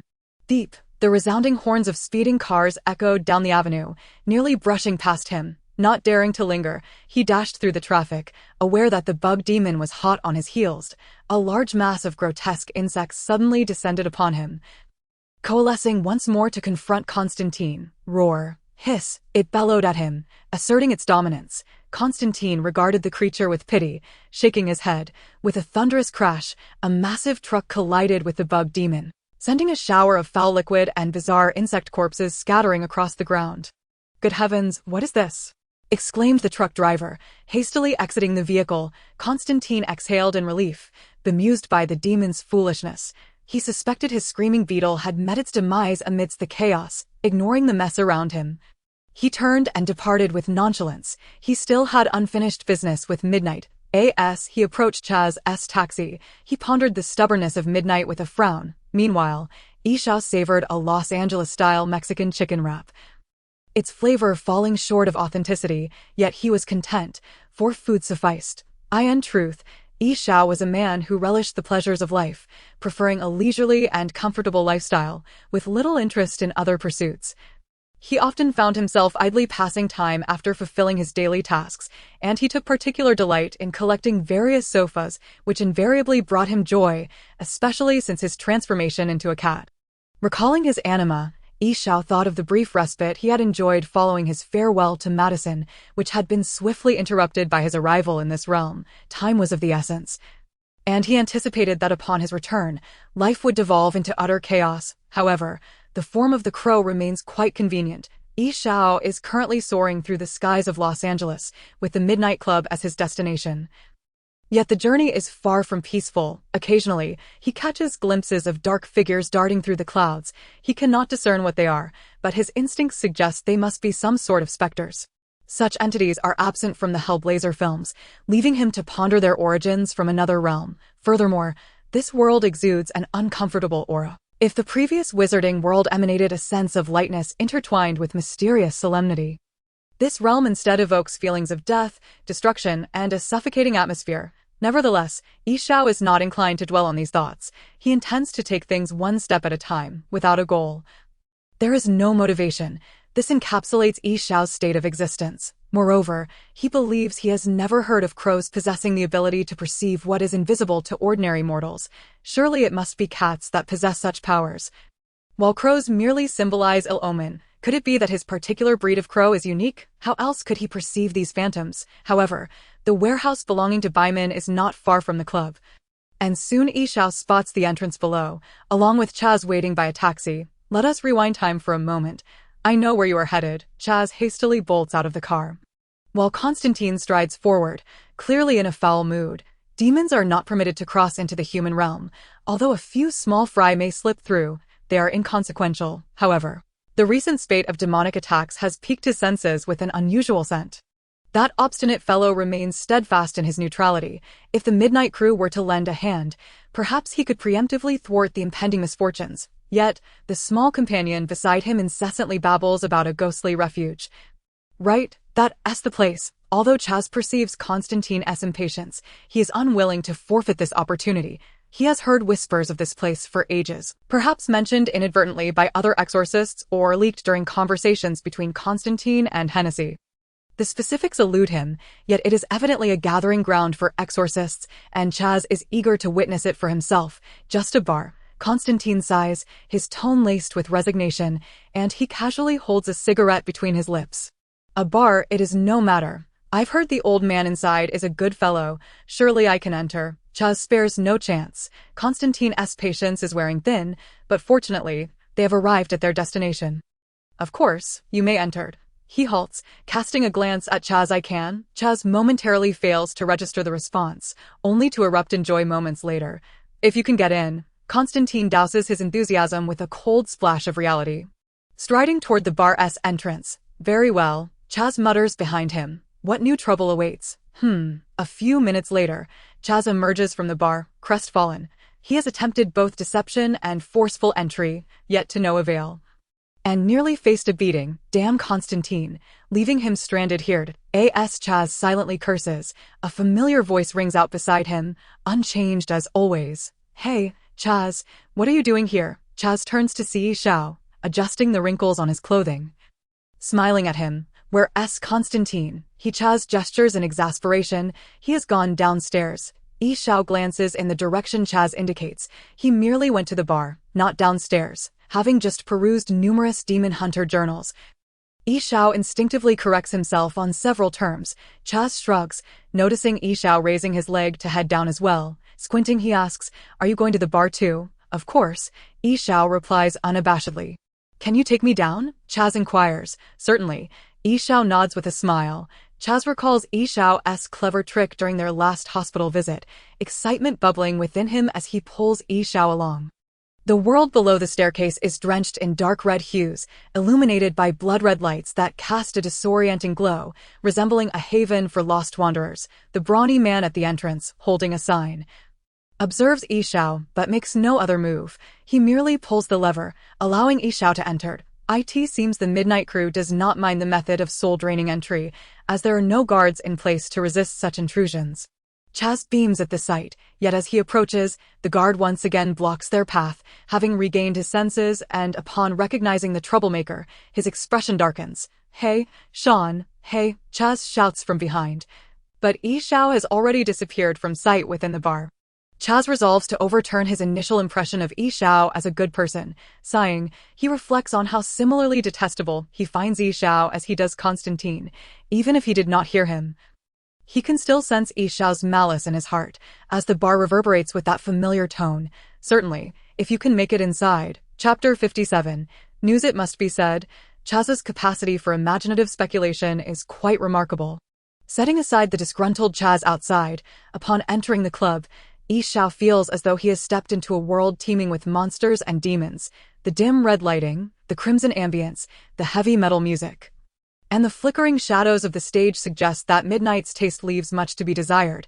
Yi Xiao clicks his tongue in disapproval. He has no intention of seeking out Midnight, with Constantine present and Balthazar lurking afterward. He finds little allure in either of them. Instead, his curiosity is piqued by the diverse array of beings inhabiting the bar, those from hell, the human realm, hybrids, the living, and the deceased. Such entities are invisible on the original Earth, akin to treasure hunting. One might stumble upon hidden gems. Yi Xiao realizes he is genuinely intrigued by these phenomena. Shadows weave around him, various alluring figures greet him, while handsome men cast flirtatious glances. Naturally, there are a few unsavory characters who watch him intently, navigating past two vampires engaged in a passionate embrace, ignoring the entangling presence of what might be a fae. Yi Xiao settles at the bar. The bartender, polishing a glass, regards him. Yi Xiao does not rush to order. He is unfamiliar with the beverages offered in this establishment that caters to various races. "Good evening," he greets the striking bartender, who appears to be non-human. He sets down the glass, asking, "What can I get you?" "For now, nothing required." Yi Xiao produces a stack of bills, indicating, "This should suffice." "Yes, certainly." The bartender smiles and nods. "First time here," Yi Xiao affirms with a nod, seeking information. The bartender's expression shifts to one of understanding, as it appears he anticipates a profitable evening. "What would you like to know?" "Recently, I've encountered some peculiar events and strange figures." Yi Xiao hands him several bills. The bartender accepts them, tucking them into his coat pocket. "This is quite a sum. Let me think." Yi Xiao aims to glean insights into the narrative arcs of this Hellblazer universe. In his previous world, he discovered two conflicting plots. This bartender may not possess knowledge of all narratives, but should he be privy to any, it would be a delightful surprise. Many storylines, once initiated, trigger regional disturbances. So if there truly are external influences, this circle would undoubtedly be aware. Yi Xiao seeks to prepare himself for the conclusion of Hellblazer. Noticing the bartender still hesitating, Yi Xiao produces more bills. "All right." The bartender claps his hands. "I have an idea." Yi Xiao remains still, wary of receiving trivial information such as someone's lost dog. Fortunately, the bartender does not disappoint. Edward Scissorhands has recently left his castle, and a significant schism has emerged among a vampire faction. It seems the moon goddess is in search of a new vampire hunter called Blade, causing quite a stir within the hunter community. The corners of Yi Xiao's mouth twitch. "Is it the moon goddess Celine?" he inquires. "Of course." The bartender responds with a fierce expression, as if daring anyone to disagree. "Who else could possibly deserve such a title? She is the most beautiful goddess in my eyes, undoubtedly the fairest among our kind." Yi Xiao remains silent, pondering the implications of a love-struck vampire, Celine battling Blade. It is indeed curious. After conversing with the bartender a bit longer, sensing no further valuable insights, Yi Xiao surveys the surroundings. Various demons of distinct races occupy tables, and with a wealth of knowledge accumulated from seasoned demon hunters, Yi Xiao can easily identify their differences. Yet, these beings seem to regard him with indifference, leaving him bereft of useful information. No one dares to cause a ruckus within the Midnight Club, so these volatile creatures refrain from engaging in deadly confrontations unless they are more formidable than Midnight itself. Indeed, Constantine is currently a guest in Midnight's private domain. However, the atmosphere between them is decidedly tense. Balthazar has also arrived, and upon encountering Constantine, the two exchange a few harsh words, while Midnight steadfastly upholds his rules. Inciting enough frustration in Constantine, He gestured towards Balthazar, but coincidentally, Constantine began to cough violently, casting a sidelong glance at Balthazar before stepping out of the midnight domain, exiting the club. He took a deep breath. Feeling a considerable relief in his lungs, "That old stubborn fool," Constantine muttered. Nearby, Chaz approached upon noticing Constantine's appearance. "Sir, have you seen Sean? He is down below." "Not below, but in the bar." Constantine corrected. "He came too? I didn't see him." Chaz nodded. "Let us go back." Constantine settled into the car. "Aren't you waiting for Sean?" Chaz inquired. "He won't escape," Constantine replied impatiently, his expression far from pleasant. Yi Xiao had never ventured into hell. Regardless of the depictions in movies or the Bible, such scenes were undoubtedly a fatal temptation for someone as curious as Yi Xiao. The opportunity to confront demons face to face was rare, and if the Consciousness Collective had brought him here, Yi Xiao might never again have such an opportunity to understand it. Just as Yi Xiao contemplated whether to employ the soul-snatching spell to glean insights about hell, a timid figure crept up behind him. With his extraordinary mental acuity and perception, Yi Xiao instantly detected the presence, noting the individual's weak strength and lack of danger, especially within the confines of the club. Hence, such a person was either a merchant, an information dealer, or a con artist. Yi Xiao deemed the latter most likely. "Hey, friend," the figure approached. Yi Xiao took a glance, noting the individual's diminutive stature, reminiscent of a rat. Could he be human? The figure, noticing Yi Xiao's attention, continued, "I hear you are quite interested in hell. I have some little trinkets from there. Would you like to take a look?" Missing out on treasures, he instead encountered such a fellow. Yi Xiao chuckled inwardly, clearly a con artist, likely aiming to swindle him and then resort to murder for profit. Perhaps he had just showcased his wealth to the bartender, yet why were they so certain he was an easy target? Simply because he appeared unfamiliar. Many in the circle were not judged by their looks. He was undoubtedly prepared with his next line to further ensnare Yi Xiao, one deceptive phrase after another. Con artists required strong psychological resilience, eloquence, and quick thinking. However, Yi Xiao was disinclined to endure his prattle. "Where? Lead me there." The man was momentarily taken aback, his premeditated approach rendered ineffective. It was his first encounter with someone like Yi Xiao. Yet his intellect seemingly failed to question Yi Xiao's reaction. Just outside, follow me," he quickly responded. Yi Xiao appeared unsuspecting, trailing behind him. The man secretly rejoiced, believing he might profit today. Exiting the midnight club, the guard at the entrance cast a puzzled glance at Yi Xiao. He seemed unfamiliar with the individual's entry, yet remained steadfast at his post. Chaz and his vehicle had vanished, presumably having left. The guide chose narrow paths, twisting and turning until they reached a secluded neighborhood, leading to a dark alley ahead. Just ahead, "Let us go." Seemingly emboldened by the familiarity of his territory, the slender man spoke with a hint of rudeness. Yi Xiao raised an eyebrow, choosing not to stoop to his level. He was currently bored, and this individual presented an opportunity for diversion. A warm-up before his confrontation with Mammon. He had yet to test the peculiarities of a demon hunter's powers. And now an unwitting fool had approached. Yi Xiao had already cast protective spells upon himself. The Guardian spell, the Iron Armor spell, the Deflection spell, and a plethora of others, with his old wand readily accessible in his sleeve. Yi Xiao had no habit of gambling with his life. Should he falter in this dark place, it would certainly be amusing. The leading frail man, eager to enter his domain, proceeded forward, with Yi Xiao following him into the dim alley that exuded a foreboding aura. Darkness breeds evil, regardless of the country. The sinister nature lurking in shadows is seldom visible, as people dwell within their circles, rarely contemplating stepping outside. Yi Xiao mused. Perhaps this was why he had momentarily lost focus. He became aware of two figures lingering behind him, blocking his escape. In such a narrow space, they managed to conceal themselves from sight. Well, look here, another little sweetie. From the depths of the alley, a burly man leapt down from a wooden crate. Surrounded by a motley crew of men and women, their garish attire eliciting raucous laughter at the remark. "Quite fair-skinned. Too bad I don't consume human flesh." An Asian, Yi Xiao noticed patches of dark red on the wall, resembling blood stains, suggesting that these individuals were not as primitive as they appeared. They were not merely harmless hippies. The burly man evoked a sense of familiarity, akin to the werewolf encountered in Diagon Alley from the Harry Potter world. He is one of those from the bar, quite wealthy, the frail man hastily announced upon the arrival of the leader. The burly man sniffed the air vigorously. Not a demon hunter, just a rookie? Or a mere human? Hey, what are you doing in the bar? He queried Yi Xiao. First, how did you deduce I'm not a demon hunter? Yi Xiao calmly retorted. The surrounding individuals appeared to fear the burly man, none daring to interject during their exchange. You lack that aura.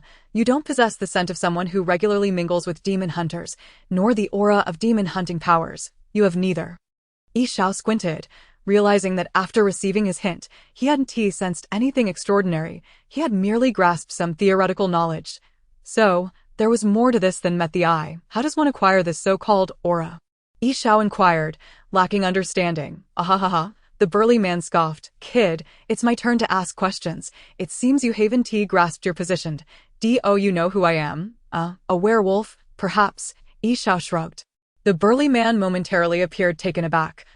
Surrounded seemingly by ordinary individuals. As for you?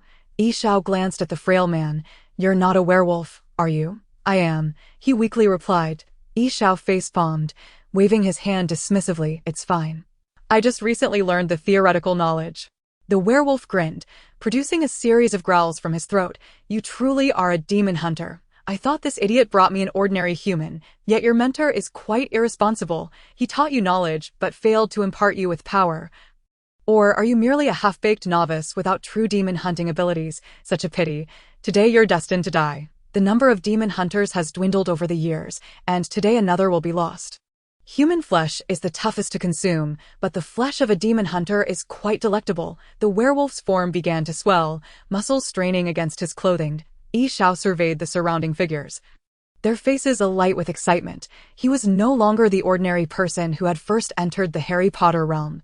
It seemed there would be unexpected gains today. Indeed, Yi Xiao's wand slipped into his hand. During your school days, you surely didn't pay attention.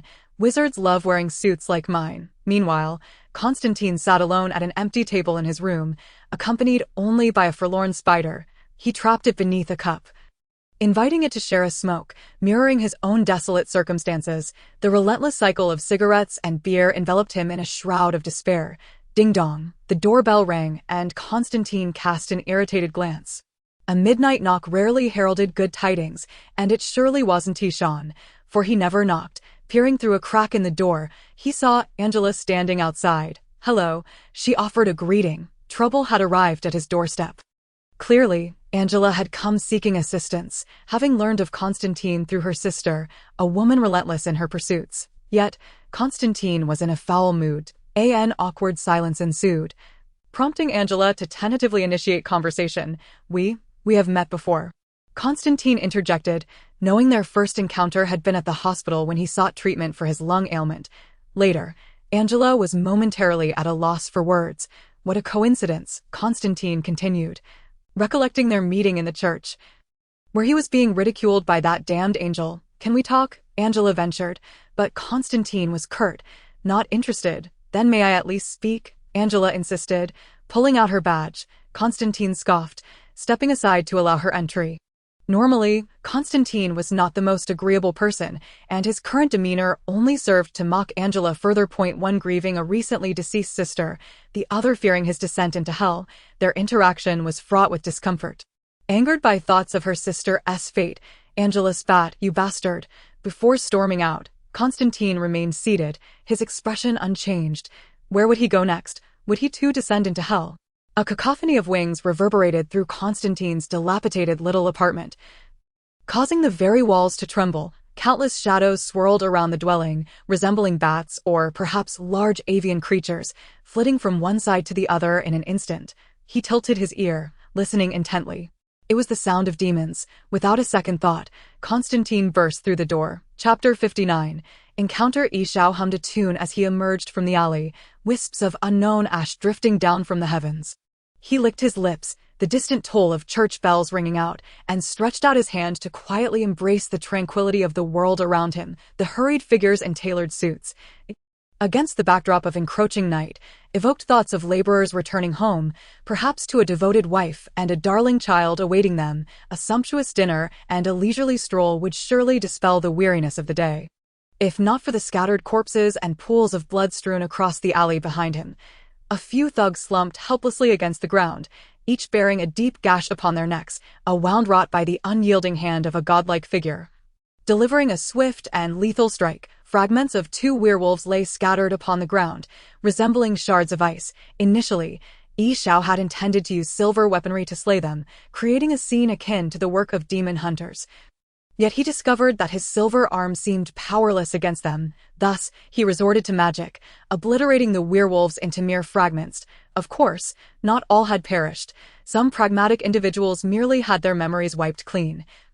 A superficial means of concealment, for Yi Xiao understood that if formidable beings truly sought him out in this world where souls descend into hell after death, they could easily trace his essence to uncover the truth. Hence, he deemed excessive concealment to be of little utility. Fortunately, he still gleaned the information he sought regarding the demon hunter's powers. According to the remnants of the werewolf's memory, demon hunters were an enigma. No one understood their origin or how to cultivate such strength, yet all demon hunters firmly believed, perhaps in God, perhaps in themselves, or perhaps in some artifact, that possessing faith would lead to success. Yi Xiao trusted his own judgment. Once he made a determination, he would pursue that objective, though not with the reckless abandon of one who does not heed the walls they may collide with. Overall, he retained faith in his reason, or perhaps instinct. It was instinct that allowed Yi Xiao to accurately discern the beginnings and ends of matters. Reason played its part, yet instinct dominated significantly.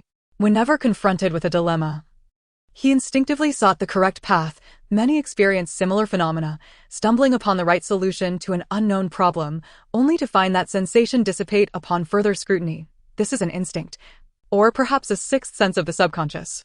However, Yi Xiao discovered that despite his steadfast belief in certain phenomena, he remained unable to wield any new power beyond his mental and magical energies. The power to exorcise demons was wholly absent.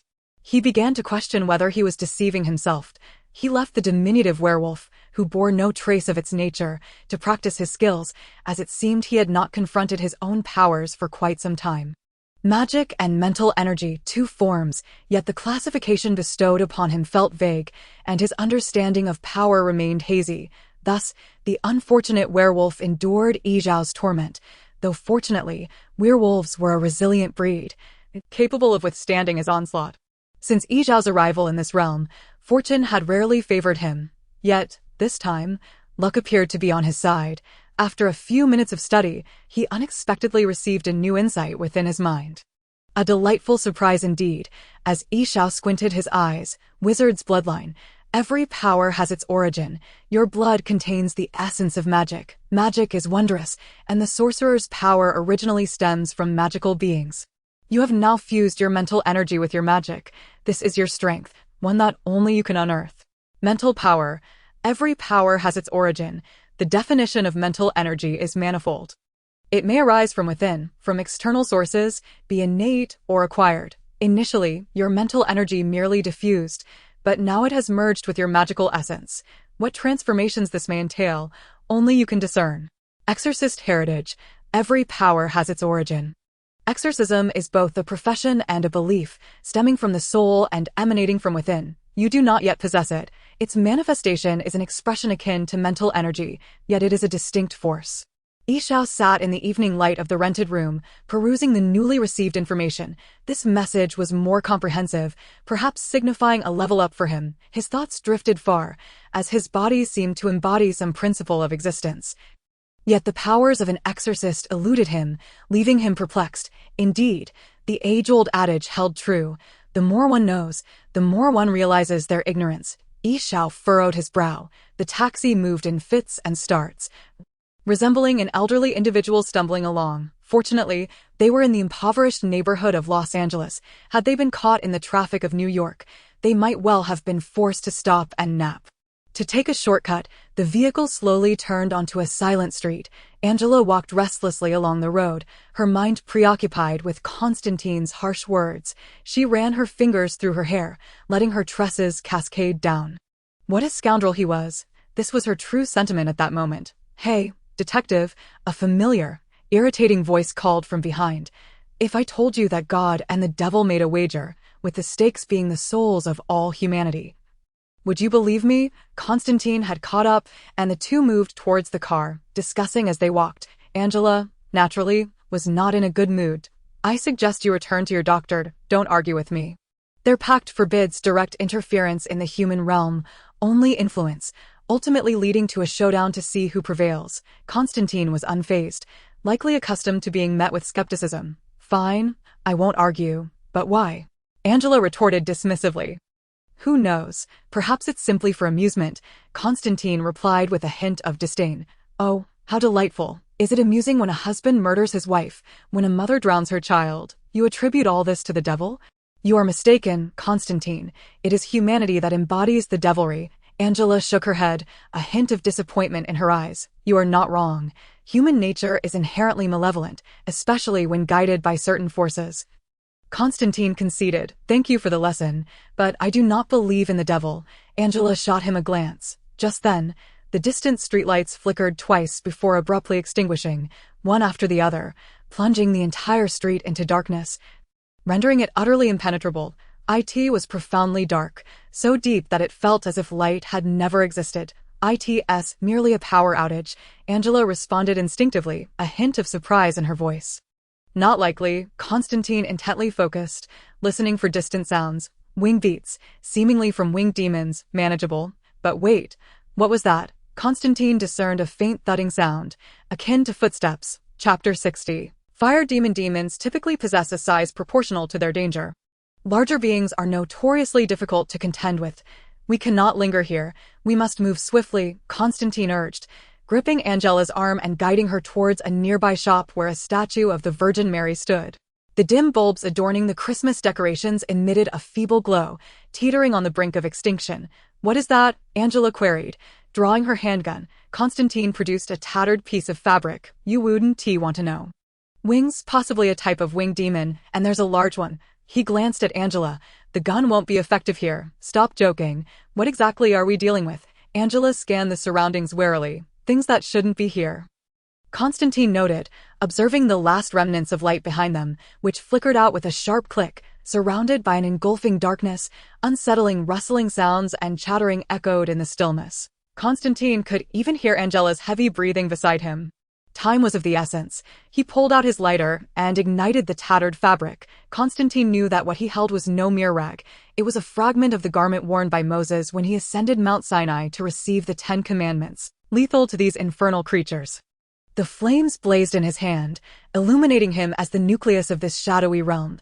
He raised his left hand, the light radiating outward in a sweeping arc creek, through the fierce glow of the flames. Angela beheld the darkened sky above, densely populated with grotesque entities. They possessed wings akin to bats yet bore human heads, their sharp teeth gnashed, and many had their skulls halved. The flames appeared to be their nemesis. They writhed desperately, seeking escape, yet there was nowhere to flee. Wherever the flames swept, all demons turned to ash, cascading down from the heavens. In the blink of an eye, the sky, once teeming with menacing demons, was rendered utterly cleared. Constantine exhaled deeply, shaking his left hand. What bothersome creatures! Who says demons dwell solely in hell? However, the sacred flames will incinerate them completely. Constantine took a few steps forward, the crisis seemingly averted. Cough, cough. Angela was incessantly coughing behind him, clearly overwhelmed by the pungent scent of sulfur. Constantine retrieved a pack of cigarettes, flicked one out, and reassured her, "Don't worry, it's always like this the first time." At that moment, Constantine suddenly paused. The sulfur smell was far more intense than before. He glanced around, realizing that the darkness had not dissipated, and he could barely make out Angela just a few steps away. Growing wary, Constantine sensed that the ashes lingering in the air were becoming increasingly luminous, glowing red and fiery. Something was amiss. In a sudden rush, Constantine dashed back, wrapping his arms around the hunched-over Angela. And together they crashed through the shop's glass, tumbling onto the display platform. In that instant, countless specks of ash in the sky transformed into finger-sized flames, plummeting to the ground like meteors. The fiery rain engulfed the entire surface, and these flames were unlike any ordinary fire. Upon striking the ground, they melted the smooth concrete into a pockmarked disaster zone. Constantine and Angela peered out, spotting a fiery figure approaching from the depths of darkness, a towering torch-like entity, reminiscent of a giant, accompanied by a series of rumbling roars. The taxi driver, evidently well acquainted with the streets of Los Angeles, took a shortcut. Yi Xiao sat in the back seat, lost in thought. This was typical for him. Daydreaming consumed much of his life as he grappled with a lack of direction and motivation. Yet, this daydreaming did not equate to ignorance of his surroundings. Without lifting his gaze, Yi Xiao scanned the dilapidated residential buildings, abandoned playgrounds, and basketball hoops, with the occasional shop flickering neon lights. It was an all-too-familiar desolate neighborhood, but it felt eerily silent. Surely, he wouldn't encounter some cliché scenario of murder and robbery, he mused with growing impatience. Through the rearview mirror, Yi Xiao scrutinized the driver's eyes, believing that the eyes are the windows to the soul. He found nothing amiss, as the middle-aged man's gaze was blank, devoid of spirit, akin to a vegetative state. Mechanically steering the vehicle, Yi Xiao squinted, sensing an ominous atmosphere. He felt uncomfortably warm and tugged at his collar to loosen it. He coughed a couple of times, but the driver paid him no mind. Yi Xiao shrugged. If he could safely return home, he had little interest in meddling in the driver's affairs. As they continued, Yi Xiao noticed they were veering off the route home. Although he had never lived in Los Angeles, his remarkable memory allowed him to visualize the city's layout from above. I need to go to Alvarado. Where are you heading? Yi Xiao finally had to inquire. This is the road to Alvarado, but we still have some distance to cover, the driver replied. Yet, he seemed almost robotic, with normal movements that felt disconcerting. Yi Xiao glanced at the left intersection. If they turned there, they would reach home, while going right would take them on a long detour. You see the intersection on the left. If we go in there. We'll arrive. Yi Xiao leaned forward, pointing. The driver turned to him with a look that suggested madness. Sir, the entire left side is buildings. There's no intersection. Yi Xiao raised an eyebrow. The driver couldn't see the intersection? Thoughts of enchantments, illusions, and spatial barriers raced through his mind. However, that direction led to Constantine's residence, which might be significant. According to the storyline, a horde of winged demons had attacked him and Angela recently. But were such theatrics truly necessary? It appeared he was destined to join the fray. Pull over, Yi Xiao instructed. Right here. Yet, to be fair, Constantine was indeed facing considerable trouble. The spectacle welcoming him was not merely a group of minor winged demons. They were merely appetizers. Constantine was oblivious to the true nature of his adversary, but he knew that flames would likely be ineffective against it. Standing before him was a towering fire giant, over 2 meters tall, its visage indistinct, seemingly faceless, with limbs that appeared soft and entirely composed of flames, evoking the sensation that a single punch could disperse it. However, Constantine felt his fist charred upon contact. Where had this creature come from? He pulled Angela aside to evade a descending fist, catching a breath as he murmured, "We've got real trouble." Chapter 61. The fire demon Constantine narrowly evaded another fireball, the fire giant relentlessly pursuing him with seemingly boundless strength. At this moment, Constantine was concealed behind the wall of a shop corner, unable to find refuge even behind the newsstand or car.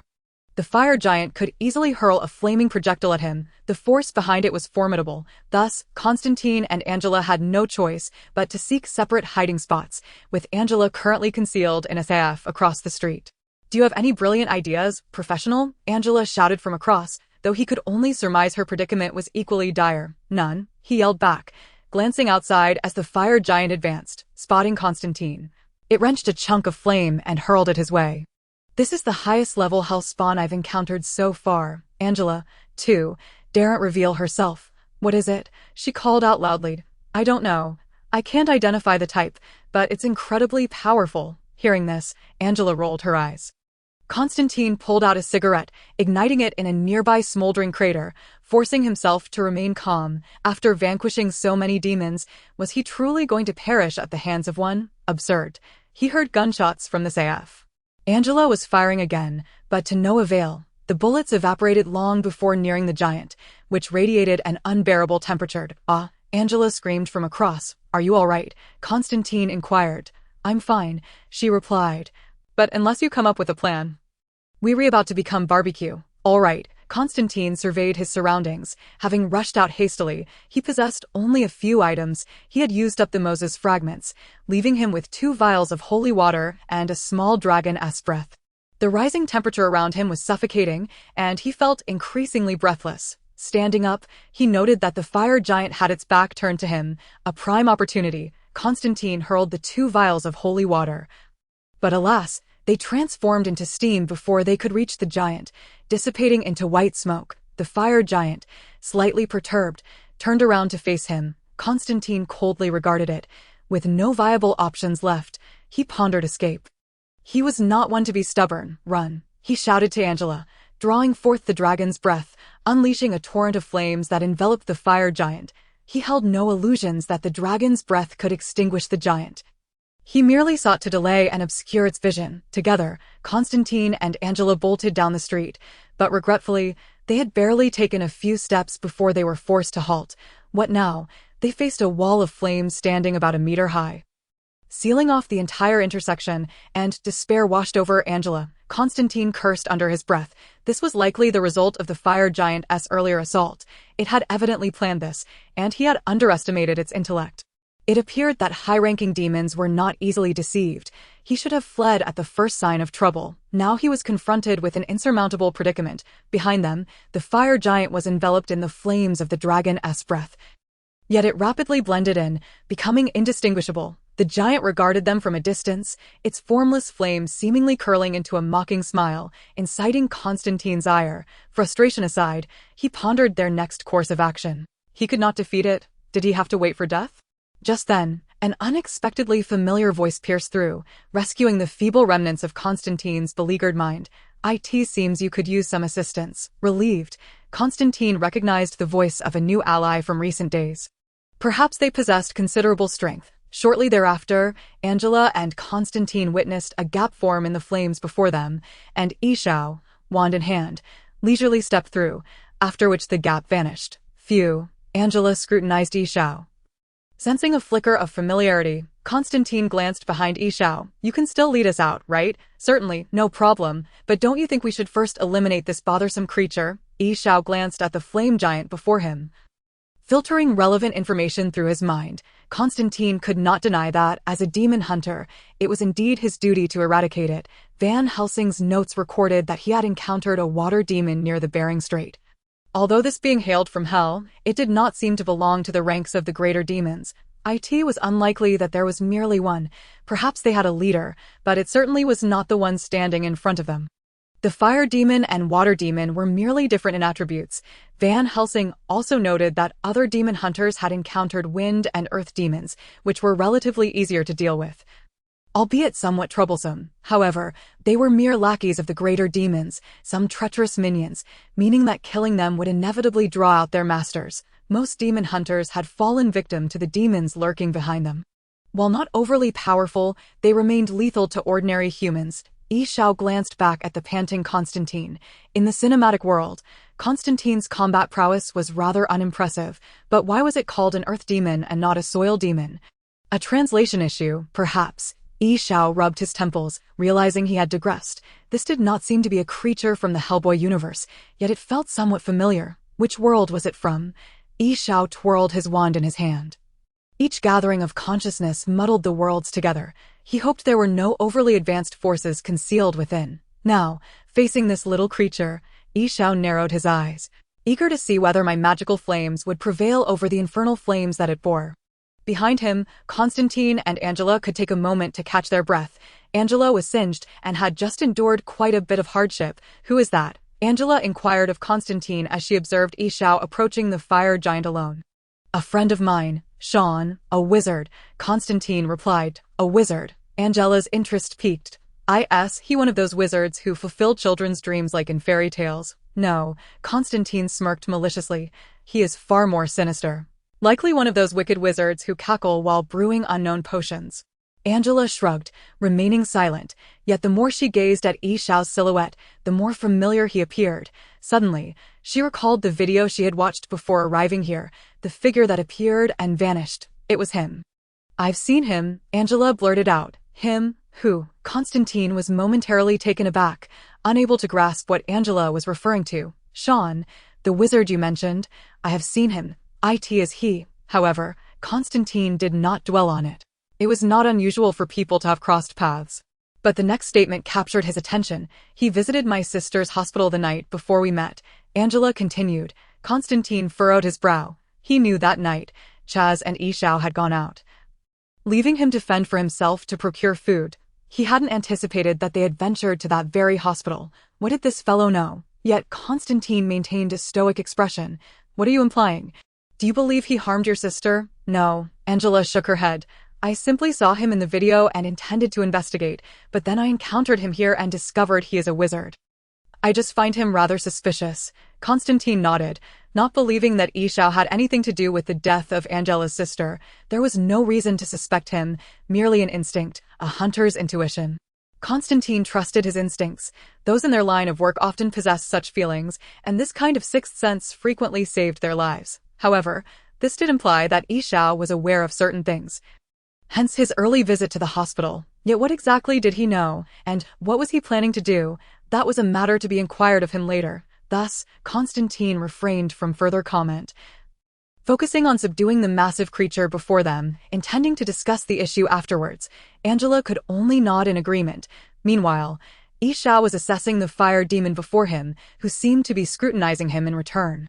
Wizard, where do you hail from? The fire demon growled, its voice low and rumbling. Strangely, Yishao understood it perfectly. And from where did you emerge? Yishao was equally curious about the master behind the fire demon. It appeared to be an interloper, somehow having found its way to Constantine, as it had not appeared in the original narrative. The fire demon paused, although it had observed this wizard before. Standing directly in front of him made it acutely aware of the danger this wizard posed, far more than it had anticipated. Its task was to ascertain the wizard's origin or strength, and, if possible, it wished to avoid confrontation. Yet, as a proud demon, it could not lower itself before a human. Even if that human was a wizard, tell me, I do not possess much patience. The fire demon stepped closer, seemingly fixated on Yishao. Yishao narrowed his eyes in response. Coincidentally, I too lack patience. A stream of clear water gushed forth from Yishao's wand, and he swiftly retreated to create distance. However, the fire demon was not slow to react. Demons typically boasted considerable longevity. The fire demon had dealt with wizards long ago. And although wizards had nearly vanished from the scene, its memories of them remained vivid. A weak wizard could be crushed with a single hand, while a powerful wizard could even compel its master to retreat. Yet it had experience in battling wizards. The foremost rule was to avoid letting the distance widen, as wizards were generally frail. This was the sole key to its potential victory. The fire demon lunged forward, its heavy footsteps pounding against the ground. It disregarded the stream of water before it, believing it could easily evaporate it with a breath of fire. The fire demon's stature surpassed Yishao's, enabling it to cover ground quickly and soon close the gap. Yishao cast a worried glance at the demon's legs. He had no desire to engage in a futile game of chase. With such a massive frame, Yishao chuckled awkwardly. It would be an affront to himself not to ensnare it. Several silent red beams struck the fire demon, the binding spell executed with precision, causing the demon to nearly topple. No. The fire demon roared, enraged. As a lesser minion, its repertoire of attacks and magic was limited, primarily reliant on its elemental transformations, wind manifested as fierce gales, and fire as blazing orbs. It was not versed in counterspells against binding, rendering it nearly immobile, which signified its impending demise. The magic brewing within Yishao's wand reached a critical threshold, and the once gentle stream of clear water surged violently, cascading like a waterfall as torrential waves erupted from his wand. Like a tempest of water, successive tides rolled and swirled before Yishao, who wielded his wand, orchestrating a grand water prison that danced through the air. Fortunately, he wielded the wand of taming death. Otherwise, with the old wand's diminutive stature, Yishao would have questioned its integrity. Yet the marvel of magic lay in its ability to render even a substance as fluid as water obedient. The surging waves ensnared the fire demon, relentlessly tossing it about. Ah! The fire demon screamed in agony, submerged one moment and surfacing the next. Yet no water escaped. It was as though an invisible barrier encased them within a fishbowl. Like a washing machine, the demon was spun around for several cycles. Yishao noted that while the demon's cries had diminished, its flames still blazed fiercely. Conversely, His magical water had evaporated considerably. He needed to replenish the water source. Yi Xiao waved his wand, and a chilling current began to creep across the surface of the water, accompanied by the sound of cracking ice. The entire body of water soon froze solid.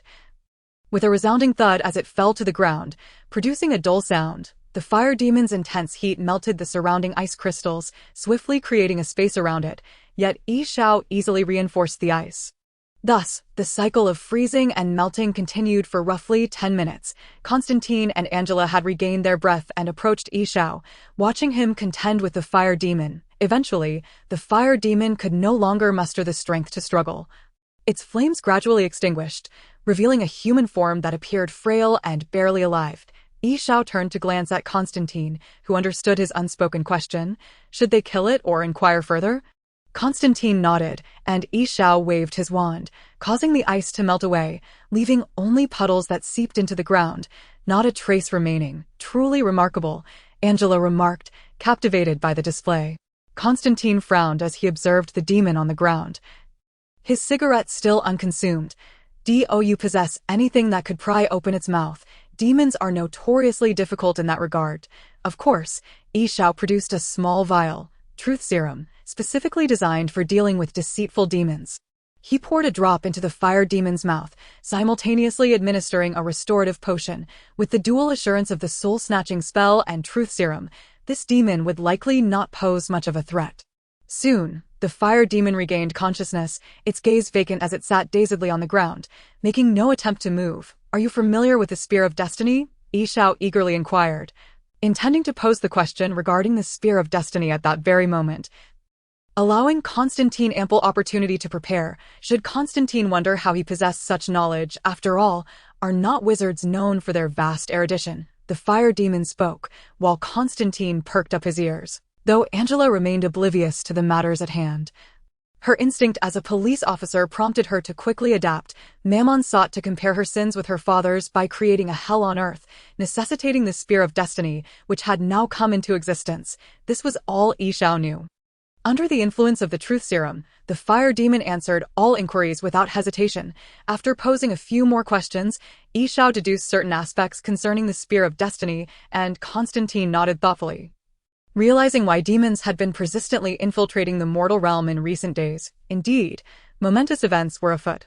So, who is your master, Mammon? Yi Xiao posed this pivotal question, recalling that the original text did not mention the entire fire demon. No, the fire demon shook his head. My master is Blackheart. Blackheart? Yi Xiao inquired. Of course, it is him. Who else could it be? The fire demon displayed a grin. Yi Xiao raked his fingers through his hair. Well then, it appears that aside from the Scissorhands goddess and the Blade warrior, Hellfire Johnny also intends to make an unexpected appearance. However, I am uncertain of Johnny's current status. If it involves Blackheart, then it should pertain to the first installment. The Hellfire's ability to incinerate souls is exceedingly formidable. I wonder if Gabriel possesses a soul, for even Blackheart is devoid of one in the narrative. Yet angels, Yi Xiao was uncertain. Who is Blackheart? Do you know him? Observing the two engrossed in discussion, Constantine interjected. Let us postpone this topic for a moment. It cannot be resolved in just a sentence or two. Yi Xiao gestured dismissively, sensing that his soul-snatching curse was becoming unstable, as if some force were aiding the fire demon in breaking free from his bindings. The most likely culprit was Blackheart's intervention. He wondered if he was nearby. What task has Blackheart assigned you? Is he involved with Mammon? What other messages from hell do you have? Yi Xiao bombarded the fire demon with 3 critical questions, for knowing the answers could unveil much information. No. The fire demon writhed in agony, as if something were gnawing at his very form. Yi Xiao stepped forward, grasping his head. Look into my eyes, immediately. Look into my eyes and tell me. Reveal to me the answers. The combination of the soul-snatching and truth serum proved remarkably effective. He merely instructed me to investigate your origins. You are not meant to be part of our life experiences. Yet he does not intend to interfere with Mammon's affairs, as he has his own matters to attend to, though he never disclosed this to me. The fire demon gasped, his countenance waning. There are no more visitors from hell. None, and there shall be no more. Why? Tell me everything that remains. Yi Xiao seized the collar of the fire demon, his heart racing, sensing that a certain connection between him and the fire demon had severed. No. Oh no. The fire demon's eyes widened, his mouth agape as if he struggled to breathe. The fire demon's complexion turned pallid, visibly wilting at an alarming rate. Yi Xiao released his grip, and the body crumpled to the ground, desiccating rapidly until it resembled a heap of charred ashes, which, with a gentle breeze, vanished without a trace. This was undoubtedly Blackheart's method. Yi Xiao silently surveyed the area with his mental force. Finding no trace of him, in the silence, Yi Xiao absorbed the atmosphere, while the two behind him stared at the fire demon, who left not even a speck of ash, exchanging bewildered glances. After a moment, Constantine inquired, "So, what exactly transpired?" However, Angela was more concerned about her sister. "What truly happened to my sister? You were at that hospital the night she died." Yi Xiao regarded her with confusion. "You needn't deny it. You were there. I've seen the footage." "Very well." Yi Xiao chuckled awkwardly. "You may tackle one question at a time. However, shouldn't we find a place to settle first?" Angela shot Yi Xiao a glare. "All right, let us go to my house." With that, she strode towards her vehicle. As the fire demon met his complete demise, the streetlights flickered to life one by one, though the damaged roads and measures could not be restored. A significant portion of Angela's elegant car had been corroded by flames, allowing a direct view into the cabin from the top. "Can it still run?" Constantine queried from the side. Angela entered the car and started it. "Lucky for us, gentlemen. Now, can we discuss the matter?" Constantine settled in the back seat while Yi Xiao sat beside him. "Blackheart, as far as I know, is the son of Mephisto, a demon of considerable rank and power. However, the thought processes of demons seem quite different from ours. He intends to rule the world. Though the fire demon was unaware of the method, perhaps I could investigate further." Yi Xiao expounded in one breath. "After we resolve Mammon's issues." Constantine nodded, seemingly lost in thought. Angela, in the front seat, glanced at him through the rearview mirror. "Does it sound truly delightful? Do you deal with such matters daily? Saving the world?"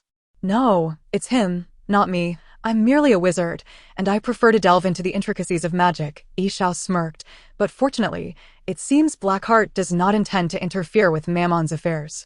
"What do you know about Mammon and her sister?" Constantine pressed further, withdrawing a cigarette, hesitating briefly before returning it to the pact. "As you surmise, Mammon seems to desire liberation through the Spear of Destiny. The recent surge of demonic incidents serves as a prelude. How does one liberate?" Constantine's tone remained icy. "First, Mammon requires a powerful medium, then the blood of a god, and divine intervention. The blood of a god. This is the reason they seek the Spear of Destiny." Constantine comprehended immediately. The Spear of Destiny, also known as Longinus' Spear, is said to have pierced the side of Christ, thus bearing the stains of divine blood. "Indeed," Yi Xiao affirmed, "they merely need the remaining two elements. As for the medium, we have one in our city, though not you, Constantine," Yi Xiao stated. Constantine scoffed. "Of course not me. No demon would dare inhabit my body." "Who is it?" "Her sister, Isabel." "What?" Angela, driving, suddenly registered her sister's name. Momentarily taken aback as the conversation had shifted significantly, she took her own life because she witnessed her own fate. She did not wish for a demon to be born into this world. Yi Xiao lamented. She was incredibly brave. She would have been a Gryffindor. "No." Angela's eyes reddened. "I refuse to believe it. It cannot be true."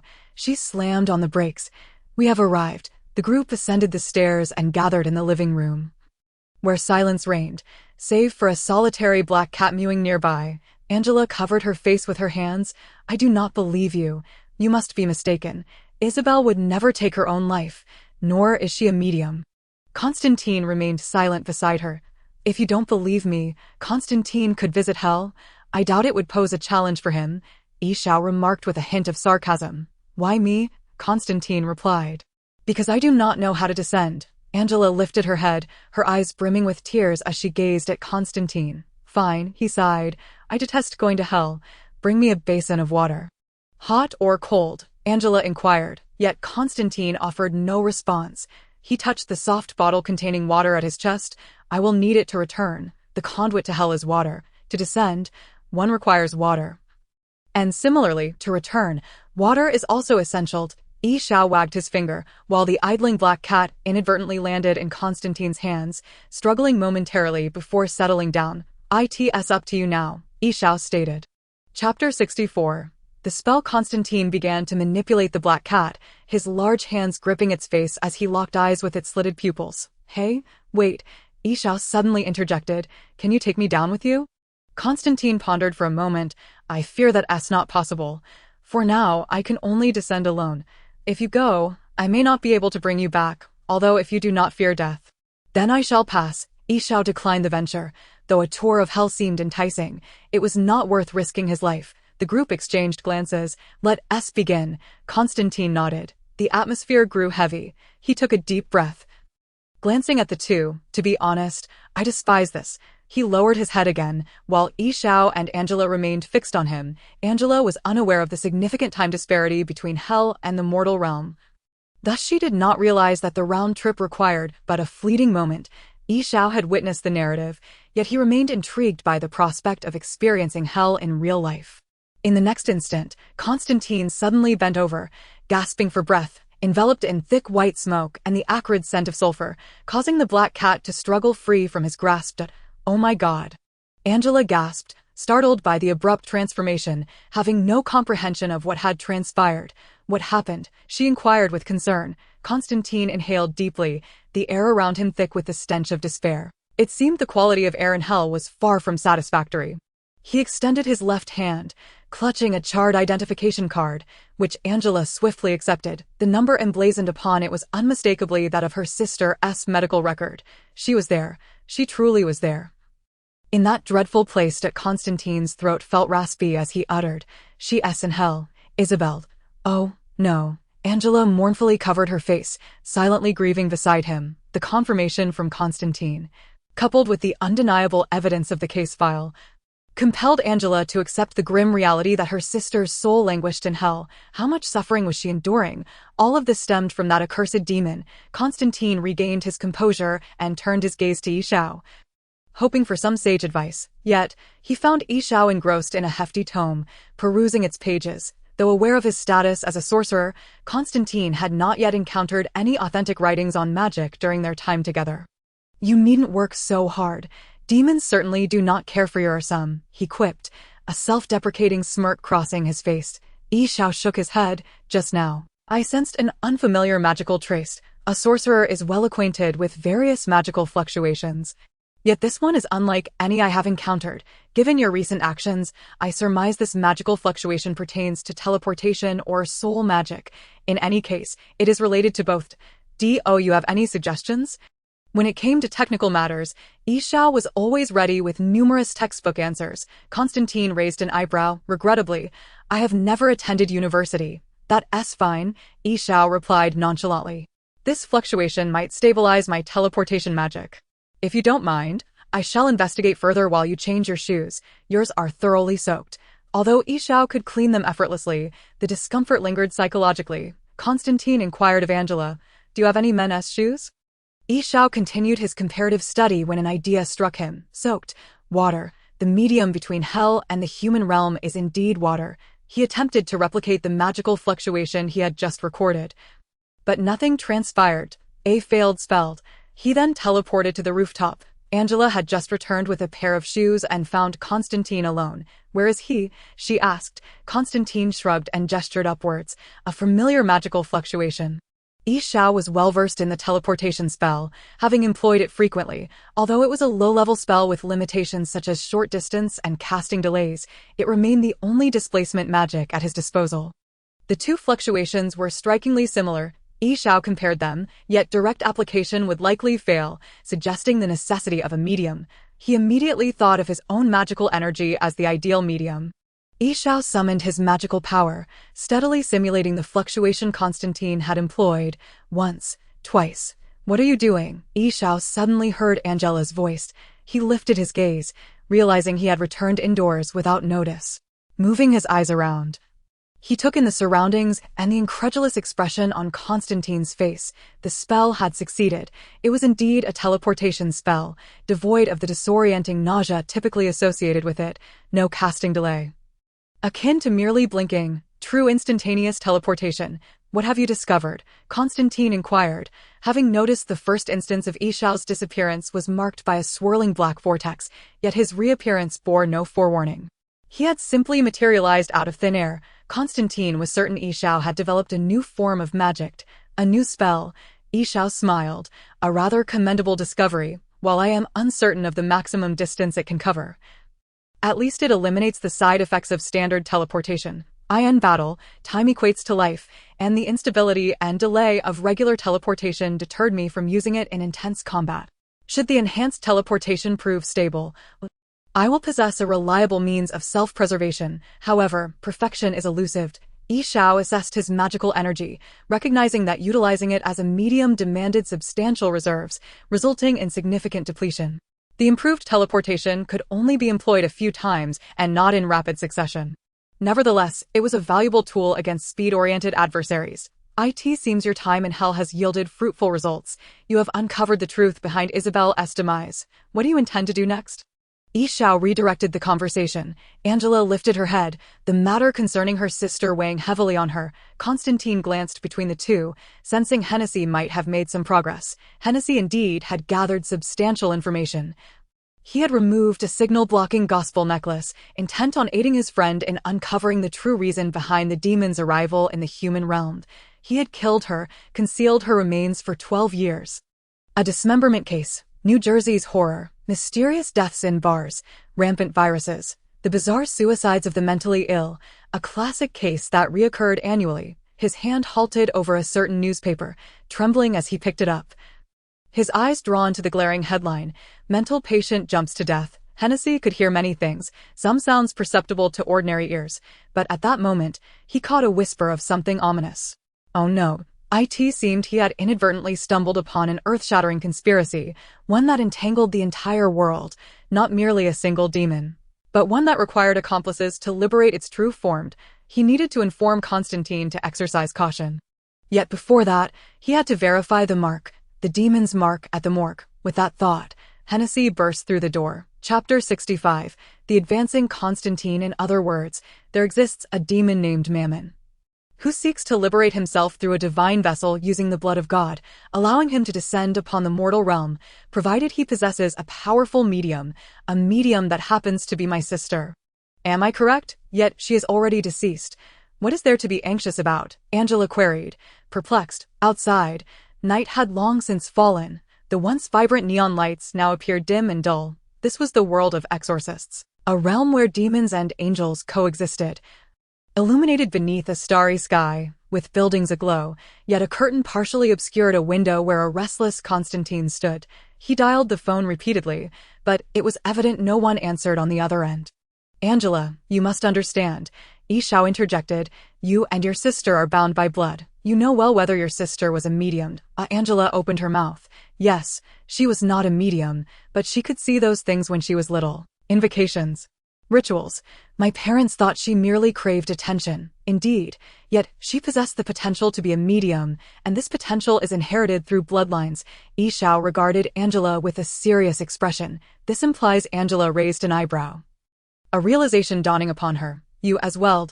Yishao uttered those 3 words, adding, and those demons will set their sights on you, unless you perish.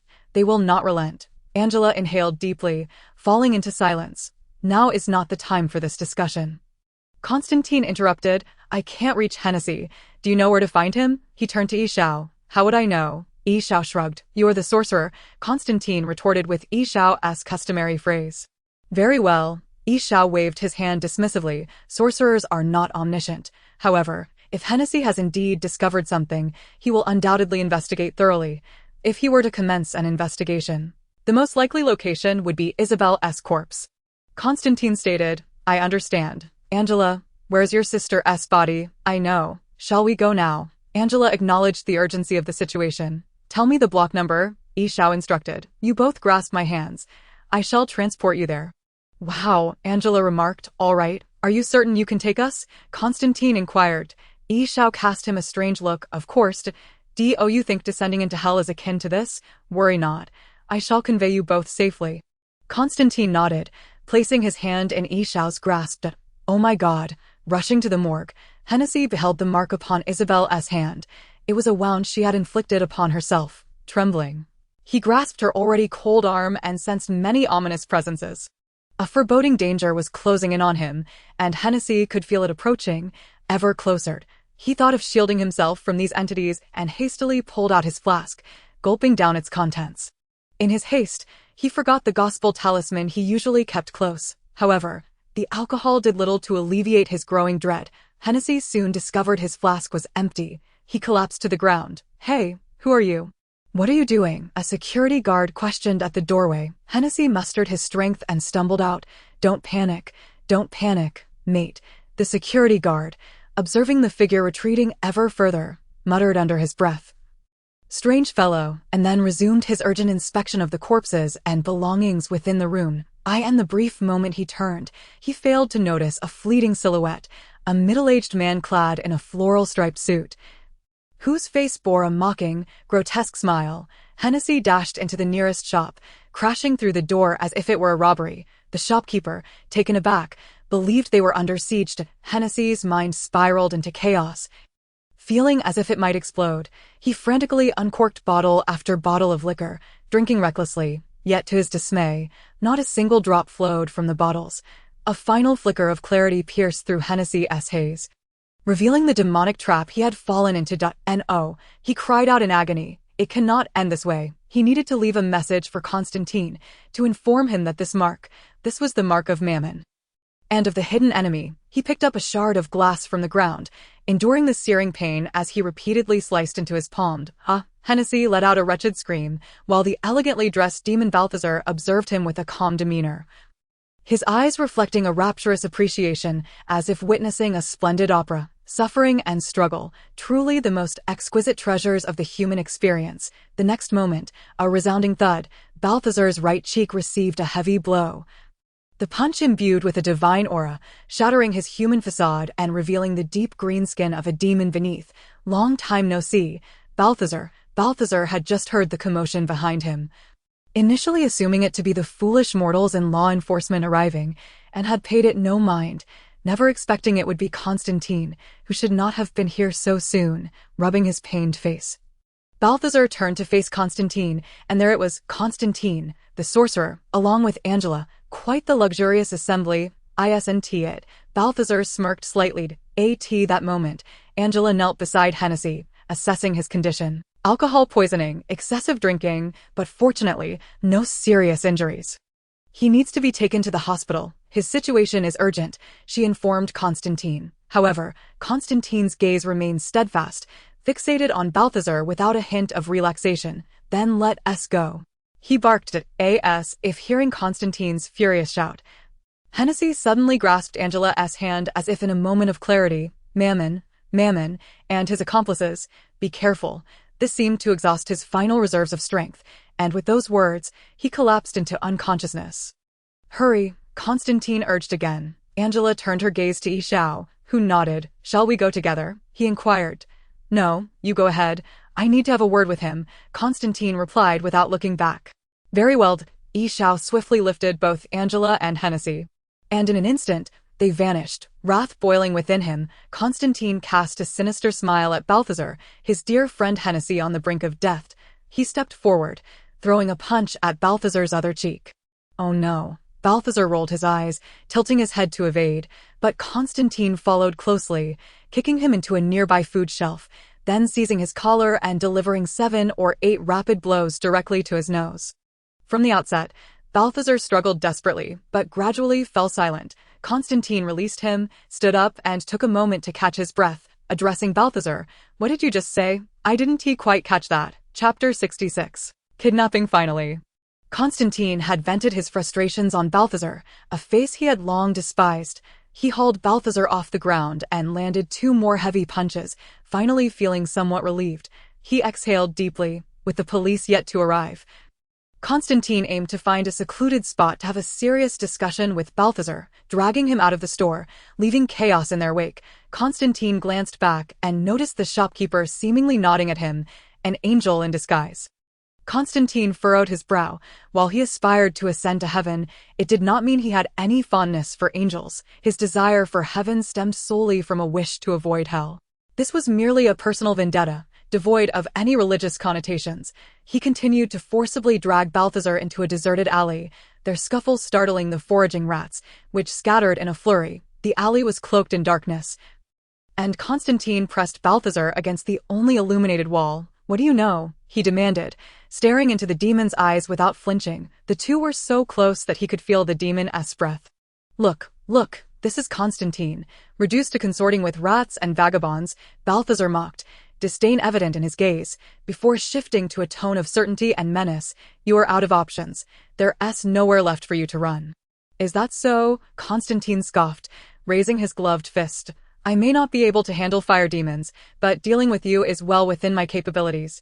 He grasped Balthazar's neck with one hand, while the other delivered a series of fierce punches. Balthazar emitted muffled grunts. Demons, it seemed, did not bleed, or he would surely be spewing blood by now. Come on, Balthazar screamed frantically. "Is that all you've got? I've endured worse walking through hell." Constantine nodded, a smirk playing on his lips. "Very well, as you wished." He produced a pocket-sized Bible, made the sign of the cross over his body, and placed his hand upon Balthazar's head, softly reciting, "May the original Lord have mercy on you, forgiving all your sins, regardless of their nature, granting you ascension to paradise." As he recited, Balthazar appeared to witness something dreadful, thrashing against Constantine's iron grip around his neck. "Tell me, reveal your plans. What do you know?" "No," Balthazar weakly protested. "I cannot divulge." Constantine tilted his head back, shouting skyward, "Let your people find the gateway to heaven, in the name of the Father, the Son, and the Holy Spirit. Amen." "An angel, an attack!" Balthazar helplessly cried out, seemingly resigned to his fate, inadvertently revealing the devil's tongue. "He has an angel as a companion, and there's an attack targeting your friend, Beeman." Constantine regarded him, his expression unwavering as he nodded slightly. "Good. Which angel? When?" I do not know," Balthazar replied. "I cannot identify the angel, but the attack is happening now. You have accomplices?" Constantine asserted. "Of course. What do you think?" Balthazar responded in a mocking tone, still weak but exuding annoyance. Constantine released him, allowing him to slump against the wall, then turned away, his hand slipping into his coat, grasping tightly onto the dragon's breath. "But I succeeded," Balthazar suddenly declared from behind. "What? That woman, Angela, I saw her." "I marked her," Balthazar taunted, his eyes glinting with derision, as if he were the ultimate victor. Constantine remained silent, drawing forth the dragon's breath. A flash of fire erupted, reducing Balthazar to a pile of ash as Constantine hastily made his way into the distance. Angela, feeling a sudden shift, found herself in a world of pristine white walls, white ceilings, white drapes. "The hospital?" she asked incredulously. "A vacant room. To avoid alarming others," Ishao explained. "We need to get him medical attention." "Seems so," Angela murmured, and together they hastily carried Hennessy out, lamenting the inability to use the levitation spell, as Ishao grew impatient. Doctor, Angela called out, after a flurry of activity. Hennessy was wheeled into the emergency room, and from that moment on, his fate lay in the hands of chance. Angela exhaled a sigh of relief. Though she did not know Hennessy, he was still a life at stake and a friend of Constantine. She noticed Ishao seated, eyes closed in meditation, and suddenly remembered all the assistance he had provided her without having properly expressed her gratitude. "Sean," Angela called. Ishao opened his eyes and looked at her. "Thank you," she said. Thank you for you and Constantine." Ishao smiled faintly. "It's nothing.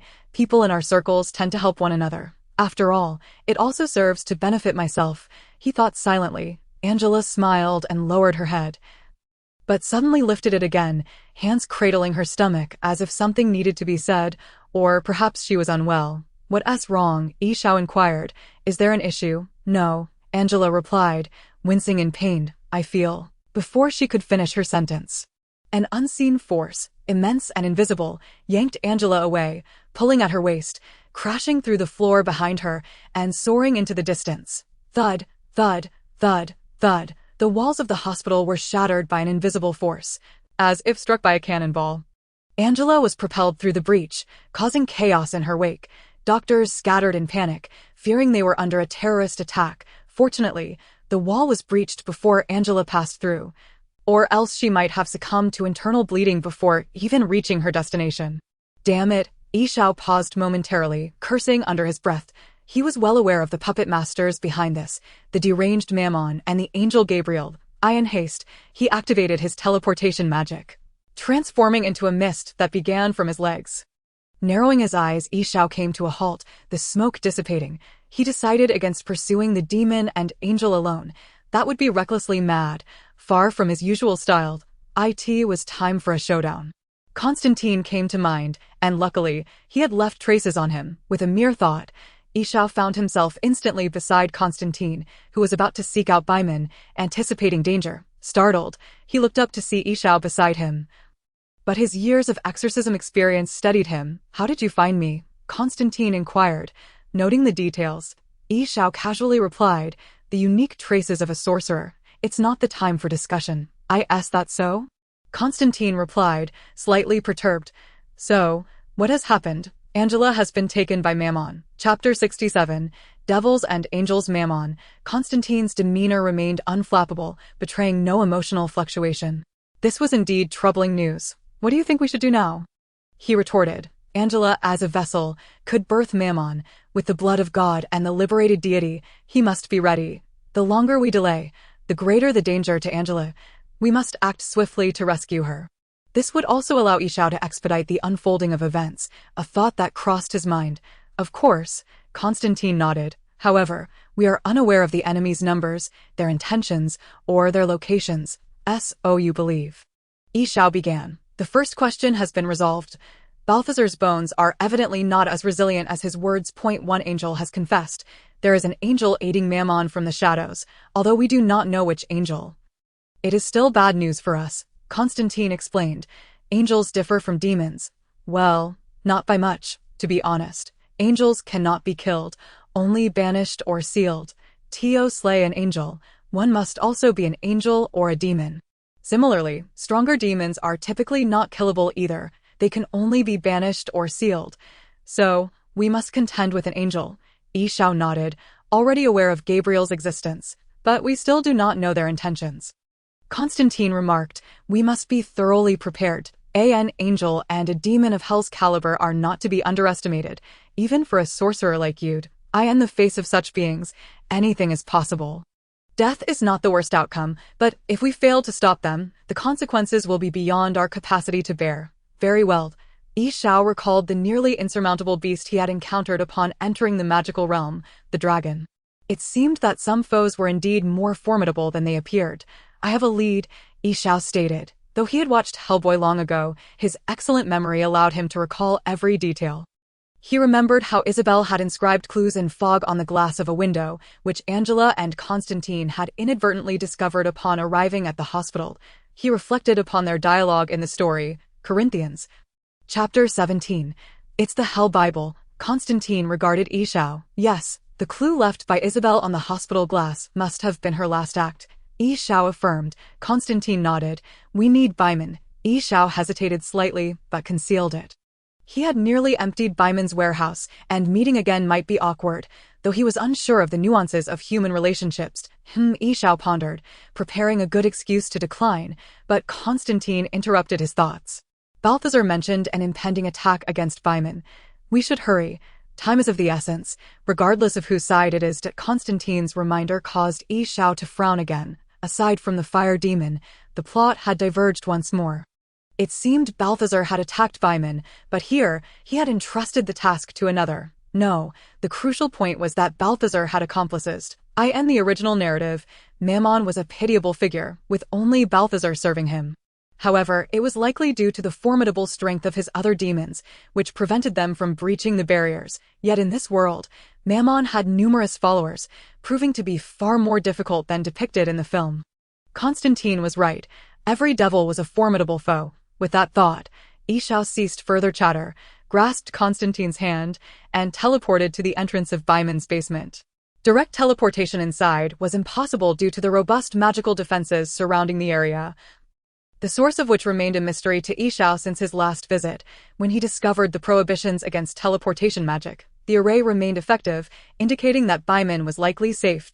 In the film, demons had somehow destroyed this protective magic, possibly related to the building machinery within the basement. However, Constantine was unaware of this issue. Upon arrival, he burst through the door, calling, "Baiman, Baiman, are you all right?" Oh. Baiman was, of course, unscathed, but Constantine's booming voice startled him. What happened, Constantine? Don't be so agitated. Mind your health. Seeing Byman appear unharmed, Constantine sighed in relief, but said nothing. We have trouble, and it's serious. And I'm not suffering from heart disease, only lung cancer. Very well. Byman wiped his hands, having seemingly been engaged in an experiment. What trouble? Good to see you again. Yi Xiao stepped out from behind Constantine to greet him. Ah, it's you. Byman recognized him. Your spellbooks are impressive. The contents are truly fascinating. I've been studying them. What a delightful trade. Indeed. Yi Xiao smiled, the anticipated awkwardness absent, which was a pleasant surprise. Let us not dwell on that, Constantine interjected. Help me research certain materials regarding the Hell Bible. Yi Xiao seemed to recall something but held his tongue. Indeed, Byman responded. The Hell Apocalypse, that is no longer in my possession. Where is it? Constantine frowned, clearly taken aback by this revelation. There, Byman pointed at Yi Xiao. Constantine turned to Yi Xiao, who shrugged. You know, a fair trade.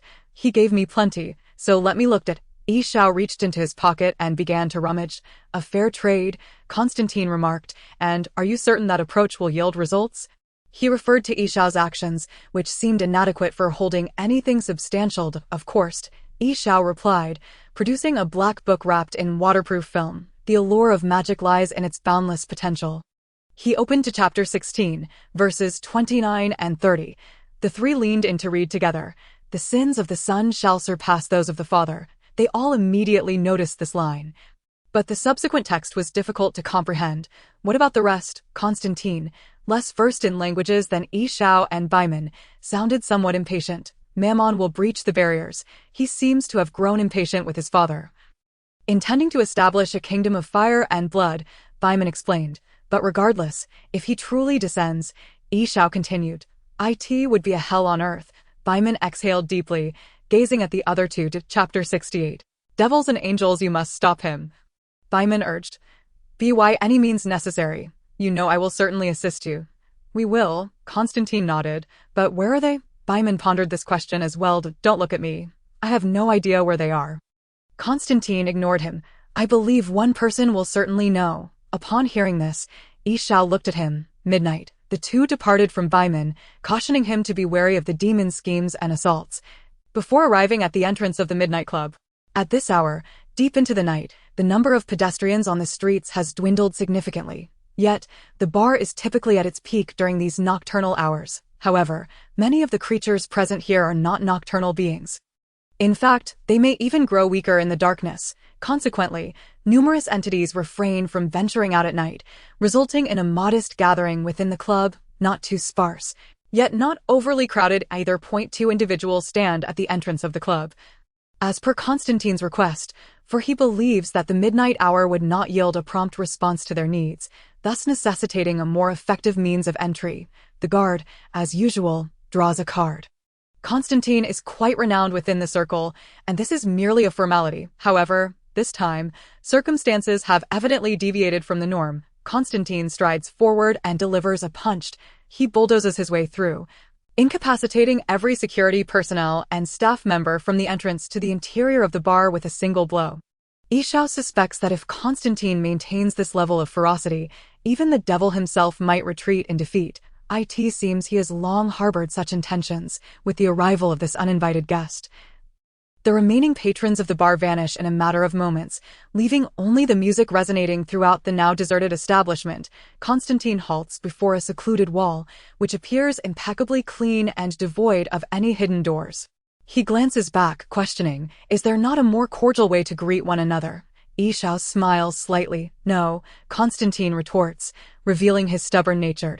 He then shrugs, adding, in truth, I have loathed the rules of this place for quite some time. As the two converse, a door cracks open in the wall ahead, and an irate voice emanates from within. Do you think I am deaf or blind? You create chaos on my territory, believing you can challenge me. My old friend. Midnight strides forward, raising a hand to unleash an invisible shockwave that shatters Constantine's dragon breath, though Constantine had no real intention of employing it. The club's owner is furious. Have you lost your mind? Midnight's hands grip Constantine, pinning him against the wall, suspended in midair, his veins aglow with a green hue, fingers penetrating Constantine's body as if to render him transparent. Coughing painfully, Constantine gasps, "You are not deaf. Yet you cannot hear the anguished wails of the suffering. You are not blind, merely unable to perceive the detritus of hell crossing the line. I am not mad. The madness lies with you and your obstinacy. You are becoming a paranoid lunatic." Yi Xiao, observing the entangled pair, inhales sharply, gathering his focus and releasing it. The surge of mental energy amplified by the dragon-shaped ring is far more potent than Midnight's. Like a tempest, the force propels Midnight to the far end of his private chamber, sending tables and liquor cabinets crashing in disarray. Constantine leans against the floor, rubbing his ribs, and remarks, "I do not believe that no one is capable of challenging you anymore." Midnight pushes himself off the nearby sofa to stand. "Do you even realize what you are doing, Constantine?" He stands opposite the two, his gaze fixating on Yi Xiao. His eyes flicker with recognition, as if he has discerned some rare species. "A male witch," Midnight states, his tone slightly buoyant. "You have brought a male witch here. Where did you find him?" "I am fully aware of what I am doing. I require your assistance, Minai," Constantine replies in a low voice. The war has already begun. Yi Xiao, feeling a twitch at the corner of his eye, perceives that Constantine is in a worse state than himself. Even he would not seek help after causing a ruckus, or after creating chaos, then request aid. Thus, Yi Xiao interjects, preventing further escalation. "I have been injured. Constantine saved me. I am a traveling witch. Call me what you will. That is simply the truth. However, one thing is certain. The war has indeed commenced." "Oh, haha." Midnight's demeanor seems to brighten momentarily. "Child," he addresses Yi Xiao, a term fitting given Midnight's age, as Yi Xiao is still quite young. "What is it?" Yi Xiao returns a friendly smile. Midnight is somewhat enigmatic, yet not unkind. "You are a male witch, not merely a wizard. Do not refer to yourself as a wizard. Doing so will invite trouble," Midnight remarks, a hint of mirth on his face, although the three remain within the room. The atmosphere has notably improved. Yi Xiao harbors questions. Midnight's identity is shrouded in ambiguity, and in this realm where multiple worlds converge, he seems to possess knowledge beyond the ordinary. "Oh, I am not certain. What distinguishes a male witch from a wizard?" "What difference does it make?" Yi Xiao replies with a smile. His abilities as a wizard stem from the Harry Potter universe, and he considers that perhaps the terminology is simply different. Poor child. Minai shakes his head, a look of sorrow crossing his features. "Surely no one has ever enlightened you on these matters, for the numbers of male and female witches have dwindled long ago." "Indeed," Yi Xiao nods, "no one has ever mentioned it. I am aware that the number of wizards has diminished. However, we now face a far more pressing issue, not the impending extinction of wizards, but rather, if we do not address this matter promptly, humanity itself may become the next to face extinction." Constantine interjects. Midnight glances at him, seemingly recalling Constantine's presence for the first time. "Very well." He nods. "I am light of your discovery of a male witch." "What was it you just mentioned?" "War." Yi Xiao's instincts signal that he is on the verge of uncovering a significant secret, so he refrains from interrupting Minai's ramblings, allowing Constantine and Minai to bicker. Secrets often cannot be articulated directly, yet when interwoven with other matters or subjected to analysis, they can yield astonishing revelations. "War? What do you know of war? Have you witnessed war?" Minai demands, seated on the sofa. "Tell me, is the enemy currently at our doorstep?" "No." Constantine sighs. "Then that is not the most critical matter. The most pressing issue is him." Minai extends an arm, pointing at Yi Xiao, who is leaning against the wall like a corpse. "He is a male witch." Chapter 69. The Devil and the Angel, Part 3. "Him," Constantine exclaims in astonishment. "He is a wizard, I know, albeit a rare one, but he is not non-existent, right?" Midnight regards him with a glance. "Are you an idiot, or have you truly lost your mind? I just stated he is a male witch, not a wizard, and whether wizard or male witch, they are not merely rare, they are extinct. I have sought them out, they no longer exist. This fellow can be considered the last male witch in this world." Midnight turns to Yi Xiao. "What is your name?" "Sean." Yi Xiao replies. "I mean your full name." Midnight reiterates. "Oh." Yi Xiao hesitates for a moment, then quickly concocts, "Sean Irov." Midnight contemplates for a moment. "I have not heard of the surname Irov. Your talent may stem from your mother. What abilities do you possess?" Yi Xiao ponders that his abilities derive from the consciousness entity rather than from some unseen mother, yet he remains quiet, engaging in discussion with Minai. "I have studied potion making, runes, spells, transfiguration, and astronomy." Surely you can comprehend that? Yishao asks uncertainly, demonstrating a transfiguration spell and a cleansing charm. Of course, Minai nods. These are all abilities of male witches. It seems your mother was quite diligent. Yet, why did she not impart to you our fundamental knowledge of classification? All of this knowledge was gleaned by Yishao from the Harry Potter universe, thus he naturally lacks awareness of such common knowledge. I have never met my mother. I learned all of this independently. The only remnants she left me were these. Very well, Minai nods. It appears you truly are the last of the male witch lineage in this world. You keep saying male witch. What exactly distinguishes a male witch from a wizard? Yishao inquires. Minai takes a deep breath. It is time I enlighten you. Listen closely. Do you know where your power originates? Perhaps bloodline? Yishao replies uncertainly. The consciousness entity's hints had mentioned that a wizard's power derives from blood. Correct, yet not entirely, Minai responds. Long ago, this world was home to many inexplicable beings, regardless of where they may have gone. Be it death, slumber, or departure, they once existed, and no matter how this world transforms, you cannot deny their existence. Yishao grows increasingly perplexed. He senses an underlying meaning in Minai's statement about the world's transformation. However, Minai continues, many species have appeared, vanished, and reappeared. Some are well known, some unheard of, some seen, and others never discovered. I am the beginning. Long before humanity, there existed many formidable magical beings, diverse in form and varied in kind. From among them arose numerous races, demons, angels, and the gods of yore, who were the earliest of all. Subsequently, they gave rise to a plethora of legendary fairy tale creatures and ancient beings. Eventually, humanity emerged, multiplying in number, yet steeped in ignorance and aggression, ultimately forming a new race of their own. People began to intermarry with magical beings, giving rise to myriad possibilities: vampires, bloodlines, werewolves, lycanthropes, and even hybrids with magical attributes.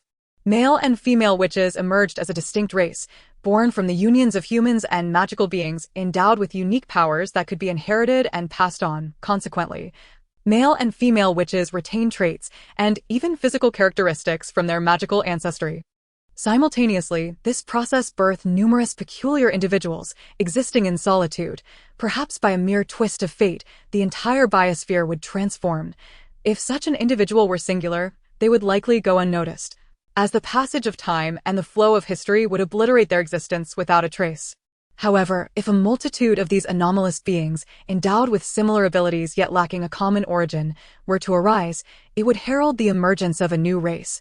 Thus, wizards came into being. They originated from humanity, but can no longer be classified as human. Their inception predates that of humans, emerging in close proximity to magical beings. Unlike male and female witches, wizards, akin to magical beings, have an enigmatic origin. Perhaps a pair of ordinary human parents birthed a child with astonishing talents, capable of summoning storms and wielding unparalleled power. Their extraordinary abilities established a distinct system, and at their zenith, they could challenge the most ancient races of magical beings, angels, demons, and even gods. Fortunately, their numbers remained scarce. And humanity, being a race prone to internal strife, witnessed many wizards perish prematurely. Just as no one comprehended their origins, they vanished from existence. Presently, the majority of those referred to as wizards are descendants of magical beings, not naturally born wizards. You once had many siblings: ogres, unicorns, vampires, werewolves, fox spirits, and rat spirits. However, wizards differ. They are one of the three most ancient races known in this world: the multiracial magical beings, humanity, and wizards.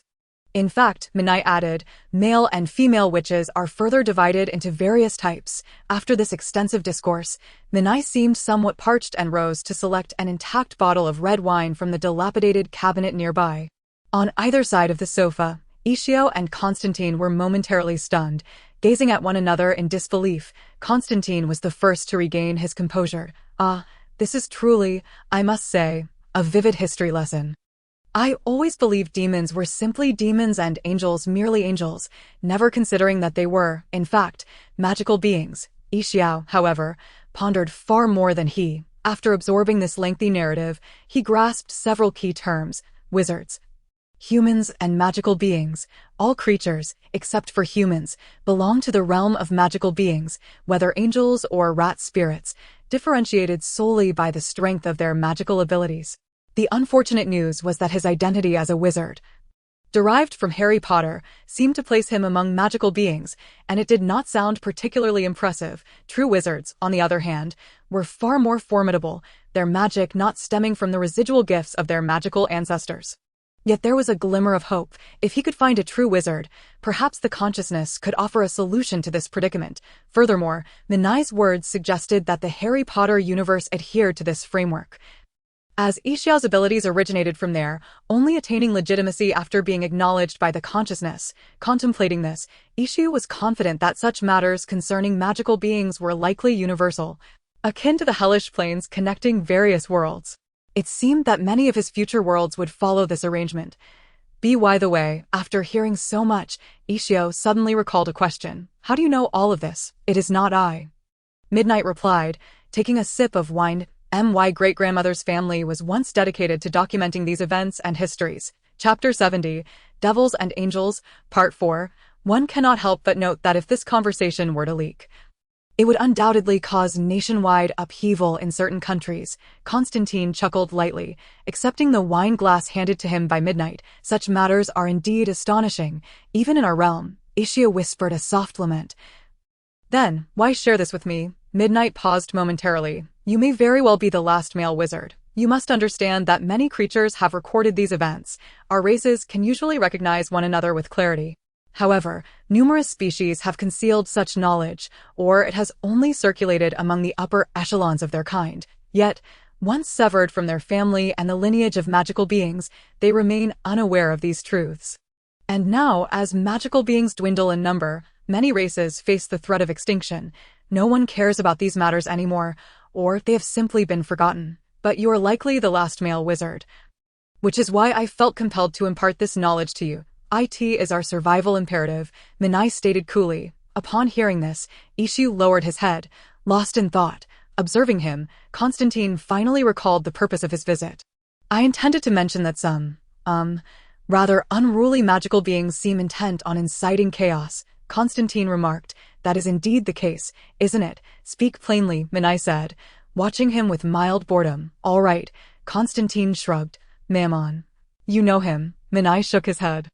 Indeed, the son of the devil, who isn't aware. He has always been restless, always attempting to surpass his father. Precisely, Constantine continued, he seeks to descend upon this world and re-establish a kingdom of fire and blood. And I require your assistance. How may I assist? Minai inquired. I maintain the balance. I do not take sides. In former times, Constantine might have scoffed at such a statement. Yet now, having heard the secrets revealed by Minai, he felt compelled to acknowledge him and uphold this balance. At the very least, we must ascertain their whereabouts. We need to know where to find them. I require that chair. Constantine inhaled deeply. Minai chuckled softly. That will certainly not be a pleasant endeavor. I trust you remember it well. What other choice do we have? Constantine spread his hands. Do you expect us to sit here for tea while the demons come to us? Of course not, Minai replied with a smile. But do we not have a male wizard among us? He patted Xiao on the back. Hey, lad, have you not figured it out yet? This fellow is growing impatient. Never mind, Xiao said, rising to his feet and adopting the tone of a wanderer finally returning home. After all these years, I have persevered. However, what can I do? If I knew how to proceed, we would not have come to seek your counsel. I know, Minai interrupted. Follow me. Minai stood and walked toward a hidden door within the room. Xiao felt conflicted. Why would a club's defenses be so stringent? He assumed such robust security would only be necessary in times of war. I have gathered many items, Minai remarked as he walked, from numerous friends across many eras, though most have long since departed. My condolences, Constantine responded, returning to his usual demeanor. I do not mind. Minai replied, I am accustomed to the cycles of life and death. However, I believe there are certain items you will find useful. With that, he forcefully pulled open the door to a storage room. Xiao stepped out from behind Constantine and beheld a meticulously arranged room filled with shelves brimming with books, alongside an array of peculiar instruments and artifacts, a veritable chamber of magic. Minai circled the room, noting the layers of dust that coated many items, suggesting the room's owner seldom utilized them. This is what we need. Minai retrieved a scroll from the shelf, the Seeking Scroll. Ishio accepted the scroll, ancient yet well-preserved. He carefully unrolled it, revealing its contents, a piece roughly the size of 2 palms, devoid of text but adorned with intricate patterns. It should have emanated a subtle floral fragrance, yet now it reeked of strong camphor. What must I do? Ishu waved the scroll. I do not know, Minai admitted. These items belong to some of my wizard friends. I only recall one saying that to use this scroll to locate someone, you must first know what that person intends to do. You only need to think it, Minai added. He gestured towards the items in the room, suggesting that they all be taken away. Perhaps you have a more suitable method to preserve them rather than letting them languish and rot here. Very well. Yi Xiao raised an eyebrow. A wizard friend? Indeed, a wizard, Minai replied, clearly referring to male wizards and witches. I do not know any true wizards, although they are often collectively referred to as such. You must understand the fundamental distinctions between them. Furthermore, many have forgotten their ancestors, these matters, these distinctions, and our true origins. Minai's expression darkened with sadness. First, let's gather these items. I need to have a word with Constantine. Yi Xiao opened his mouth to speak. But before he could utter a sound, Minai had already exited the room with Constantine. Very well, Yi Xiao shrugged, glancing at the scroll in his hand, and then at the cluttered room. It certainly wouldn't rot here. Do you know what you are dealing with? Minai grasped Constantine's arm. I know. Merely a more formidable ruffian, Constantine replied, lighting a cigarette and casually flicking his lighter. And what else? Minai was skeptical that Mammon had no accomplices. With each additional demon came an increased danger. An angel, Constantine answered. Minai's eyes widened. An angel? Are you certain? Constantine inhaled deeply. I am quite certain. Minai appeared furious, his chest heaving violently. Yet ultimately, he said nothing. I am powerless. These damnable creatures have torn the agreement asunder, and angels are consorting with devils. Minai had long harbored such foreboding, continually assuring himself that they would not overstep their bounds, yet reality had dealt him a harsh blow. Nothing strange about it, Constantine remarked dismissively. They are fundamentally no different. Minai understood the peril posed by angels. They were not to be trifled with. What do you intend to do? Constantine scoffed. I have been prepared for them for a long time. I always carry an angelic manifestation spell, but that is not enough, Minai murmured. I possess more weaponry, incantations. Chapter 71. Demons and Angels. As Yi Xiao emerged from the room, he beheld the scene. Minai was drenched in sweat while Constantine was hastily donning a shirt, his trench coat carelessly tossed aside. Yi Xiao raised an eyebrow at the two. What's the matter? Constantine inquired, puzzled. Nothing, Yi Xiao chuckled. Retrieving a parchment scroll, Constantine leaned in closer, discovering an address inscribed in elegant calligraphy with black ink, leading directly to a basement. Quite precise, Constantine nodded. Yi Xiao spent several minutes deciphering the scroll's usage. One merely needed to silently invoke the name of the person they sought and envision their intended actions, after which the current location would manifest upon the parchment.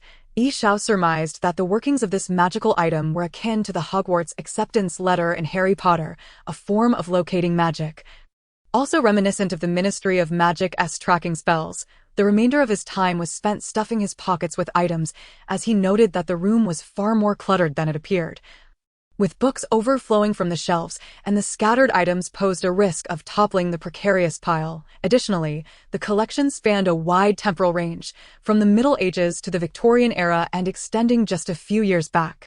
Reluctantly, Yi Xiao had to conjure several enhanced versions of the undetectable expansion charm for his pockets. All set? Minai asked. Yes, Yi Xiao affirmed. Minai shot a glance at Constantine. I'm not saying this, but are you two really going to proceed like this? What other options do we have? Constantine retorted. Do you have a better suggestion? Why not contact the Exorcist organization? Minai proposed. Even if I provide you with numerous spells and weapons, you cannot single-handedly save the world. Constantine chuckled derisively. Do you think anyone would accompany me? A man destined for hell? They would flee at the first opportunity. Minai nodded. Very well. It seems I can only offer you some prayers. Minai spoke. His hands moved continuously, sketching various symbols in the air to bless Yi Xiao and his companion, hoping it would prove beneficial. Finally, he ceased his gestures, opened the door, and Constantine and Yishao stepped back into the world above, leaving the dim underground bar behind. Outside, darkness enveloped them, with only sporadic streetlights failing to dispel the shadows of this grim realm. Beneath the endless darkness, dormant evils lay in wait, soon to awaken. The underground pool was their next destination. Yishao steadied his mind, preparing himself. "Hey, you guys," a familiar youthful voice interrupted Yishao's concentration, calling out to them. From a nearby taxi, Chaz hurried over. "I went to deliver a late-night snack and found Mr. Constantine missing. It's late, and he hasn't returned. I thought I'd come out and check my luck." Chaz exclaimed cheerfully. "I can't believe I actually found you here, now that you've found us." "You should head back," Constantine replied coldly. "No," Chaz countered. "Where are you going? I want to go with you." "You should go home now," Constantine said, growing impatient. "Let us go, Sean." "Hey, wait, you can't do this," Chaz protested urgently, grabbing Yishao's arm, inadvertently ensuring he would be taken along when Yishao teleported. "Hold on a moment," Yishao gestured to Constantine. He pulled Chaz closer to the taxi. "I'm not going back. I want to let go." "So don't waste your effort," Chaz declared earnestly. "I know," Yishao smiled. "But do you wish to become an angel?" "An angel?" Chaz asked, bewildered. "Why do you ask that?" He sensed that this wizard's thoughts were veering wildly. "To trade death for a chance to become an angel, and your death would be utterly meaningless." Yishao's voice lowered ominously, sounding like a wolf enticing a naive rabbit. Chaz shot Yishao a glance. "Of course not. Am I an idiot? Very well." Yishao met his gaze. "If you don't go, at least you won't die." I recall that in the original tale, Chaz was described as brave. So I thought to say the following. "You are very brave, Chaz, but not at this moment. Right now, you simply need to return and wait for our return." Subtle persuasion flowed from Yishao, and obediently, Chaz returned to his seat and started the car. "Will we return?" Constantine watched as Chaz's vehicle drove further away. "As for you, I cannot speak, but I shall undoubtedly return."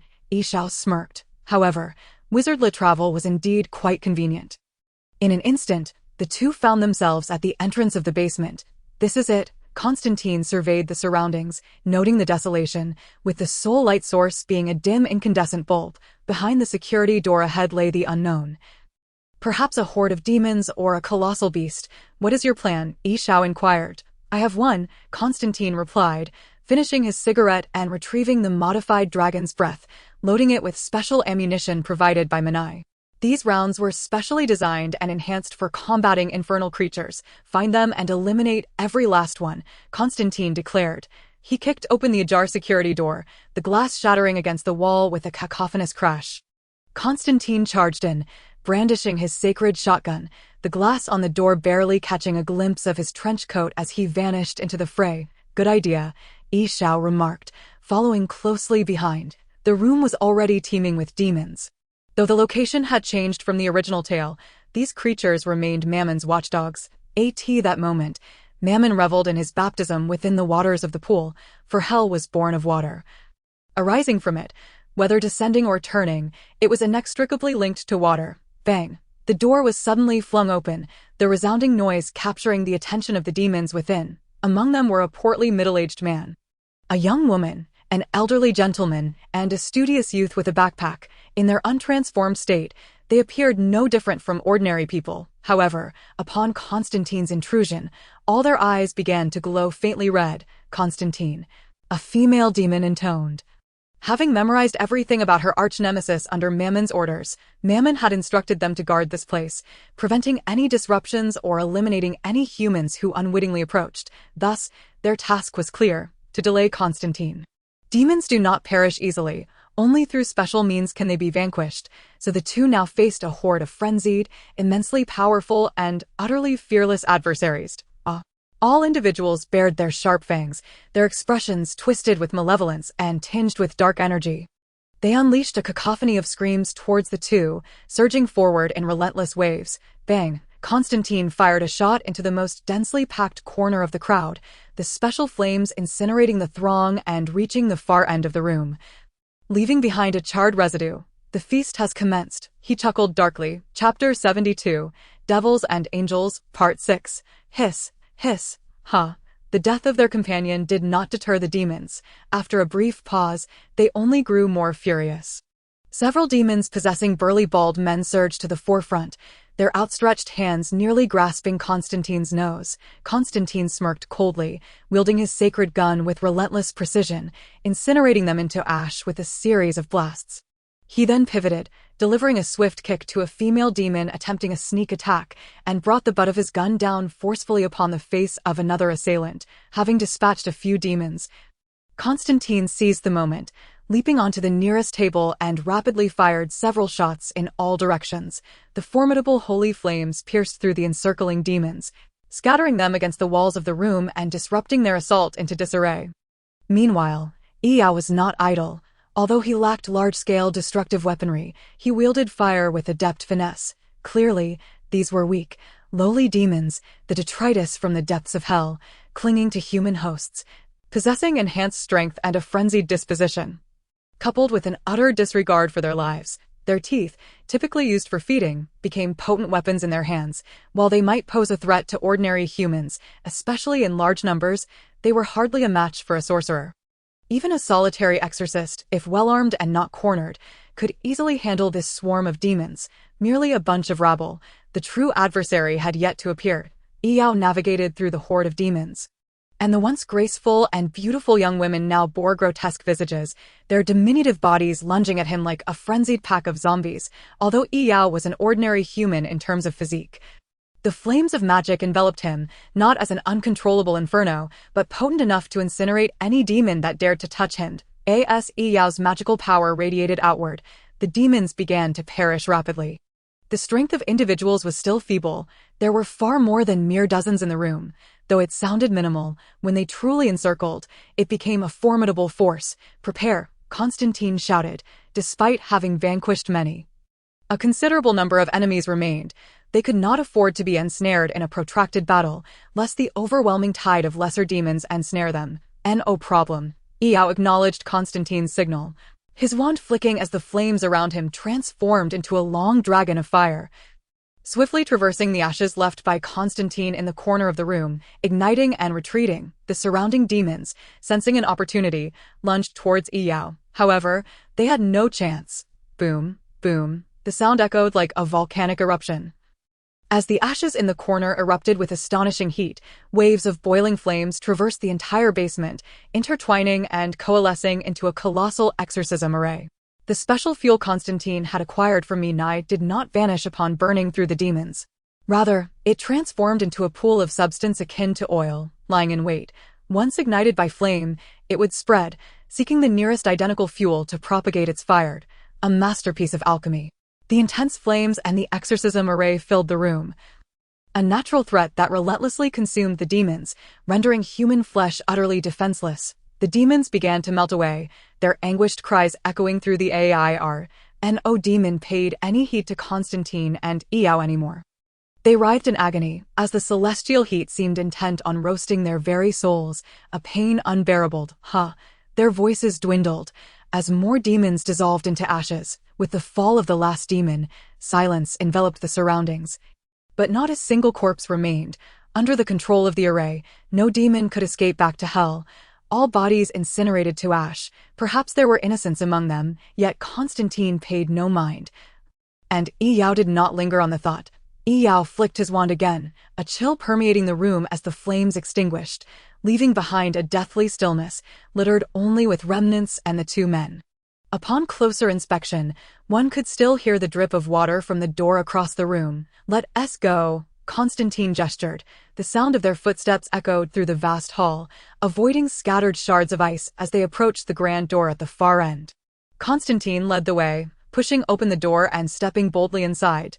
Yao followed closely, yet found the hall devoid of any presence. Not a demon in sight, nor a ghostly shadow. Only a pool of cold water lay before them, crystal clear and visible to the bottom, occupying much of the hall's expanse. Constantine took a couple of steps forward, resting a foot on the edge of the pool, gazing across to the other side where a corpse clad in white lay still upon the water's surface, face down and obscured. "Damn it," Constantine cursed, realizing they had arrived too late.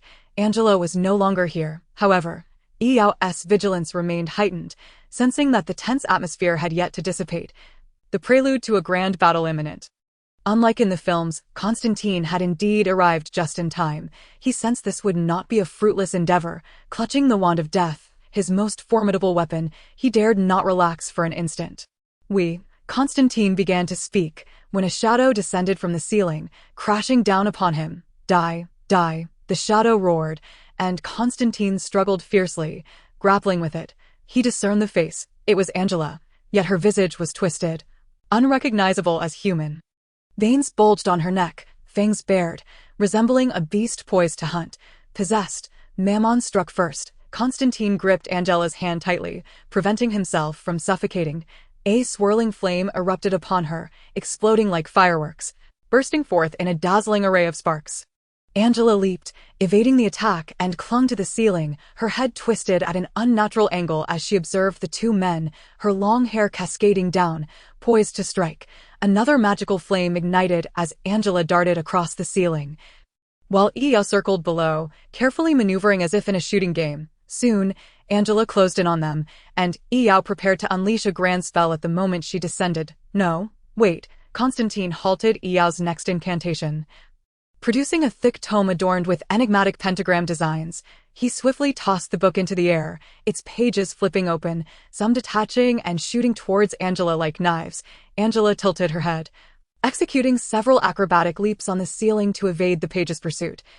However, these sheets, inscribed with strange symbols, relentlessly followed her. Roar. Angela let out a hoarse, furious scream, her voice resonating with a depth that sent shivers down one's spine, yet these lifeless pages did not waver, pursuing her like a relentless swarm of bees, gradually enveloping her entirely. Chapter 73, Devils and Angels, Part 7.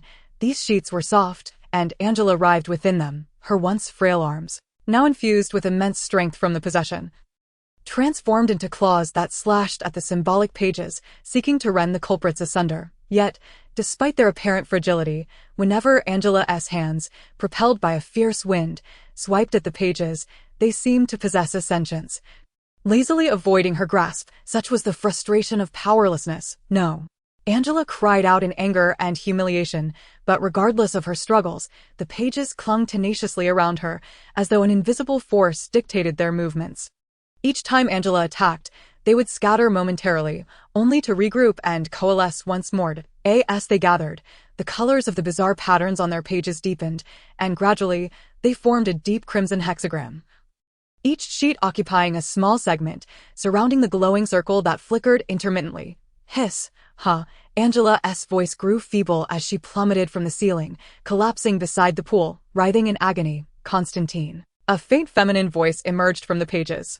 Yao looked up to see Angela, having reverted to her original form, her face twisted in pain, weakly calling for Constantine, yet Constantine stood unmoved, his expression calm as he observed Angela struggling within the hexagram.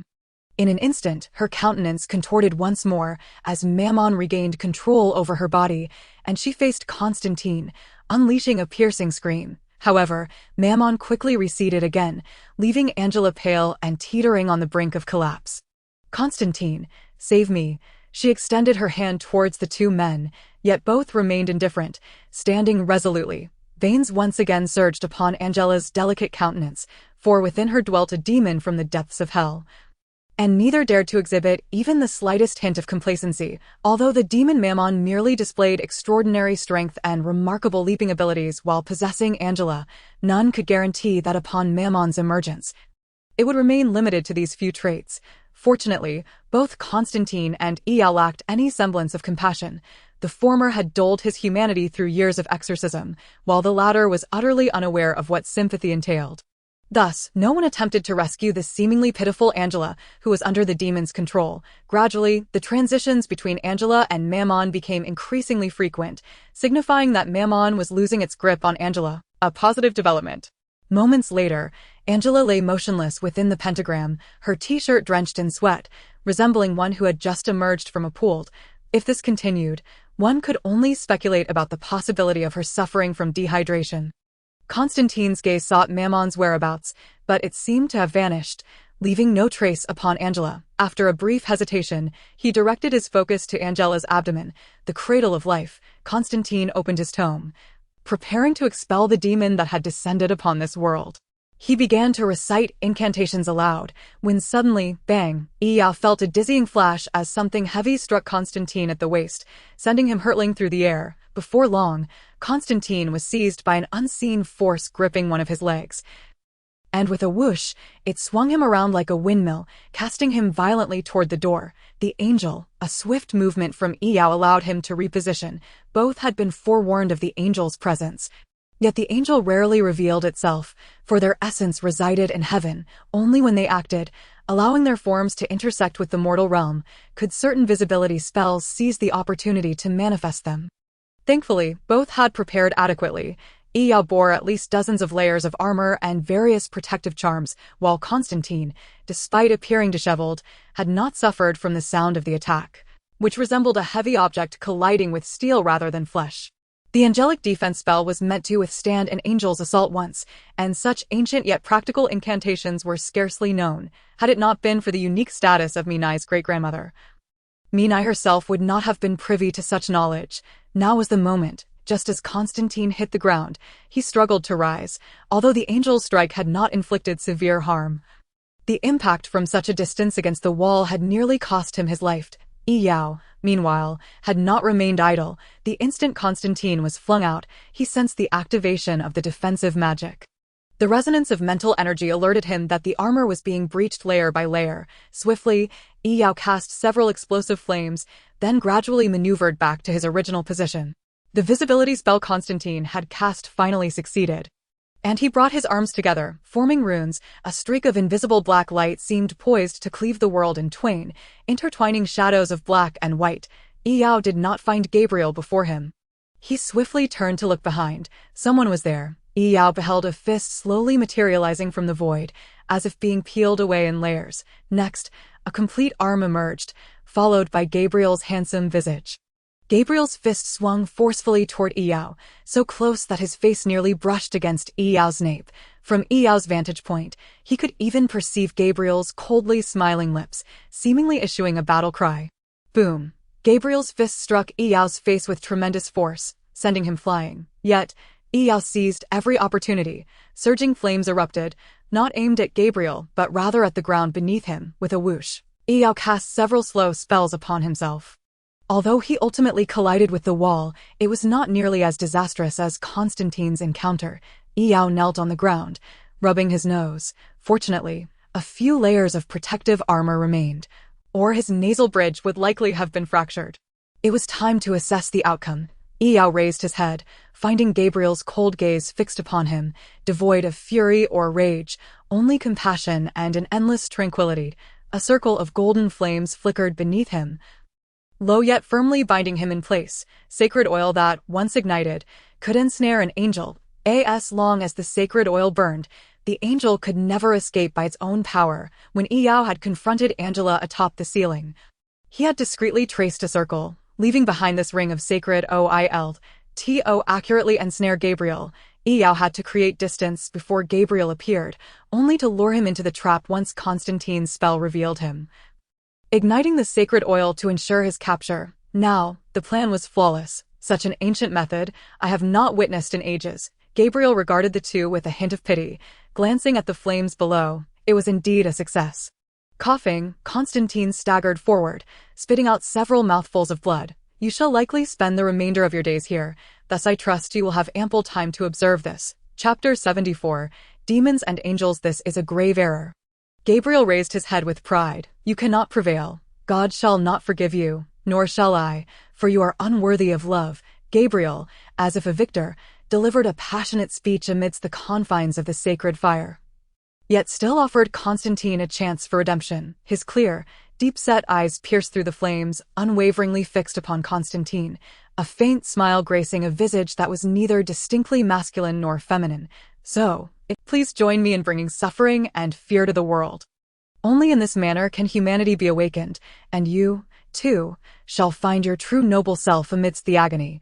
Even ensnared within the sacred fire, Gabriel retained a subtle pride, a sense of racial superiority.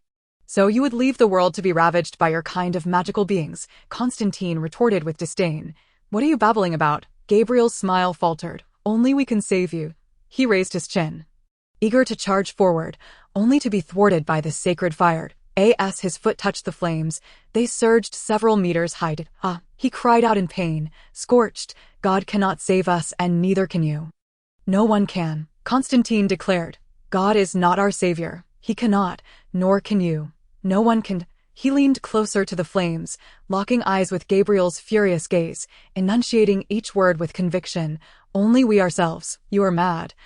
Utterly irredeemable. Gabriel appeared furious, bordering on hysteria. Constantine wore his trademark sardonic smile. Many have claimed I am mad, but they are mistaken. For I am Constantine. It would be fitting for the Winchester brothers to witness your current disgrace. I've heard they've been searching for you for quite some time, always devising peculiar methods to deal with beings like you. Constantine had long harbored disdain for these celestial beings who meddled in the affairs of humanity. You know the Winchesters, Yao, not far off, seemed to have caught wind of something intriguing. Constantine did not turn back, merely hesitating momentarily. I've heard of them. I've heard of them too. Yao's voice was light and steady, devoid of excitement post-battle. But I believe it would be prudent for you to tend to Angela first. Constantine turned back to see Angela lying in the exorcism circle, barely clinging to life. Though she was human, the demon within her placed a tremendous burden on her body, and she could not endure much longer. Constantine knelt beside her, abandoning the angelic expulsion blood ritual he had prepared. You should remain here. He cast a glance at Gabriel, having resolved not to send him back to heaven, lest he continue to wreak havoc upon the world. Constantine stabilized Angela, who was now unconscious, her abdomen rising and falling rhythmically, occasionally revealing a humanoid visage beneath her skin. The papers forming the exorcism circle posed no hindrance to Constantine. He crouched beside Angela, retrieved a small vial, dipped a brush into it, and began to trace patterns upon her abdomen. Faces repeatedly crashed against Angela's belly, as if striving to break free, her skin stretching to its limits, becoming alarmingly translucent. Yet Angela's body remained still.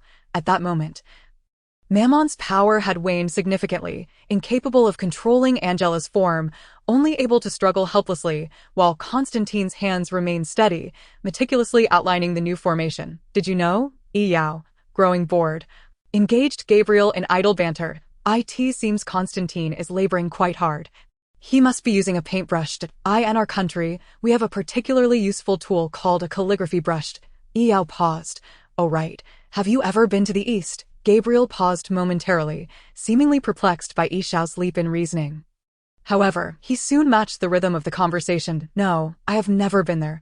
I merely gaze down upon the mortal realm, observing the sufferings of humanity. It is truly not a desirable occupation. Yishao nodded in agreement. Perhaps there was much to discuss. You tell me about the customs of heaven, and I shall regale you with tales from our realm. Before he could complete his thought, a sense of impending danger surged through Yishao. Instinctively, he rolled forward, simultaneously casting several protective spells upon himself. His intuition proved accurate. A tremendous wave of force surged from his left side, though Yishao managed to evade it to some extent. The residual force still sent him tumbling across the ground multiple times, the searing heat scorching his shoulder to a charred black. He had not suffered any fatal injuries, yet he was taken by surprise.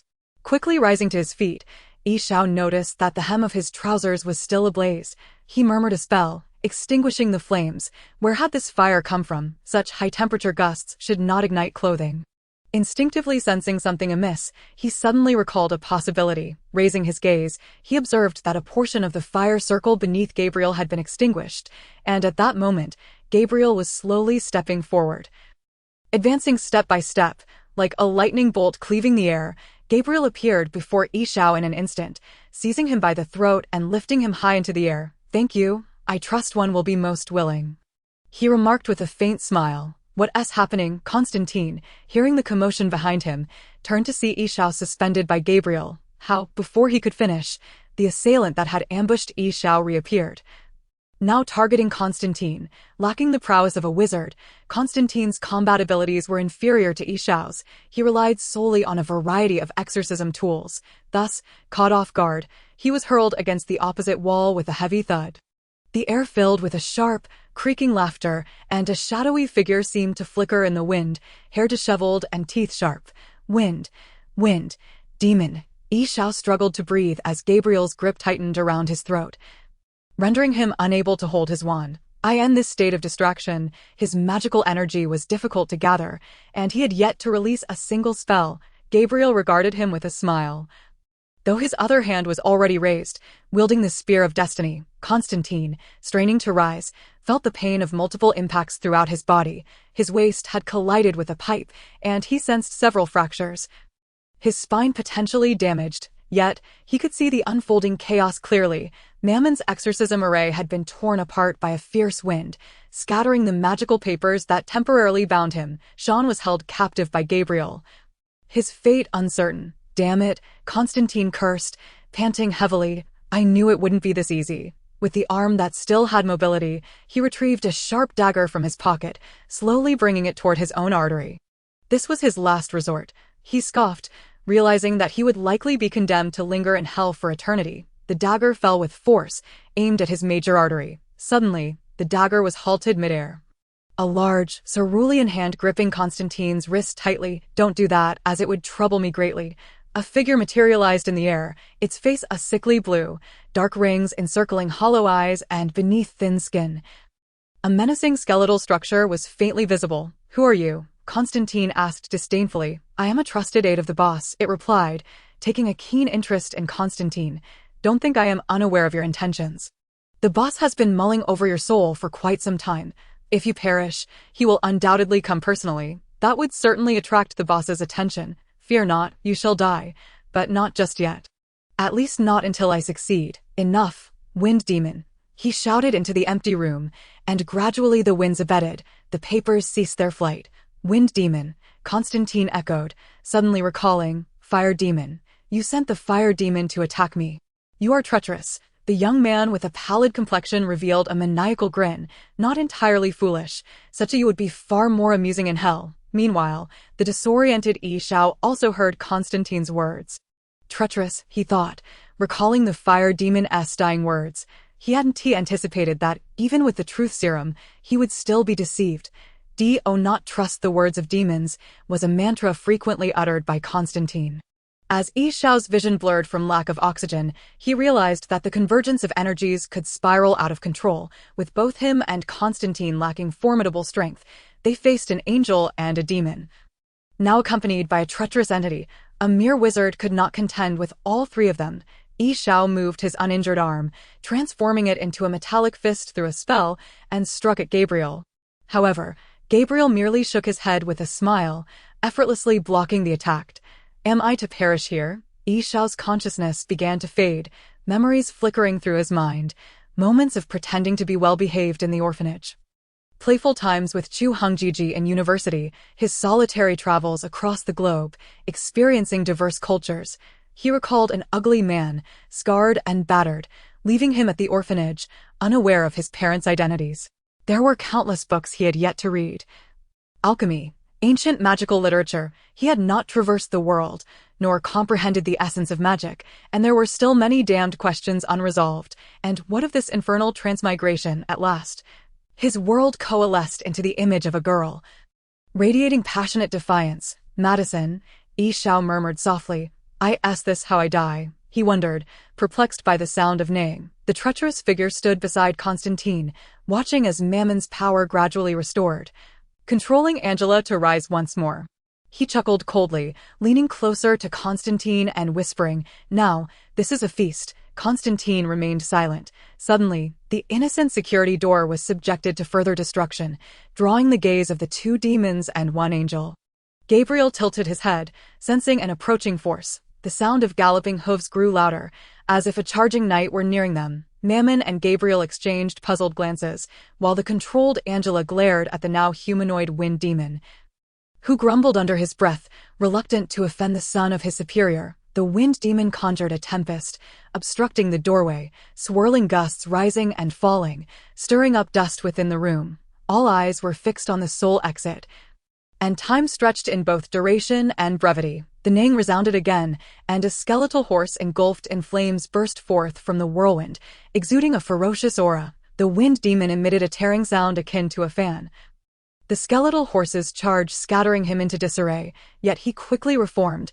Angela leapt, releasing a cry as she arced through the air, attempting to land upon the horse's back. However, the charging skeletal steed halted abruptly, raising its front hooves high, propelling Angela far away with a powerful kick. Another figure emerged at the entrance, a cowboy clad in a hat, wielding a shotgun, evidently the knight upon the fiery steed. His entire being ablaze, yet he too was a skeleton. "The Revenant Rider," Gabriel exclaimed. The Revenant Rider removed his hat, tapping his jaw, seemingly smiling, before donning it once more. The shotgun was instantly consumed by hellfire, aimed carefully to avoid collateral damage, targeting only Gabriel's feet. Judgment shot. The speed of the hellfire was swift, striking at the very soul. Gabriel dared not confront it directly, realizing the Revenant Rider had come to rescue Yishao. Yet he had no intention of letting the wizard escape without consequence. Gabriel hurled Yishao toward the oncoming hellfire, and in the next instant, he vanished from sight. In his dazed state, Yishao felt his body lift once more. Having been deprived of breath for too long, he instinctively transformed into an animagus. As Minai had said, male witches retain the characteristics of magical creatures, reverting to their true forms when faced with peril. The raven spun in the air, stabilizing itself, and as the unavoidable hellfire surged toward him, Yishao passed through it unscathed. Shaking his wings in the air, he cawed, transforming back into human form beside the Revenant Rider. He recognized the cowboy figure. This was the Revenant Rider who guarded the sacred contract. He speculated that it was Mitsai who had called for help, likely fearing that he and Constantine might falter. However, the arrival was indeed timely. Yishao's brain had absorbed enough oxygen, and he felt no need to maintain his composure. Although he had just narrowly escaped suffocation, his heart remained remarkably tranquil, even in the face of death. Tonight was a stroke of fortune. He had nearly met his end at Gabriel's hands. Yishao stood up expressionlessly, reflecting on how perilous the situation had been. Escaping death by Gabriel only to perish in the hellfire of his own companions would be quite the irony. He had indeed encountered hellfire, yet he wondered why he remained unharmed, considering it was a force that even Gabriel dared not confront directly. Yet, there was no time for contemplation. The Black Heart was still near Constantine. Although the odds were now 3 against 4, it was preferable to the previous 2 against 4. Yishao glanced at Constantine, aware that the Black Heart, Gabriel, and Angela had united to thwart him. "Constantine," he called out. Meanwhile, Gabriel raised the Spear of Destiny high and thrust it forcefully towards Angela's abdomen. The Black Heart, upon seeing Yishao and the Death Knight, revealed a disdainful smile. The Spear of Destiny made contact with Mammon, and the angel used God's blood to liberate the son of Helda. Angela let out a horrifying scream, her own voice this time. As Mammon had relinquished control over her body, waves of black gas surged from Angela's wound, quickly filling the entire room, causing Yishao to feel a noticeable drop in temperature. Accompanied by shrill wails, a shadowy humanoid figure began to materialize from the gas. The Black Heart casually discarded the now useless Angela. The Death Knight turned its skull-like head towards Yishao, its jaw clicking ominously, yet Yishao discerned its intent. Retreat. This assault had failed. Yishao conjured magic to envelop Angela and Constantine, avoiding further entanglement, and swiftly slipped through the door's crack while Mammon had yet to solidify. The Death Knight followed closely behind, its shotgun incessantly spewing the flames of hell, as its skeletal steed answered the call and rushed over. Without hesitation, he mounted the horse and galloped away. Chapter 76. The Descent of Purgatory. Location: Los Angeles. Time: for in the morning Jinnik was an ordinary American youth, hailing from a typical family with an unremarkable life trajectory and an average appearance. His daily routine involved merely shadowing his boss to collect protection fees and intimidate the smuggled individuals. Of course, his primary task was to relay information. Every rat must perform its duties. His life was quite leisurely, thanks to living in a city conducive to gang operations. What? You mentioned the police. As long as you don't provoke them, they are too preoccupied to bother you, especially since the higher-ups have long since taken care of them. However, today, Jinnik sensed something was amiss, something profoundly unsettling. Though he usually preferred not to overthink, he was no fool. His monotonous existence had merely dulled his senses. Today, his boss had summoned them early to a makeshift hideout.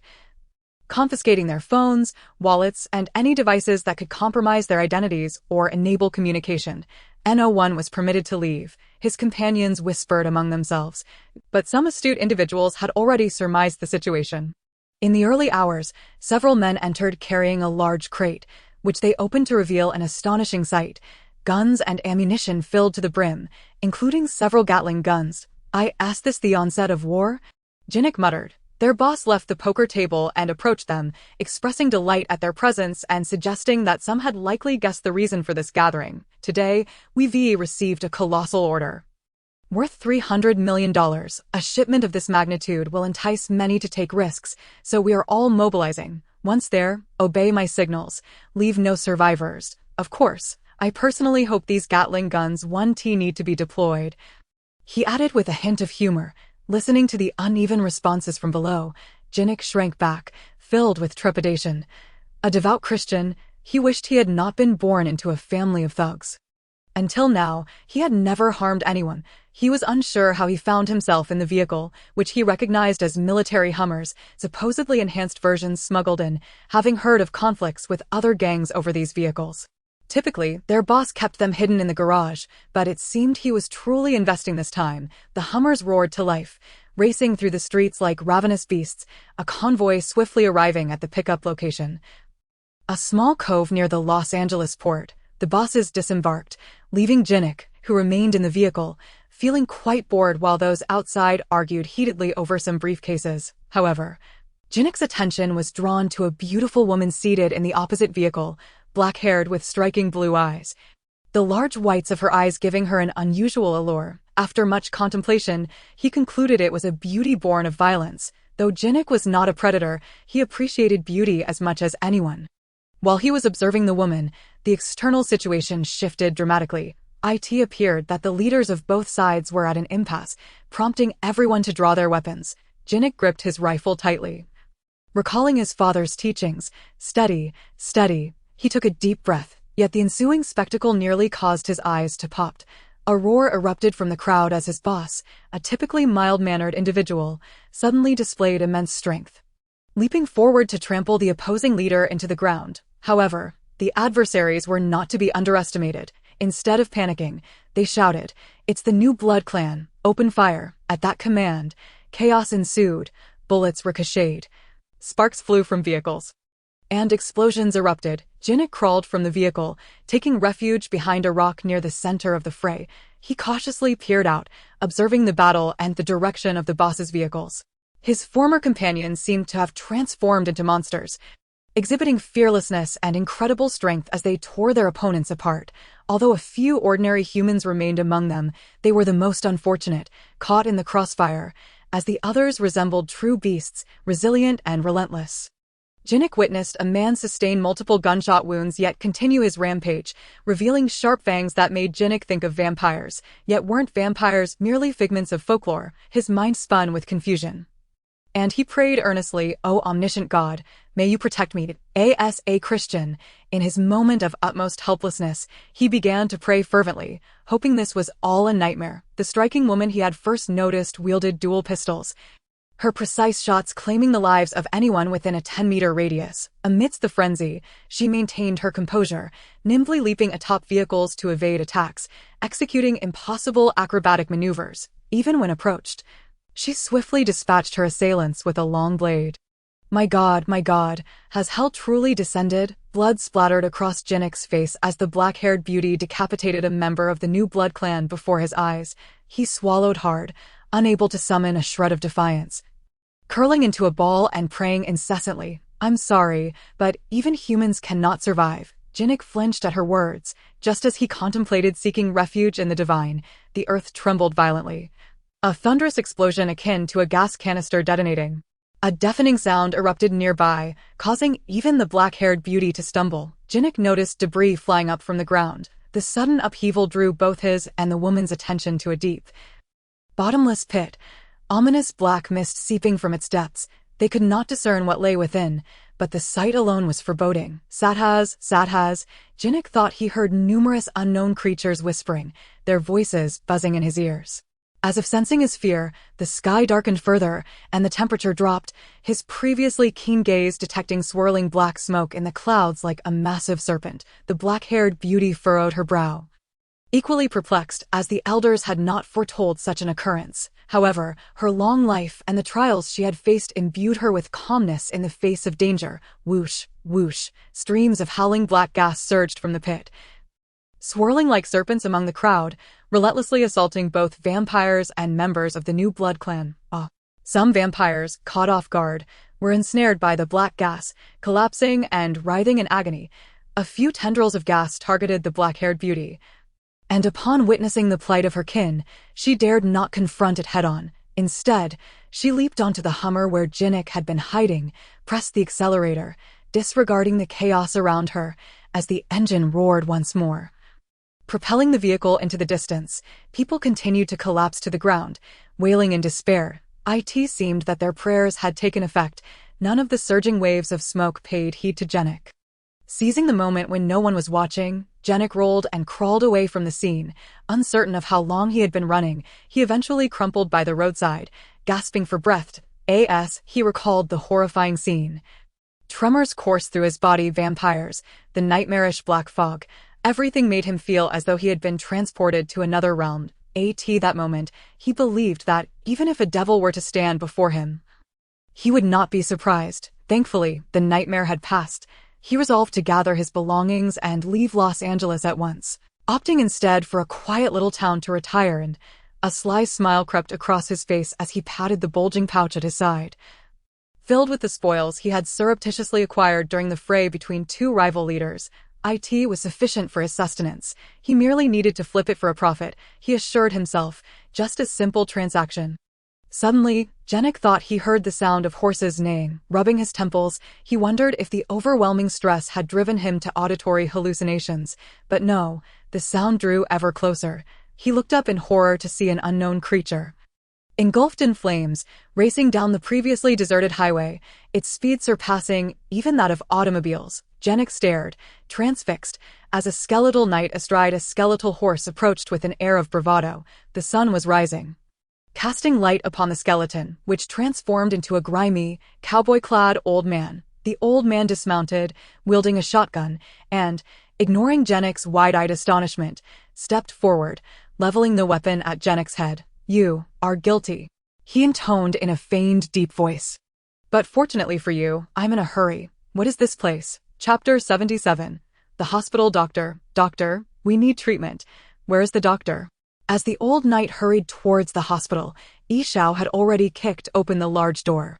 In the early hours, the hospital was sparsely populated. Although Yishao could have opted for a more courteous approach, the severity of Angela and Constantine's injuries left no room for pleasantries. Sir, please remain calm.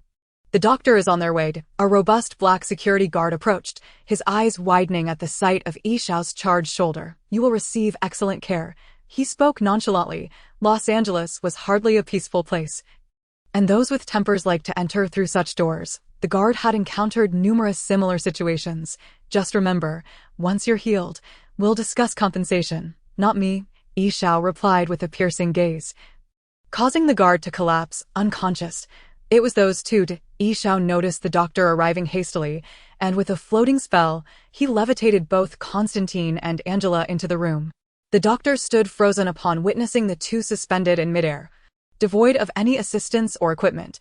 This phenomenon evoked memories of certain scenes from films, but for a doctor, such circumstances typically portended disaster. Yishao stepped closer, his voice calm yet commanding. "Mind your tongue and do your job. For I have ample reason to believe that if either of them dies, you shall experience a fate worse than death." He scanned the waiting room with a steady gaze. Everyone averted their eyes upon witnessing the bizarre spectacle. Yishao was no longer concerned with his identity.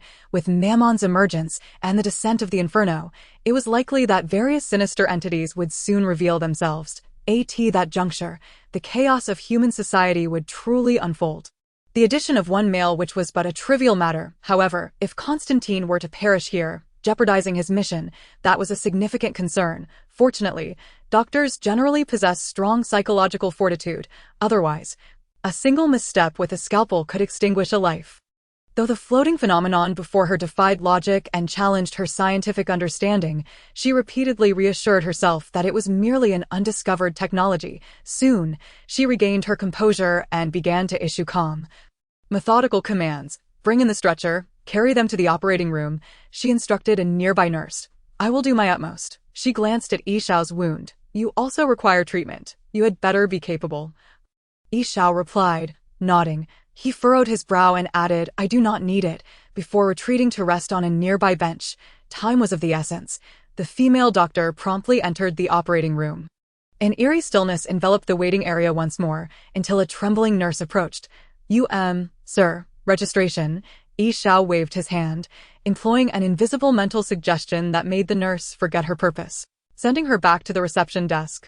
It seemed he needed to inform Mitsai. With a sigh, he drew his wand, invoking the protective spirit, and in a flash of silver light, a nimble Persian cat leapt forth. I am at a hospital near the beach in Los Angeles. Constantine and Angela are gravely injured, and Mammon has been unleashed. If you can assist, I require your help. Yixiao addressed the silver cat, which nodded and leapt into the void, disappearing from sight, seated in the waiting room. Yixiao tended to his injuries, which were not severe, merely superficial burns.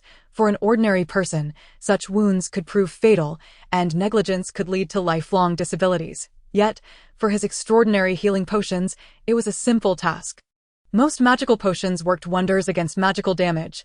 Other forms of injury could be treated similarly, albeit not as effectively as human medical procedures. Yixiao swallowed a potion from a small emerald green vial, the color itself foreboding. Its ingredients were even more peculiar: shed skin from an African snake, the juice of a spider's 8 eyes, and branches from a willow tree, among others. These components sounded unpleasant.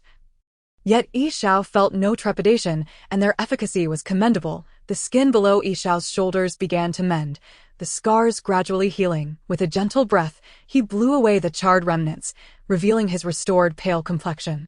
Checking the time with his wand, he noted the impending dawn. Since acquiring magic, he had grown increasingly familiar with its presence. Yet, the frailty of his physical form remained a critical flaw, and he sensed that his thought processes were limited. His methods of magical attack were singular. Why was it said that every witch was a successful schemer? Because witchcraft was indeed a cerebral endeavor. Ice arrow, ice arrow, ice arrow. Avada, avada, avada. Great disintegration. Great disintegration. Great disintegration. Regardless of the magical direction. It seemed to adhere to a certain formula. However, Yixiao could not abide the notion of laboring for years to subvert a family or obtain an item, akin to the cursed style of a sorcerer. Those who lurked in the shadows, employing strange spells to curse and ensnare others, relied too heavily on fate. It was far preferable to confront one's adversary directly, take this, and be vanquished, nonetheless, regardless of the approach. The inherent frailty of his body was an unavoidable reality for a witch at least. Yixiao had yet to conceive any effective solutions within the current cinematic context. He needed to delve deeper into the recesses of his mind. Additionally, he pondered what awaited him upon his return. He sighed, realizing that his place of residence and identity had become quite troublesome. Surely, he had been exposed. After all, many had witnessed him that day, and some even recorded footage. Even if it were quickly suppressed and vanished from the public eye, it had already come to the attention of those with ulterior motives, research facilities, academic institutions. What were their origins? Yixiao fixated on the hospital door, recalling the information left by Chen Kang. The organization had been established not long ago, perhaps sharing a similar transitory experience as his own. Yet, he had heard whispers of the organization's leader being enigmatic, leading Yixiao to speculate that they possessed psychic or mental abilities, for only such fragile powers would warrant such secrecy. However, he hoped they harbored no grudges, otherwise he would find himself facing their relentless pursuit, with the advantage to them and the disadvantage to himself. In his original world, he could not afford to act freely, and his predicament would turn exceedingly dire. Once one is in the world, they are bound by its constraints. A phrase drifted through Yixiao's mind. The military Humvee parked out front looked impressive, though the numerous bullet marks marred its appearance, making it seem quite aged. Sir, a nurse interrupted his thoughts. The doctor requests your presence. You should prepare yourself. The condition of the male patient is quite severe. The nurse avoided making eye contact with Yixiao. Despite living in modern society and being exposed to a wealth of information through the internet and films, often discussing the existence of extraterrestrials or dashing vampires with her friends, when faced with powers beyond human comprehension, the fear within her was unavoidable.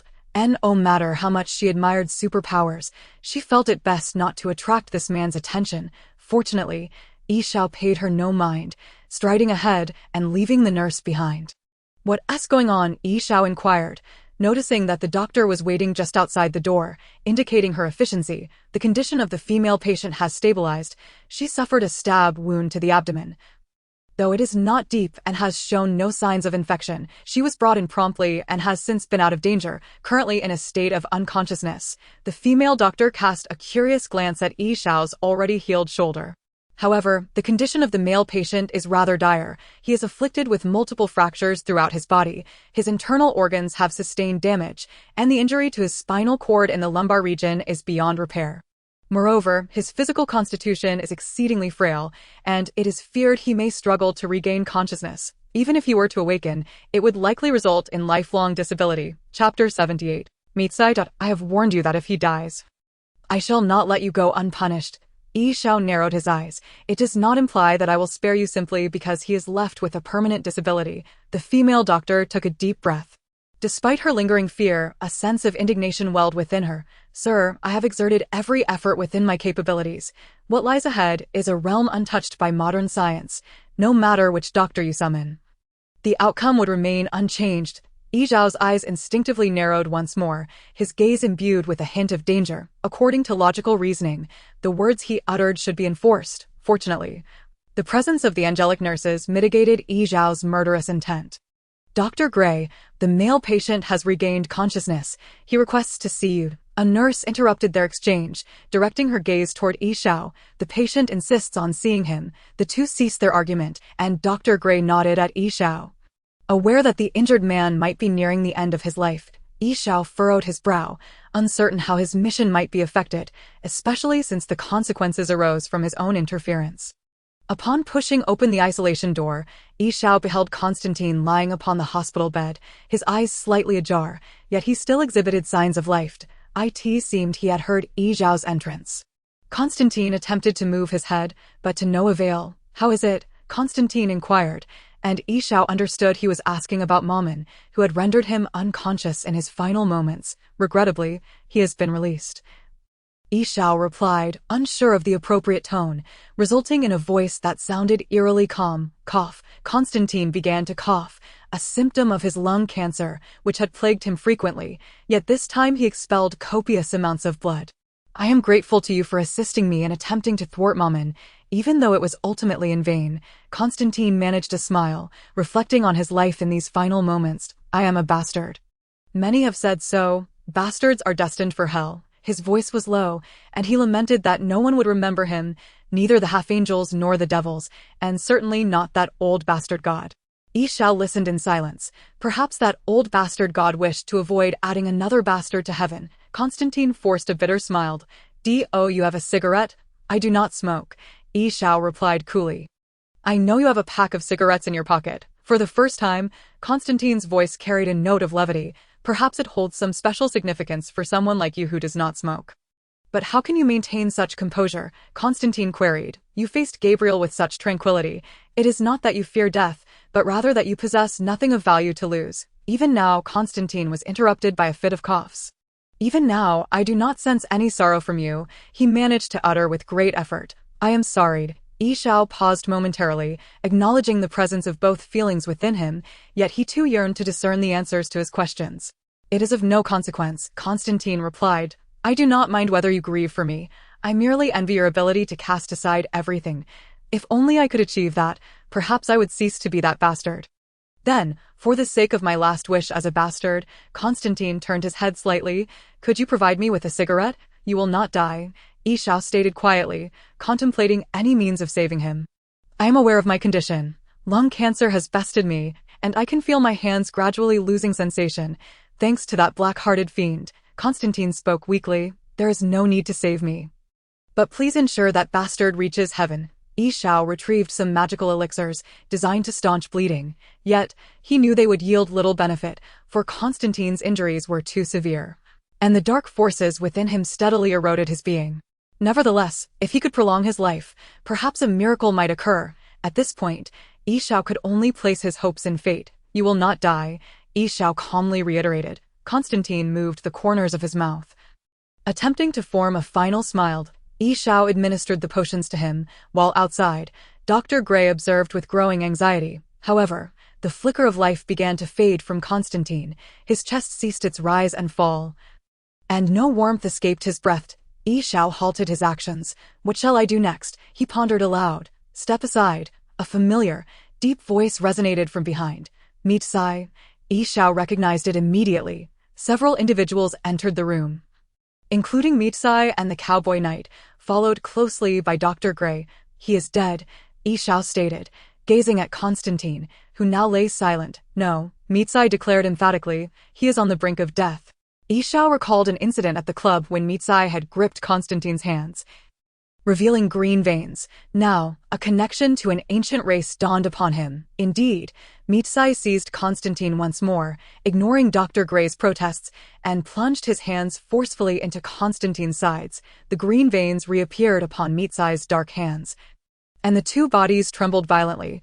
Constantine's upper body thrashed, while beads of sweat streamed down Mitsai's brow. Time trickled by, and the onlookers watched anxiously.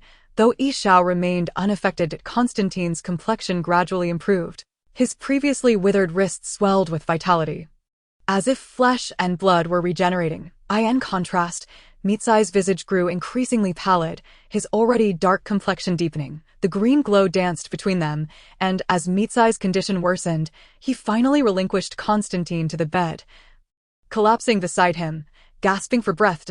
"Is it done?" the old cowboy inquired, glancing at Constantine, who still lay as if lifeless. "Huff." Constantine suddenly shot upright, gasping for air. The old cowboy raised an eyebrow. "Is the effect favorable?" Meanwhile, Dr. Gray stared in wide-eyed astonishment. Constantine drew in deep breaths, his expression weary and bewildered. Where am I?" Yi Xiao recalled that time flows differently between hell and the human realm. Constantine likely spent an extensive period in hell. "Mitsai saved you." Constantine appeared to regain his memories, surveying the faces of those in the room, gradually recognizing them. "Thank you," he said, directing his gratitude toward Mitsai, who waved his hand dismissively, too fatigued to respond. "This is miraculous," Dr. Gray exclaimed. "What on earth is this? Some sort of superpower?" Yi Xiao only then realized she had slipped in. "Mind your tongue. Do not pry into matters that do not concern you." Lest, before he could finish, the furious doctor interrupted, "Or else I shall experience a fate worse than death. I believe it is you who should seal your lips, for you have contributed nothing of significance. You are nothing but a blathering fool." With that, she angrily stomped her foot and swept out of the room like a gust of wind. The newly awakened Constantine stared blankly at the scene. "What transpired in my absence?" Mitsai met his gaze, but remained silent. The old cowboy nudged Yi Xiao with his shoulder. "Kid, are you not considering your options? If I were 40 years younger, I would definitely pursue her." Chapter 79. The New Night. Yi Xiao twitched the corners of his mouth, choosing to disregard the jests of those present. "How do you feel?" "Not too bad." Constantine stretched his shoulders, feeling comfortable, though his lungs still felt constricted. He coughed lightly. "A cigarette would make it even better." "I cannot remove your lung cancer," Mitsai interjected. "My abilities are not limitless. The treatment just now was already near its limits. I cannot treat lung cancer either, for it does not fall under the category of injuries." Constantine nodded, prepared for the inevitability of hell, having faced death multiple times before. "This is not an appropriate place for reminiscing," Yi Xiao interrupted their exchange. "Given Mamon's emergence, we are likely to encounter significant trouble." Moreover, his own mission remained unchanged. Yi Xiao had just delved into his psyche and discovered his task was still to seek self-awareness, with no alterations. Thus, the situation had indeed grown troublesome. Even now, Yi Xiao had yet to piece together much clarity, but the original circumstances had begun to shift with each step he and Constantine took. Therefore, he resolved to press on for the time being. Genuinely curious about the nature of his own troubles, "Let us return to the club," Mitsai decided, expressing confidence in his small establishment, which he likened to a fortress. Indeed, it would provide a safe haven. Trust me. Yi Xiao contemplated the fully armed club of Minai, tinged with a sense of unease, furrowing his brow slightly. Indeed, it would certainly provide a sense of security. He noticed Constantine still lost in thought, and he speculated that the man might be pondering Angela, perhaps due to their near union in the narrative. However, given Constantine's demeanor, it was unlikely he would dare to voice his inquiries. Angela was fine. She had escaped danger and only required some time to recuperate.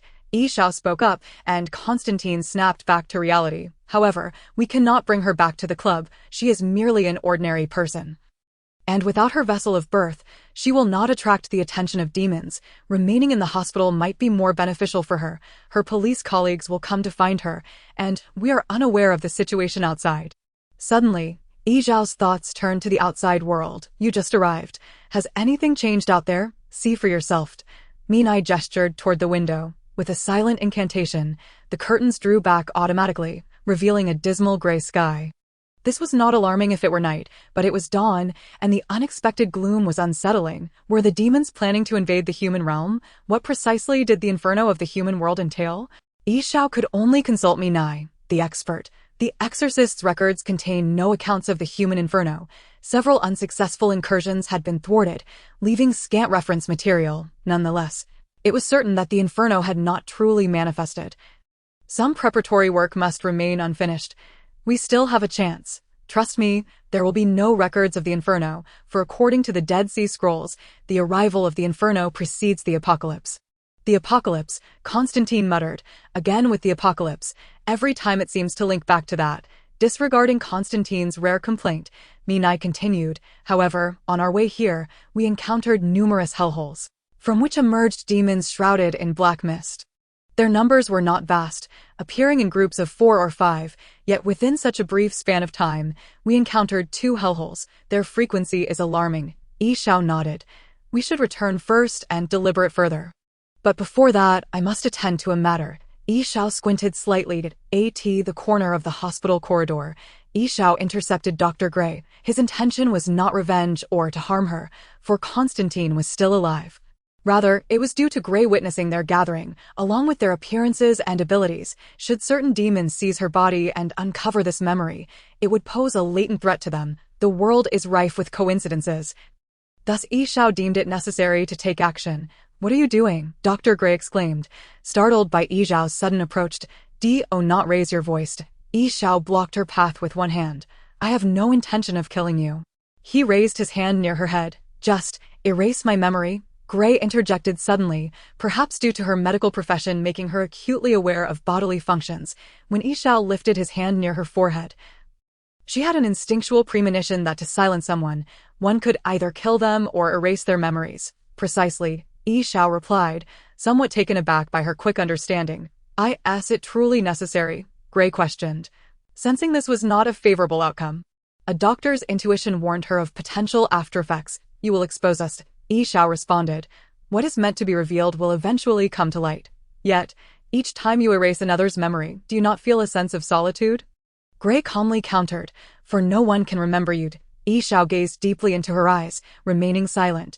Gray felt a surge of satisfaction, recognizing a compelling argument, but regrettably, I do not comprehend what loneliness entails. Yi Xiao abruptly stated. Departing from the corner, Yi Xiao made his way to Constantine's hospital room. However, his extraordinary perception failed to detect a woman, equally outside the realm of humanity, watching him from the shadows. Shortly after he left, a young woman with black hair and pale blue eyes appeared on the opposite side of the corner, standing silently for a moment before departing as well. This brief interlude went unnoticed by anyone. And soon Yi Xiao returned to the hospital room. Only 2 remained. The old cowboy had vanished. Yi Xiao refrained from asking questions, deciding to address them later. Minai signaled that they could set off, and Yi Xiao grasped both their hands, vanishing in an instant. The 3 materialized on the street outside the bar, where Constantine sneezed several times. Though the assault had not yet fully commenced, the streets were buffeted by fierce winds. Yet the hurried throngs of commuters regarded it merely as inclement weather, not indicative of a sparse population. The group returned to Minai's concealed compartment, where he switched on the television and tuned into the news channel. There was little of relevance to their concerns. No demons, no earthquakes, No fires, nor murders. It seemed the television station was oblivious to the morning's black smoke assault on pedestrians. I returned for a reason. Minai suddenly remarked, referring to the recently departed cowboy. He was an old friend, a long-ago ghostwriter. He has his own mission, but time is running short. Last night may have been his final transformation. As his powers are about to fade, although we are in dire need of personnel, he would not be a suitable candidate. And what of the current ghostwriters? Constantine seized on the main point. I do not know, Minai shrugged. Wait, Yi Xiao interrupted the two, focusing on the news scrolling across the screen. Two major gangs clash, bloodbath at the Los Angeles docks. Last night at midnight, two armed factions engaged in a large-scale battle near the docks. Employing numerous light firearms, including rifles, the police have yet to confirm their identities and remind the public to exercise caution when venturing out at night. As the news continued, at 3 this morning, Johnny the Lucky attempted to leap over 24 large trucks, spanning nearly half a football field, but unfortunately, the challenge failed. However, Johnny's luck once again prevailed. Despite landing headfirst, he miraculously emerged unscathed. It must be said, this is a miracle. Now, let us, I might know. Johnny the Lucky, Yi Xiao tilted his head, a fortunate fellow. Chapter 80. Johnny the Lucky. As a member of a capitalist society, Johnny had already achieved considerable success. He had diligently labored with his life and skills to earn a living. In truth, his father had done the same, and their lives were rather mundane. Perhaps after a performance, ladies would cheer for their remarkable driving skills, followed by an exquisite evening. Such was an unexpected reward, yet life continued day by day, with money, food, and the occasional applause. However, one's fate often proves tumultuous. For God does not favor anyone. Johnny's father fell ill with a terminal disease, and the costs and chances of successful treatment were utterly disheartening. There was hardly any treatment available at all, otherwise it would not be termed a terminal illness. Young Johnny felt as if his world was collapsing. His universe was small, with the modest repair tent encompassing his entire existence.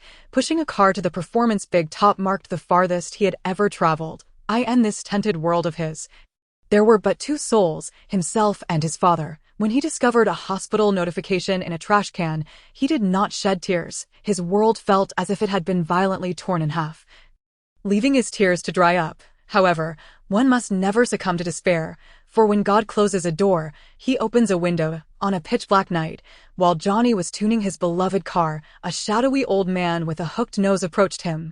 Under the old man's subtly mocking gaze, Johnny signed a contract that could save his father's life. The young Johnny was unaware of its implications. He only knew it could rescue his father. That night, the old man vanished as if he had never existed, yet the flames reflected in his eyes and the eerie contract scroll lingered hauntingly in Johnny's mind. Yet, not long after, his father joyfully informed him that he had recovered. A miracle beyond explanation.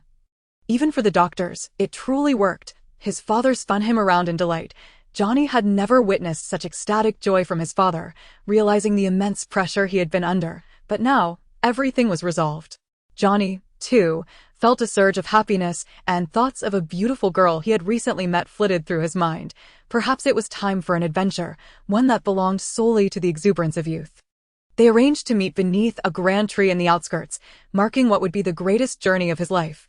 With his father's terminal illness like a mountain upon his heart, he now felt liberated from this burden. Johnny cheerfully polished his beloved car, making every part shine brightly, filling the tank, eager to reunite with the enchanting girl once more. However, he could never forget that moment.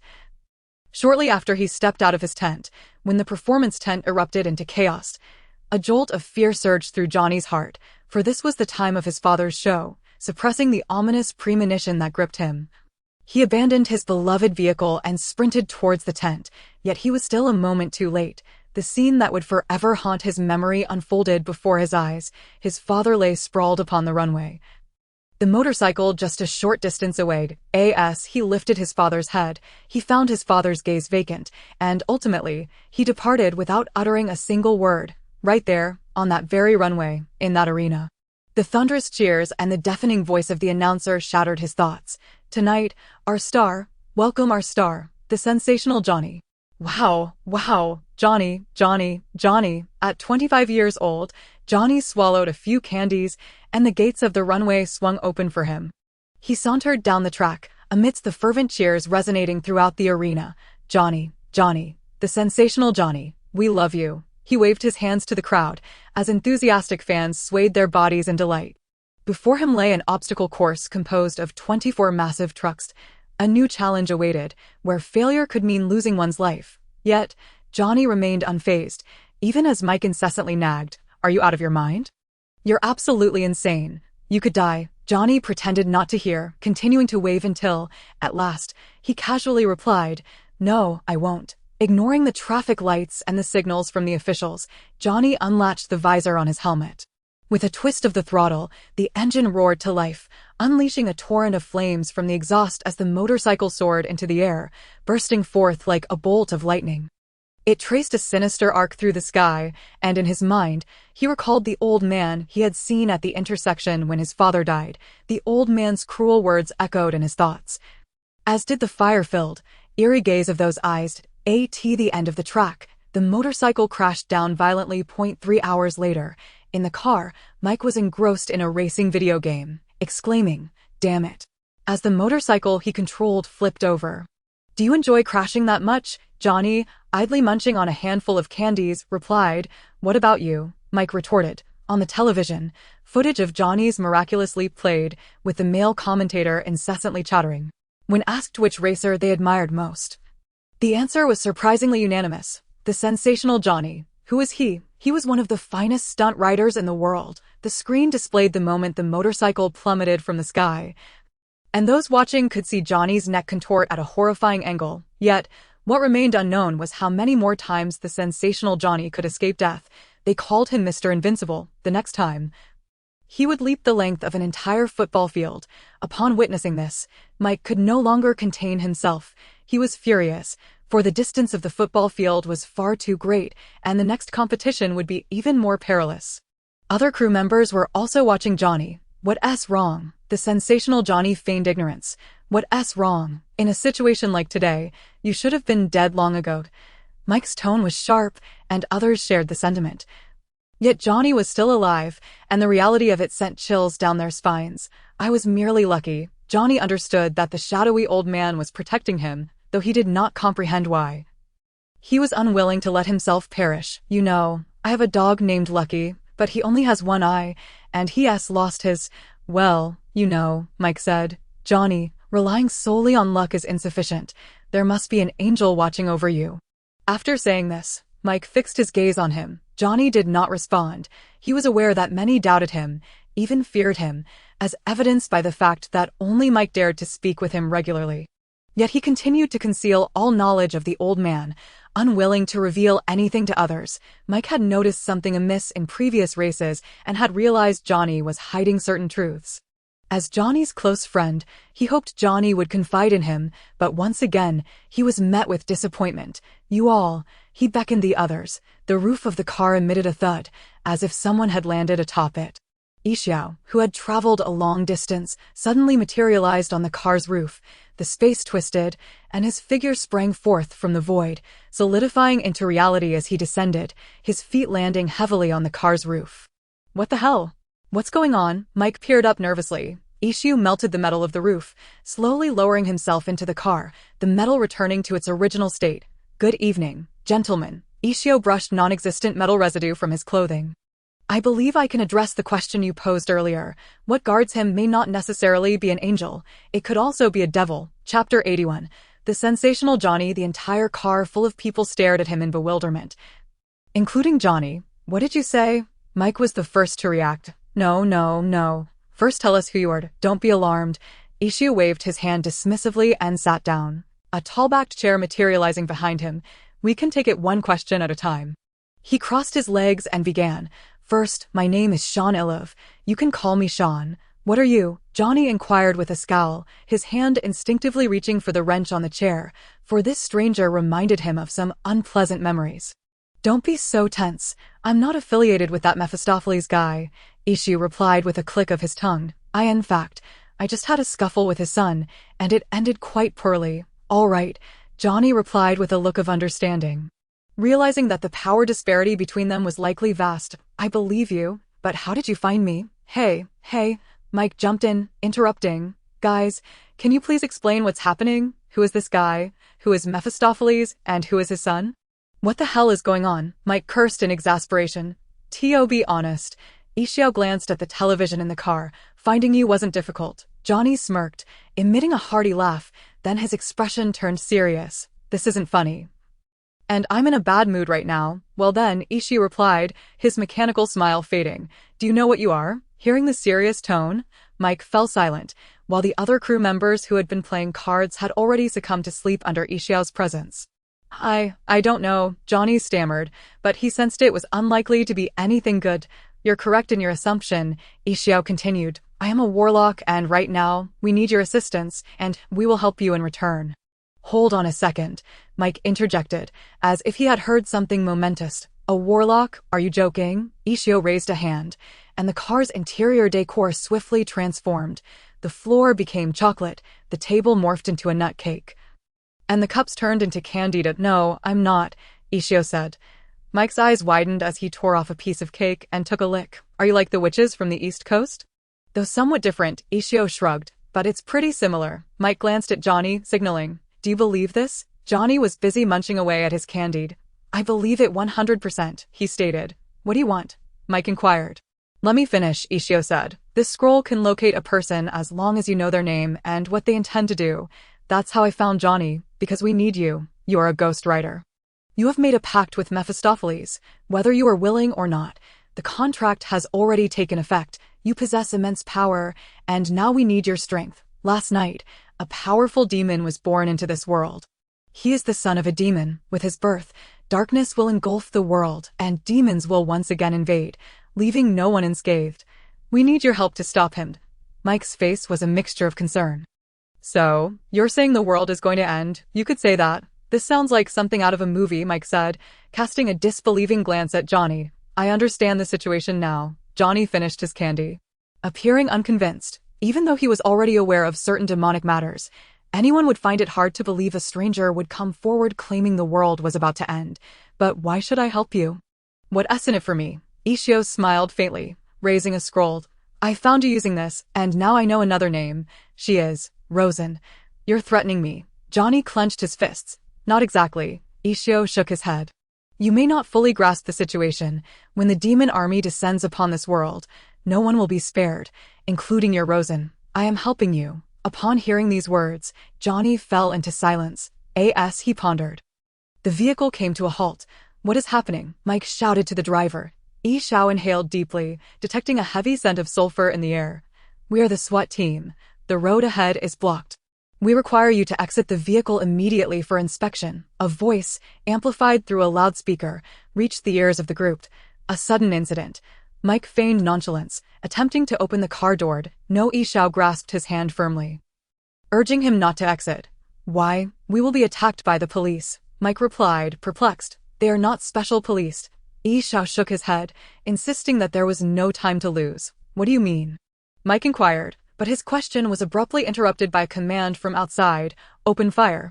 Ding ding ding ding. Bullets began to rain into the vehicle. At the moment the command was issued, Ishao transformed the interior of the car into steel defenses, rendering the bullets ineffective.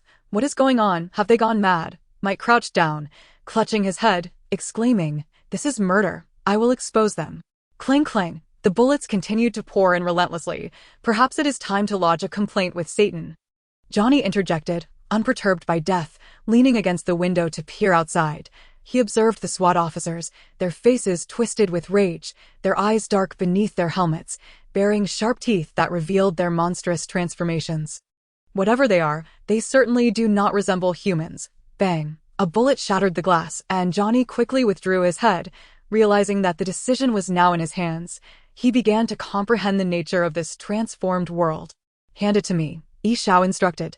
He then seized Mike from the ground, disregarding the others. Shadow shift. Reciting the incantation, the three vanished from the RV. Johnny was fortunate.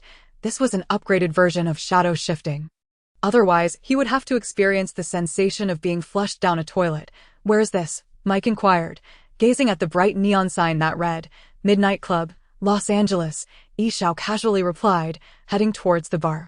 Wow. Mike was momentarily stunned before hastily following suit. They navigated the familiar paths to a small booth where Constantine and Mitsai awaited them. Who is this? Constantine's gaze fell upon Johnny, who emanated a disheveled aura, coupled with a barely concealed violent presence. Yet, to Constantine, he appeared ensconced in a blaze of fire. This is the youngest and most exceptional stunt driver in the world, the illustrious Johnny, Yishao introduced.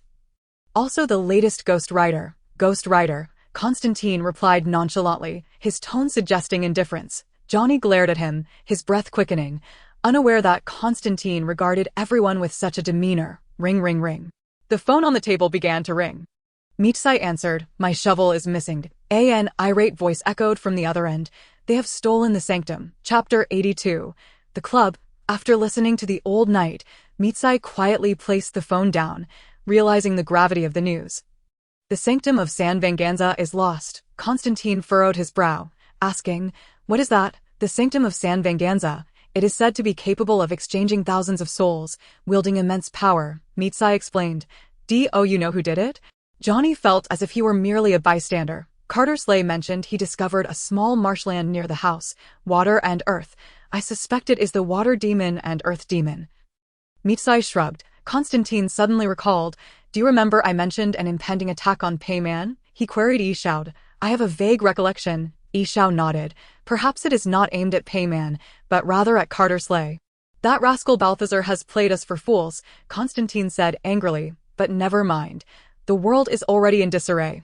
We are not missing much with the sanctum. What shall we do next?" The room fell silent, as everyone was uncertain of the opponent's intentions and, consequently, their own course of action. Johnny, who had just joined, was even more bewildered. The clock ticked rhythmically, the television flickered with light. Wait, why does he need the sanctum? Yishao pondered aloud. "I am not sure." Mitsai hesitated. "I vaguely recall something about the sanctum. Blackheart has acquired strength and an army of demons. Perhaps it is for those thousands of souls?" "We need a professional," Constantine stated. Yishao nodded. "I understand. I will seek out Payman. I will look for Chaz," Constantine said. "Our logistics need someone to handle them." "Very well. We all have tasks at hand." Mitsai shrugged. "I will notify the other beings in the bar to hide swiftly. The stronger the body the demons possess, the more formidable their powers become, and these beings will attract many demons. By the way." Mitsai glanced at Johnny. "Let us train our new knight."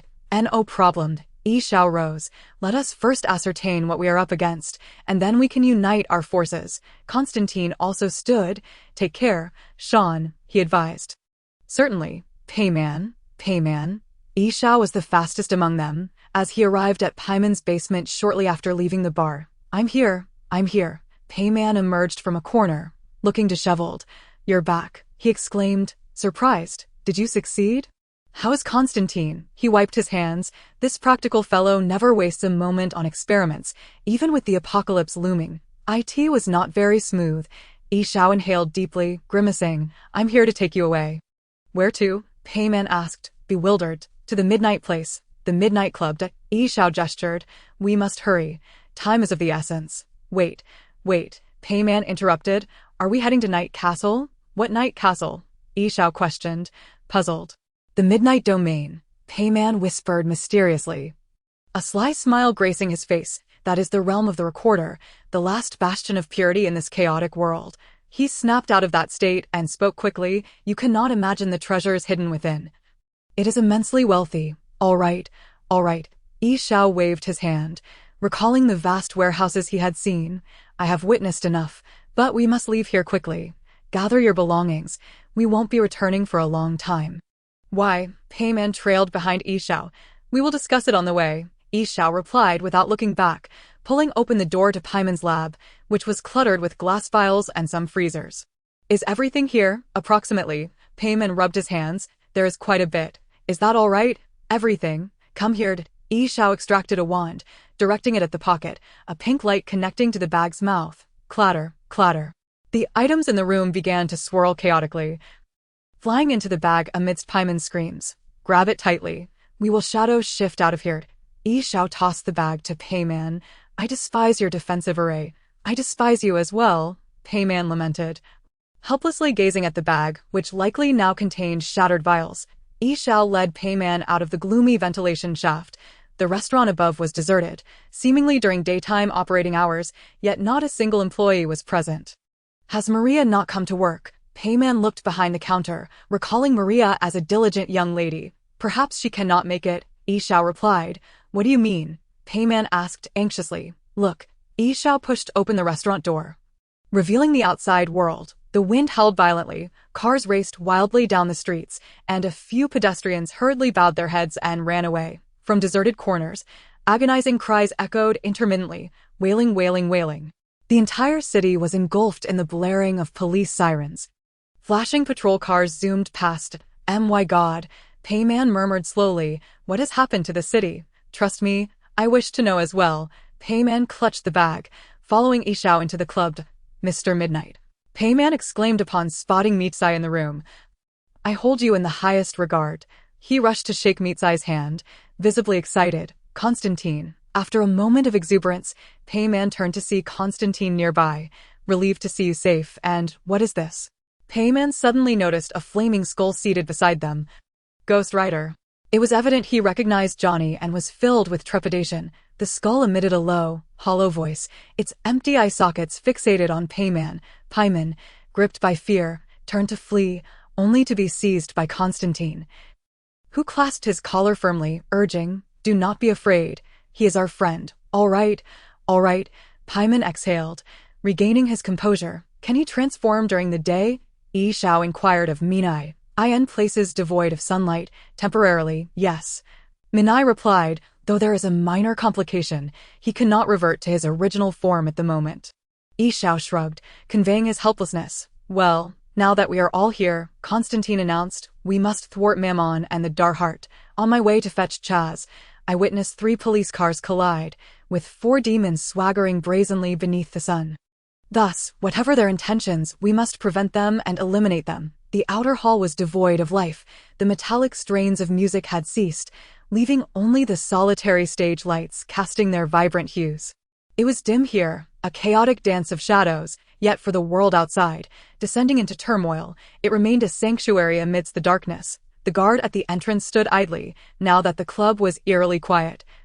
Lacking the lively atmosphere of days gone by, as he pondered this, the guard spotted an individual descending the nearby staircase. In these unusual times, he quickly steeled himself, instinctively reaching for his firearm. The figure was a tall black man, sporting a brush cut and clad in a leather trench coat, exuding an imposing presence, even more robust than the guard himself. Sir, the guard swallowed hard. The bar is closed. We are not admitting guests. The man regarded him silently, his sunglasses concealing his gaze, as if he were suppressing something, before finally speaking. I do not drink. Chapter 83. The contract ahem. So, Paiman cleared his throat. You and Constantine have failed. And now Mammon has descended upon this world. That would be an accurate assessment, Constantine replied, lighting a cigarette, the fragrant smoke enveloping his face in a hazy shroud. Moments ago, Minai had recounted the current predicament to Paiman. Johnny and others present, including Johnny's friend Mike and Constantine's sidekick Chaz, however, none in attendance were fools. They quickly grasped the gravity of the situation. With darkness reborn and demons in power, the desire to eliminate Mammon was commendable. Paiman stammered. Having lived a considerable time himself, he was naturally more cautious in the face of adversity. But based on your accounts, there is also a demon known as Darheart among them. Moreover, they have likely summoned other demons to their side. So even with the addition of a new Dark Knight, we still lack the strength to confront them. We should gather reinforcements, such as those demon hunters. Paiman paused, contemplating. Perhaps there are other beings willing to assist us. This matter requires careful deliberation. His thoughts echoed those of Yi Xiao, as they had exchanged ideas along the way, concluding that they should not act hastily, but rather accumulate power and ascertain the enemy's weaknesses. Most hunters are human, Yi Xiao noted. We are up against an angel, 2 demons, and a horde of fiends. Bringing along some human exorcists may not be prudent. He continued, we need information about them. Are there any revelations in the Bible?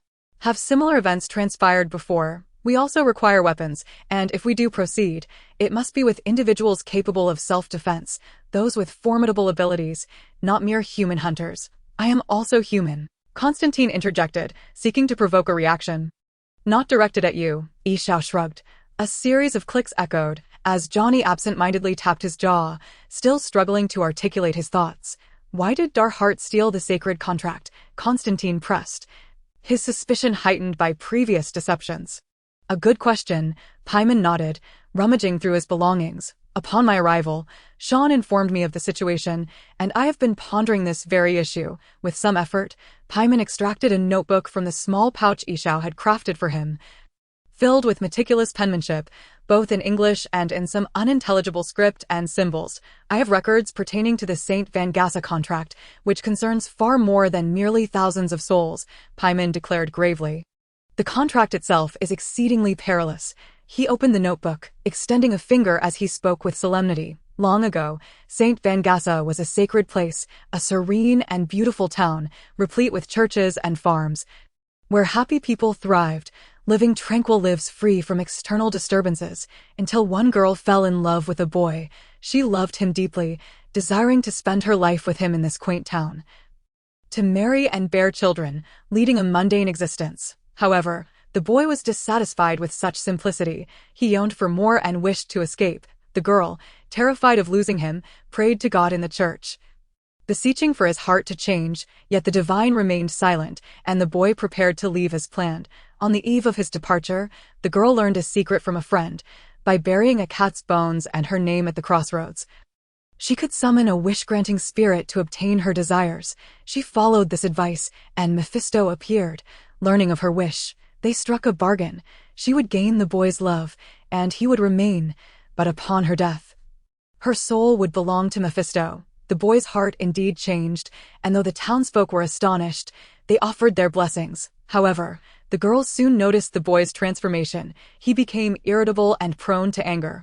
His love for her incited fear, for any fleeting conversation she had with another man provoked his wrath. As time went on, the situation escalated. The boy frequently found himself injured in altercations, and the townspeople began to distance themselves from them.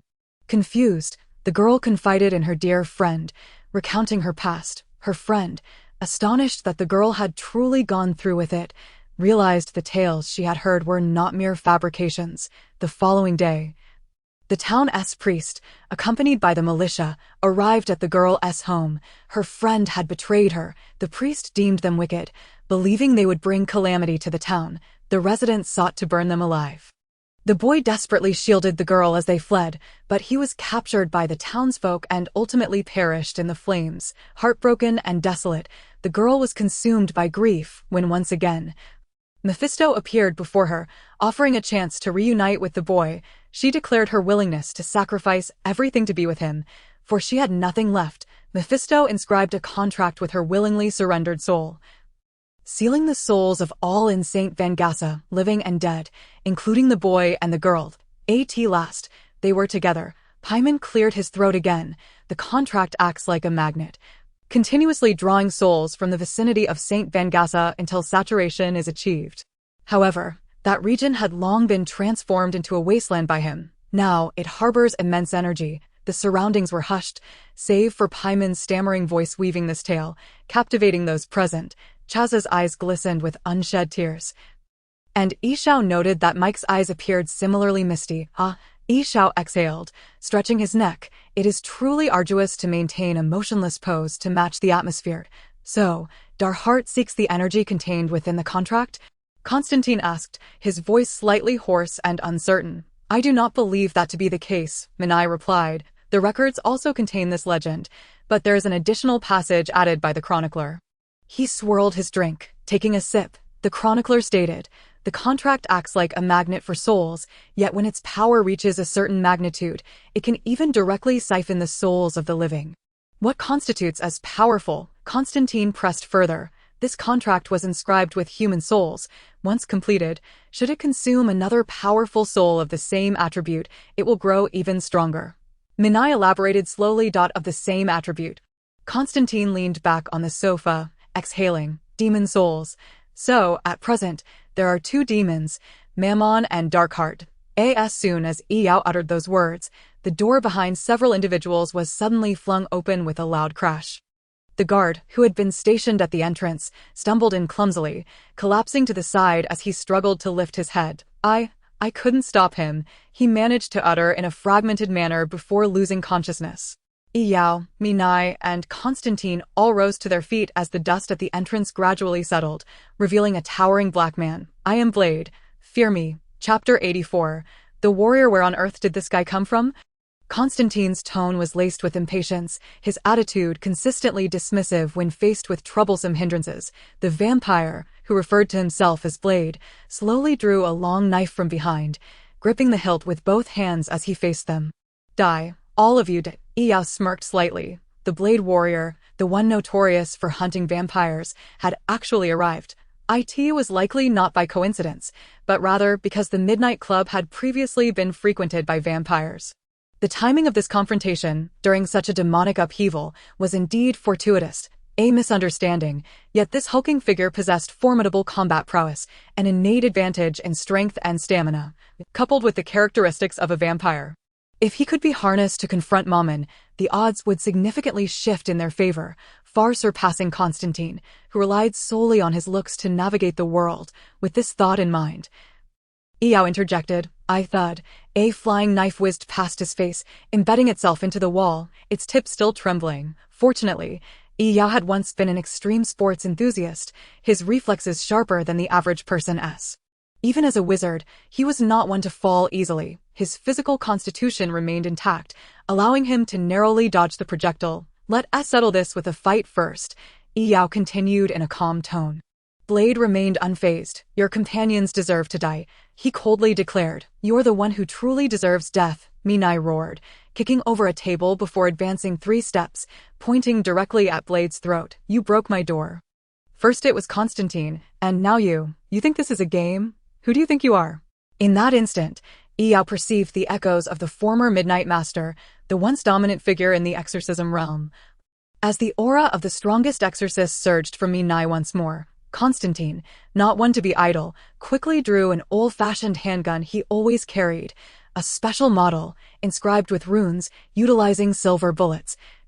Fully automatic, essential for emergencies. Bang, bang, bang. Constantine's composure remained remarkably high.